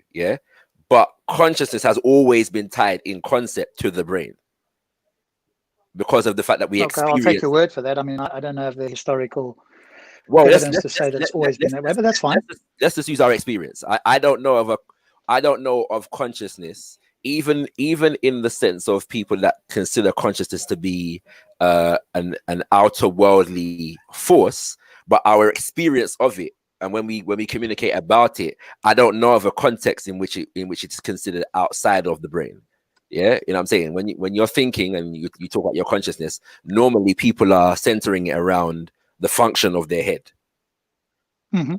Yes, I mean, there are some people who think that the universe is conscious and particles are conscious and so forth. I don't know how far back that goes. Yeah, but in terms of us as humanity, even those people, if they're talking about human consciousness, I'd venture to suggest that more often than not, from our own phenomenological point of view, it is brain-centered in that regard. Yeah, I think that's a priori seems to be the case, like an intuitive view, right? That, hey, if what we mean by conscious is this looking through the eyes and experiencing the world, then I think the first humans that ever thought about that concept, that would have kind of almost been self-evident to them. Right. So in the sense now, if we are able to comprehend consciousness in the abstract, why is it a leap? But we don't dismiss it because of our experience. Why would we dismiss the idea of soul or spirit because of, you know what I'm saying? Like in the sense of the fact that when people talk about soul and spirit, generally speaking, and I'm yet to fully comprehend what the differences between these two terms are, but just use them synonymously for the time being. But generally speaking, when people refer to those things, they're referring to a basic kind of force that relates to life. Yeah, and I'm saying this knowing that there are differences in terms of how concepts of the soul and the spirit in different schools of thought and so on and so forth. So I'm not applying, and some of those I don't align with. I'm making that point. However, in the basic concept, there is an unknown aspect that we consider to be a force that animates life, or brings life into existence, if that makes sense. And people refer to that as spirit. Why is that a concept that is not valid in as much as consciousness is valid, even though neither can said to be conclusive in terms of their source or how they come into existence. Okay, good. So with the consciousness, as you pointed out, it's always been head-centered, and more recently, as you pointed out, there seems to be good reasons to think that it is tied to the brain, because it gets altered when the brain gets altered. Yes. Now, with regards to spirit and soul, to me, there seems to be like a form of what's called, and it may or may not apply directly to this, but I'm going to use this because hopefully it'll make sense to people. An interaction problem. What is the soul, and how does it interact with the body? And when I ask that question of most people, apart from like philosophical people, then it's a case of what they end up talking about is actually consciousness, because what the other gentleman talked about, that is part of your heart or whatever the case is. I mean, that's a speculative idea. So ultimately, people then get back to consciousness, and we kind of find out the soul is really what they think is conscious. But actually, if it's not consciousness, and I would argue then you're using the wrong word, then we have an interaction problem. What is the soul, and how does it in fact interact with the body? Whatever consciousness is, we do seem to, I think it's fairly clear that it interacts with the brain in some way, even if we don't understand the deep down. But with the soul or a spirit, we don't even know how it could possibly interact with the body, what it is and how it could interact with the body. That's the problem. Let me answer this then, yeah? What comes first? Yeah? What comes first? Life or consciousness?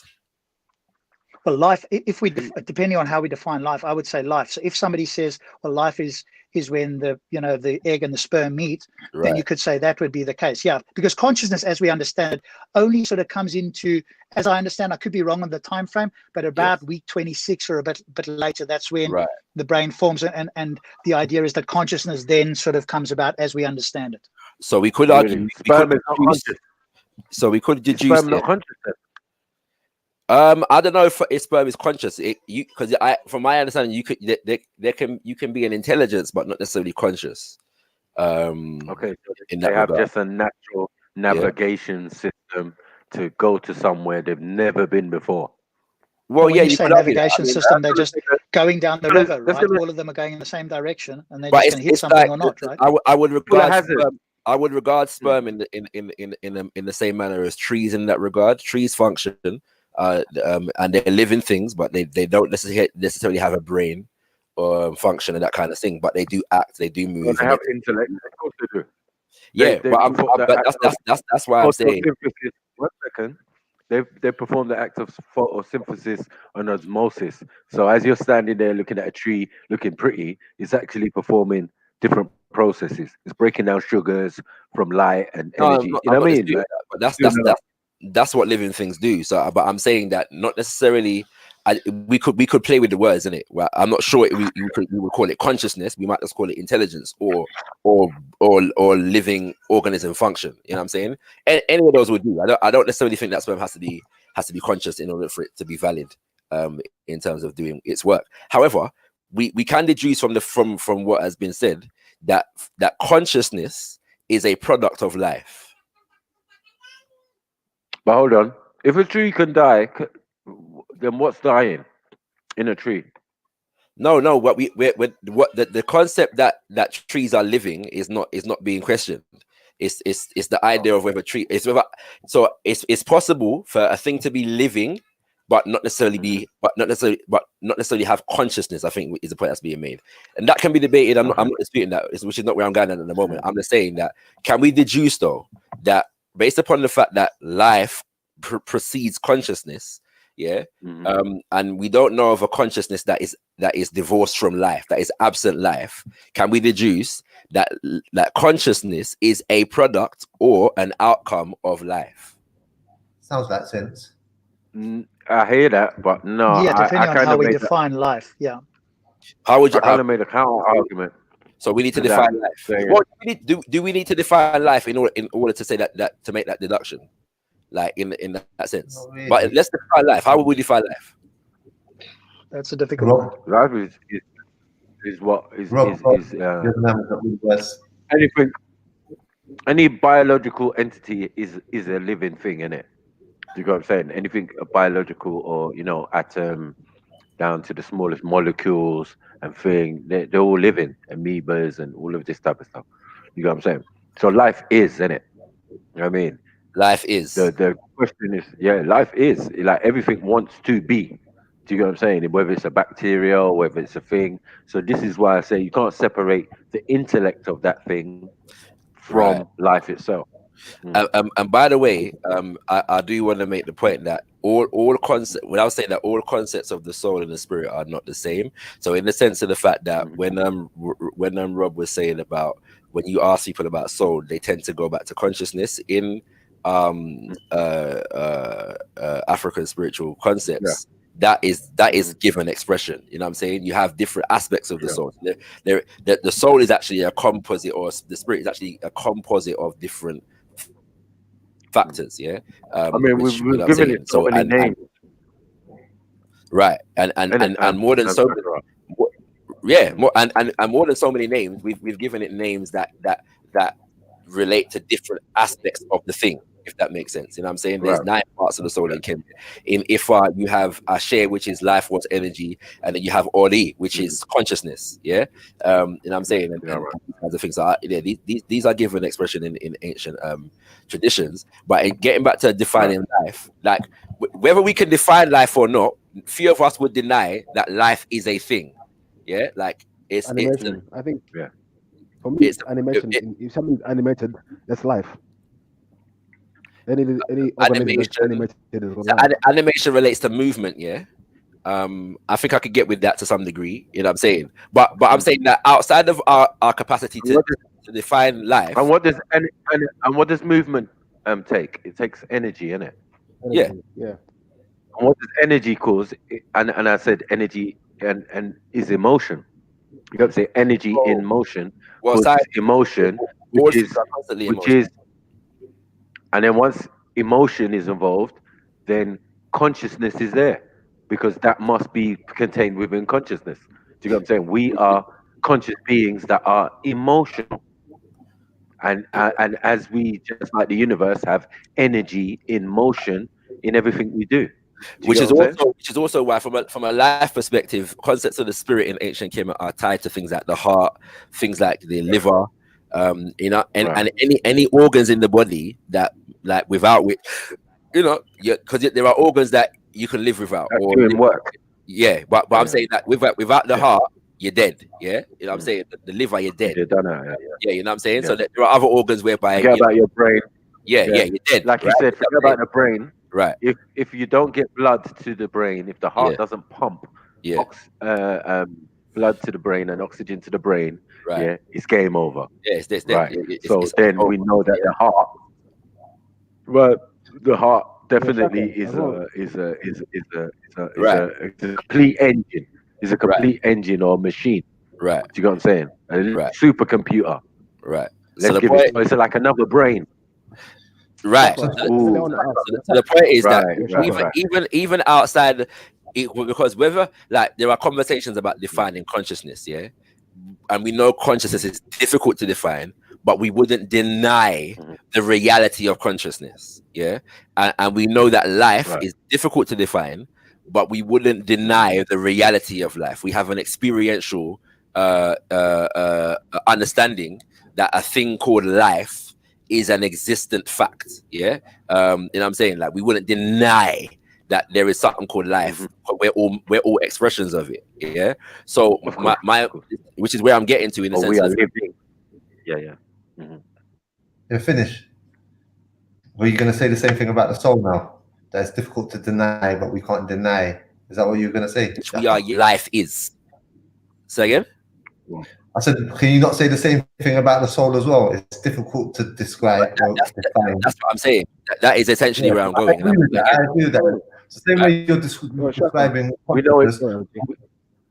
Man can define the same way you're defining consciousness. Man can define the soul in the same way. But some people's willing to accept the definition for consciousness, but when the same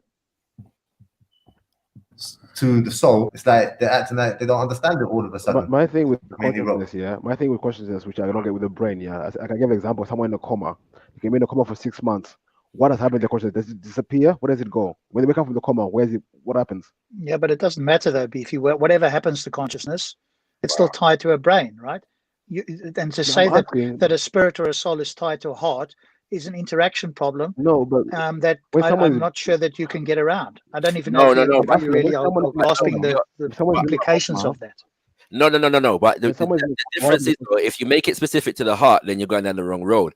You can make it specific, you can make it specific to the body in general. From a human perspective, we know that life is connected to our bodies, in way, shape, or form. You could make the argument in a similar way that you make the argument that consciousness is connected to the brain.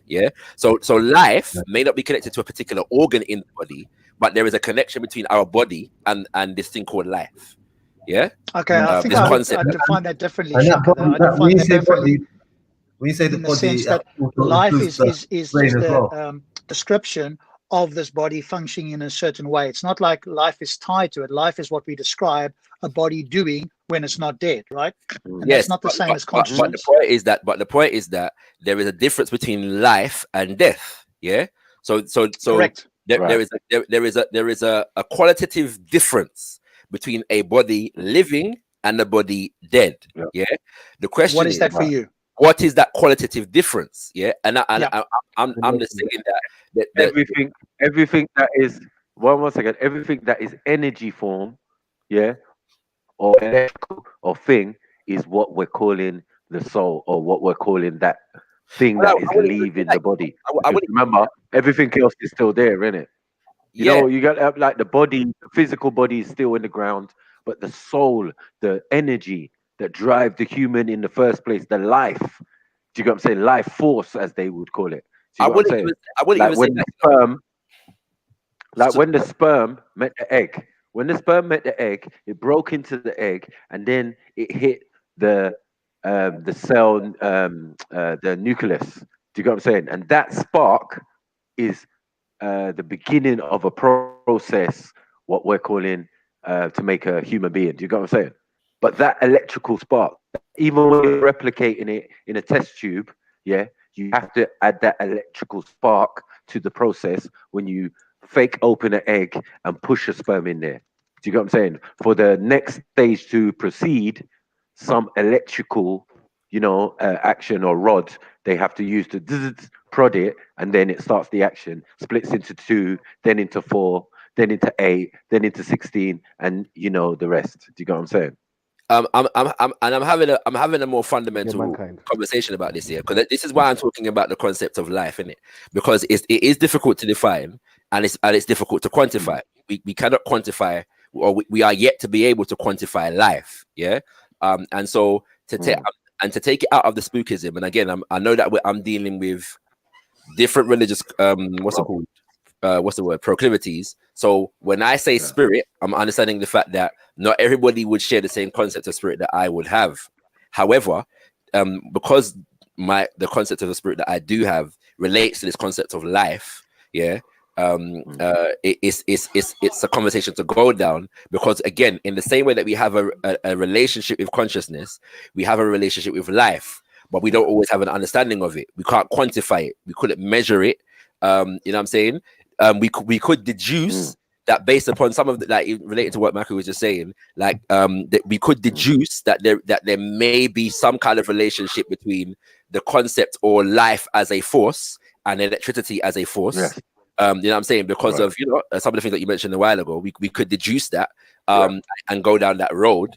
But we're yet to be able to do it. So there is an unknown, there is yet an unknown force that is responsible for our animation that we are yet to comprehend, but we know exists because of our experience. Very well. And because of our ability to comprehend it. Code.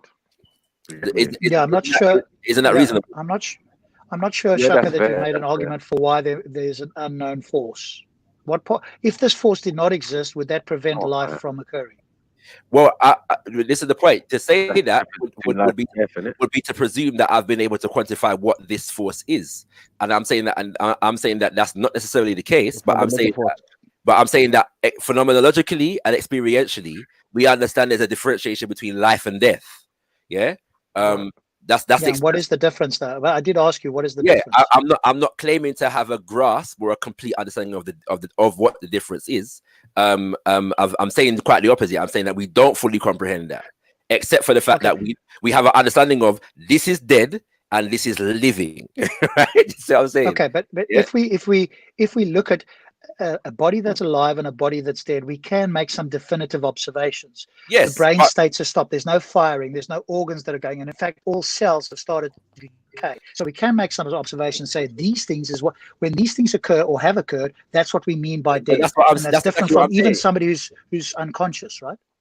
Yeah, but that's exactly what I'm saying. I'm saying that, but being able to identify the signs of something being dead doesn't mean that you've been able to quantify or comprehend what is life. Yeah. So I'm saying we can make an observational differentiation between a thing that is dead and a thing that is living.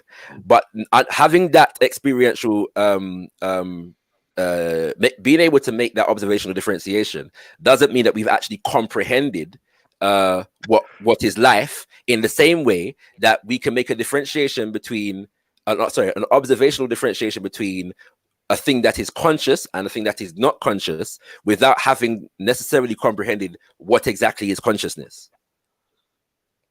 Okay, but we do know a bit more about consciousness, and we certainly know that it seems to be tied to a brain. So the argument that there's some other force or animating thing is a speculative claim that you would need good reasons for. And if you're appealing to an a priori reason, I don't agree that it's a priori like consciousness is. Sorry, I think life can be explained without a mysterious force. Scientific, and to the degree that it can't, you can't just invoke a mysterious force to fill that in. I think mystery, the key word in mysterious is mystery. And that which is mysterious often inspires awe. It's not necessarily a flaw in human makeup to do so. There are people that are, from my own personal point of view, the universe inspires awe in me. It doesn't necessarily mean that I'm given to spookism. I do want to say though, scientific more, like, I don't know why you get so hostile so quickly, but feel free to come on and join the panel, bro, and let's talk. I'm taking a break from my work at the minute just to have this conversation. I'm gonna stop in a second. But yeah, instead of kind of levying kind of personal insults in the chat, come true, bro, and let's talk, innit? I don't know why it's got to get to that so quickly. It's not necessary. Anyway, go ahead, whoever was going to speak. Sorry. Yeah, it was me. Basically, what Rob, you were saying earlier, that consciousness comes after life. You agree that life comes before consciousness, yeah? So in your opinion, there's a difference between life and consciousness, yeah? So the example that people have been using is that someone in a hospital bed who's brain dead, who's no longer conscious, but is still alive. So he's not conscious, but he's still alive. So Rob, the point I'm asking there's a difference between being brain dead and being unconscious, right? So which one are you referring to? Well, I mean, let's say he's brain dead, so he's not conscious. Well, I mean, maybe if he's brain dead, then by all measure, consciousness has ceased, like the flame has been blown out. All right, let's say unconscious. So someone's alive, but they're still unconscious. Yeah. So there's still neurons firing in the brain, right? Yeah. So what I'm trying to say, the point I'm trying to get to is that I thought you were saying at some point that consciousness was life, but now you've come to the conclusion and stated openly that life comes after consciousness. And then we've given a situation of someone in the hospital bed that's unconscious, but I think life comes before consciousness. I think consciousness is an emergent property of certain cells, aka our brains. That's so you said that life comes before consciousness. So this person that's in the hospital who's unconscious or brain dead, which is the right term, I don't know, you could choose either one of them. This person who's still alive, I'll be saying that his soul's keeping him alive. So what's your explanation for how he's still alive? I'm saying to you that his organs that are being fed by food and water are still functioning and quote unquote keeping him alive, i.e. the organs are still functional and the body hasn't gone into decay. And I don't need a spirit or a soul to invoke keeping this person alive. And I've just given a natural explanation. But Rob, this is the part I'm trying to make. When you say you don't need to invoke a spirit or a soul, this is why we're dealing with the concept of life. Because in any case, you do have to invoke the concept of life, yeah? Without an understanding of what life is, or being able to quantify it, that you invoke a concept called life, yeah? You're not invoking life as from the perspective of comprehension or quantifiability. You're invoking life as a concept. The concept that refers to a difference between something being alive and something being dead, right? Right. And what I am saying, yeah, is that in there are many concepts, yeah, which have been translated into English as spirit and soul, whereby what the people them are actually referring to is life, or the source of life, or the essence of life, or the spark of life. You know what I'm saying? That which creates that which informs our ability to differentiate between a living thing and non-living thing, or a living thing and a dead thing. Yeah, but okay, I'm fine. But having a force that does this that you can't explain doesn't seem to actually have any explanation, because whatever this thing is like with this person, right? I can give you a naturalistic explanation for that, and I don't need to apply to some force for that to be the case. But so Occam's razor would say we can dismiss that. But no, but we can't, because as I've said already, there was a time before we could give experiential explanations for consciousness, but we didn't dismiss it as a reality. You see what I'm saying? The time that we could give experiential explanations for consciousness is relatively recent. Prior to that, we just had natural philosophy and ideas and theories that gave you know, like, what's it called? When Descartes said, what's it called? What him say again? I think, therefore I am. Yeah, this had nothing to do with man studied the brain and what's it called? You know, mapped out. Yeah, he's making a philosophical argument. He's making a philosophical argument. So I'm saying that, and for consciousness, yeah, I think, therefore I am. Okay, so and so for him, consciousness related to beingness. Yes, in that regard, I think, therefore I am, and we don't dismiss Descartes. What's it called today? I mean, I've studied philosophy at college, and that's where I learned about Descartes. We study what's it called? Those concepts and them kind of things there, and that was long before we could quantify anything to do with the brain in any real way. So why would we dismiss the concept of life because we are yet unable to quantify it? Okay, but we're not dismissing the idea of life. We embrace the idea of life, but you are saying either. So let me be clear on what so I'm understanding you. Are you saying that life is synonymous with a spirit or a soul, or are you saying that there's something called life and it is animated by something else that you don't know what it is? Well, evidently, life as it exists is brought about, or let's say animated, by something that we are yet to comprehend. Yeah, that's why would you think that? Why would you think that? Because why would I not think it? There is a difference between life and death, but we are yet unable to quantify what it is. Like, what is the thing? Yeah, no, we can. That brings about life. Go on, let's quantify. Quantify for me then. Hang on. You're saying two different things. One thing, you're saying you can't tell a difference. You can't. We don't know what the difference is, or the thing that quote unquote gives rise to the difference between life and death. And I think we can. And then you're saying, okay, tell me what it is that gives rise to life. No, I'm saying that there is something, yes, that we have an experiential, phenomenological, like, you know, understanding of reality. What is that something that you're talking about now? That's the point. I'm not claiming to be able to comprehend it. I'm saying that we have not yet comprehended it, but why would we deny it? This is the point. In the same way that there was a time when we were yet to comprehend consciousness, but we were manifestly experiencing it. So there were philosophical arguments that were developed around the concept. And then later on, scientists who are in the field of neurology have been able to shed light, not conclusive light, but light on what consciousness is, or at least not necessarily what consciousness is, but more how it comes about. Yeah, so we've got some understanding of that. There's in relation to life, that exploration has gone on prior to our time as well. In a lot of ways, the story of Dr. Frankenstein monster, is a part of that exploration, trying to figure out, various stories around Dracula. I'm saying a lot of them stories that they explore this idea of what is that spark, what is the thing that brings about life. And that's why you see all these big contraptions that try to shoot certain voltages of electricity through the body and all them kind of things there. But we're still yet to be able to quantify what it is. Yeah. But the point is that why would we deny the thing, whatever it is, in whilst not denying consciousness. That doesn't make any sense. Because consciousness, yeah, okay, because consciousness is self-evident, and we have reasons to tie it to a brain. And you agree that that's what consciousness is. It's tied to a brain, and it's more recently we've got good reasons to think that it is only tied to a brain, not just that it floats free of a brain. With Is regards life to life, any less self-evident than consciousness? no, life is also self-evident. However, the difference is you are saying that there is something that animates this life separate from the heart beating or whatever the case is. And I'm saying I don't see a reason to believe that's true. And you're saying, no, it's similar to consciousness. It's self-evident that this force animates life. And I think, to me, there's a conflation between life and a force. But are you suggesting that the heart beating is what creates life? No, I'm not saying that's in and of itself the only thing. But again, we need to define what life is.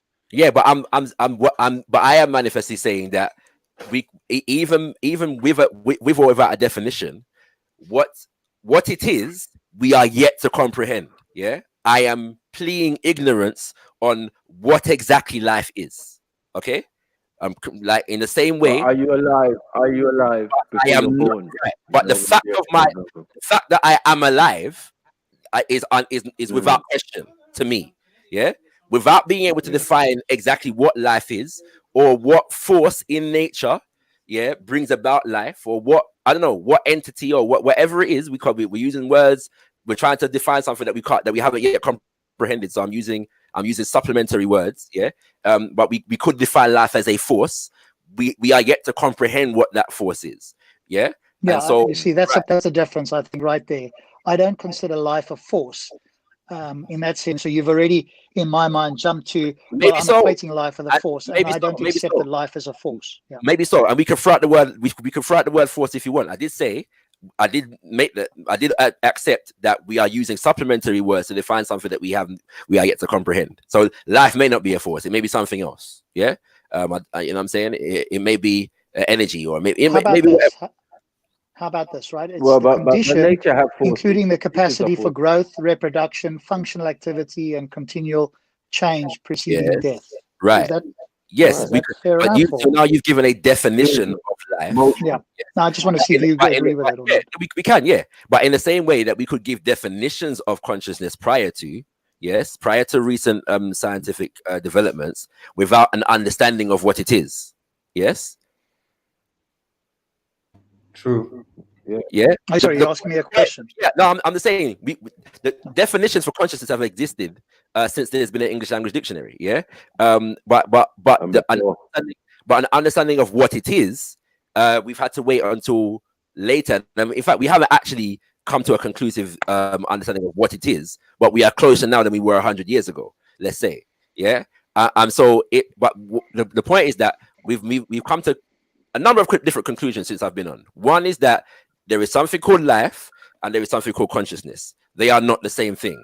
We've also concluded that there was a time before consciousness was able to be quantifiable or understood to the level that it is at the moment now, and that at the moment we don't understand life, to a certain level at the moment. Yeah. These are things that we've concluded. Okay, we've also concluded that for the where consciousness does exist, it is preceded by life. Yeah, it is preceded. Let's just say outside of force, let's just say life is a potential. I don't know. Yeah, it's a potentiality. All right. I don't know how you would translate that into a naturalistic So what I gave you there, was that sufficient? The condition, including the capacity for growth, reproduction, functional activity, and continual change preceding death. Yes, but when we ask, when we're talking, the definition is viable to me. However, the question then becomes, what brings about the condition? And we are yet to understand that. Yeah, there is something that brings about this condition. Yes, this condition is. Are you suggesting that there is some unknown force that must be present to bring about this condition? Is that the claim? Well, it is, unless you're saying to me, well, put it this way, the real question is, are you saying to me that that whatever it is that brings about the condition is manifestly known? Because if it's not known, then it is unknown by definition. Okay, so let's take a step back here. Life are you happy with that definition, or do you want to add something to it? I'm fine with the definition. Yeah. Okay. If that's the case, then life by this definition, the capacity for growth, reproduction, etc., will happen at some point after the sperm and the egg, right? They would need to come together and then continue to grow. At that point, if you went with this definition, you could say, well, now that's life. At that point, there is no consciousness. At that point, we don't need any animating force. There's a biological process going on that allows itself to replicate itself. I don't mean to cut you. I just want to ask you, where are you getting the definition from? It was just one off the internet. I mean, if you're not happy with it, you can go with something else. No, I'm not questioning it. I just want to know where it came from. That's all. No, I just looked it up on the internet. Let me find the first thing that says life, right? Okay. So if we agree that life is growth, reproduction, functional activity, and continual change, then life already starts, and it doesn't require force. It's a biological process. And at a certain point in time, that biological process continues to reproduce it. It reproduces certain things. There's functional DNA that make it reproduce various organs and a body. And at some point, that brain becomes part of the biological reproduction process. And suddenly, like a spark is lit. At that moment in time, consciousness arises from the physical brain. But at no point are we invoking something else that's required there, as far as I can tell. It doesn't even make no sense. The function of these cells and whatever's going on takes energy.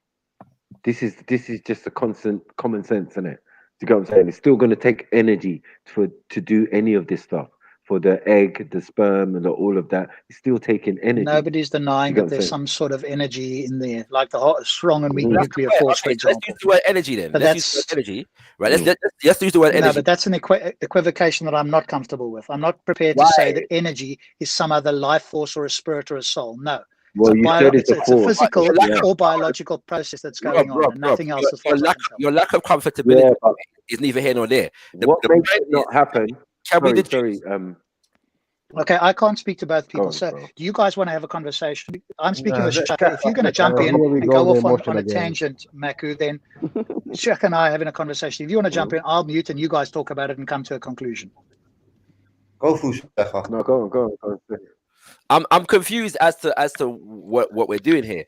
The lack of comfortability with what might be considered a logical deduction, and this is beyond. Like when at the moment we're not talking about anything other than the spark of life. So whether like try to disassociate what it is I'm saying at the moment with meditation, and ancestral communication, the Akashic records, or any of those concepts. Yeah, that get rid of all of that for a second. All right, we're dealing with a basic idea that is life. Yeah. And the spark of life, or the source of life, or where life comes from, what brings about life. What we've got in this definition, the condition that distinguishes animals and plants from inorganic matter, including the capacity for growth, reproduction, functional activity, and continual change preceding death. These are all aspects that relate to our experiential and phenomenological understanding of what comes from life. Yeah. The functions of life. Yeah, that's what that is. So we're defining life by how it functions according to our experience. This definition is not defining the source of life or where life comes from or what life is. As we've got two words on the table now, energy or force or whatever. It's not defining that.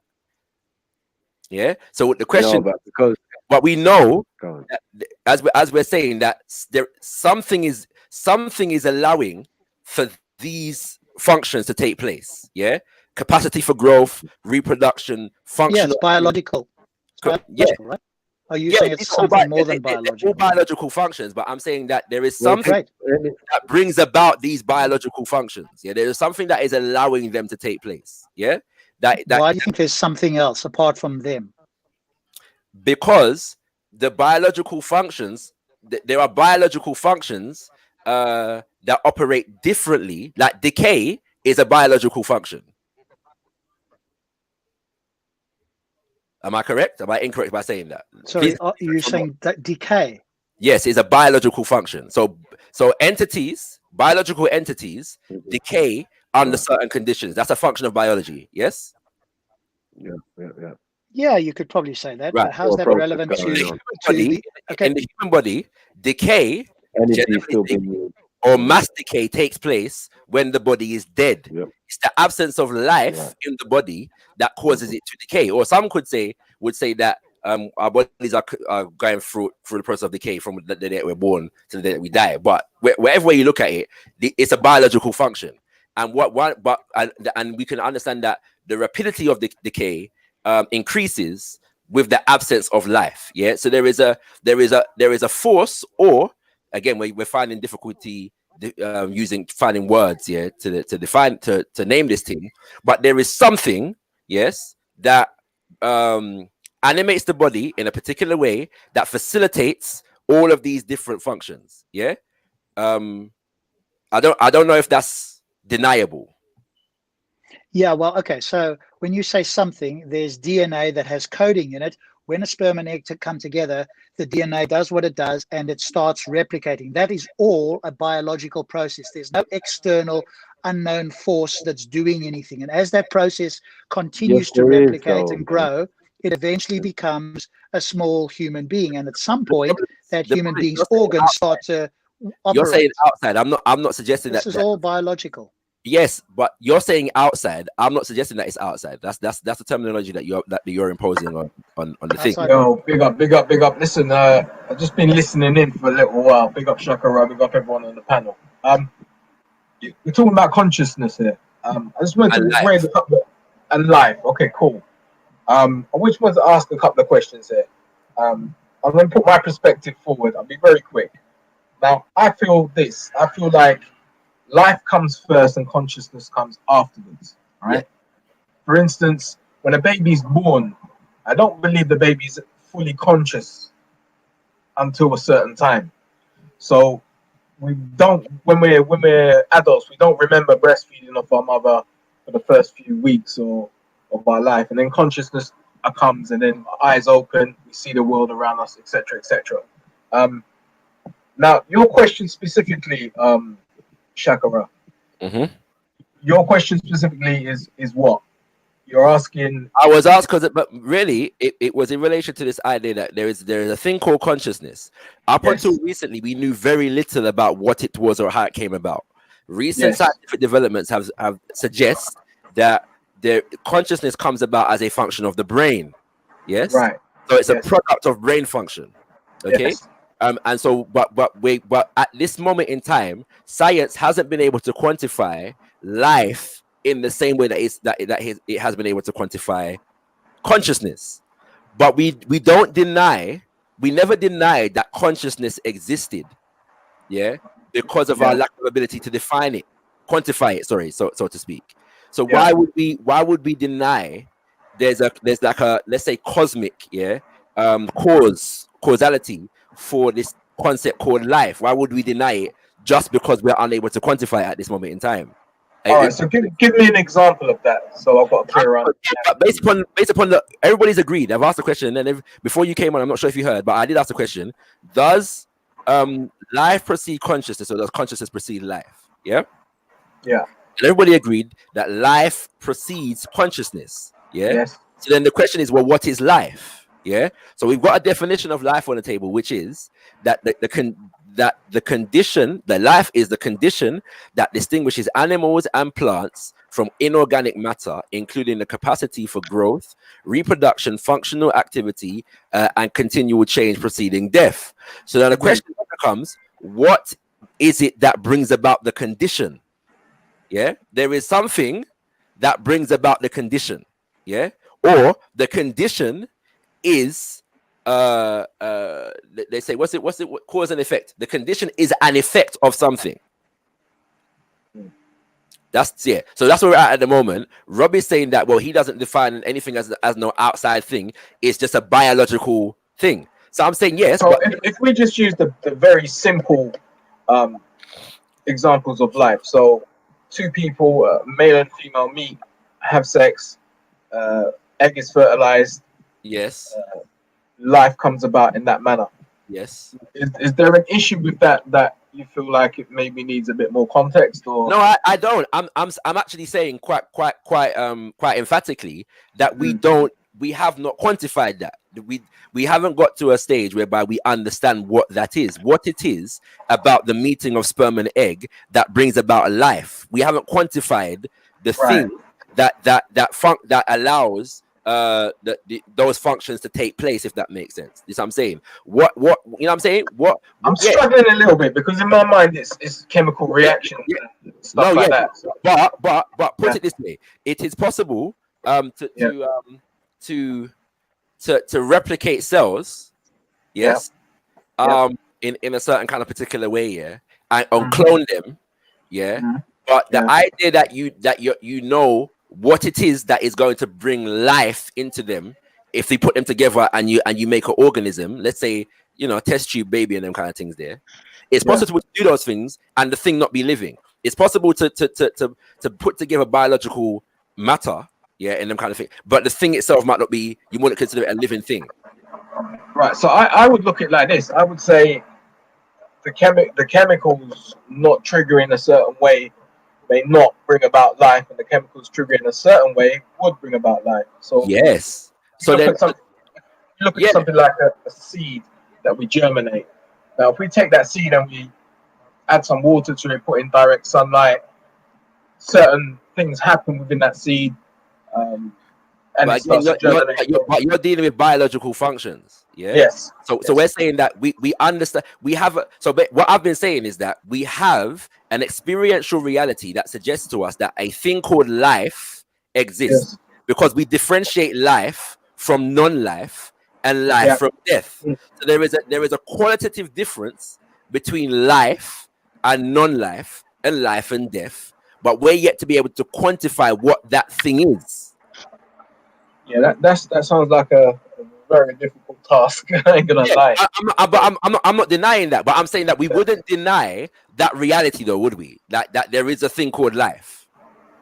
Yes, indeed. And other than the explanations that I've given, I can't think of one. You can't think of it, right? And I'm saying now, Buddha, that there was a time when the same could be said for consciousness, that we wouldn't be able to explain or understand or quantify consciousness to the extent that we may be able to do now, simply because science and studies of the brain has brought us to this particular point. Yeah. So what's your estimation then? If you was to hazard a guess? My only estimation at the moment is that there is a source. Yeah. That there is a source for this thing that we call life. And how does that source go about creating the life? I don't know. Yeah. Okay. Again, so in the same way that we don't know how what we concluded was that in the same way that if consciousness follows life, then we could regard consciousness as a product of life. Yeah, that would be a reasonable deduction. Okay. Yeah, it's fair to say, but we are yet to discover how exactly life brings about consciousness. And you're not happy just to accept the bare. No, I might be. I might be. What I'm saying is that the concept of spirit is being challenged, and I'm saying that from my own, if I speak about spirit in my own, let's say, I don't want to use the term religious, but use it. All right. Right. So what's the definition of spirit in your terms, though? But I'm saying that in ancient societies, the concept of spirit is related to life. Yeah, it's the ultimate kind of concept of life. Yeah. So hold on, let me just get that clear. Is spirit and consciousness one and the same, or are they two different things? It depends. So if you're dealing with Ifa or ancient Kemet, there's a relationship that they're defined as different aspects of spirit, if that makes sense. You know what I'm saying? But I'm just saying that one is being denied, whilst we wouldn't deny the other. Yeah. So if we relate, if we call spirit the basic related to the basic concept of what life is, which is what I think a lot of people do in indigenous cultures. Why would we deny it? Because we don't understand it. Because we have a phenomenological experience of it in the same way. Okay, so I think to deny it, you have to understand it first. I think there's a. I wouldn't even say that, bro. I wouldn't even go that far. I'm just saying that when the term and the concept of consciousness existed long before we understood brain function to the extent that we do now, because we have an experiential reality that suggests that a thing called consciousness exists. Yeah, we function based upon consciousness, just like we function based upon life. So why would we deny the causality of life whilst investigating the causality of consciousness? Like that, those two things don't make any sense to me. If we're gonna even from my own perspective, I think I'd have to understand the causality that gives that life and that energy or spirit. There needs to be some sort of understanding as to what it is. Is it a god? Is it? But it doesn't though, bro. Do you live in the consciousness of the fact that something called life exists? Yes. Do you understand what that is?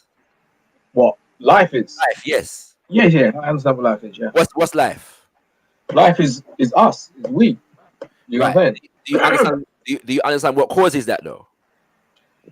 Yeah. The actual, like I said, the fertilization, etc., etc. That's my understanding of how life comes about. If there's an external attribute to that, I'd love to know it or somebody explain it to me. I'm not saying anything about external. Yeah, I'm not saying anything about external. And I think that are you actually a Buddhist?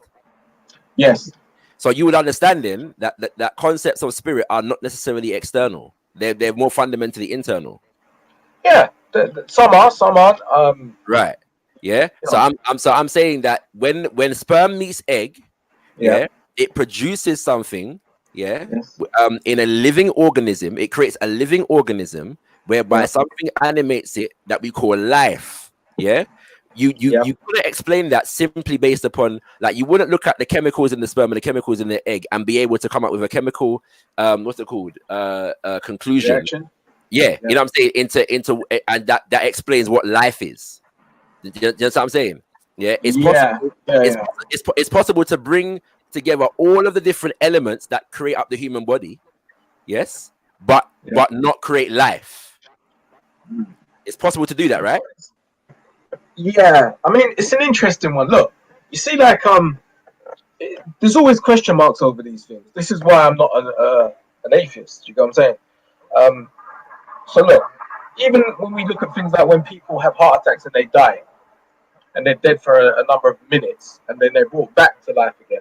So people say when you die, your consciousness leaves. Yeah, when these people are brought back to life again, the consciousness is still present. So you're right in what you're saying. There's things that are still not understood. Even consciousness itself has not been explained fully. Because if it was, trust me, robots and AIs would be on a different level right now. That's the point I'm making. So, and that's what I'm saying, bro. I'm not saying that we've got an understanding of it. I'm saying quite the opposite. We are yet to develop an understanding of it, but we wouldn't deny that there is a force in the universe called life that functions in a particular way, that animates objects in a particular that brings about these biological functions, which are what's it called? Capacity for growth, reproduction, functional activity, and continual change preceding death. Yeah, these are all functions of a thing that we call life. Yeah. Does the sun fit that description?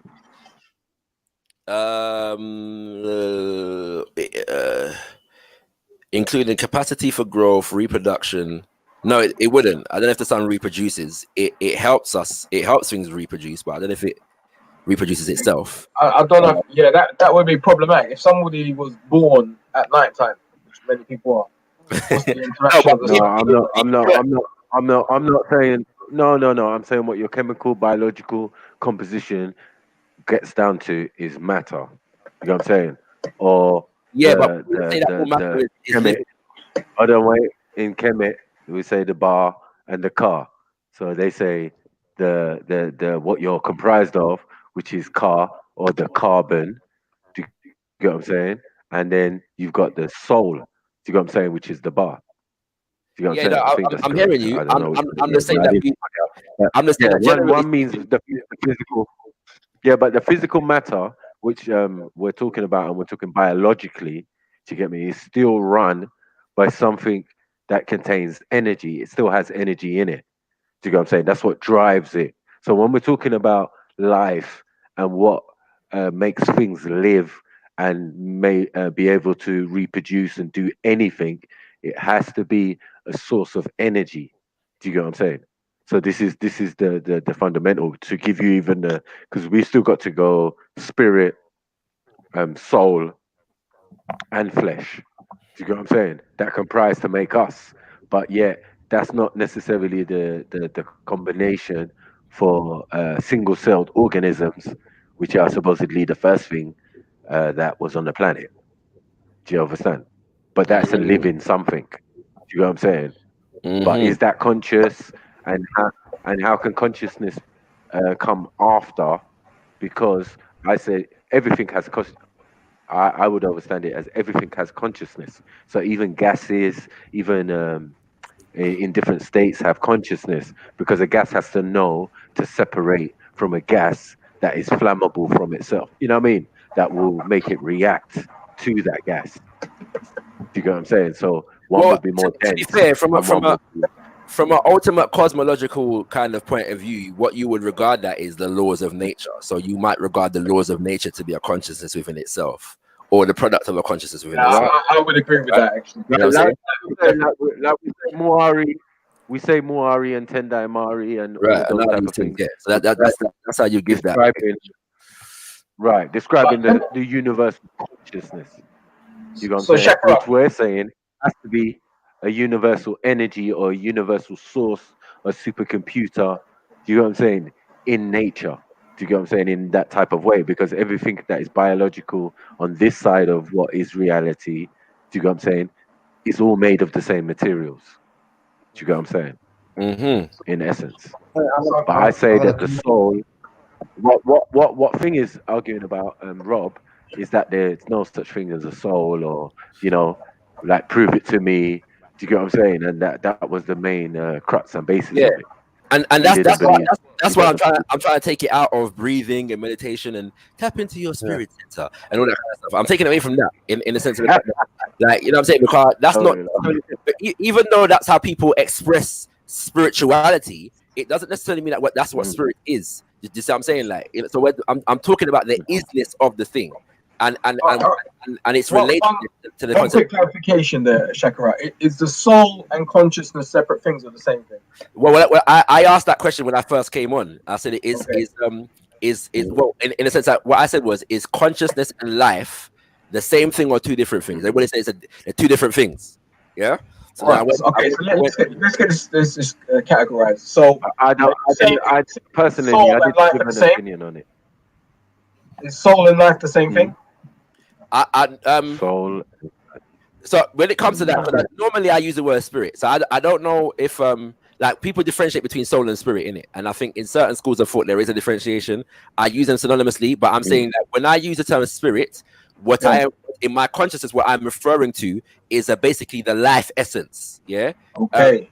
Right. So whatever it is, like without necessarily being able to quantify what it is, conceptually, that's what I'm referring to. In the same way that without being able to quantify what consciousness is, conceptually, really, we're referring to the function of our brain in being able to have a phenomenological impact upon our environment.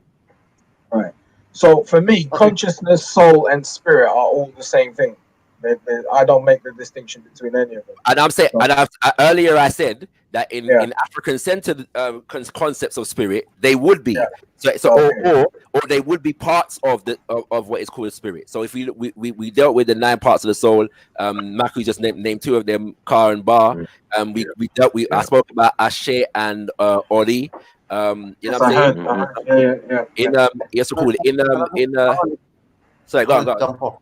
Sorry, I'm gonna jump off now. Yeah, I'm just gonna understand, like, man's simple here still, and in case there's any other simpletons in the chat. Yeah. So what my understanding about this is right now, in summary, is that you're kind of saying that same way we didn't know everything about consciousness before.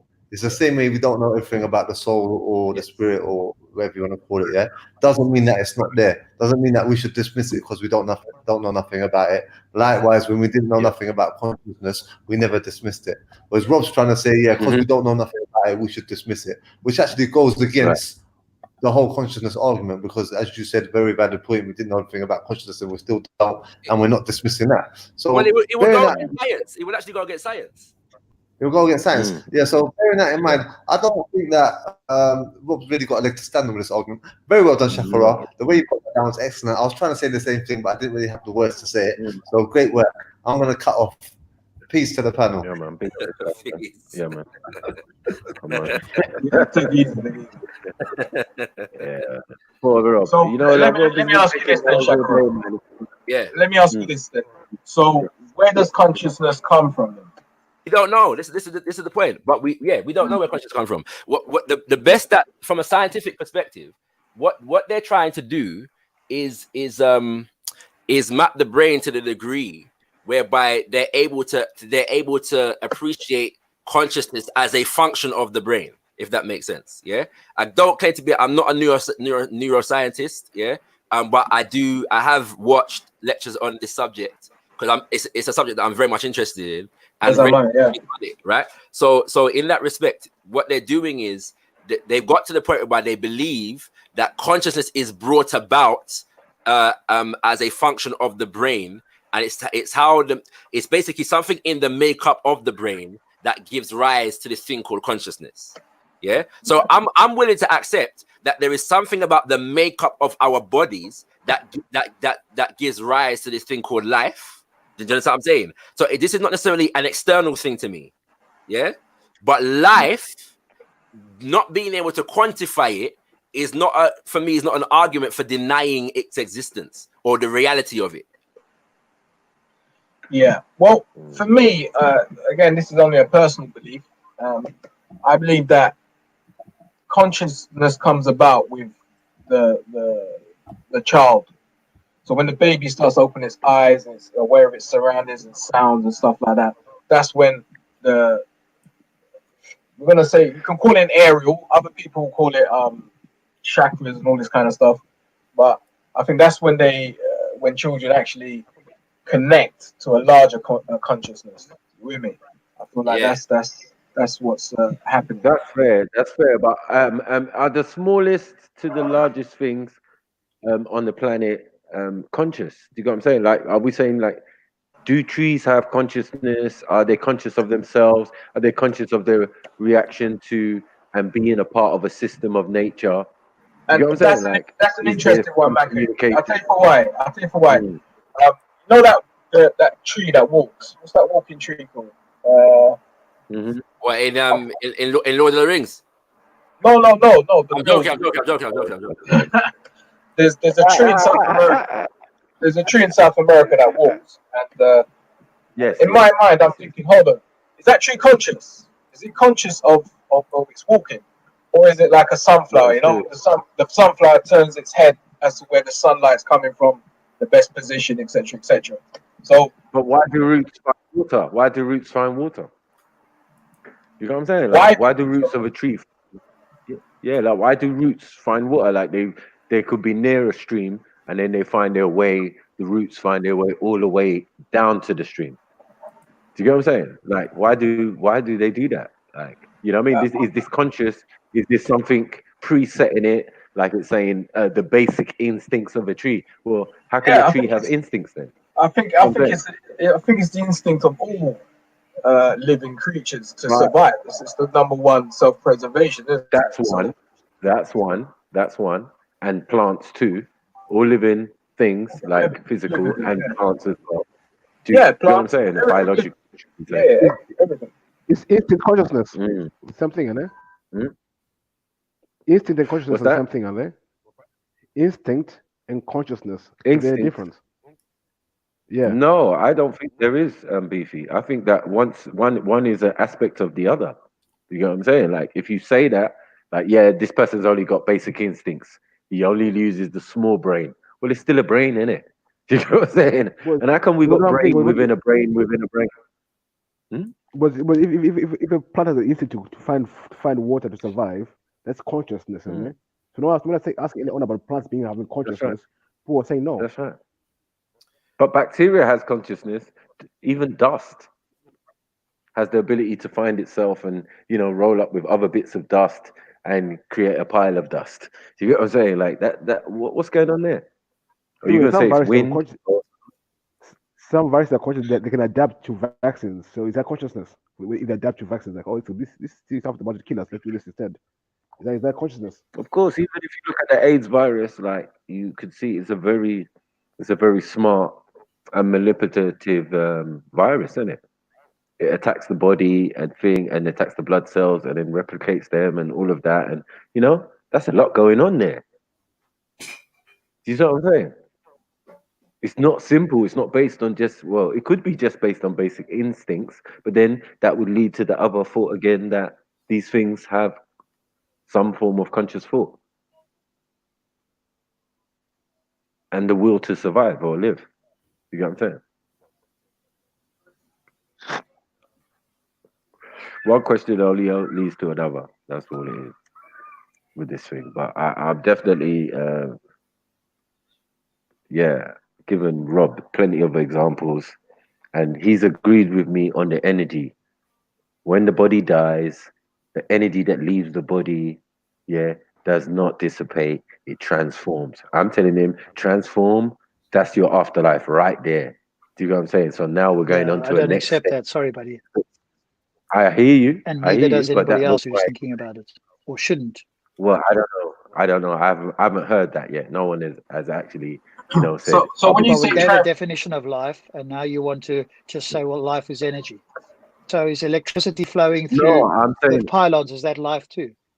That doesn't make any sense. I'm saying like energy. One second. Yeah, I think Maku's off on a different trail entirely. I think it's more. No. Stop it, Rob. You remember when we was talking about neurons and thing, we was not talking about electricity. We're talking about the electrical impulses of the body. So we know there's electricity in the body. So these are all different types of energy. Yeah. Confined in one being. Yeah, what are we saying it is? Do you get what I'm saying? That's what we're saying. But when we're saying it exits the body and it disallows for any type of function, so we know that the body is not involved. The physical matter the functions and all of that are deceased. Do you get what I'm saying? So the person has become deceased. The person is dead now. Do you get what I'm saying? What happens to the energy? And Rob said, like he knows he should say, energy does not dissipate, it transforms. So this is not the an understanding afterlife. Sorry, ancestors. that's just a physical process. It's not an afterlife. Nice try there. 1 second. Well, that's debatable, isn't it? That's why we're here to debate. No, it's not debatable. You are just simply wrong about that. Because I can tie you up in knots with that if you really want to go there. And Shaka is trying to bring something else. You're trying to bring energy as life. It's just going to get you into a wormhole. I've done said it. You've had almost an hour to respond. Yeah. And this is all you're saying to me. So this is the joke, you get me, that you're making of yourself, if you think about it. I explained it to you, and I showed you why you were wrong earlier. And you obviously didn't respond to it. No, I gave you an example via your example. So all the way I led you through. I spoon-fed you through. Do you get what I'm saying? I said, okay, listen. So you're saying the body contains energy, yeah? Different types, different thing. You said yes, right? You're saying when the body dies, this energy leaves the body. We're saying, does energy dissipate? You're saying you know that energy doesn't dissipate, it transforms into something else. So I'm saying when the body dies and that energy leaves the body, do you get what I'm saying? What is that energy? Explain to everybody what that energy is, please. 1 second. No, not 1 second. Explain to everybody what this energy is, because all you're talking about is the strong and weak nuclear force or some other energy. And if you're going to claim that is life, my friend, you are off on your own with that. I don't think anybody else, even Shaka, will accept that. I hope not. Anyway. I'm a duck here. I'm going to duck here. Yeah, I'm going to duck. That's what I'm saying. You should. Quick thing. Yeah, I just want to say, Sorry, say that again. No, he should let people finish their sentences before assuming. Yeah. No, what's it called? The reality. Yeah. Sorry, I just want to say, like, obviously, because I was taking a break, so I thought let me jump into this reasoning in it. There's bare things that I've heard today that man agrees with on different sides of the conversation. I think though that scientific literacy is important. I don't know why I'm not, for example, seeing a reason to deny the existence of gravity. I don't get it. But what's it called? But like things like that, I don't get in it. But yeah, I just think that it's important, that that not knowing something, even what I'm saying at the moment, like not knowing something, my basic point when I came on is like not knowing something is not an argument against the thing either. You know what I'm saying? Like if a person's not able to answer the question in terms of their knowledge of it, it doesn't mean that the ideas that inform their perspective are non-valid just because they haven't come to a hard and fast, this is the conclusion. You know what I'm saying? Like I think that's one thing. And the second thing is all of us in everyday life rely upon knowledge that was provided by other people. Nobody lives their life based purely on the things that they themselves have observably learned independently of everybody else. That reality does not exist.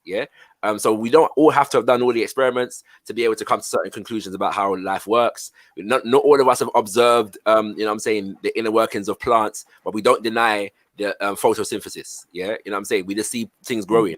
We don't deny that plants breathing carbon dioxide because we've never done the experiment on the plant them. So like let's try and like raise the levels of the reason in certain time. I think I don't even know what that means. But I think. I mean, when we was breaking down those things, I mean, these are obvious things. Osmosis and photosynthesis. These are just what plants do. Do you get what I'm saying? This is just a process of what plants do. There's no one going to argue or think. Anyone who went to school and got basic education can jump in on this conversation. It's not out of the realms of things that we can discuss about. But what I'm trying to say to Rob, is that look, when you deny a soul and a spirit, and now we're talking about the process of when people die and our baby fed you through it and they explained to you that the energy that makes people move and makes people do things, we can debate on that. We can say it's the soul, we can say it's spirit, we can say it's a combination of the two.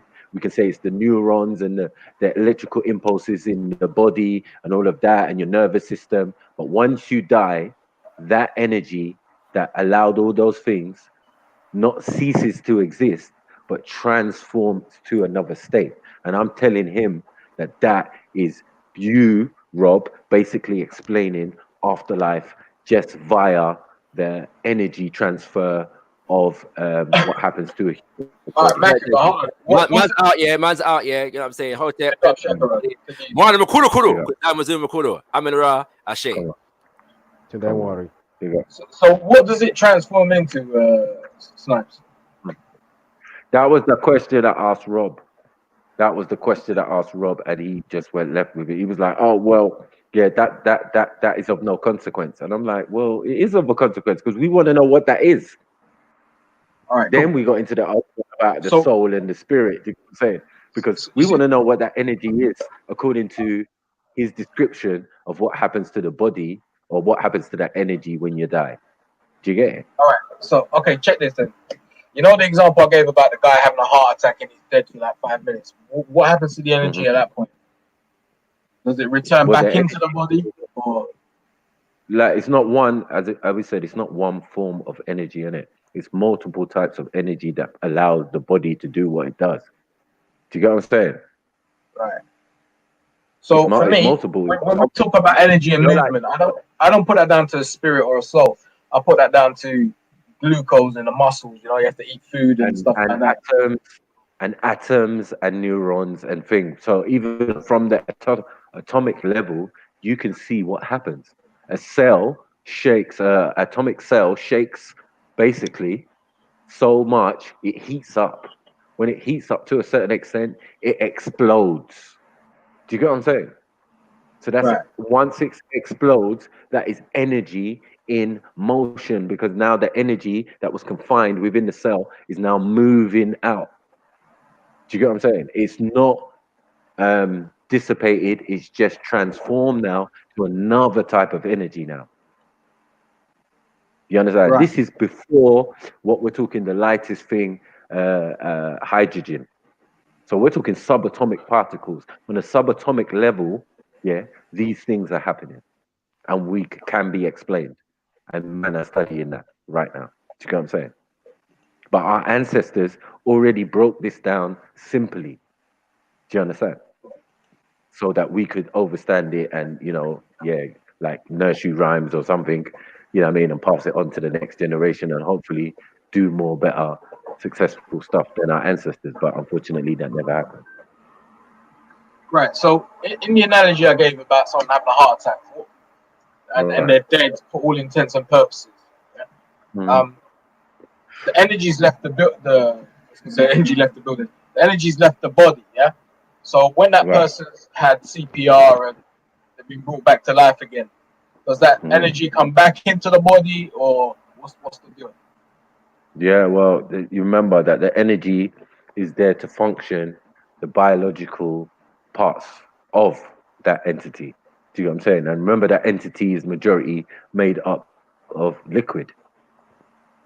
Do you get what I'm saying? No, not really. So the human body is contained with mostly water in it. It's like mostly 70%, 70% water. Right. So I'm saying your liquid, whether it's blood or whatever, plasma or whatever you want to say, you know what I mean? So we're saying raw. And we know that water or fluids and liquids and plasma are great conductors of different types of energy. You understand? Right. Right? Electricity being one.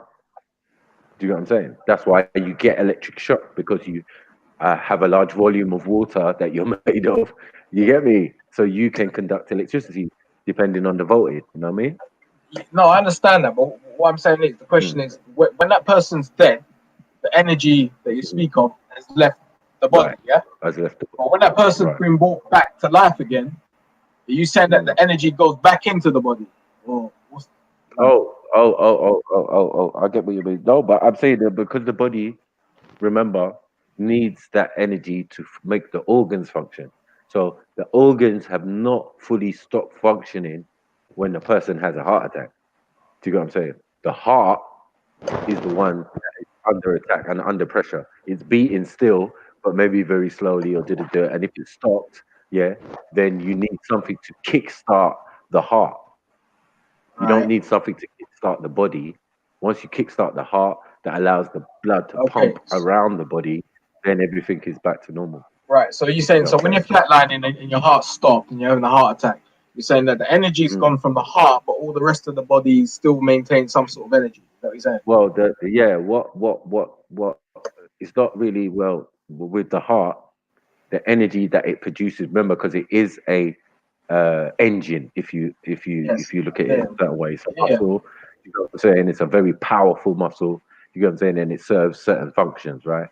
As you know, it's got 4 valves in it, atrium, and ventricle and whatever. Yeah. So like the heart now, if that stops pumping, remember it's doing a job. Remember, the whole body is a biological machine. Do you understand? Yeah. That runs on energy. So that is the main thing about it. So when that energy is disrupted, or the machinery, yeah, you need something to spark the machinery. It's not that's what governs the energy of that piece of machinery. So the energy produced from the heart, yeah, doesn't come just because it's got electricity in it. Do you get what I'm saying? It's more the function of the muscles in it. Yeah. Yeah, I understand that bit, but I'm just trying to say, like, so what you're saying is, okay, that the body has an energy in it, yeah, and when we die, that energy leaves and transforms into something else, yeah. All right, yeah, I get that. Yeah. But I'm saying, and Rob says that as well. Okay, what Rob says. Whatever. Right. But what I'm saying to you is, when somebody has a heart attack and they're flatlining, and for all intents and purposes, they're dead, yeah. The energy leaves the body at that point, yeah. Right. Okay. So when they're leaving the body. Leaving the body, the energy for what makes the heart function, because remember, the heart is a part that's not functioning. It doesn't mean that the energy in the the whole body has dissipated yet. Do you get what I'm saying? It hasn't dissipated. It's going to come out gradually in some respects. That's why they say the brain dies after a certain amount of time. Yes, after the 12 minutes, dead. 12 and 11 minutes. It's brain dead. Yeah. You know what I'm saying? Oxygen deprivation because the heart's not pumping oxygen. The heart's not pumping. Yeah. Correct. Correct. Okay. So it's a machine, it's a cog, and if the main cog stops working, then it starts to affect the whole thing. Do you get what I'm saying? So yeah, that's how we can understand it. So you're not necessarily dead when the heart stops. You know what I mean? Straight away.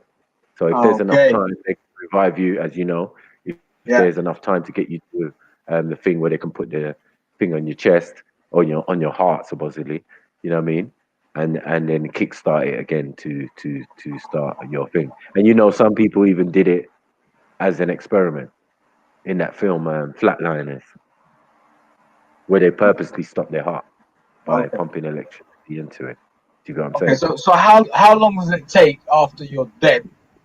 So how long does it take for you to die after? Well, for the energy to leave your body once your heart stops beating? Well, it would maybe a half an hour, something. Half an hour. Okay. Yeah, I would think something along them lines, because obviously, as you said, 12 minutes for the brain to stop functioning, but energy still, the brain still, synapses and all of that is still going off, electricity is still going off in the brain. So it might be there's different energies there for a while, but eventually I think the main source and what drives you and all of that comes out of the body. And I think everybody agrees on that. So when you say the energy that drives you, are you saying that the spirit drives you? Because my understanding is that carbohydrates, all these types of things, sugars and all these types of things are what drives the body.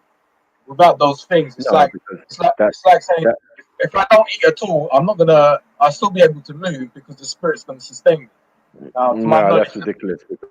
Exactly. So I mean, at the end of the day, the human body is the most complex design that we know of. Do you get what I'm saying? It's not something simple like you think to make a human being, or as it functions and as it does all its things, is like a wonder in nature itself. Do you get what I'm saying? So we can understand that must be by design, and everything must have its mathematical perfection for it to work in tandem with other parts of the body. You got what I'm saying? Internally, because internally there's things that are working together but working separate. Do you get it? Yeah, I've got to stay. It's got its own function. Yeah, is there any atheists? Anyone on the panel atheists? No, they run. I used to be an atheist. If that helps. Okay. So what? Basically, the atheists have run now. G-Block's been taken over, yeah? Believes in God there, yeah? Taken over by the God. You know what they see? There's no atheists on a sinking ship. Have you heard that one before? There's no atheists on a sinking. They all ran off, bro. It's been taken over. Rob was the last man standing, and I got to give him his respect. The captain, he was the captain, and the captain just had to run. From once Shakar came, the captain just ran, and like that's it. I've got to be real. Rob has the patience of a saint. I'm not even joking. I'm telling you. I don't know how he managed it. The last atheist standing, no doubt, but it's gone now. He was. Been taken over. You know what I'm saying? Now the other one, James Jones thinks he's smart. He's just going to watch most of the live stream and then turn up at the end with convenient answers because he's heard everything. You get me? He's heard everybody's argument. Yeah. He comes on Super Sub and then he just cuts out. You get me? But anyway, it's official. G-Block's been taken over. It's the God Block right now. No one's saying nothing. You know, the atheists are nowhere to be seen. You know what I mean? There's no God but God. What else can I say? There's no God but God. You get me? It's lock off right now. No atheists to be seen. G-Block's blown up. They're out of the water. You know, what can we say, man? Where they at, bro? Where they at? Hey, there's nothing we can say, man. It's just a fact. As we say, in some of our countries, where we come from, atheism doesn't exist. You know what I'm saying? Even now in the 20th 22nd century. You know what I'm saying? Like 2020, like you go home to your country. You know, you go home to your country. Yeah, and you ask them about atheism. They will push an AK in your nose. So you keep atheist. If they tell their mum they're atheist. Let me ask this: is atheism a bad thing? Ali G. Jog. Yeah, I can't hear both of you at the same time. So Ali, let me ask you something: is atheism a bad thing? What, from where I'm standing, if they're denying the creator of the heavens and the earth, most definitely, 100%, yeah. Disrespect. It's disrespect to the creator, of course. It's not productive, no. So that's a bad thing for them, or is it a bad thing for you? I think it's disrespecting the Most High personally. It's like, how are you denying the giver of life that gave you everything that you've got? You get me? It's ungrateful, unappreciative, and disrespectful. That's what my stance is on that. And a lot of it, as we found out, Ali and Buddha, is to their parents, because a lot of their parents and their grandparents were religious people. Like there's not one of them on G Block that's going to deny that they came out of Christianity, Judaism, Islam, or whatever. Do you know what I'm saying? Not one of them. So they're done out here, to be honest. You know what I'm saying? That's why they're running. I swear, if certain man tell their mum that they're atheist, the rice pot's getting licked in man's head, you know, with the rice and peas. Rob said he grew up. Rob said he grew up with Christianity. He's done. Is he not done out here, or is he done out here? He's done out here. You know what I'm saying? Yeah. You say you've grown up with it, like you know it, so you know God. You know the stop the blood clot crying. Everybody Blood clot. Yo, can you tell your mum you're atheist, or she's gonna lick the pot in your head? Yeah, my mum knows I'm atheist, man. What do you mean? Talking about? My mum wouldn't even understand. Yeah, my dad don't believe my mum wouldn't even understand what that was. You get me? My mum wouldn't understand what that was. Ali, like she straight up, she'd be like, "What? What are you talking about? Atheist?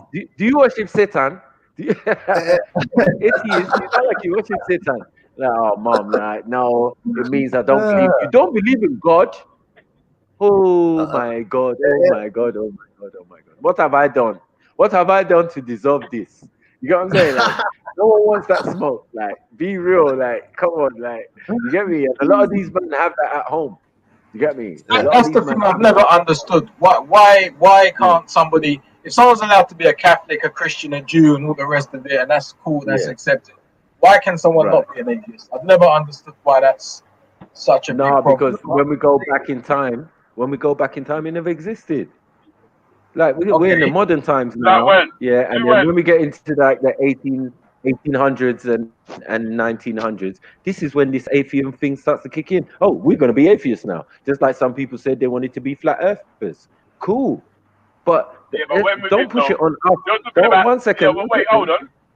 Done. Yeah, I'm saying you're putting it on us that we. When we're saying it doesn't exist in our countries and our societies originally, do you get what I'm saying? And even now, that you'll find minimal people who are doctors, scientists, and all of these things in our countries wouldn't agree with the ideas of atheism. Yeah, you can't wrong us. We're in Europe. All right, Europe has that concept and idea, and this is where is the birthplace of it. You know what I'm saying? As in Europe, I don't say England. You know what I mean? Yeah. So it's just something that they've picked up and taken on, and now everybody's putting a title on. I'm an atheist. Oh, good luck for you. I still don't understand how that affects anybody else. It's someone's one belief. They can be atheists. No one's saying that they can't be atheists. They can be atheists. But I'm just saying that, the problem is when they're atheists and they start looking at the people that's trying to believe in God, like we're the ones that's got some kind of psychology. You always got questions for us. Yeah, but you man don't have the same smoke for religious people that look down on other people, because religious people look down on people like they're all high and mighty. I agree. I agree to that, though.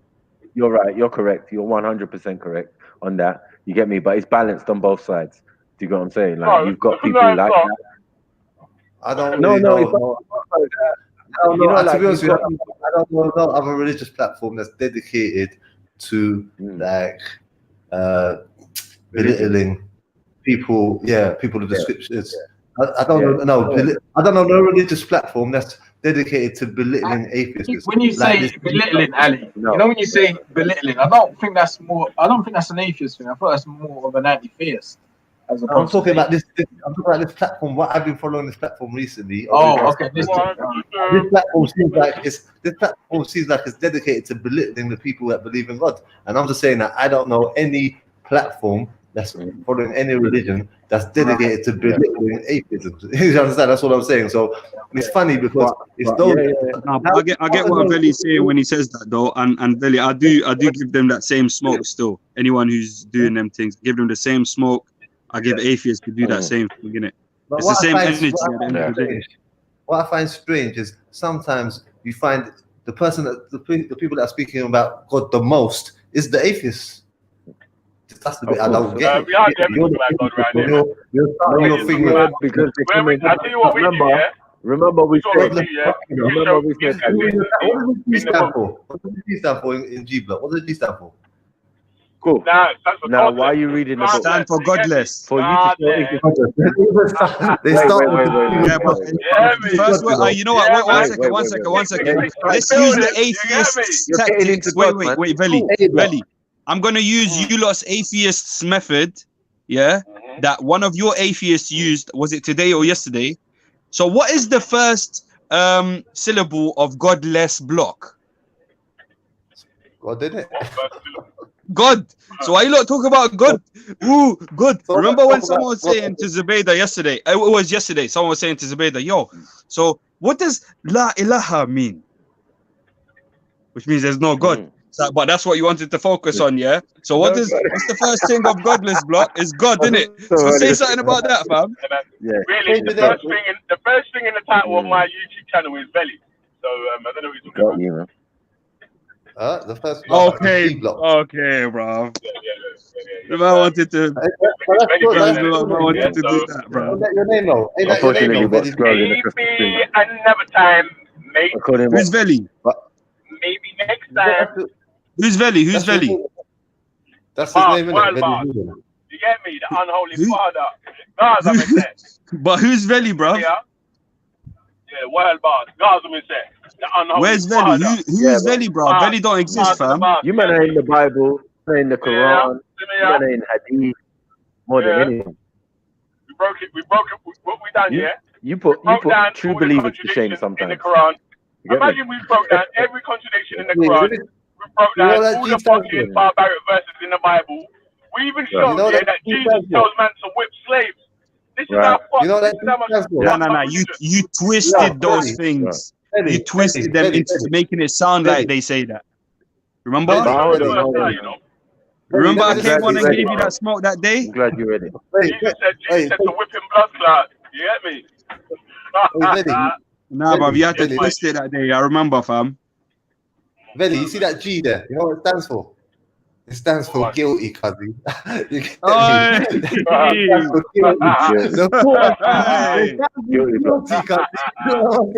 court's over. Guilty.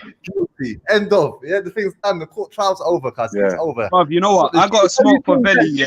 When you change that G, it stands for guilty. No smoke, man. It should be K. Bruv, I got a smoke for Veli, but I feel like you kick me off if I bring this caliber of smoke. Non-believers. Nah, what, Rob? Rob? Are you saying Rob was namming us up? Are you actually saying, wait, are you saying Rob was namming us up? And one piranha, and the piranha was feasting away like,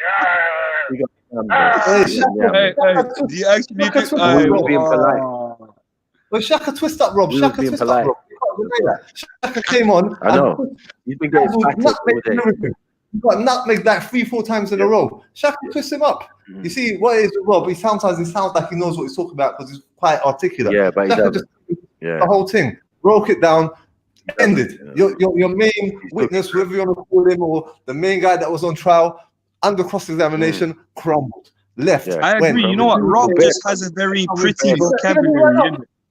He ran off. He's run off again. Look, he's run off again. It's over. Bruv, because I'm here. Did you hear what I said before he ran off, bruv? What did you say? I said, bruv, I got some dirty, potent smoke for you, but I feel like if I speak about it, you're gonna kick me off. And I think he knows what I'm talking about. If they want to have a retrial, we might consider it, you know. But I got one case that might just sentence man still. Are you serious? Yeah, no. I think we need to do a pre-sentence report, you know. Drop it. Let's hear it. Let's drop it. Let's hear it. Come on.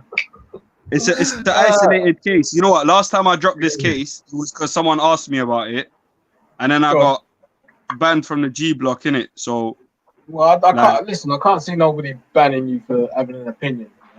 It's sniper. Bro, that's one second. It wasn't even an opinion. I literally just pointed out the facts. That's all I did. Like my opinion never even got involved, bro. You get me, fam? I pointed out facts. I said the history of exactly what happened, and I got banned from the panel, banned from the chat, and this is why I need. That's what I want to ask. Man. Try your thing, man, and change your tampon, boy. Can the defendant remain quiet, please? Do you think it's community service or should we give them back? Is it community service or should we give them back? Nah, man. I must get Community changed, though. service. Do you want to plead guilty, Veli? I must get early this morning, man. I'm on my way to Weatherspoons right now. You get me with the man them and shit. I'm finding a study. Yeah. For your last drink, and your last meal, innit?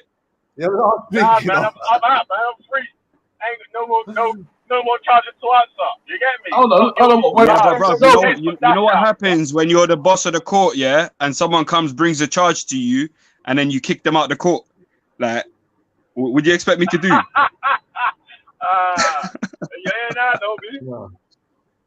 Yeah, bro. What? Are you not supposed to be thick skinned?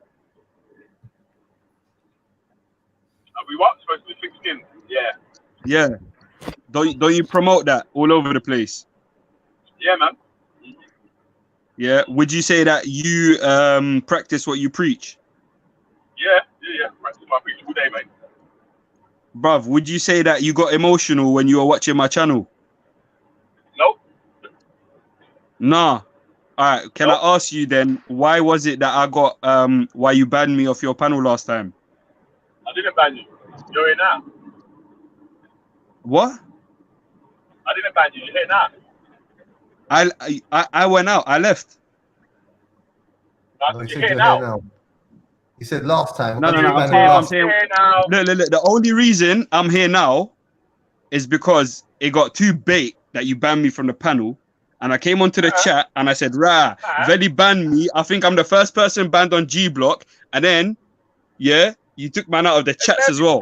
I had to come onto the Lights Out after party thing to reply to Cotton what just happened. Then you kicked that account off as well. You get me, fam? Are you denying all these things that happened? There's barricades blocks around here, man. You get me? No one's asking about that. I'm asking if you. I'm not asking about that. Hey, listen. Answer my question. Did this happen or not? Did it happen or not? Nah, it never happened. Did it happen or not? Hey, listen. You're on trial, bruv. Answer the question. Did what happen? Bruv, come on. Did everyone hear the question? Temporarily. He asked you, did you temporarily ban him from the channel? That's what he asked you, isn't it? Simple. Nah, you've never been banned. Everyone's been able to watch.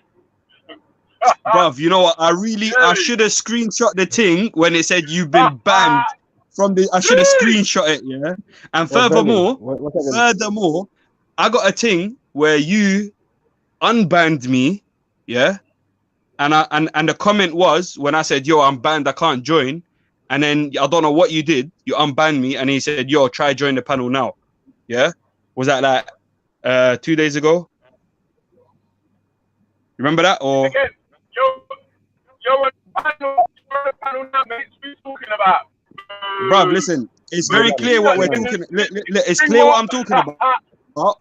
And your disingenuity is showing. Hey, was you banned from StreamYard or YouTube? Alright, so I'll tell you what happened, innit? Like, since the jury is here. Hey, bruv, listen, you're on trial. You're in the hot seat, innit? You can't talk unless asked the question, innit? You're on trial. Yeah, so nah. You have chosen to put yourself in this position. You've chosen to be on trial. You get me? So you are the defense. So if you, huh? I said, Day, you're losing. I'm not losing nothing. What am I losing? I'm losing time. If there's anything I'm losing time. You get me? And brain cells being on this channel. That's all I'm losing, bro. You're right. You get me? We're all losing here, bro. You know what I mean, bro? Yo, why were you back? So basically, I was here, and Raj must have asked me a question on this channel. He goes, Ra, what happened that time on why did something happen with Veli trying to bring some bars, yeah? And I told him, you know what? I was there on my channel, yeah, and I was dropping prayers. I'm telling them, listen, anyone, we were doing a Speakers Corner special, and I said, anyone who wants to drop a Speakers Corner video for me to play, let me know. I'll give you a temporary mod status, and then you can share the thing in the comments, and then I'll play your video, innit? Cool. Someone must have shared the video, and I clicked it. Who was that someone? You know? I don't remember still. Okay, all right, cool. I don't remember, but I can find out if the case gets deep. Why is that a liar? Bro, okay, you know what? Hey, 1 second, yeah. Furthermore, I could go to my boy's computer, yeah. We can unprivate the video, or I can share my screen. We can replay the whole video. We can see all the comments, and then we'll see if that's a liar or not, innit? And if I'm not a liar, then you obviously just lied. That makes you a liar, innit? So anyway, this person shared this video. Far right, Don. You get what I'm saying? One of them people just trying to stir some shit. That's why I was trying to figure out who it was that dropped it in the first place. You get me? I don't know, man. But all I know is they dropped the video, and I'm playing everything that everyone drops in it. Like, you know what I mean? So he dropped the video. It was Veli and Condom Hat guy beefing in it. Like, I didn't know Veli was gonna get emotional about that. Huh? That was the L Veli. No doubt. So basically, when I got this video, someone was telling me, yo, like someone commented, yo, Veli's getting punched up and that, yeah. So when I'm watching the video, I thought he got punched up, innit? Because like the way he swang and the guy, like Veli's hat flew off and that. And then Veli starts going, oh, yo, you're a snake, bruv. What to these snakes and this, that. And I'm like, what? Is he serious, fam? Like, what going? Why is he calling man a snake? And Khan was on the panel. He's like, yo, no, he's joking. And I thought he was joking as well. I was saying the same thing. I'm like, no, he's joking. That's Veli. Like, how can man like Veli talking about everyone thick skin and all this mad thing, yeah, be mad at some, like, not even a mad thing, that's a minor video that's publicly on YouTube, yeah? Man's mad at me for playing it and all this. No, you snake, bruv. Man made your channel and now you're gonna, I don't know, the man them all this mad emotional thing, yeah? And man just said, yo, you know what, fam? Like, I think he's joking. And then Khan's like, yeah, he's saying LOL, like, you get me? Then I clocked, nah, you know what? Veli's not even saying LOL, innit? Like, I think he's actually being serious. I think he's actually mad about this, yeah? I'm telling Veli, jump on. First, I was telling Veli, jump on, let's talk about what happened. What was this whole Condom Hat boy thing and that. Then I saw the snake thing, and I was like, yo, Veli, bruv, what? Are you serious? Jump on the panel, tell me, are you being serious or are you joking or what? And this, that, yeah? He didn't jump on, he goes, yo, nah, we'll handle this on the G block. You get me? We'll talk about it there, yeah? Next day, man started the show with arm to these rats and snakes and all this madness. You get me? Like, talking all them things, yeah? So at one point of the show, I jumped on. It was only Veli and one person. I think it was Scientific Method or something, yeah? So I said, look, Veli's there. No one's really talking about nothing. I'll jump on, talk to him about the thing he told me to come G-Block, talk to him about, innit? So man goes, yo, what go on, Veli? What are you saying? Like, you want to talk to me about that thing? Were you serious calling me a snake and that? Like, what? Like, and he just sounded very emotional, innit? Like, and I was like, yo, welcome to the thick skin and that. Man didn't want to talk about it. And I was like, yo, you know what? I'm just not comfortable being called a snake for no reason. Like, no one's ever called me a snake because I don't do snaky shit. And you come call me a snake. And he didn't want to talk about it, innit? So I was like, you get me? Either call me a snake, tell me why you call me a snake, point out my snakery, yeah, or don't just come call me a snake and say, no, I don't want to talk about it, bruv. So you have the opportunity now, Veli. No. At that point, I left, innit? He said, look, I don't want to talk to you about it. I said, cool, fine. I left, innit? So after I left, what else did you review? Guys, tell us what else you reviewed. bare shit. Everything that everyone put in the chat, man, put it up on my channel. But that's not what we're talking about. We're talking about what happened when you got. No. What else did you review? Because you gave a quarter of. Bro, see that video, yeah? I kept that up for days, innit? That video was up for days. Furthermore, I'm gonna go on my channel. I'm gonna make it a public so everyone can review the whole video. How about that? What's the channel called, bro? Yeah. Would that it's called Lights Out After Party. Would that make you comfortable, Veli? Yeah, that's cool. You can do what you want, man. But because, like I said, No. Would it help your case if I pull out the video and make it public? It's my time to talk now, yeah? So like I've been saying... No. It's not your time to talk. It's not your time to talk yet. Let me finish. I will finish my... Let me finish. Nah, man. You talk now. Yeah? How you going to mute my mic, fam? How you going to... What's this? What, you going to kick me off now, yeah? Get over me, mate. Let me finish, man. Let me finish. You going to mute your mic yourself, or am I going to mute your mic? I'll mute my mic, innit? But take this specific second as an L for you lot. But go on. Yeah. Anyway, so like I said, yeah, man's going to give 3/4 of his story, yeah? But then, yo, this brother's funny anyway, man. But actually, Carrie, unmute your mic, yeah, finish what you're going to say. Let's listen to what you're going to say, man. You're funny. Now, why? Were you going to say something and then realize that it's a book thing? Like, I want to hear what you want to say now, bruv. It's straight, man. It's straight. What I was saying was real talk, bruv. Like I said, the reason why I don't deal with rats and snakes and I don't promote rats and snakes, yeah, is because, again, look what the rat and snake is going to try and do now, yeah? Man will try to use anything, yeah, where he can try and be bad man to try and promote his little shitty channel and get people them to run over there. Oh, look, I made a video about this. I made a video about that. Oh, yeah, I'll put the video back up. Everyone can go and look at my channel and watch the video. But I didn't say that, innit? You said, you hidden the thing and no one can see it. My man asked me, what's your channel called? I said it, innit? Man, bruv, I specifically made sure I did not name my channel. I did not tell anyone go on my channel. My man asked me the channel and I quickly said it and moved on, bruv. I didn't even promote it, nothing. But cool, take that shitty, worthless, made of mud W. It's not even gold or nothing. Shit W, take it. Bruv, you're taking Banksy W's right now. You're taking Banksy W's right now, innit? You're taking the Banksy W's. You can have that. I ain't all mad at. But you get me. Let's go on the next thing. Let's carry on the story. Yeah. All he needs to do, yeah. But why did you tell me to unmute and then? Back, yeah. And you make me a fucking snake with belt. Fucking rat. Alright, cool. But notice, yeah, that what Veli is saying.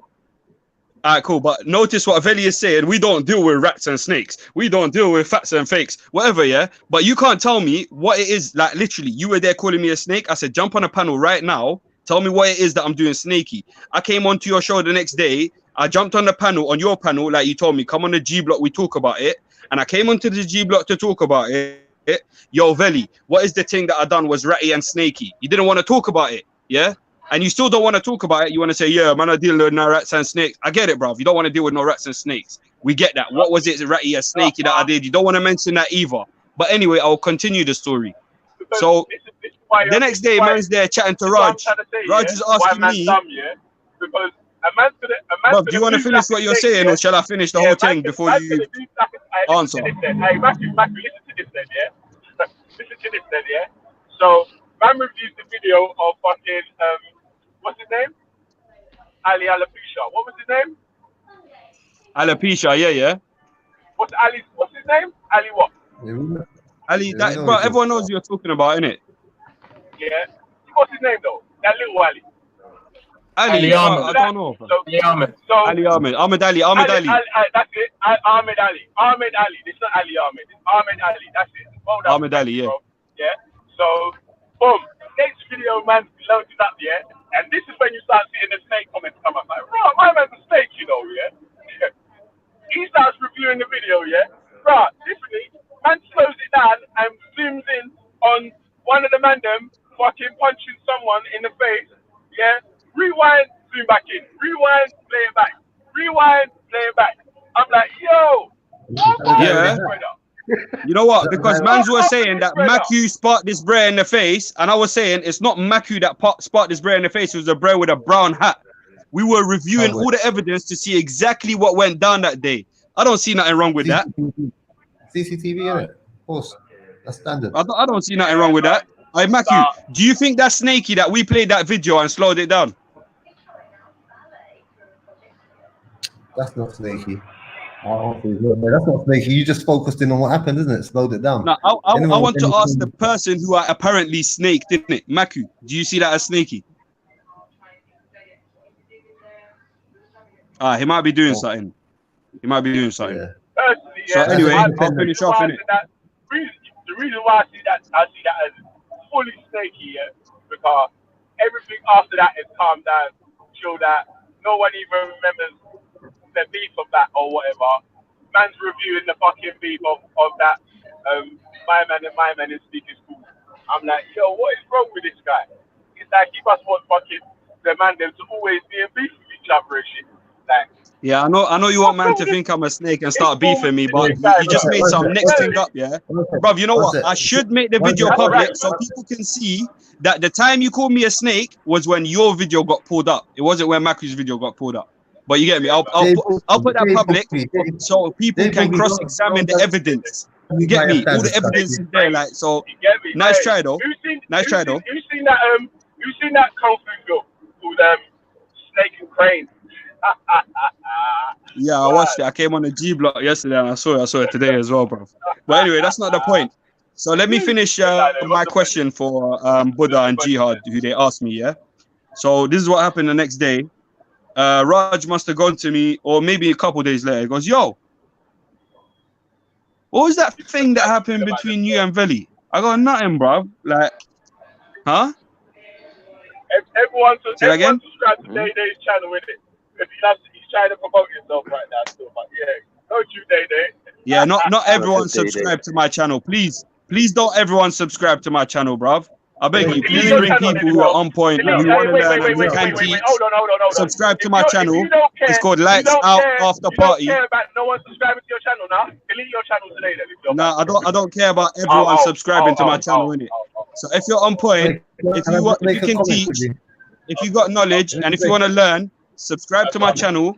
Like, you get me? It's called Lights Out After Party. We like to do straight research there on the spot. You get me, fam? Yeah, I was second that. It's a big boy channel still. It's a big boy channel. I just want to respond to a comment. I just want to respond to a comment. It's a shit channel because it lost you your case, bro. It lost you your case. I heard the man was singing the fucking cool prayer on there the other day. On your channel. Bruv, I heard you've been hiding off the G block for 3 days to plot. I heard you've been hiding off the G block for 3 days on your own case. Every time I jumped on, you don't want to jump on a panel, knowing I got trial for you, that you don't want to bust up, yeah? I'm so scared. Bruv, anyway. Day, you're so scary. Anyway, bruv. You are scary, Day, with your science degree. Thank you. I don't know if that's a compliment or an insult. I don't even know, bruv. I don't feel like I'm scary, but you lot just notice how Veli don't even want me to finish the answer to Buddha and Jihad. I just noticed he don't want me to finish the answer. Thank you. What happened? Maku, before we go on, you had a question to be asked, didn't it? Yeah. My shit channel. Yo, Maku, do you feel like it's snaky, yeah? If I played that video with Ali, what's his name? Ahmed Ali, and you, and Jedi, and Beefy, and I played that, and I slowed it down, and we examined exactly what happened that day. Do you think that's snaky? Yeah. No, that's what they did, yeah? This is what they did. Thank you. Hey, Mac, this is what they did, yeah? That's fine. They was rewinding my man getting boxed in the face about 20 times, son. Like, look at that. Oh, shit. Oh, look at that. Yeah, because Brez was saying that's Maku, and I'm going, it's a Brez with a brown hat. That's not even Maku. Oh, shit. Man. Why is that? I don't get why it's snaky, bro. That's true. Yeah, no, there was, I mean, even we analyzed it. Come on, we even analyzed the video about the whole situation. You get me? Just to prove certain points. You get me? I wasn't denying any of my actions. But you know, like I wanted to get clear that look, you got rushed by no one of us. You get me? The rushing coming after he fell to the floor or was thrown to the floor. You get me? Some random certain other Muslim Akis. Yeah, no. So now you're gonna say what? Maku snaked himself, yeah? Are you gonna say Maku snaked himself for doing it?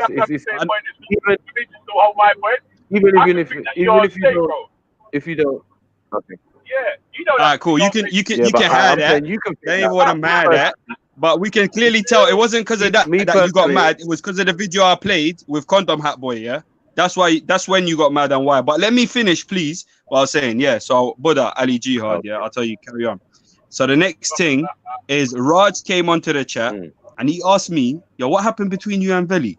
And I was going, nah, it's nothing, fam. I didn't even want to talk about it because Veli don't want me to talk about it. And Raj is asking me about it. And I said, yo, since you're asking me, yeah, like, because Veli told me don't bring it up. I never brought it up.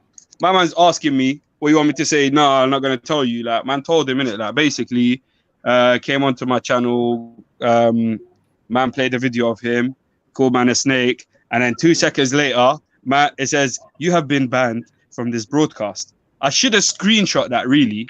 But I just thought, you know what? Like, just allow it, innit? Man came to the chat. Yeah, but in fairness, if the guy said you don't bring it up and you brought it up, you got drawn out by Raj, then you get what I'm saying? I didn't bring it up, fam. Someone asked me about it, innit? Yeah. He said he doesn't want to. I get that. You get me, fam. That's a point Veli can take, bro. Veli can take that point, innit? But obviously he's on a point scoring thing, so like man can take that point and that. You know what I mean? But Raj asked me about it, man answered. There was no conversation really happening. I wanted to talk about it. You know what happened? Yeah, that's what happened, fam. Yeah, of a fucking rat and a snake, man. That's what we, man. Just let them just fucking hang themselves, cuz. You get me? I'm selfish. I'll help anyone, man.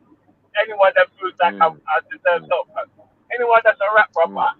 We just leave you to be a rat, man. You get me? Like, where's the rattiness, fam? Like, imagine I called you a million dickheads, yeah? No, but you just explained. And every day, yeah, you be jumping on this panel. I'm like, brother, I don't even go to your channel or nothing. Like, I don't even try and chat to you or ask you or tell you to jump on. But you're sleeping when my channel's active, fam. Hey, come true. Never, bro.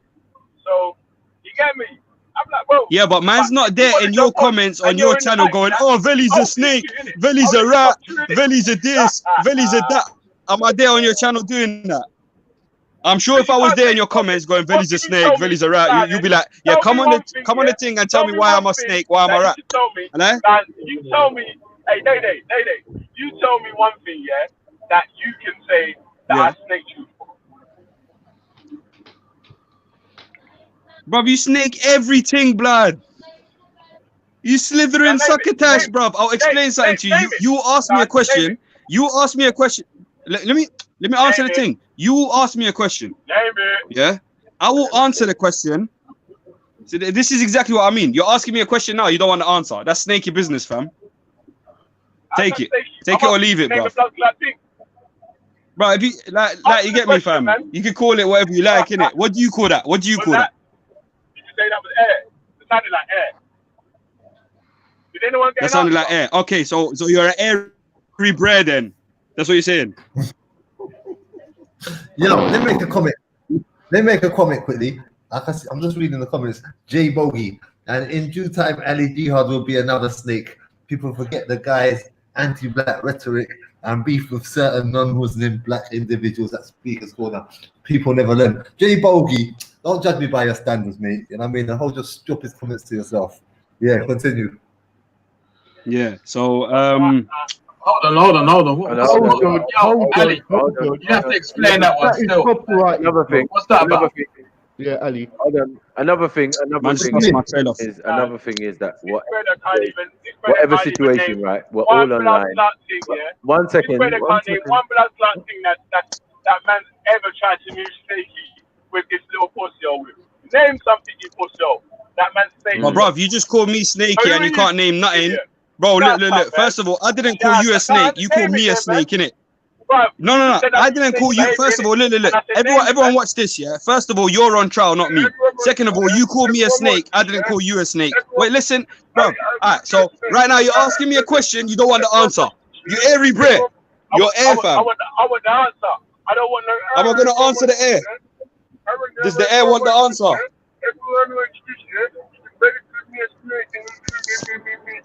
You're a faggot, man. This sounds like some salty, emotional thing. Grow some thick skin, belly, fam.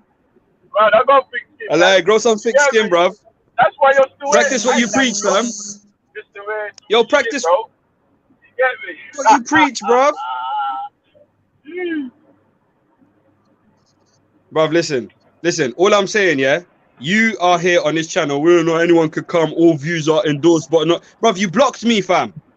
You blocked me off the channel. If that's not sneaky, tell me what is, bruv. Who the fuck are you? Bruv, instead of talking about the thing, bruv, instead of talking about the thing, yeah, you can't call me a snake.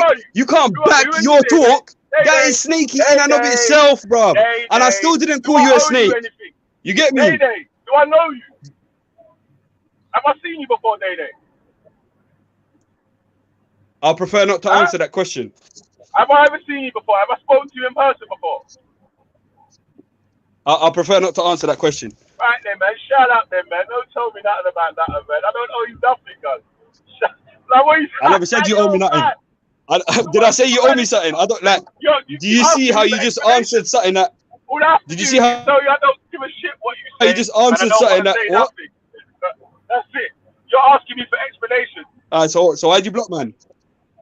Why'd you call man a snake? Why'd you block, man? This don't seem like the behavior of someone who don't give a shit what man's saying. Just ask me something. Hey, did you just ask me something? Yeah. Yeah. What did you ask for? Bro, I asked you bare things, bruv. You don't want to answer shit that I'm saying. Shut up, man. What is wrong with this guy? What do you mean, shut up, bruv? You get me, fam? Who's next? Ding, ding, ding.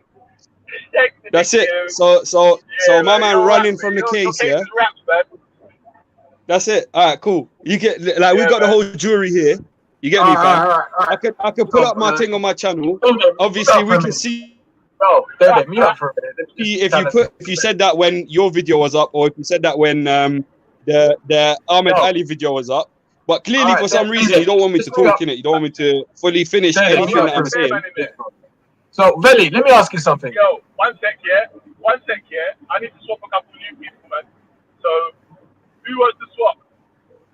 Yeah, I'll jump off in a minute. Give me a sec. I'm trying to ask you something though. Still, so what was the actual issue with him sharing the video? Is it him sharing the video or his commentary on the video?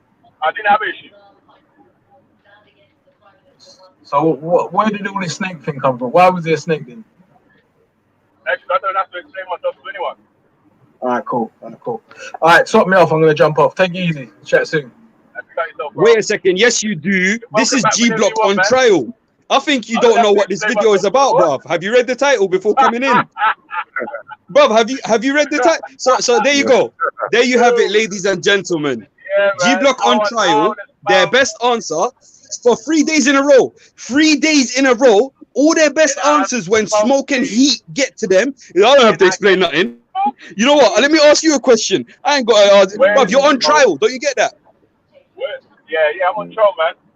I'm smoke free right now. Alright, did I put you in this position or did you put yourself in it? You know what? Yeah. Hey, listen.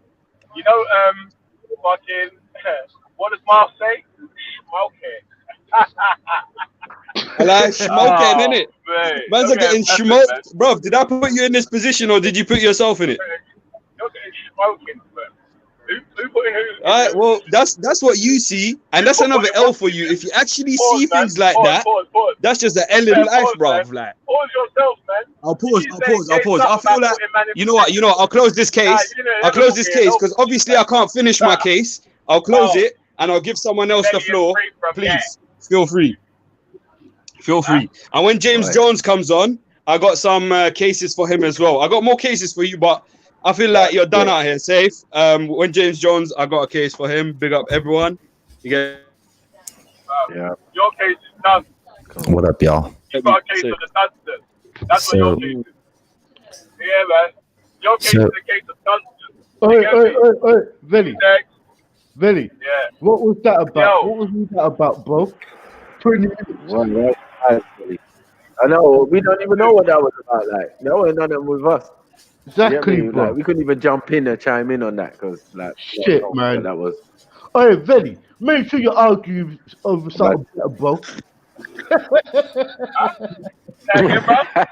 Make sure you argue. Hold on. Make sure you argue over something better, bro. Stop with jumping. man. Let me argue, you know. I get this, yeah, guys. Listen to this, fam. I ain't even arguing with this brother. Every time he jumps on, he keeps begging me for attention, like, oh, Billy, oh, Billy. I'm like, bro, you need to get a wife or something, fam. Like, you keep begging man for attention, cuz. Like, please, Billy, talk to me. Please. I'm like, bro, go up to somebody. You need to chill out, bro, I couldn't even get involved, bro. I didn't even know where to start. I was like, yo, Mackie, the just confused, bro. Like, shit. We couldn't even fucking intervene, bro. My reasoning, yeah? Here's my reasoning, yeah? Is that, boom, yeah? If man's, hey, listen, hey, Mackie, yeah? You know this already, yeah? If man's reviewing a video, yeah? Of the man them slinging in the park, yeah? And man know about what fucking happened after the fucking, on the next video after, yeah? Yeah. Why would man be trying to review them videos like that, B? No, I mean, listen, you've got to understand, like, the edited version of that video is like one of the most trending videos on YouTube. I mean, I've been to funerals, you know, acting all solemn and respectful for the people, and they're sitting around the table watching the Ahmed Ali video. Do you get what I'm saying? And laughing their heads off. You know, so it seems to be a source of entertainment for some people. And obviously people who go to the park have a right to review it. That brother goes to the park. I've spoken to him personally. So, you know what I mean? For me, it's like, it's not a big deal. Do you get me? Everyone knows the end results. Everyone knows thing. And everyone knows not to do something silly like that again.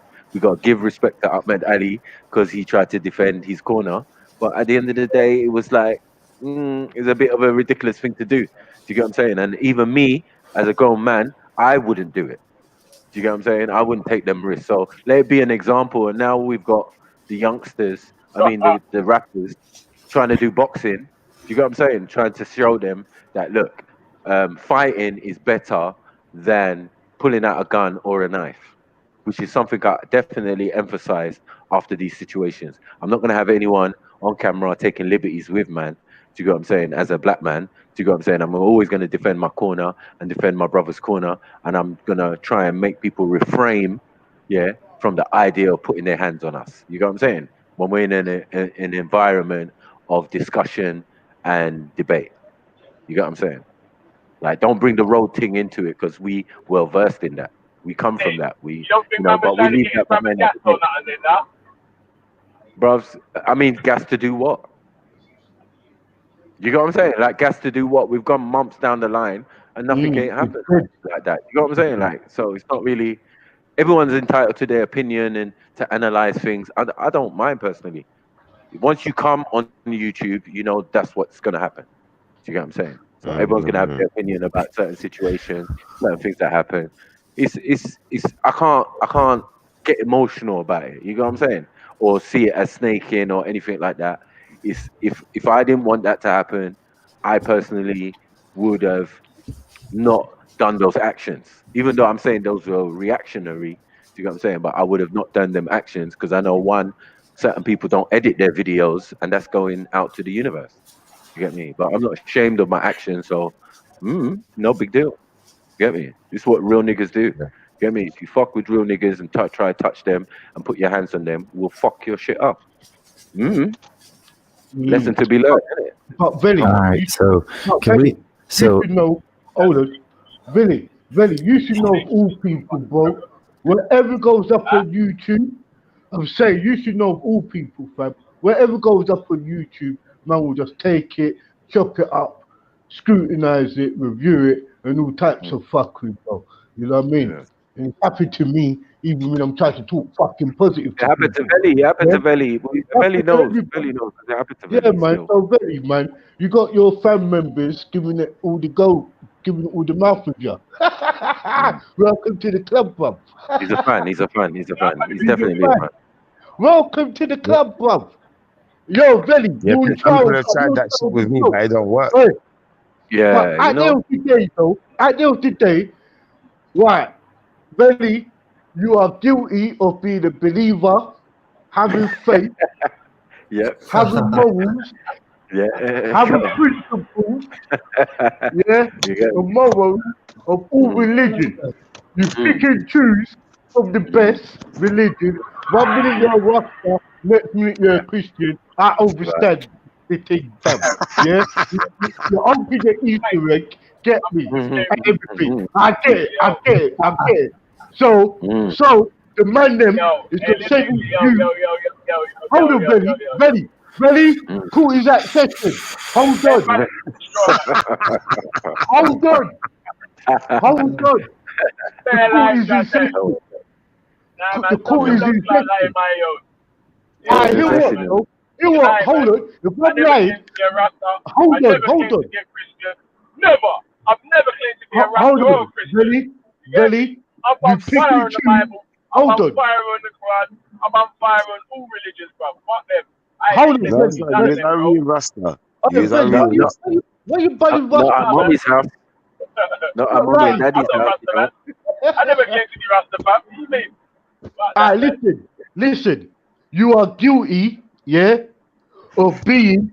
No way, bro. Bro, all you do is make up your own religion, yeah, right? I ain't got a religion. You have, You're man. making up stuff now. I ain't got a religion. Listen, bro. Why you cutting me for? What's it called, guys? Tell me. Tell what's the religion called? Atheism. What's the religion called? Atheism isn't a religion, dude. That's ridiculous. No religion, bro. Sniper TV, why are you just making shit up, bro? No, You've been making stuff up all day, dude. You've been making stuff up all day, dude. Hey, listen. So where was your rebuttal? You didn't have no rebuttal. You just chatting shit in the comments. Hold on. Right? I saw you. I'm saying, Dude, nobody should listen to you. Sure, shit No, shouldn't but I let just you on the don't know channel one to re- spew your. I just don't Dude, respond to fans again, another fan.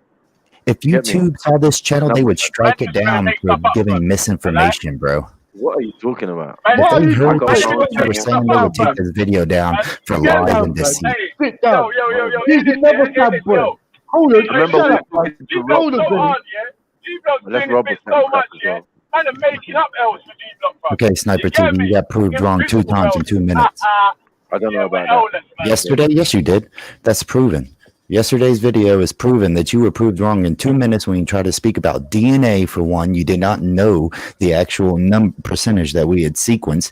I had to prove you wrong on that, right? Yes. And then I'm speaking to Sniper TV. This is why I came on here. My son's on nap. I want to say this. Y'all were speaking about souls earlier, right?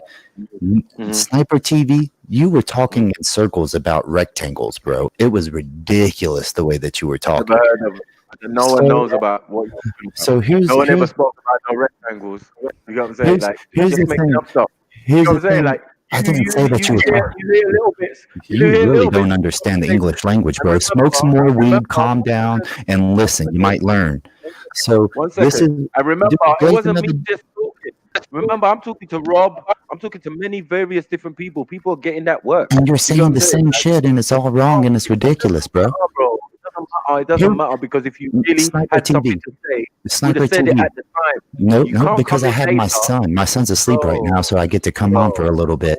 Now, listen, can't Sniper come on. TV. Let me just show you your logic here. You were saying that that you don't believe the pictures from space because the Earth is traveling 1,000 miles an hour.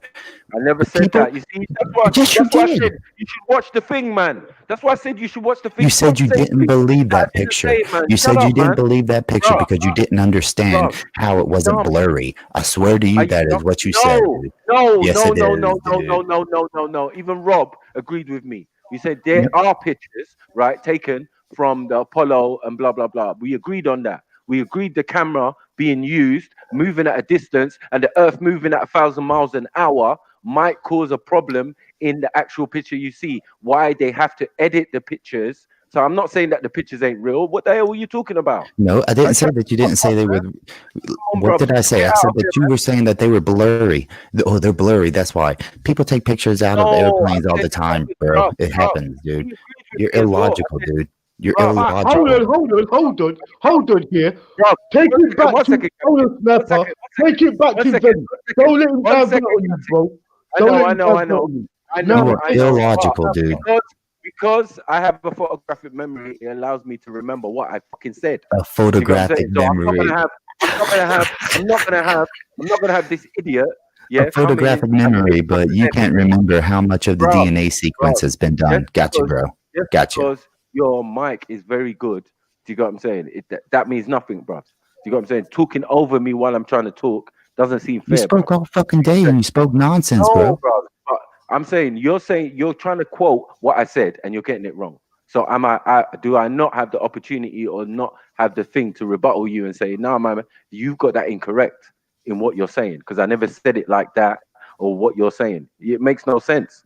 Yes, if I said it like the way you said it, of course it makes no sense, but I never said nothing like that. You got what I'm saying? Like, so, like, please, I beg, man. Why are you picking at me and only little things that I'm saying? And I've been talking here for, as you know, 2 days. Oh, you're getting picked on, bro. That means everything I've said. That means everything I've said in the main was correct. No, it doesn't, dude. Look at this. Look at this guy's. This guy's talking in circles about rectangles, dude. It's ridiculous. What rectangles were we talking about? You see, he can't even understand a phrase. He doesn't even understand phrasing in English. So the reason I came in today is because y'all were talking about souls earlier, right? And I've been reading Peter Pan to my son, and I came across something that is interesting. Peter Pan. So I came across something that was interesting as far as y'all talking about souls. So Peter Pan doesn't always eat food. Okay, he can eat food sometimes, and then sometimes he believes that he's eating food. And then you have all the Lost Boys who then do not eat because they don't want to upset Peter. So they pretend to be eating. And Peter will say to them things like, oh, what's in your cup? And the boy will say, it's tea. And Wendy will say, have you finished your tea? And another boy will pretend like he can see into the other guy's cup and say, oh no, he hasn't even finished half of it. This is what y'all are doing when you're talking about souls. You're playing the game of belief. You do not have any evidence. You don't have the cup in front of you, but you'll pretend like you do to satisfy Peter Pan, your God. Nah, and bro, you see what you're doing right there. And then let me finish my analogy, and I'll let you talk. Let me finish my analogy, and I promise I'll mute myself. No. I'll mute myself after I'm finished, dude. You can't come in the chat room and tell people what they're thinking and how they're presenting what they're saying. So at the end of the day, so then on this analogy, right? On this analogy, Peter is God, okay? And he's telling you that in this analogy, just listen, dude. So Peter is God, and he's created this concept of a soul, and you have to believe it to make Peter Pan happy. You have to believe it to make God happy. So then when you look down, you believe. Notice they don't want to hear this. So when you look down, you imagine that there's a soul there, a cup there, and then everybody around you imagines the same. Yet, for some reason, none of you can agree on the soul as a whole concept. That's the reason some of you say it's an energy. Some of you say that it's a consciousness. And that's the same thing as one of them saying, oh yeah, I finished my cup. And then the other kid saying, no, he still has half of his cup left. It's because it's all trying to appease something that isn't real. Can't be proven. Let me respond to that quickly. Just a quick one, yeah? How was your summer, brother? This guy's talking about Peter Pan. I don't know, like he's a grown man reading. How old is your son? He's rebuttaling with that type of rhetoric. Let me respond to that. So you're saying that you were sitting there reading Peter Pan to your son, and while you were doing it, you were thinking about God. Yeah, that's what you were doing. I was reading Peter Pan yesterday to my son. I'm answering you. I was reading Peter Pan yesterday to my son. And when I woke up this morning, I started listening to all of this soul expressions, right? And people, and even only I believe his name was, he tried to say people call it energy, they call it a spirit, they call it a consciousness, and then so he's giving all the different names that other people are calling it. So it's an analogy, and also the Peter Pan thing is a good analogy in the sense that God, right? And let me say why I think it's a good analogy. Because God, Peter Pan, they're all trying to appease Peter Pan. They're all trying to appease God. They don't even want to hear it, dude. I just destroyed y'all. It sounds weird. Read crazy. Hey, listen, man. Yo, you man. I come on to get smoke, innit, man? So you man. Yeah, I know, Billy. Yeah, but why you don't have a cup. You don't have a real cup in the analogy, right? You don't have a physical cup in the analogy to prove that you have a drink. All you have is the make-believe that Peter Pan has created. Get some club member or something. Hold on. Bro, you need to stop reading so deep into Peter Pan stories. Stop. You know, I had it up. So you telling me now? So you telling me now? Atheism uses Walt Disney, as a guiding stick. You know, get the fuck out of here, bro. Yeah, Captain, you're an idiot too. You're right up there with Sniper TV. Did you obviously didn't listen to? And Peter Pan isn't Disney, bro. Peter Pan was a book before Disney ever existed, so you're obviously a fucking idiot, bro. How about you read some literature, bro? Shut up, man. Read some literature, bro. Read some literature. Shut up. You want people to stop working around here, bro. Left to right. That's how we do it in English. Sit the fuck down. Sit the fuck down. Never make him join Yo, Benny, you in trouble, no? And you got bad. Hold on, Benny. You think that little bag of smoke was any sort of smoke? That was gay, bro. They can't refute what I'm saying, so they're just attacking me, dude. They're attacking me as a person because they can't refute what I'm saying. You're reading too deep into children's books, and you sound like some kind of murderer or someone who does weird stuff. Yo, listen. Yo, can you hear me? Like I was saying, Ram, yeah? Hold on. Benny, how you going to go up to Yo, wait, man. Chill out for a sec, man. Let me finish what I was saying, Ram, yeah? Like, the man them tried to come on and say that they got smoke. One emotional guy come on, one emotional Turkish guy come on and started barling about, oh, you couldn't be safe. What did I do for you mistake? And then man them thinking that's smoke. I'm like, bro, just spilling your emotions to me is not smoke, bruv.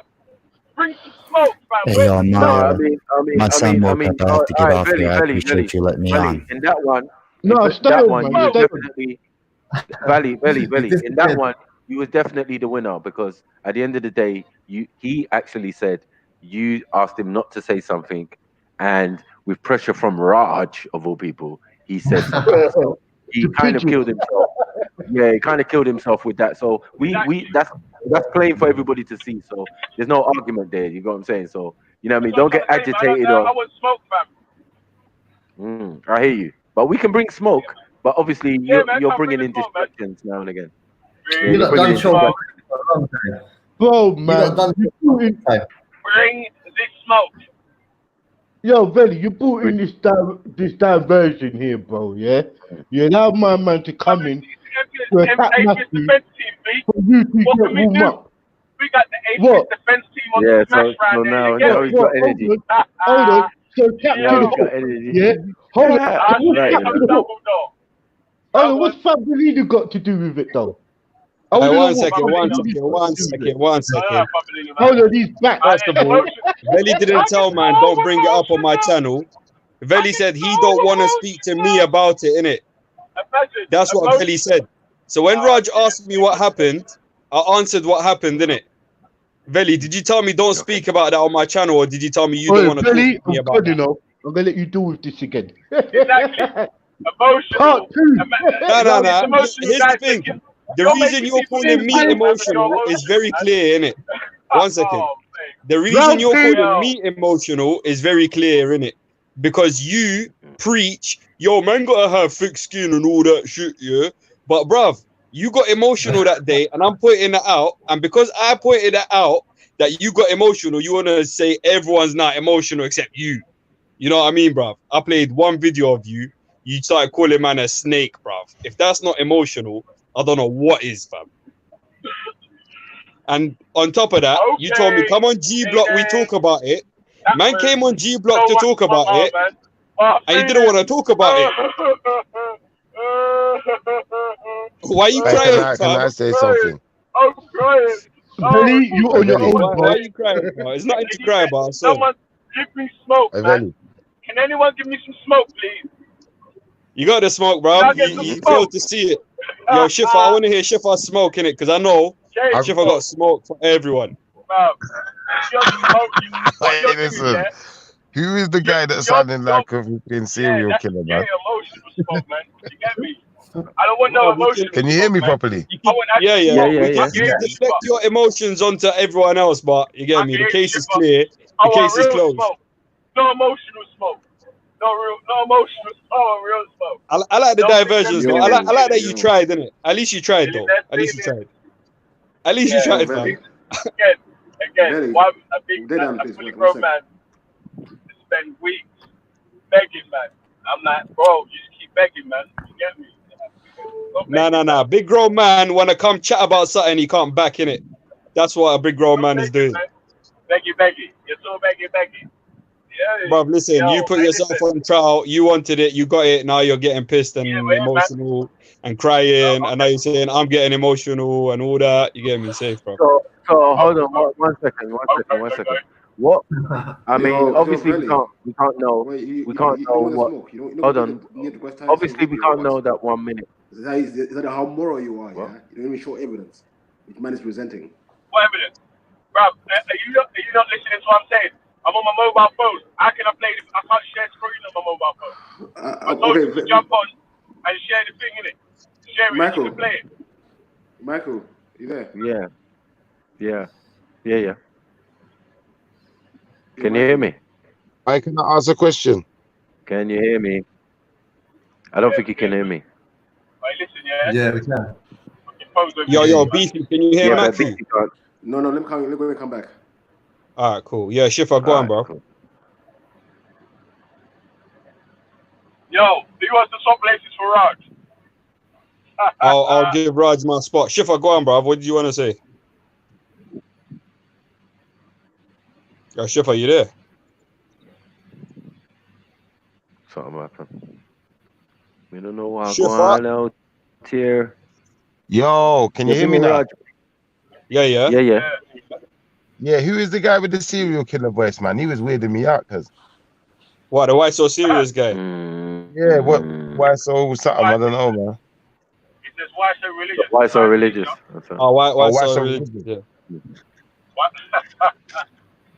Is he part of the atheist defense league? I hope he's not part of the atheist defense league, because he must be. Yeah, no, we cooked him yesterday. Yeah, because he made a little point. Yeah, about I made a point about the DNA. I was raw. I swear they can only study like 1.5, 1 point something of the DNA thing, and then he goes, it's 4%. And I said 4%. It's still small, isn't it? Do you get what I'm saying? But like, what about the rest? Matthew, I was there. I heard everything. Everything that the guy said was bugging it. He just made up shit. Like, he made you say stuff you didn't say. Like, bruv, allow it, fam. Why so religious? What did he say that way, Dan? That guy sounds like he dresses up with chains and leather suits and that, man. I don't know. He sounds crazy. Tell Matthew what he said that you made.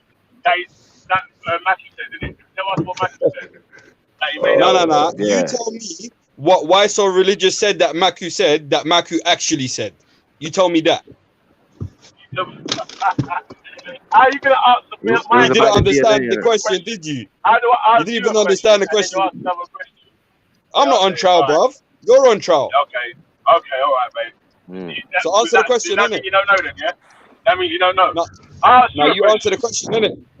Yeah, you answer the question. All I do know,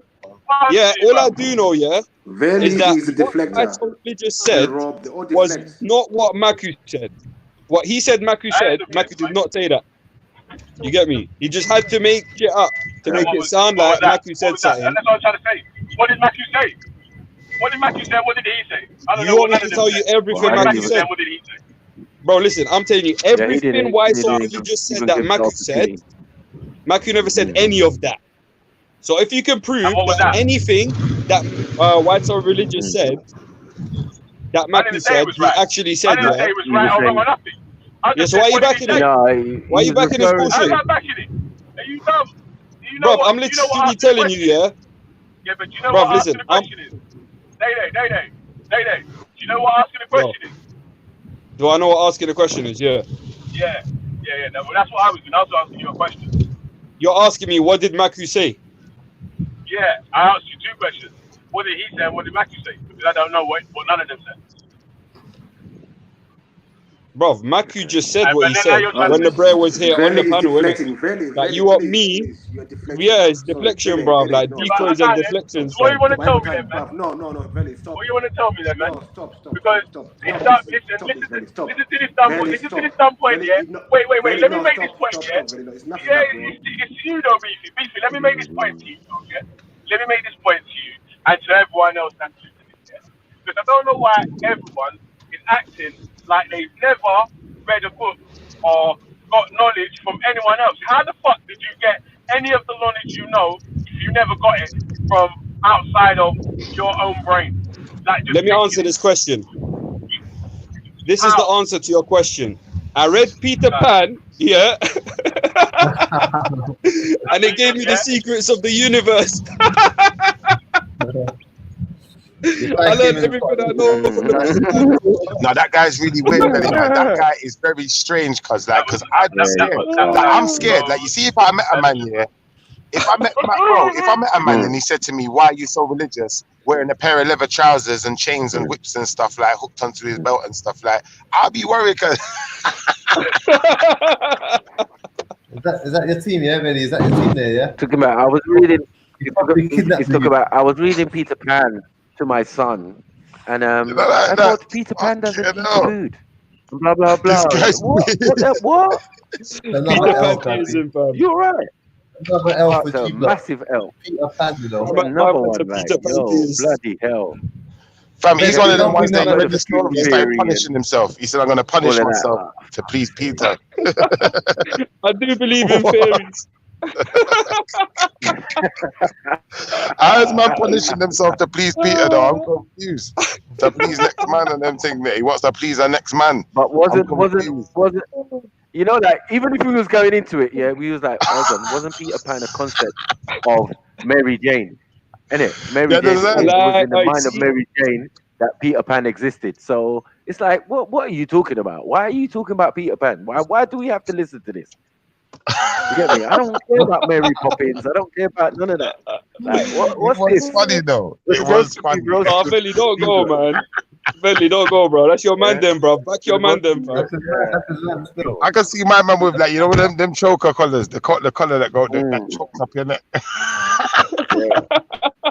Put it on like a dog in his. Cool it like a dog. Self-isolation. Self-isolation as a dog. Like, you get me? Naked. You get me? Hey, listen, I don't want the type of man around me. We don't want to see. Where do you find these people, Veli? I share, Matthew. I saw you. You made a mistake. I've got some you now. proper sideman business going on. I said, "Oh, no." I'm not on trial, my friend. I'm not on trial. Bro, man wants to make the whole trial about everything except the people who are on trial. Like, it's funny, yeah, how G Block is like, look, absent without leave. They either do one at a time or they just don't turn up. That's a mad thing. You think they'd be here in force, there'd be minimal space for us. You get me? Only like 2 of us could talk at the same time. You get me? Like, while we're trying to ask questions, but that ain't never materialized. You can't blame us. You get me? The judge and jury and executioners. Yeah, like, you know, I'm gonna cook and I'm gonna roast and I'm gonna ask them the relevant questions. Rob held it up for a little piece, but it's like, where these James Joneses and that? Like, where's James Jones, bro? Earlier, it's true though. I gave him a little fire. I gave him a little fire this morning, and it's like he got shook, bro. I don't know. Like, it was all in good fun, mate. Runway. You know what I'm saying? That's what they know how to do. Champion Dodger. That's what man called him, Dodger.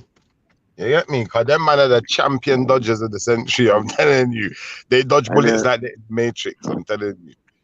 And obviously, me and Veli being good friends and that, I've only come to do him a service. Like, he's saying, like, yeah, come on in. Who wants to roast G Block? Oh, G Block.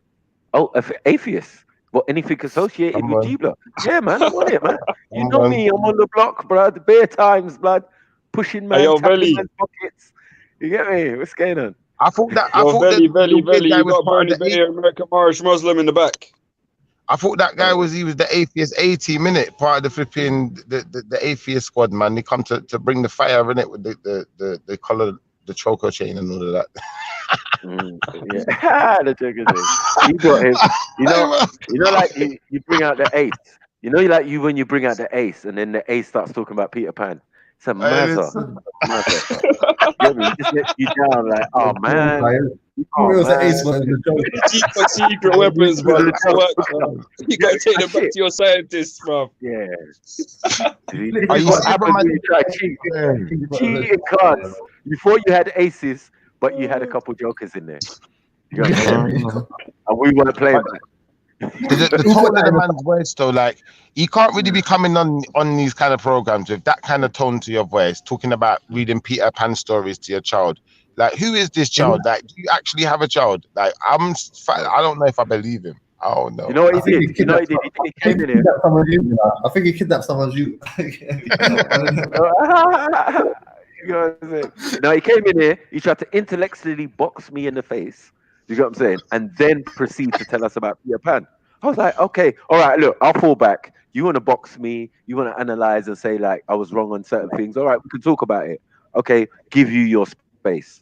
We give you your space. What do? You talk about Peter Pan. I was like, oh my God. Oh, man. How's it going, people? Bro, no, he tried to flip the thing where he was on trial for something. He tried to flip it on you. So you back him over something, yeah? That he did not even he didn't even do that to back you. He never even he tried to get you involved in something that had nothing to do with it. Bro. Where's James Jones that put it down? Where is he? Are you looking for? You know what James Jones? Ask Veli, innit? Ask Veli. Where's James Jones? Where's that protected species? James Jones, a protected species. Oh, yo, Bernie Bay, I'll give you my space, fam. Look at this brother's name on his thing, Mob. His name's James Jones. Yeah. As soon as he comes on, the first name he mentions, James Jones. Where is he, that demon? Where is he? He's supposed to be the Trinity part of your Trinity. He's in hiding. He got smart for the G Block. He's in hiding. He's in hiding. Bring him out. Bring him out. He's always running his mouth. James Jones is G Block. Where is he? He's always running his mouth 24/7. Where is he today? Where was he? James Jones is hiding in the back room. I'm gonna make hiding in Veli's WhatsApp right now. I'm gonna make a case here. 1 minute, Veli. I'm gonna make a case here. 1 minute. Let me make a quick case here. Before you do, peace everyone. Let Bernie Bay in Veli. He's in the back, innit? All right, so let me explain something here. Did you never be shook of Raj? All right, let me just say something. Let me just put one thing forward here. 1 minute. Let me put one thing forward. One thing about the G Block. 1 minute, G Block, calm down. Stop getting triggered, man. One of the things about you guys, you say but you do get triggered. Now let me explain what the G Block does get triggered, and you can see that when you're kind of like on the ropes, you lot can't take it. You start getting freaking irrational. You start getting upset. You start hiding like bitches. Look at James Jones. He's run off, and he's nowhere to be seen. Mission in action. Yeah, he's normally on it 24/7. Again, man's name in your mouth. You should have stayed in the chat. 1 minute. You should have stayed in the chat. The first thing you jumped on is about man. Man. 1 minute. Let me finish. Let me finish my content. What is the policy on it? Let me finish, and then you can respond. Ew, this is bad. Let me finish, then you can respond. Isn't that the philosophy of the atheist? Don't get emotional. Yeah, and let someone respond. Let you talk and then you can respond. Yeah, I'm not emotional, man. I'm laughing at the gayness. You're getting emotional, man. You're getting emotional. Raj, they got RuPaul on there. Raj, they got RuPaul on there talking about he's reading flipping like bedtime stories to his kids. No. Like, come on, man. Let's, Shipper. All right, so let me say something. Oh shit. Let me make my case. Let me make my case. So one of the things is, Shipper, you need to ask this question. 1 minute. You need to ask the question of Veli. Yeah, you remember that time around 2 weeks everything ago? he says is now null and void. No, 1 minute. Remember 2 weeks ago, yeah? Remember 2 weeks ago, big up to my missus, Sophia Lewis, man. Raj. No. Raj, how about you got one question? Why is Whipple reading Peter Pan? Explain. He's distracting. Let me explain something. Let me put my case forward. There's no case. Sophia Lewis at the beginning. Let me put my case forward against G-Block.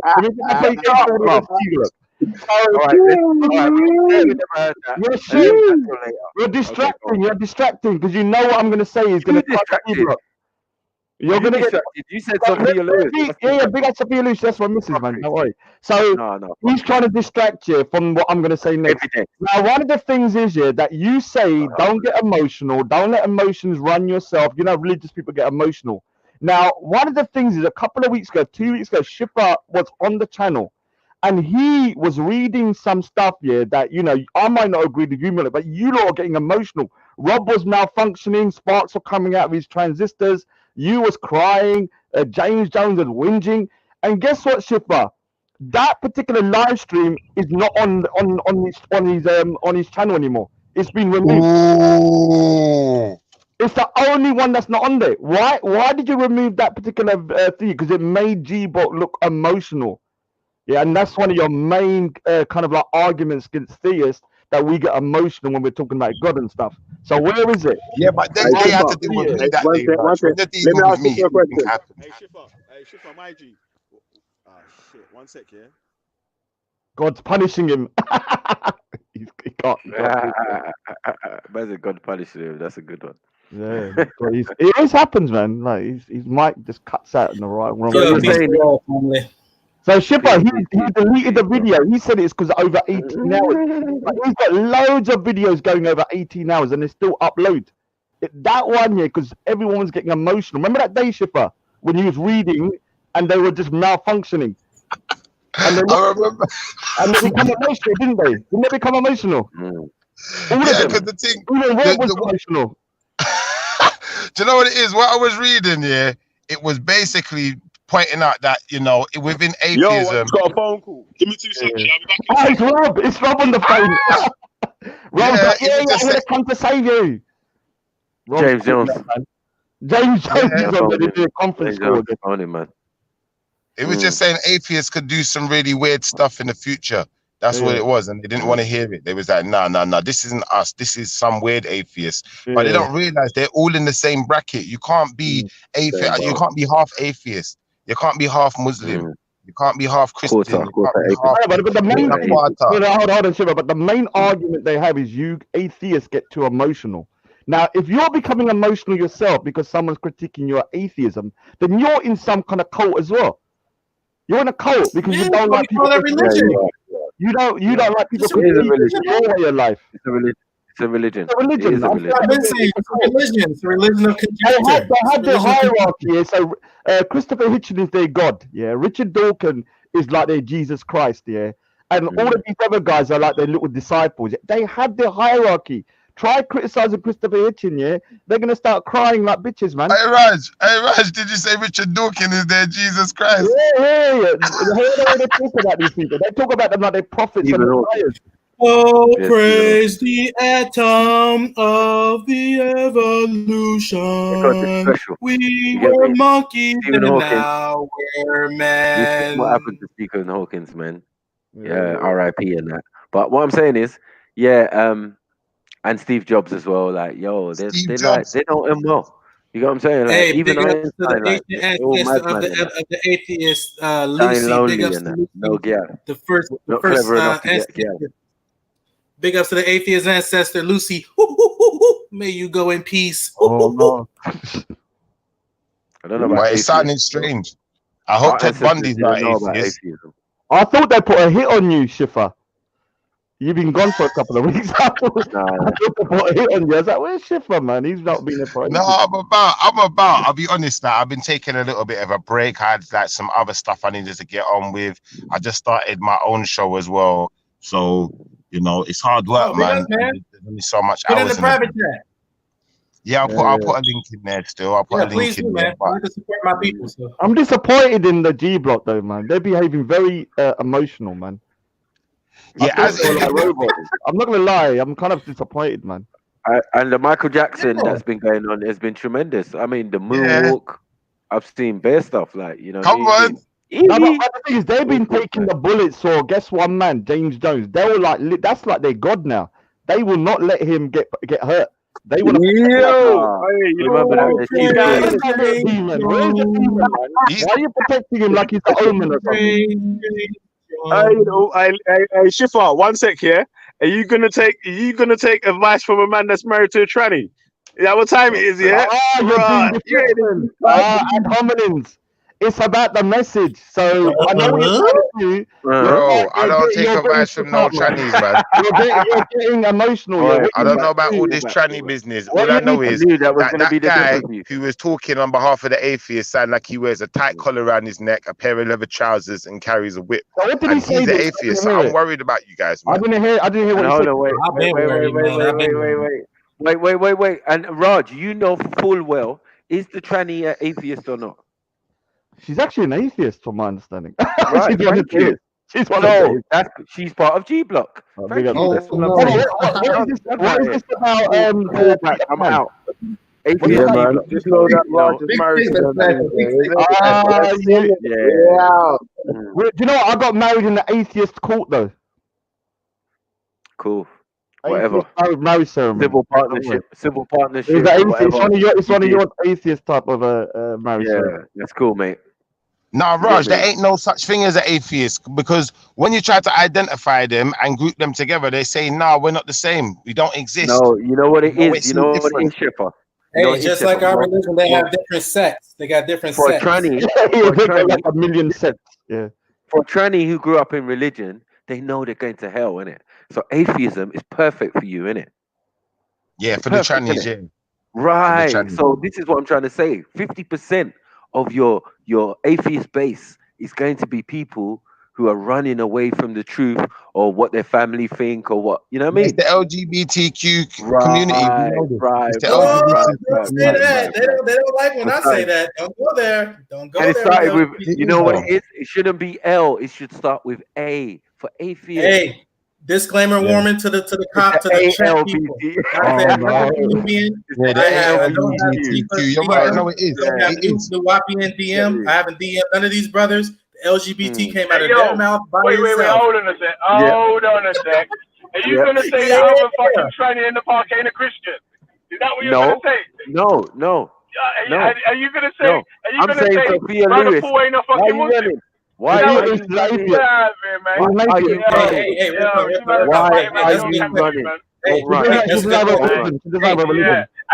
Don't run. You know what the dopest thing about atheism is? If someone's got something I don't agree with him, I could just say, fuck them. No, but someone's a batty man. You still have to be your brother in faith. Veli, it is a fact though, Veli, that most LGBTQ people are atheists. I don't know about that, man. I ain't done no. Wait, hold on a second. Have you done Schiffer? Have you been doing statistics of LGBTQ? We You've been surveying and Batman and that, and seeing which religion they follow. I've seen the statistics, yeah. Yeah, we've seen the statistics. I think Rob done that statistics. We're talking about atheists. I've seen the statistics. So remember, Veli, remember that Raj's wife, even though Raj believes in a God, right? He's allowed to have a partner, a civil partner or whatever, that has a faith of its own, and it has a faith of its own. It has a faith of its own, and it manages to match up with you, man. That's all we're more in common. She did say to me that she has more in common with you, Veli. I remember her saying that. I was like, why don't you marry him? Why don't you marry him then? Like, if you have much in common with him, why don't you marry him? Hey, but wait, hey, Barry, wait, in LGBT. Belly, I got a question for you. I got a legit question. Hey, Belly, this is coming from Toyton. This is coming from Toyton. How does humanism view transgenderism? What is the humanist perspective on transgenderism? Oh, shit. What's the humanist perspective on transgenderism? Yeah, from a humanist perspective. Check on the humanist website. From the atheist, man. Yeah, check on the humanist website, and you can find out. All are welcome.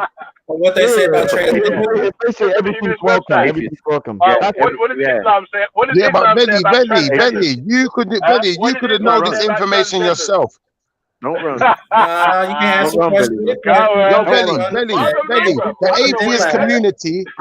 atheist community, yeah. The majority of LGBTQ people go to your community. They're part of your community. So you know, a lot of people, when you call yourself an atheist, a lot of people might that you're batting for that team. Can I just read that? Human believe that God made everyone. God made everybody. God made everyone. Hey, Sheba, here's a better way of putting it. If the LGBT created a club and they put the word anti-God as their club, LGBT will come to your club. Did God create everyone? Yeah, God created everyone. Remember, because you can't be half atheist. Is it man's fault or God's fault that there's LGBTQ? You can't be half atheist, innit? Oh, let me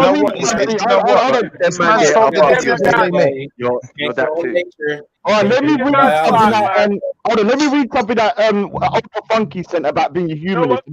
This is him. He says that one of the tenets is that believes that in the absence of an afterlife and any discernible purpose to the universe, human beings can act to give their own lives meaning by seeking happiness in this life and helping others to do the same. So it means that they only think about the now, not the after.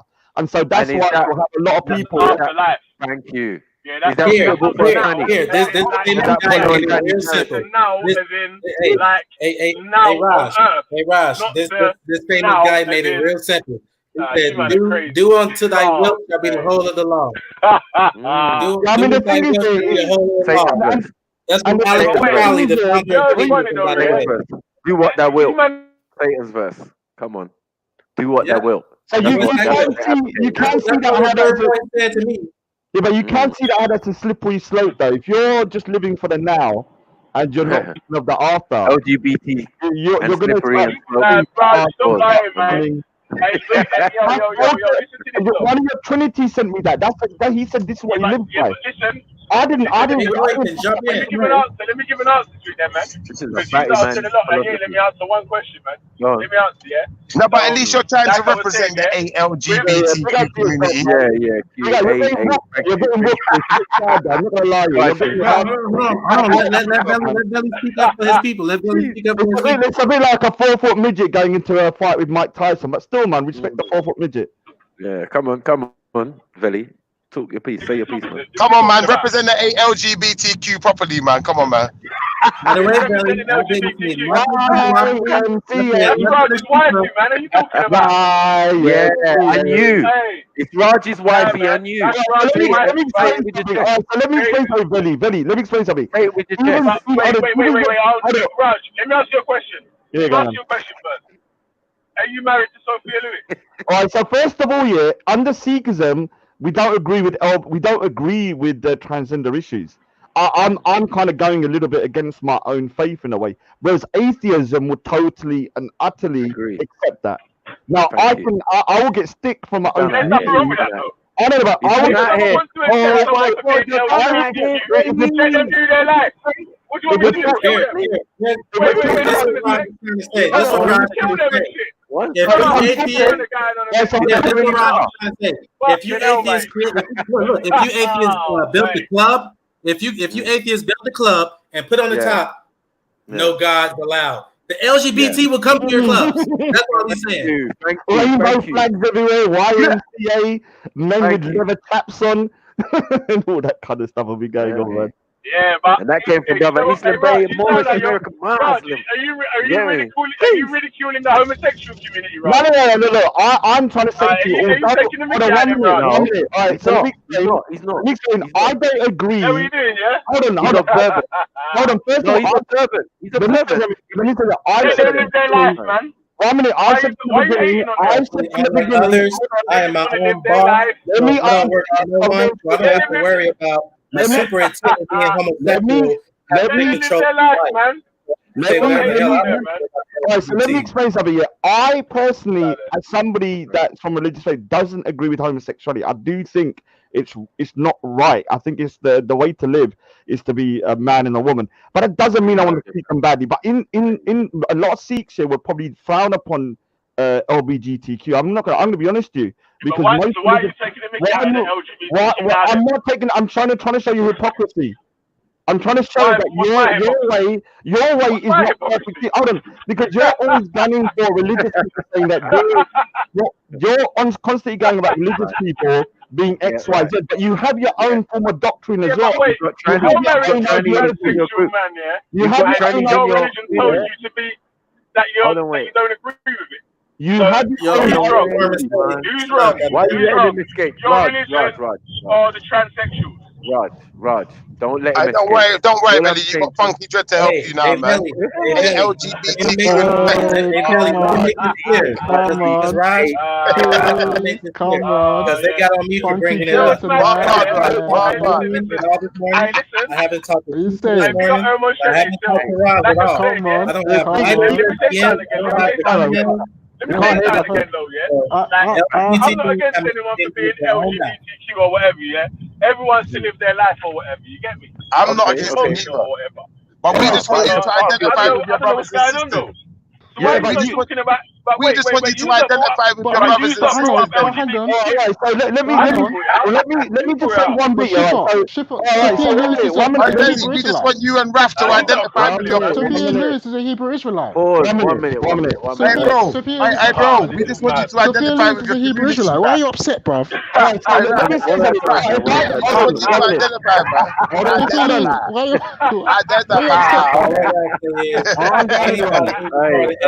something. Let me let you know something while I bring them up. I don't have a phone. I am my own boss. 1 minute. Okay? So I don't have to worry about a manager. I don't have to worry about a general manager or a superintendent being homosexual that's going to help me, that's going to get rid of my job or fire me. I can say whatever I want about them. They have no influence in my life and my lifestyle. All LGBT people are nothing but spiritual leaders. Let me ask you a question. Let me ask you a question for 1 minute. If we did a Christian meeting here, like we did a Christian meeting, a Muslim meeting, a Sikh meeting, or a Hindu meeting, there wouldn't be many transsexuals. But if you've done an atheist meeting, there'll be lots of gays and transsexuals. I'm not saying that's a bad thing. It's a fact. That's cool though, yeah. But like I'm saying, listen. Is Sophia Lewis your friend, Raj? Is Sophia Lewis your friend? You and Raf together is like Prince and Freddie Mercury doing a collaboration. I'll wait till next time. Wait. Elton John and Freddie Mercury. Elton John and Freddie Mercury. Now, sir. Is that okay? Thank you. Thank you. But I'll tell you what won't happen in the atheist meeting. In the atheist meeting, there won't be plans to kill, hang, or burn anyone from the LGBTQ community. But will there be that in the Sikh meeting, in the Christian meeting, or in the Muslims meeting? In the Christians meeting, there won't be any plans to transform any men into women or women into men. But in the atheist meeting, there will be plans to transform men into women and women into men. Hold on. Belly, do you know how many people have lost their jobs? Do you know how many people have been filed a lawsuit because they said, hey, what up, man? They said that to a person who wanted to be a woman.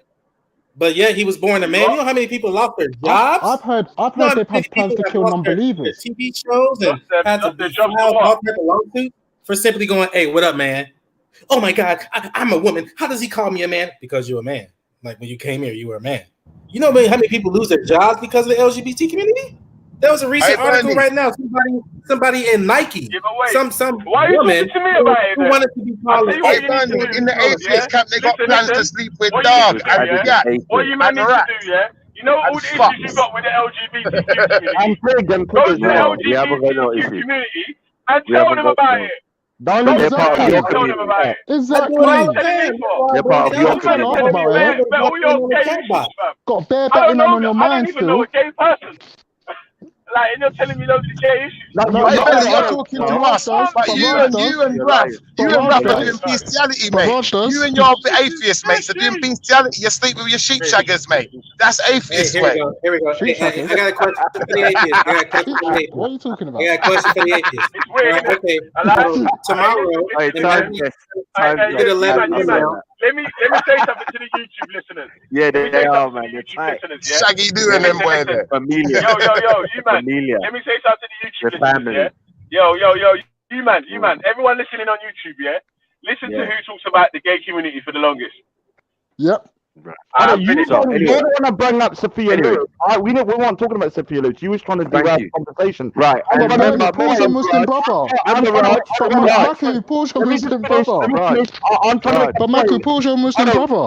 I'm trying to make the point that if you're going to criticize me support being friends with Sophia Lewis, the fact is, according to most religions, we don't normally agree with it, but the atheist community are the biggest supporters of LGBT. But pause your Muslim brother. Big up to yourself for doing that. That's what I'm trying to say. Now,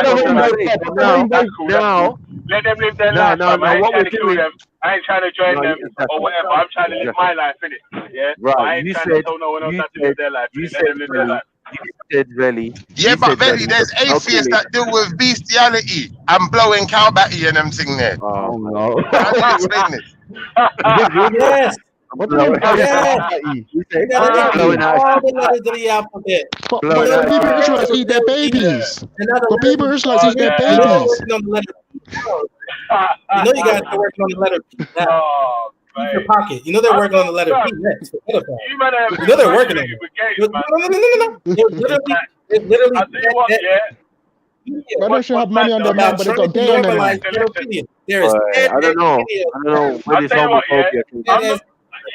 I'm not. I don't know where this homophobia. Wait. Okay, but Belly, let man talk then. And what I'm trying to say is that what we're saying is if we want to get to the LGBTQ, we have to go through the A. Oh no, right. Which is atheist, right? So you can't hear it. Paul stole your Muslim brother though. Hey, Paul stole your Muslim brother though. Wait. Hey, M.A. Brown, big ups on that one, man. Atheism. But Paul stole your Muslim brother. Because you're our nearest port of call. Because a lot of them congregate around the atheist, events and that, we can communicate via you to them. That's all we're saying, bro. No, you cannot. I'll tell you why you can't. Ask Paul if he's your Muslim brother. He's a conduit to the gay community. You're a conduit to the gay community. We speak through you. But listen. Yeah? Unless everyone in the chat now is gay, those are the people that you're talking to. Yeah, because those are the people that listen to the show. So, I don't know who this gay community is, fam. And I don't know why you are so upset. What? Hey, listen. Free yourself. Two seconds. Literally 2 seconds. Hey, Veli. Yo, Big Avel. Yo, you in the car right now? Yeah, I'm in the van. Are you in the van? Yeah. From them apart in a chichimanka.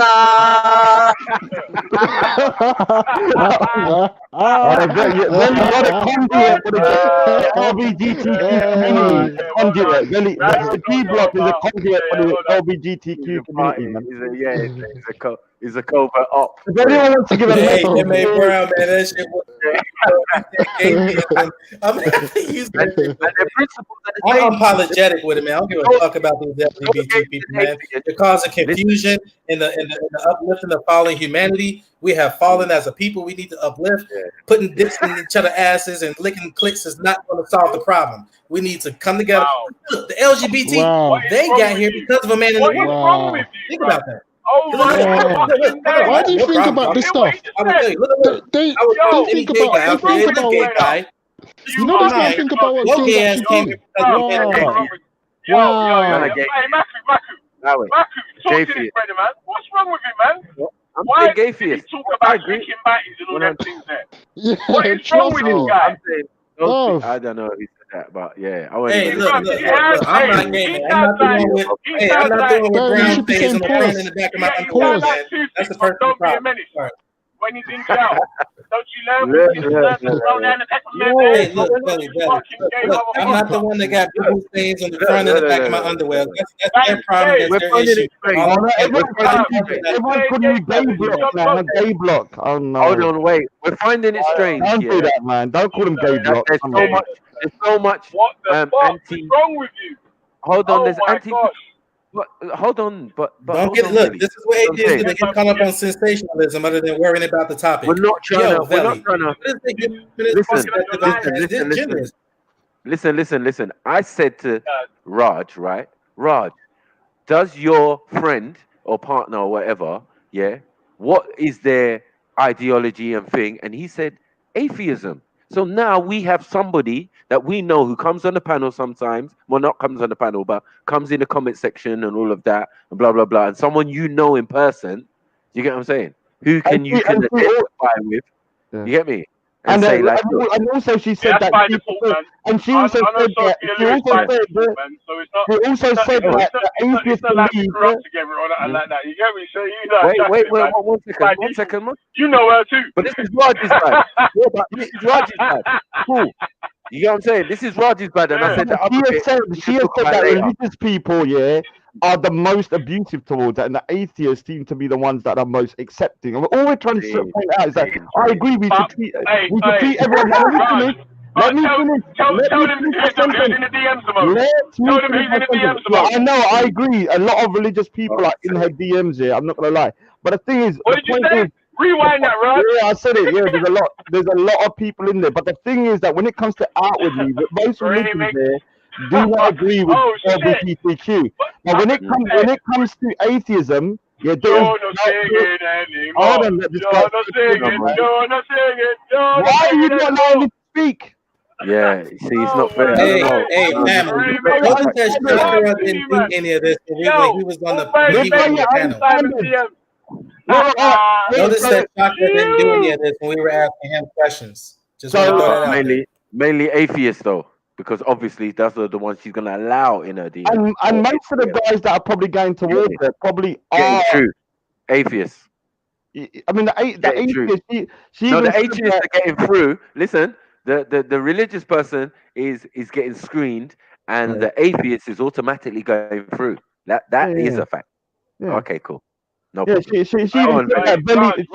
She even said, hold on 1 minute. She even said, hold on 1 minute. She even said, that Veli would make a better husband than me. That's what she said. You don't really believe. You talk about some kind of prejudice. The next meeting. Question for the atheist. You get a letter in the mail from your school that somebody at the next Google showdown come to school and teach your kid how to twerk. What do you think about that, Billy, as an atheist? Are you okay with that? Who's not? Are you okay with that? Tranny makeup. Are you okay with that, Bernie? Bernie, are you okay? I was most shocked with. Yeah, the most shocked thing that you said in there, you actually described man's bodies clapping together. You freak! What is wrong with you? You thought you need help. He thought Your Honor, no further questions. Yeah, I think so. Yeah, this case is This case is yo, uncourt. Mackie, tell the truth, bruv, yeah? When my man just said that, yeah, did you think, pause, the fuck? What are you talking about? I didn't even hear it, to be honest. You get me? I didn't hear that. You're looking at the finger, brother, man. You're doing a Bruce Lee mistake. You're looking at the finger. Let me repeat the question again. Let's say you get a letter in the mail from your school, and the school goes, "Dear Valley Vision G Block, Mr. Sunny Sunshine Boo Boo is going to be coming to the school tomorrow, and he's going to be teaching the kids how to twerk. Oh yeah, Would you your signature that you recognize that this letter has been mailed to you? Please return it back when he gets to school." What do you think about that? It happened in the UK. It happened in the UK. There was in a library just recently. What's it called? Next question. A cross-dresser was twerking to like. Next question. You can't say he's exempt because he's an atheist, can he? You can't say that, can you? Say no, because I mean, no, because it's not sealed like that. One second. It's not like a passport. It's not like a European ID. You can't just pull it out and say, "Look, I'm an atheist." Oh shit! Oh sorry, you must be exempt from this. So wait. Do you have a Muslim card? Do you have a Muslim card that you can pull out and say, "Hey, I'm a Muslim. I'm subscribed to." No, everybody knows. Everybody knows what goes with it. But you know that hey, I'm a Christian, Shane. I'm a Christian. Yeah, but you can't deny. If you've done a G Block convention, 80% will be LGBTQ. You know that's true. That's right. That's correct. I'm not being avoided. You know, I'm not even doing avoided, but it would be like 80%. Why don't you do that for discount for them? Nah, mate. You have a discount. But wait a sec, yeah. There's the most gays have got fucking religions, bro, and they're hiding in their religion and scared to come out. Yeah, the most gays are in religious countries. I bet you any money if you search now for the places where the most gay activity and shit happens. Yeah, it's any of them religious countries. I don't know what's wrong with you, man, bro. No, but the religion prohibits it. That's the main point. But atheism doesn't. Atheism encourages it. In fact, that's cool. That's cool. Atheism, I tell you what, atheism doesn't encourage. Atheism doesn't actually encourage any actions at all. You're lying on atheism again. You're lying on atheism again, mate. Let me read again what. Why are you lying? You're not lying on atheism. One is the Trinity sent me this. And it said this: believes that in the absence of an afterlife and any discernible purpose to the universe, human beings can act to give their own lives meaning by seeking happiness in this life and helping others to do the same. So you are helping others to do the same, including LGBTQ. Raj, what does your book say to do? What does your book say to do with gays and all that sort of stuff? What does your book say to do? First of all, I'm not trying to say that what you lot are doing is wrong. What does your book say to do? Stop giving a disclaimer. What does your book say to do? Let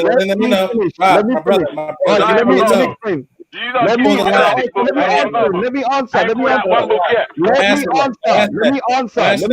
No, you can't. I'm a Sikh. You're not a Sikh. Let me answer. So when it comes to the what the Sikhism teaches, that the male and a female is the kind of like the default position for mankind. And although there will be people in the world that might be transgenders, might be gays, we don't agree with the actual what you call kind of who they are in that way, but we will treat them like we want to be treated. There's a difference. Whereas atheism doesn't have a kind of doctrine which says it's not right. Your doctrine. Atheism.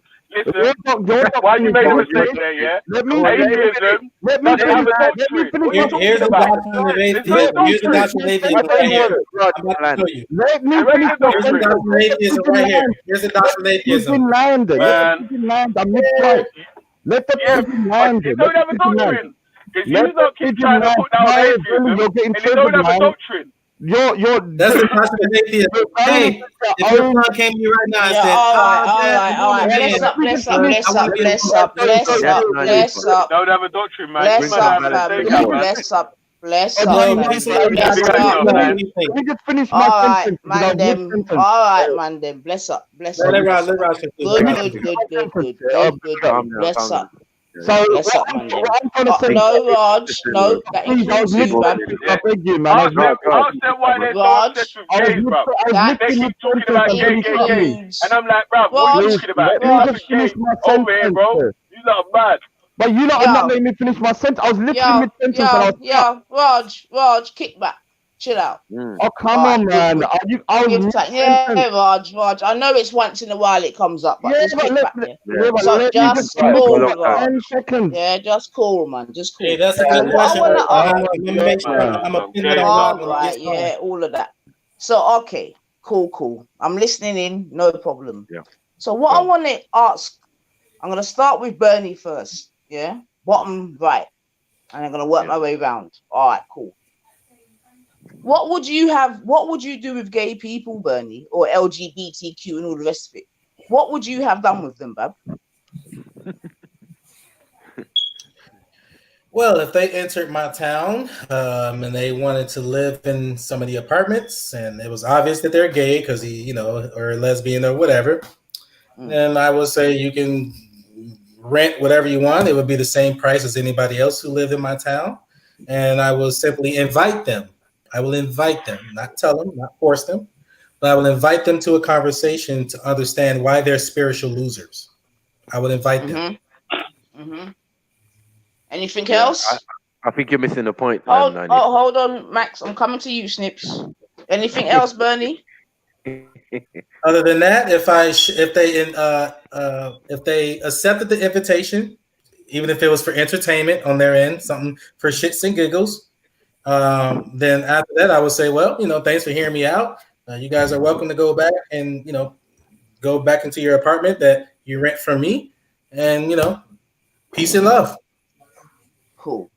Respect you. So not much then, basically. No, overall, real talk. It's there to treat them in justice. Good. Rajinator, yeah, because somehow you've inveigled your way into this. So what would you do, Raj? Right, I did it inveigle. What happened? All right. What would you do? What would you do, Raj? Just tell us what you do, Let man. me finish.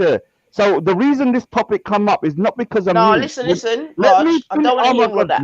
I just want to know what you would do. So the reason it come up is because I was talking. Raj, listen to me. Raj, listen to me. Listen to me.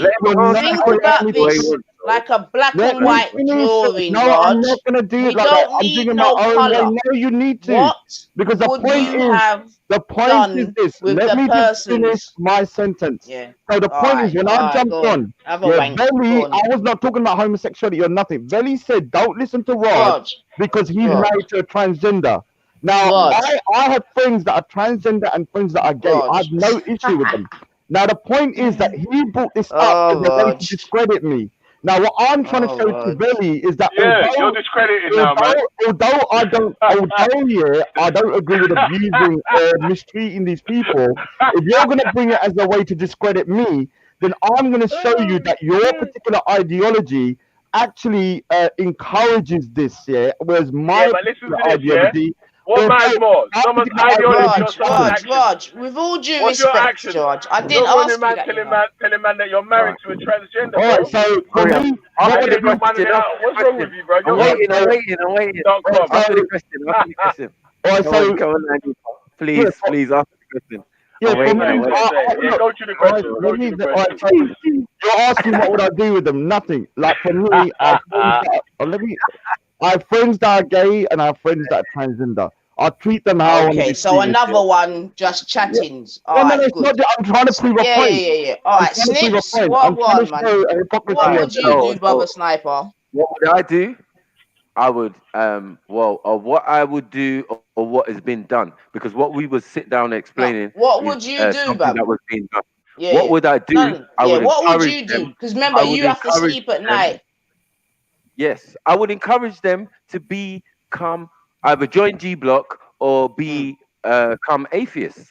That's what we're talking about here. We're not dissing them. We're not bringing them. One second. We're not dissing them. We're not disrespecting them. We're showing the association where we can find them. If we want to have a conversation, we know that we go to the atheists yeah, where they congregate, and the majority of them are atheists. So that's cool, isn't it? Do you know what I'm saying? Veli's running from it because he's got some homophobic issues himself. Yeah, while he's not accepting that Sophia Lewis is part of the gang. What did you hold on? What did you just say, Bab? You got what I'm saying? Hold on. What did you just say? Yeah, Sophia Lewis ain't part of the gang, and I don't have no homophobic issues, man. She's part of the gang. She's part of the gang. She's and we asked Raj, because when it came up, I asked Raj, isn't Sophia Lewis a atheist? And he said yes. Yeah. And I said, the reason. One second. I'll talk when I smile. One second. And I said the reason that this is possible, or this is easier for atheists, LGBT, or now a LGBT, to join, is because you can hide, like you're running away from your religion and your thing of your parents and your family. Do you get what I'm saying? The atheist thing actually aids in that. Do you get what I'm saying? It helps. It's somewhere where you can hide and know that you're not going to hell, because in atheism. So then what happens if you're born a Christian gay person, or you're born a Muslim gay person, or you're born a Hindu gay person, or you're born a Sikh gay person, all this? Because we know factually that all of the above have gay people. You leave it, you leave it, and become an atheist, innit? Right. Thank you. So okay, cool. So this one more question. I'm gonna go. I know that you are sent by God in that. So are we okay? Just ask the question, and then I'm gonna go. That's equivalent as saying that I am a Muslim. That was a drop the mic moment. Oh, hold on. Let me hear what it's. Say that again, Bernie. Sorry. Say that again, Bernie. I can't hear you. To say a gay, theist will be equivalent to say that I am a gay. I'm sorry, that I am a theist serial killer. That I'm a Christian serial killer. I am a Muslim serial killer. That wouldn't add up. Now, hold on, Bernie. So wait. Now you're gonna tell me. Wait, hold on a minute. Are you now gonna tell me that there's no Christians that have been serial killers, Bernie? Or now you're gonna say because they were serial killers, they weren't Christians? Go on. But why are we deflecting from the fact they weren't Christians? Go ahead. Where the majority of them hang out? They hang out and they take the ideology of atheism. That's what we're saying. Sniper, come on. LGBT, once again, a lot of serial killers and drug lords who have together. Wait. Hold on. Wait, what? Hold on. What is your lot's fascination with LGBT? What's your fascination with it? It's a direct link. It's a direct link to atheism. It's a direct link. It's a direct link to atheism. Yeah. Oh wow. It suits the agenda. Thank you, mate. There's another verse that says man gotta be with man, woman gotta be with woman. Can I explain what? Let me explain. It's a direct link to atheism. Yes. So what about those poor persons? So hold on a minute. Okay. All right. Listen. All right. Cool off. All right. Cool. Some of them might still be religious. Hold on. So what happens if you happen to be born into a Muslim family with Muslim parents and Muslim traditions, but unfortunately you're gay? What? Yeah. What they do generally. One second. Question for you. I got 3 kids. Second, man. My brother Bay. Let me finish. Answer that question. What they tend to do is first stage is become ex-Muslim, as you know. You get what I'm saying? And start making videos with Christian Prince or whatever. But Snitch, fun and joke aside, you know that's not happening. Yeah? So I'm not joking.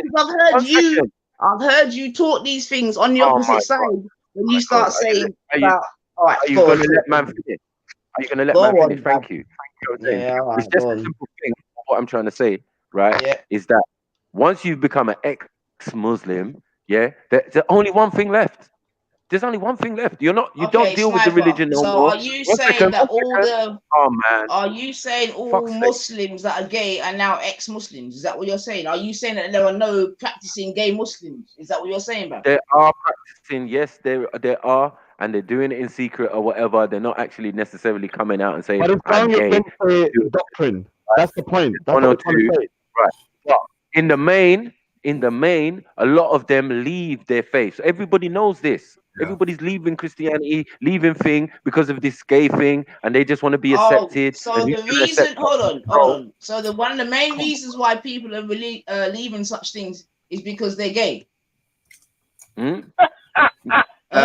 Yeah. So are you saying one of the main reasons why they're leaving such things is because they're gay, fam? Is that what you're telling me? Not one of the main reasons, but it's if you're gay. One of the main, it's a stage, as I said. If you become an ex-Muslim, you got what I'm saying? That means you leave in that faith. So what You know you're what I'm saying? saying is that if The next stage from someone that is unfortunate enough for whatever reason to be gay, for whatever reason is unfortunate enough to have them sort of tendencies, they have to basically give up their God. Is that what you're not telling me?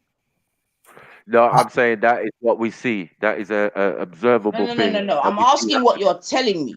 Man. You get me? Well, look, that's not me and all the rest of it.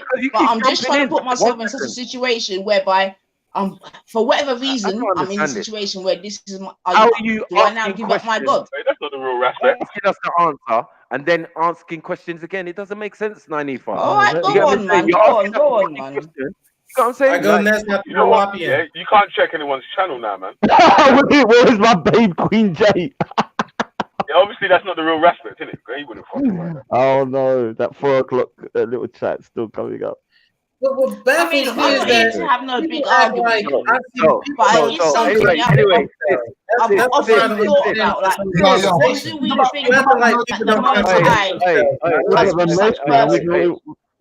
my sister, G-Block, one second. G-Block and atheism is on trial today.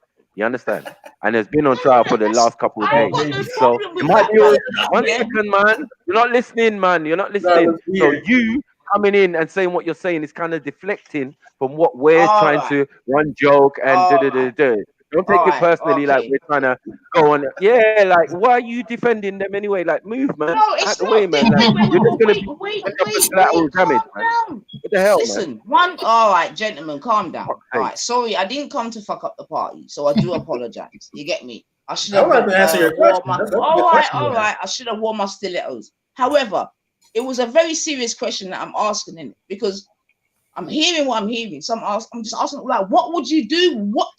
What is to be done with such persons? What would you do? I'll make it even more hardcore for you. I'll make it more hardcore for you. Let's say my son. And the thing is, calm down. I'm going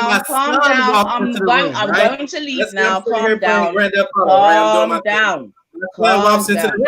No. I got kids in there sleeping. So I already thought about this. So let's say my son walks. Yo, Bernie, you're muted. Bernie, you're muted. I think you lot are getting the wrong understanding what's going on. No. You got the wrong end of this. Not you, Nuben. What we're trying to do is to say that, look, when it comes to religions, most religions here do not agree with homosexuality or LGBTQ. As Sikhs, we will say treat them equally. Yeah, but Raj, can you have an atheist? Let me finish. Can you have an atheist? Let me just finish. So look at this dickhead now. Look at this Russell TV. You gay now, Leafer. All right, so let me finish this. Get me. You're stupid. Russell TV, you're just stupid. That's stupid, Snips. It's just stupid, man. You get me? Big man, that Russell TV. What we're trying to say is this here. Although I want to treat gay people how I want to be treated, when it comes to atheism, there is no doctrine here saying that this particular way of life is something that is not a good way of life. So all religions will say that a man and a woman is the ideal way. Yo, stop. But hold on a minute. I have no problem with that, Raj. But my only question is this, Raj. Hold on. Are you now saying, Raj, that any person that is an atheist is automatically for the LGBT? No, I'm not saying that. I'm not saying that. I'm not saying that. But no there is nothing stopping them. There is nothing stopping. We said it before, really calm down. So I was saying, if we did, yeah, a Muslim. Yo, listen. Let me say something, man. Let me say something. I've been waiting to say something for ages, man. I've been waiting to say something for ages. Yeah, you lot keep talking, man. Let me say something real quick, yeah? Because you keep talking about the atheist doctrine. Well, you keep making a mistake. I'll tell you what you can do, yeah? Go and Google the atheist doctrine and find it. All right, so you a lot of atheists go by the humanism doctrine. No. The Trinity. I didn't say the humanist doctrine. Trinity, yes or no? I didn't say the humanist doctrine. That's ultra doctrine. Yeah, but go and find. He's part of the Trinity, though, isn't he? Yeah, he's part of the Trinity. Yeah, so he's in the back. He's in the back, man. He'll be in the second. When he sent me this paper, this website, and he said, "This is what I live my life by." I'm going to go by that for that particular individual. Now, the thing is, what we're trying to say, if you had a Muslim conference or a Christian, there wouldn't be that many LGBTQ. But if you had an atheist conference, there'd be around 50% LGBTQ there. That's all we're saying. That your way of ideology doesn't prohibit it. It doesn't encourage it. It doesn't show me the stats for that. Raj, do me the favor, yeah? Well, dude, do a conference, I guarantee you, will be LGBTQ. I at a whole year for G Block here, 90% will be LGBTQ. I'm telling you. What's that? If you say, I'm saying that if you did a conference on the G Block here in a hall, you don't need the business for that, Raj. They just LGBTQ probably. He's just doing it. He's just trying to throw some jelly on the ground. I agree, Raj. I agree. 100. Yo. Let me say something quickly. Wait. Let me say something quickly. Is that true though? Huh? Is that true? They did a conference here at G Block. Oh, Raj, can you hear me? 1,000 people. Yes, sir. They did 1,000 people. I reckon 500 will be either gay or support LGBT. Yo, Raj, can you hear me? Oh, yes, sorry. Yeah, we can hear you. Yeah. I was just gonna say, it's gonna get to the point. This is gonna get to the point where all the atheists now say that we treat gays better than religious people. That's the only argument you can make. Right. Yeah. You can't say like everything that the man them has said already is true. Like, come on, man. Yeah, like, 100. It's 100. You can't say like we're not putting it on, man. But we're just saying it's funny. If you people that I know, find the atheist. First of all, just find the atheist. Let me read what Ultra sent me. Not the humanist. That's humanist. Let me read it. Wait, Raj, 1 second. Hold the phone on that one. Raj, hold the phone on that one. 1 second. Veli, you see the thing that Ultra, that Raj is read out, yeah? That's the thing that you read out about 2 days ago, wasn't it? Yeah. I think I read out 2 days ago. Yeah, you rate that as well, though, right? Yeah. Yeah, so that's something that you go along with. You don't disagree with it. No, that's my point. Like that's the point we're trying to make. Like the things that are similar with their cause. Listen. That's the point you're trying to make. Yeah? You know what the point you're trying to make here? One second. Why it's not the point you're trying to make here? Because listen. When Nines asked you and asked all of you what you would do with the gays in your village, yeah? All of you was like, well, I'll let them move in and then I'll treat them nicely. Man's like, I would invite them to the barbecue and try and turn them into fucking shit. I'm like, what the? I said, Veli, let me ask you, let's get back to the point. Hey, Veli, what would you do if your own child came to you and said, hey, Veli, I like men? I'll be upset. I'll be upset, man. And then if he said he was going to be an atheist. So Bernie, what would you do if your child come and told you that, what would you do? No, even not one of my Muslim brothers. This actually happened to him like a month ago. His Yeah. daughter What would came you to do? him. Yeah. So this is what we do. I will educate him. I'll tell him. Yo, my battery's on 2%. Yeah, I'm gonna swap Ultra in. Yeah.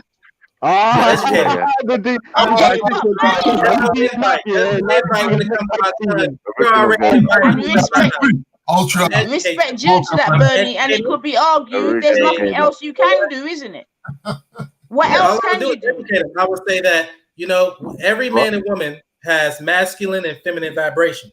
Yep. Everyone comes with different stages. All right, so you would educate them. Would you do anything else, Bernie? Certain people is going to be more feminine. Bernie, you would educate them. Would you do anything else, Bernie? Allow it, girl. Allow it, girl. That's all I can do is educate them. Now, That's all you can do. They want to do that. I hear that. I hear that. Snips, pull yourself, man. No equivocation. No equivocation. You keep that shit out there. Equivocation. So, Snips, what would you do, Snips? Listen, I told you already.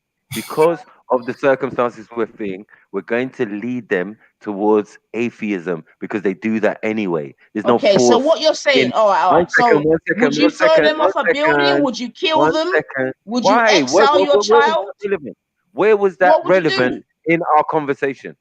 I don't understand what where would it was you do? relevant. That's what I'm saying, Carl. There's people saying all your different.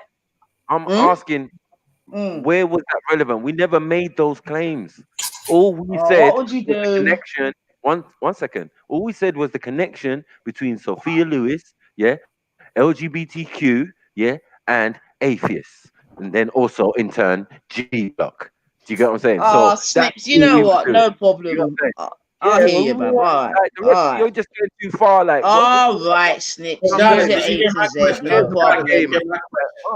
All right, Snips. But what I would educate him on would be different than your majority. I don't need to go to a therapist. No, fuck them. What I would do is I would educate him with scripture and simply explain to him or her, because I got a son and a daughter. They're just sleeping in the other room. But I would educate them that every man and woman comes with masculine and feminine principles. Even men do come with feminine principles. That's when we want to give hugs. We'll cry sometimes. We might cry in the corner because of the masculine part, but the feminine part, we give you guys flowers. So we have no problem getting in touch with our feminine. So Bernie, with what you're explaining, are you saying that an atheist would do something different? No. All right, Snips, Maganga, clean my atheist. Now, if I was an atheist and my son and daughter came to me, I would do the atheist maneuver as they all do. Oh, you're gay? Whatever makes you happy. You know what? This wiggle room allowed Veli to run away. That's a disservice. That's a big disservice. No, because Bernie, not all family are into religions and all that, and there's family that will ban that. So stop that nonsense. What are we talking about? Who's on trial here? Who's on trial here? They don't have to use religion. One second. That's why I say everybody is agnostic at the end of the day. Nobody is atheist. From a Arabic perspective, the religion of submitting to God is already inside you. The books, all these books, is just trying to remind you of something you keep forgetting because of your ego. When you're pointing the finger, who you pointing at, bub? You, obviously. Whoever's listening. What do you mean your ego? What ego? What y'all talking about, Benji? What y'all talking about? What scripture has called Satan also went by the word devil. Leave it alone. Devil, dragon. I know Bernie's talking, but I can hear Snipe still. We call it ego Satan. All right, anyway, go on, I'll take a pause. Look at DC Brad saying the Ultra defend the thing. Ultra, you goddamn side man, wingman, always jumping for the ball. What about you, man? What would you do when your friend comes to you and he goes, you know what? I want to be a female. Way too many people talking at once. Go ahead. One at a time, people. One at a time. Ultra don't mind LGBT. Like, he hasn't got a problem with them. So if a lot of them are atheists, I don't see Ultra having a problem even with that. You get what I'm saying? It's only Veli squirming. You get what I'm saying? Nanifa squirming for a different reason, which we're not even trying to make. You get what I'm saying? Like, yeah. What would you do with them? Like, that's not really the point. Oh, that's not the point. Is, hypocrisy. Yeah. The point is, if we're trying to communicate right, with them. No, hold on one second. Let me finish, man. All right. Come on, man. Finish talking what I'm talking, man. What I'm to you. Bloody hell, man. That's what I hate, man. You know what I'm saying? Like, you acting like you calm down, LGBT or you're not make atheist it or that. something. My You God. know what I'm saying? Yeah. Like, what I'm to you? Don't get the sake, Snipes, man. don't do that, man. Don't do that. What happened to you, team? It's you, man. It's you, Don't man. do that, It's you, bruv. man. We're talking about one that's thing, not the one. and you're But allowing I'm man gonna to pause get anyway, Snipes. You get me? Shut off your thing, man. Get we it don't out. care Get it about out. the LGBT, man. Fall back, man.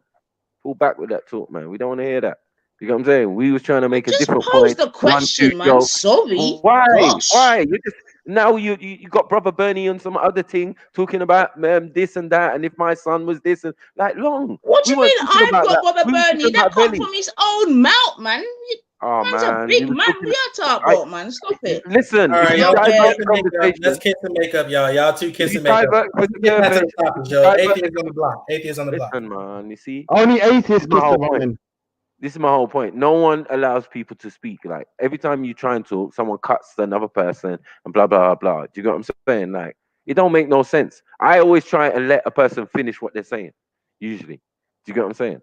Before I speak. But as soon as I speak, it's cut. Oh yeah, Snips. Hold on 1 second. Didn't it? Blood. I have to be 1 minute in, and all sorts. Yo. Calm You down, allowed yeah. Belly. I'm catching it, yeah. So I've gone on mute. So just talk what you need to talk. But you see them other little bits. Allow it. Cool. Yeah? Allow it. We know who run that. You get Sorry? me? We know who run the allow it thing. You know what I'm saying? So yeah. I agree. You know what?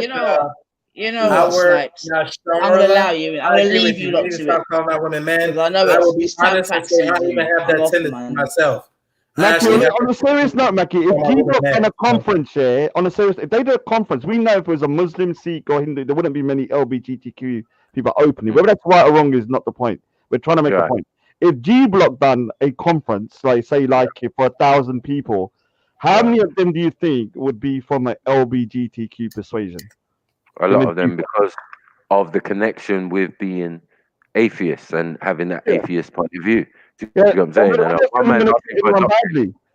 One man's asking for a doctrine. He's like, yeah. What's the atheist doctrine? What's the atheist? Well, you tell us. And if you claim it to be these speeches and these papers that certain man read out the other day and you read out earlier, then it is what it is because it matches up perfectly with what the LGBT, believe and have a philosophy. If you have a philosophy that, everybody just live, anybody just be, life is for living now. Because hell is waiting for you. Hell is waiting for you in religion. Do you get what I'm saying? Because of that's Ultra's. Ultra, that was what you sent us, though. So we're using what you sent us. So I don't think, as I said, I don't think Ultra would have such a problem with such things. Do you get what I'm saying? But I think Veli had a problem with it. You get what I'm saying? Of the association. Do you get what I'm saying? And then 90 for misconstrued what we were talking about. And maybe just took the side of the LGBT, but it wasn't really that we was trying to focus on. We was just trying to make the association that even if we want to contact the LGBT, we have to go. Didn't take no sides. Just ask the question. Just kick God. back with your chattings. Just ask the question. All right, Bab. So you thought by interrupting me, this is gonna help. Peace and love, everybody. No, just correcting the narrative. I've learned along the way. Allow it, man. Yeah, correcting. It's not about allow it. I'm talking about something else, man. Your name is not being. Oh, come on, you get me? I said, I do agree. We do gotta stop. Who said that? You get me? I do agree with you. You understood what and misunderstood what our point was, and that's it. We leave it at that, man. We could move it to the side. And I remember it was Veli that brought up the subject, not me or you. He was the one that tried to do. He was the one that was trying to kind of discredit me by saying I'm married to a transgender, and I'm trying to say that his ideology actually is more accepting of transgenders than religions. Like my religion doesn't accept it. If I was to say I'm married, anybody's trying to I might get my head religion and be a gay and go to the the true mosque don't even accept them people because you notice they have to have a building to themselves. So I don't know why we act like oxymoron or like hypocritical. We got politics. They make all type of hypocritical statements and you call it out. So why not call out the hypocritical people who are obviously practicing religion, but yet they're demonstrating LGBTism. Like and these LGBT oil and water. You can't have both and go, oh, that is this. Like, no, that's not how it works. And they're these obviously LGBT, they're making a fool of themselves. Period. These men are very infectious because they infect other organizations. Like they joined the NSAPP or whatever they call it, you know, and merged with the rainbow people or and now their goals are the same. Why don't we do a Hey, you know what a lot of people don't know? Here in America, if a pastor, was to turn down, you know, some gay people who wanted to become pastors or be a part of the choir, they will actually lose their tax exemptions. They are threatened by losing their tax exemptions if they do not allow homosexuals in. There's a lot of pastors that talk about this. Look up 501c3s, the danger of 501c3s. Hebrew Israelites have this issue because they recognize when gay people tried to come in, they're like, no, that's against the Bible. But then yet they found out under the 501c3 status, you have to let them in, or else the government will not give you tax exemption. So there's a lot of money involved to why there possibly is mosques that accepts LGBTism, because they're trying not to lose the money to keep their own building. The point is, under Islam, there's no way anyone could say that, you know, Islam promotes or agrees with LGBTQ. Under any Christianity, under Sikhism, do we agree that we need to treat them equally? Yeah. But atheism has a loophole where, because they're saying that everyone should live for the now and live for making everyone happy, then their doctrine is actually indirectly encouraging LGBTQ in a way. I mean, I'm not going to exactly. Because if you want to look at my temper, according to my zodiac, the way the planets is lined, I have a natural tendency to want to knock the fuck out of people. And it actually makes me, I think about all types of ways. Like a guy cuts me off. Oh, I want to follow him home.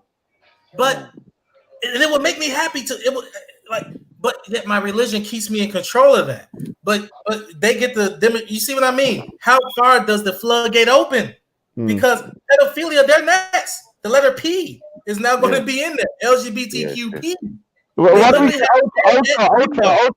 one who sent this. They literally have TEDx videos about this. Already trying to normalize pedophilia. Bestiality is next. So, Ultra, you sent me defining humanism. Do you still agree with what you sent me? Because you're the one that said that this is what you live by. Why would you think since like a day ago I wouldn't agree with something I've lived my life by for years? An atheist to an agnostic over a day, so anything can happen. Tomorrow you might. Listen, even though I'm a chocolate. Wait, Raj, hold on. Even though Raj, hold on. This is how conversation is gonna work. If we don't talk one at a time, this ain't gonna work unless we talk one at a time. Yeah, go. So basically, even though I'm agnostic, I'm still currently without a God belief, and therefore, chocolate. I'm still currently in a state of atheism. So let that sink in. Now, with the humanism. Yes, I live my life by those principles I got you to read out. It works for me. I'm not telling people that let's roll it out. It's the best thing for mankind. No, my ego is not that big. It works for me. Next question. Yeah, so we know that obviously you know that the LGBTQ and homosexuals and thing or whatever will also agree to a lot of that information as well. And a lot of them do decide to become atheists and all of that because it's well suited, because of necessarily not because of what they're learning, but because of what they're leaving behind, because of the sense of guilt and hell. That's correct in a lot of cases. Yes. Yeah. So they're trying to steer away from that. So they're coming to G Block. That's all. I said before. I said before that. If no, wait. Hold on. What do you mean by coming to G Block? You're not talking about Veli's channel. You just mean they're moving to atheism. No, G Block. Yes, right. Thank you. Atheism, G Block. I said before, Is that synonymous? Wait, guys, you can't talk both at once. Oh God, they're not synonymous. I literally can't hear. Ultra, I said before that if we did a conference, Raj, hold on. You're too close to the mic. I said before, if we did a conference here, someone did a Muslim conference, a Christian conference, or a Sikh conference, there'll be very minimal amount of LGBTQ there. But I make the argument, if you did a G Block conference with 1,000 people, no, wait, hold on, wait. What do you mean by G Block? Do you mean atheism? Do you mean atheist? Let me finish. If you did a G Block conference about atheism, I reckon around 50% will be LGBTQ or LGBTQ sympathetic. Would you not agree? Okay. Yeah, probably. Yeah. It's not even funny. But this is the thing. What you don't understand is this isn't an L for me. This isn't an L for me. Yeah. This is the facts, isn't it? Why would you try to steer away from the facts? We're going against the G Block. You're free of you, aren't you? So one of your members is quite homophobic and transgender phobic. Bro, listen to me. My dad is an atheist, and he's the biggest homophobe on the planet. Let that sink in. Yeah. Let that sink in. Let me tell you, in fact, if you even mention the word gay near my dad, it's a problem. In fact, he's so homophobic, he won't even hear the word gay. He refers to homosexuals as sodomites. It's different. He takes the levels like he takes it way too far. You see what I'm saying? But my dad doesn't. We already confirmed that atheists have different sets. We already confirmed that. So move on. Yeah. Well, yeah, but what we're saying is, I mean, you're agreeing. But as I said to Raj, that is not going to work on Ultra. Do you get what I'm saying? Yeah, like, but let me Mackie, let me just define something as well. One second. What we're bringing to Veli is not necessarily what we can bring to Ultra, because Ultra is neutral on such subjects. We've had this discussion many times before. We know how man feels about it. Man's not bothered, man. You know what I mean? Like everyone do their thing. That's it. It's nothing to do with me. One thing I'll tell you that I don't like, Maku, is the LGBT pressure group. The LGBT pressure group is trying to push certain agendas into primary schools and into churches where they need to be married or they get arrested and all the shit. The pressure group LBGT, I have no time for, no love for, and it's something I would actively fight against. I did say also that they're trying to infect. Do you know what I'm saying? Atheism as well. You know, they've infected. Hey, real quick, out of fairness, Belly, DC Brad is in the back. DC Brad's in the back. Go ahead. So Ultra, the thing is here, like if you did Rod, please, just get close to the mic. All right, so if you did the G Block conference, how would you agree on who to let in? Because your ideology is kind of like a little bit sending out a lot of mixed messages. Like on the one hand, you're saying treat everyone how you want to be treated and live for the now, but then you have certain people within your ideology or atheists that have a kind of like a real discomfort or dislike for LGBTQ. So would you? Right. I literally just told you, my father, the man on this planet I respect the most, is he's what's his views on homosexuality are less than savory, let's say, right? I like it's a non-issue for me and my dad. Right, can you not see how that is kind of like the problem with Raj, because I don't care about LGBT. You guys do. I don't. All right, so the reason we've gone to this is because Veli tried to discredit. Bro, I don't care about what Veli did. I don't care what Veli did. It's irrelevant. Is Veli the leader of G Block? Yes or no? Veli, this is Veli's channel. No, this is Veli's channel. No, because you see what's happening here. Hold on. Wait, what's happening here is you're saying is Veli the leader of G Block, which would suggest. Let DC Brad in. Are you part of the unholy trinity? Yes or no? Wait, Raj. Listen to me carefully. Unholy trinity? Yes or no? Wait, Raj. We need to define terms. Oh my God, Raj, stop talking for 2 minutes. We need to define terms because something's getting missed in translation. I think it might be on my part. When you say G Block, are you talking about Veli's channel or atheism? So everybody what are you talking about? Everybody within the G Block, from my understanding, it says godless block, doesn't it? So I'm assuming but that's Veli's channel. That's not atheism. That's Veli's channel. You need to be clear. All right, so you're part of the unholy trinity then, yes or no? of Veli's channel, yes. Yeah, you're part of the unholy trinity. So if you're a trinity, then you're connected to the other two people, are you not, in some way within the trinity? So if we're going to say that, you're part of the problem or you're part of the solution. Wait, guys, there's too many talking at once. For goodness sake. So when you're saying that let's critique G Block, the unholy trinity is kind of like a personification of G Block. So we're critiquing you as a trinity. Yes, well, critique us as a trinity. Remember, they're three distinct personalities, but they're one. But when I critique Veli's position and it's contradictory to yours, it kind of shows a weakness in atheism because you haven't got what you call. No, there's no weakness in atheism. Atheism is just a lack of belief in a God. What are you talking about? No, it's not. There's lots of. So let me explain. Oh my God! Look, believe that in the absence. See, this is the problem, Raj. No. This is the problem. What's happening, Raj, is your ego's getting out of control. In an attempt to score points, you're letting your shit. You're muddling yourself up. You need to define terms, Raj, because you're not making sense. All right, so let me just read what you sent me. Yeah, this is the three things that you go by. Trust to the scientific method when it comes to understanding how the universe works, and rejects the idea of the supernatural. Fair enough. Yes. Makes their ethical decisions based on reason, empathy, and a concern for human beings and other sentient animals. Fair enough. Great. No, wait. And well-being. Yeah, let me finish. Believes that in the absence of an afterlife and any discernible purpose to the universe, human beings can act to give their own lives meaning by seeking happiness in this life and helping others to do the same. Now, that sounds relatively good, yeah, when you read it, but that's where the problems start occurring because if you're here to just live for the now and just make others happy, you might start going down roads which are immoral or might be, let's just say, not very savory.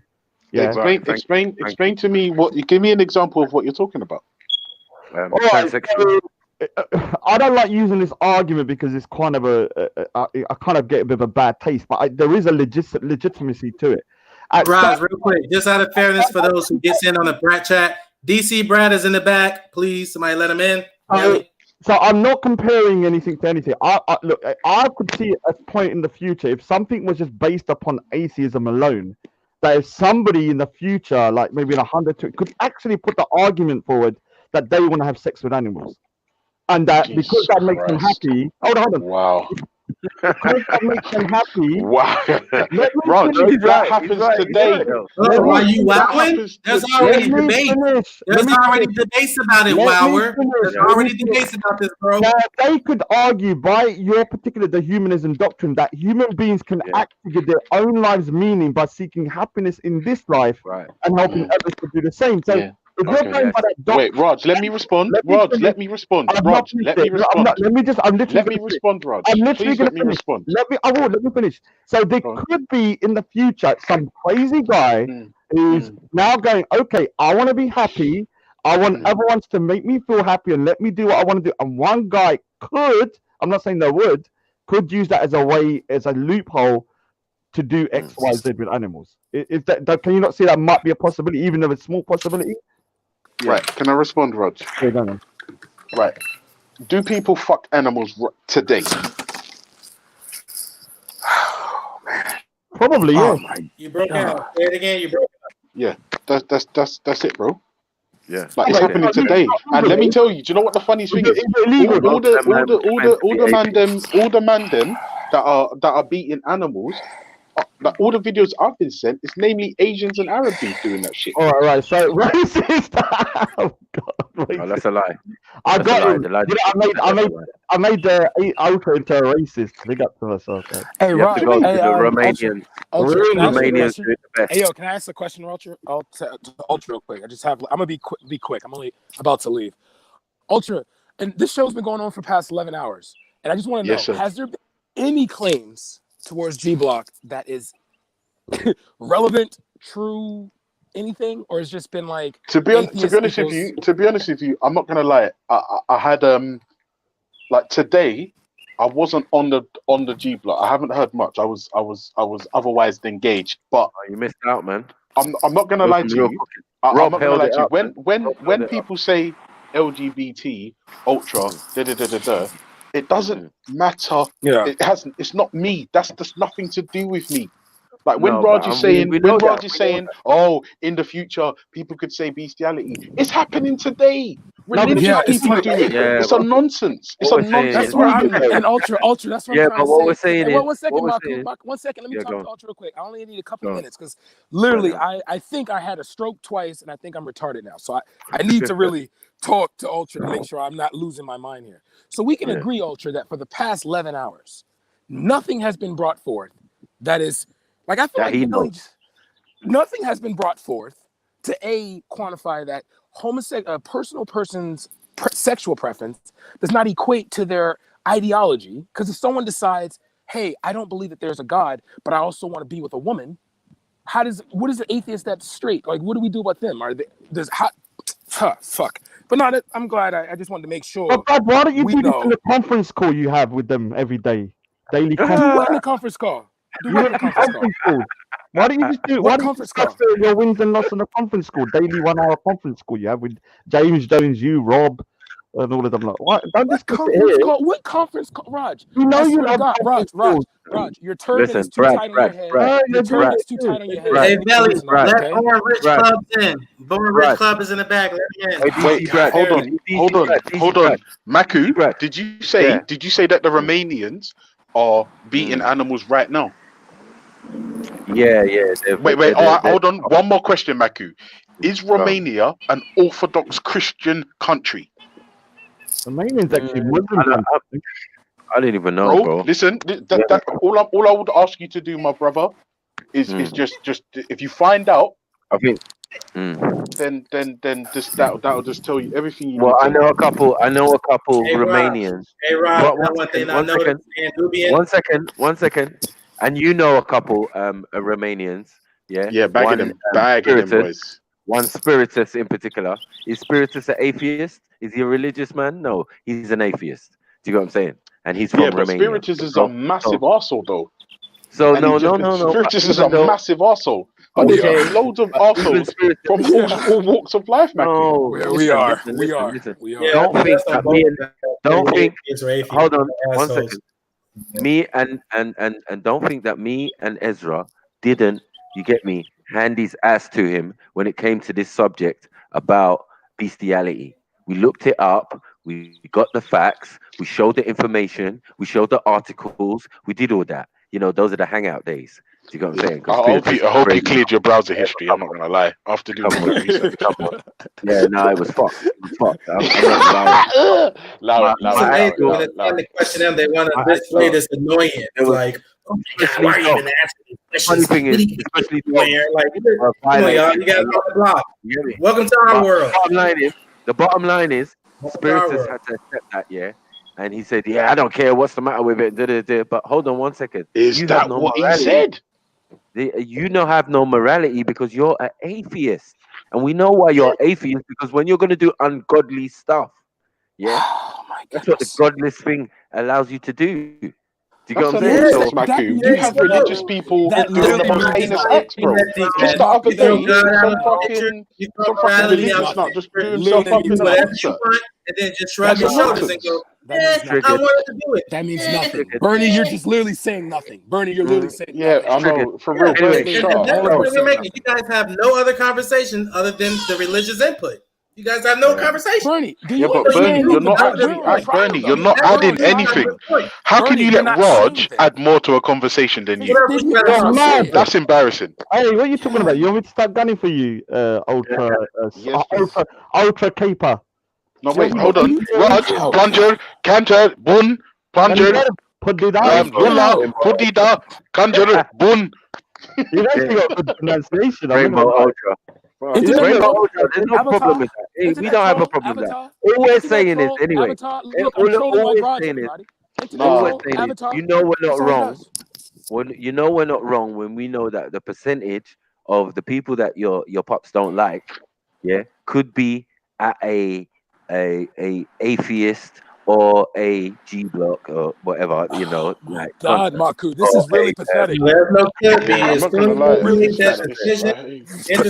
Bernie Bay, please stay quiet for like 3 minutes, please. Because when you talk over someone else, I can't hear. Chill out, bro. This is an open panel. Chill out. I can't hear, bro. Bro, chill out. This is like you're actually not adding anything to the panel. You're not. There's literally no point you being here. Yes or no?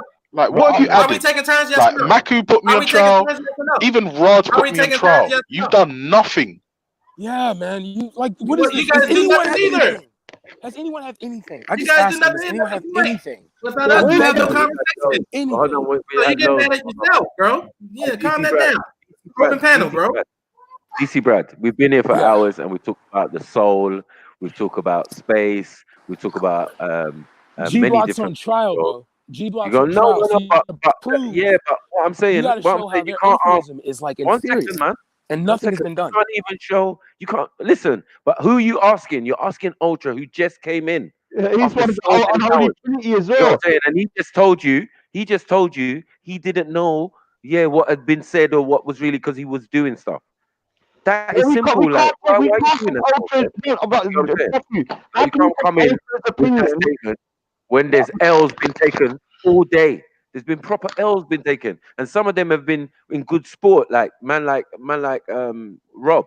Do you get what I'm saying? Who put up a good show? We had a good discussion and all sorts. Like, you ain't gonna belittle it by coming in and saying, "Yeah, nothing. No one brought nothing to the table." Get the hell out of here, man. Yeah, Brett. Yeah, where's James at PCO? Yo, can y'all hear me? Can y'all hear He's me? legged it and fucking hiding Yeah, behind Raj, there's someone trying to talk. Sniper, can y'all hear me? Yes, brother. Yes, Yeah, brother. give me a minute, man, because I'm pissed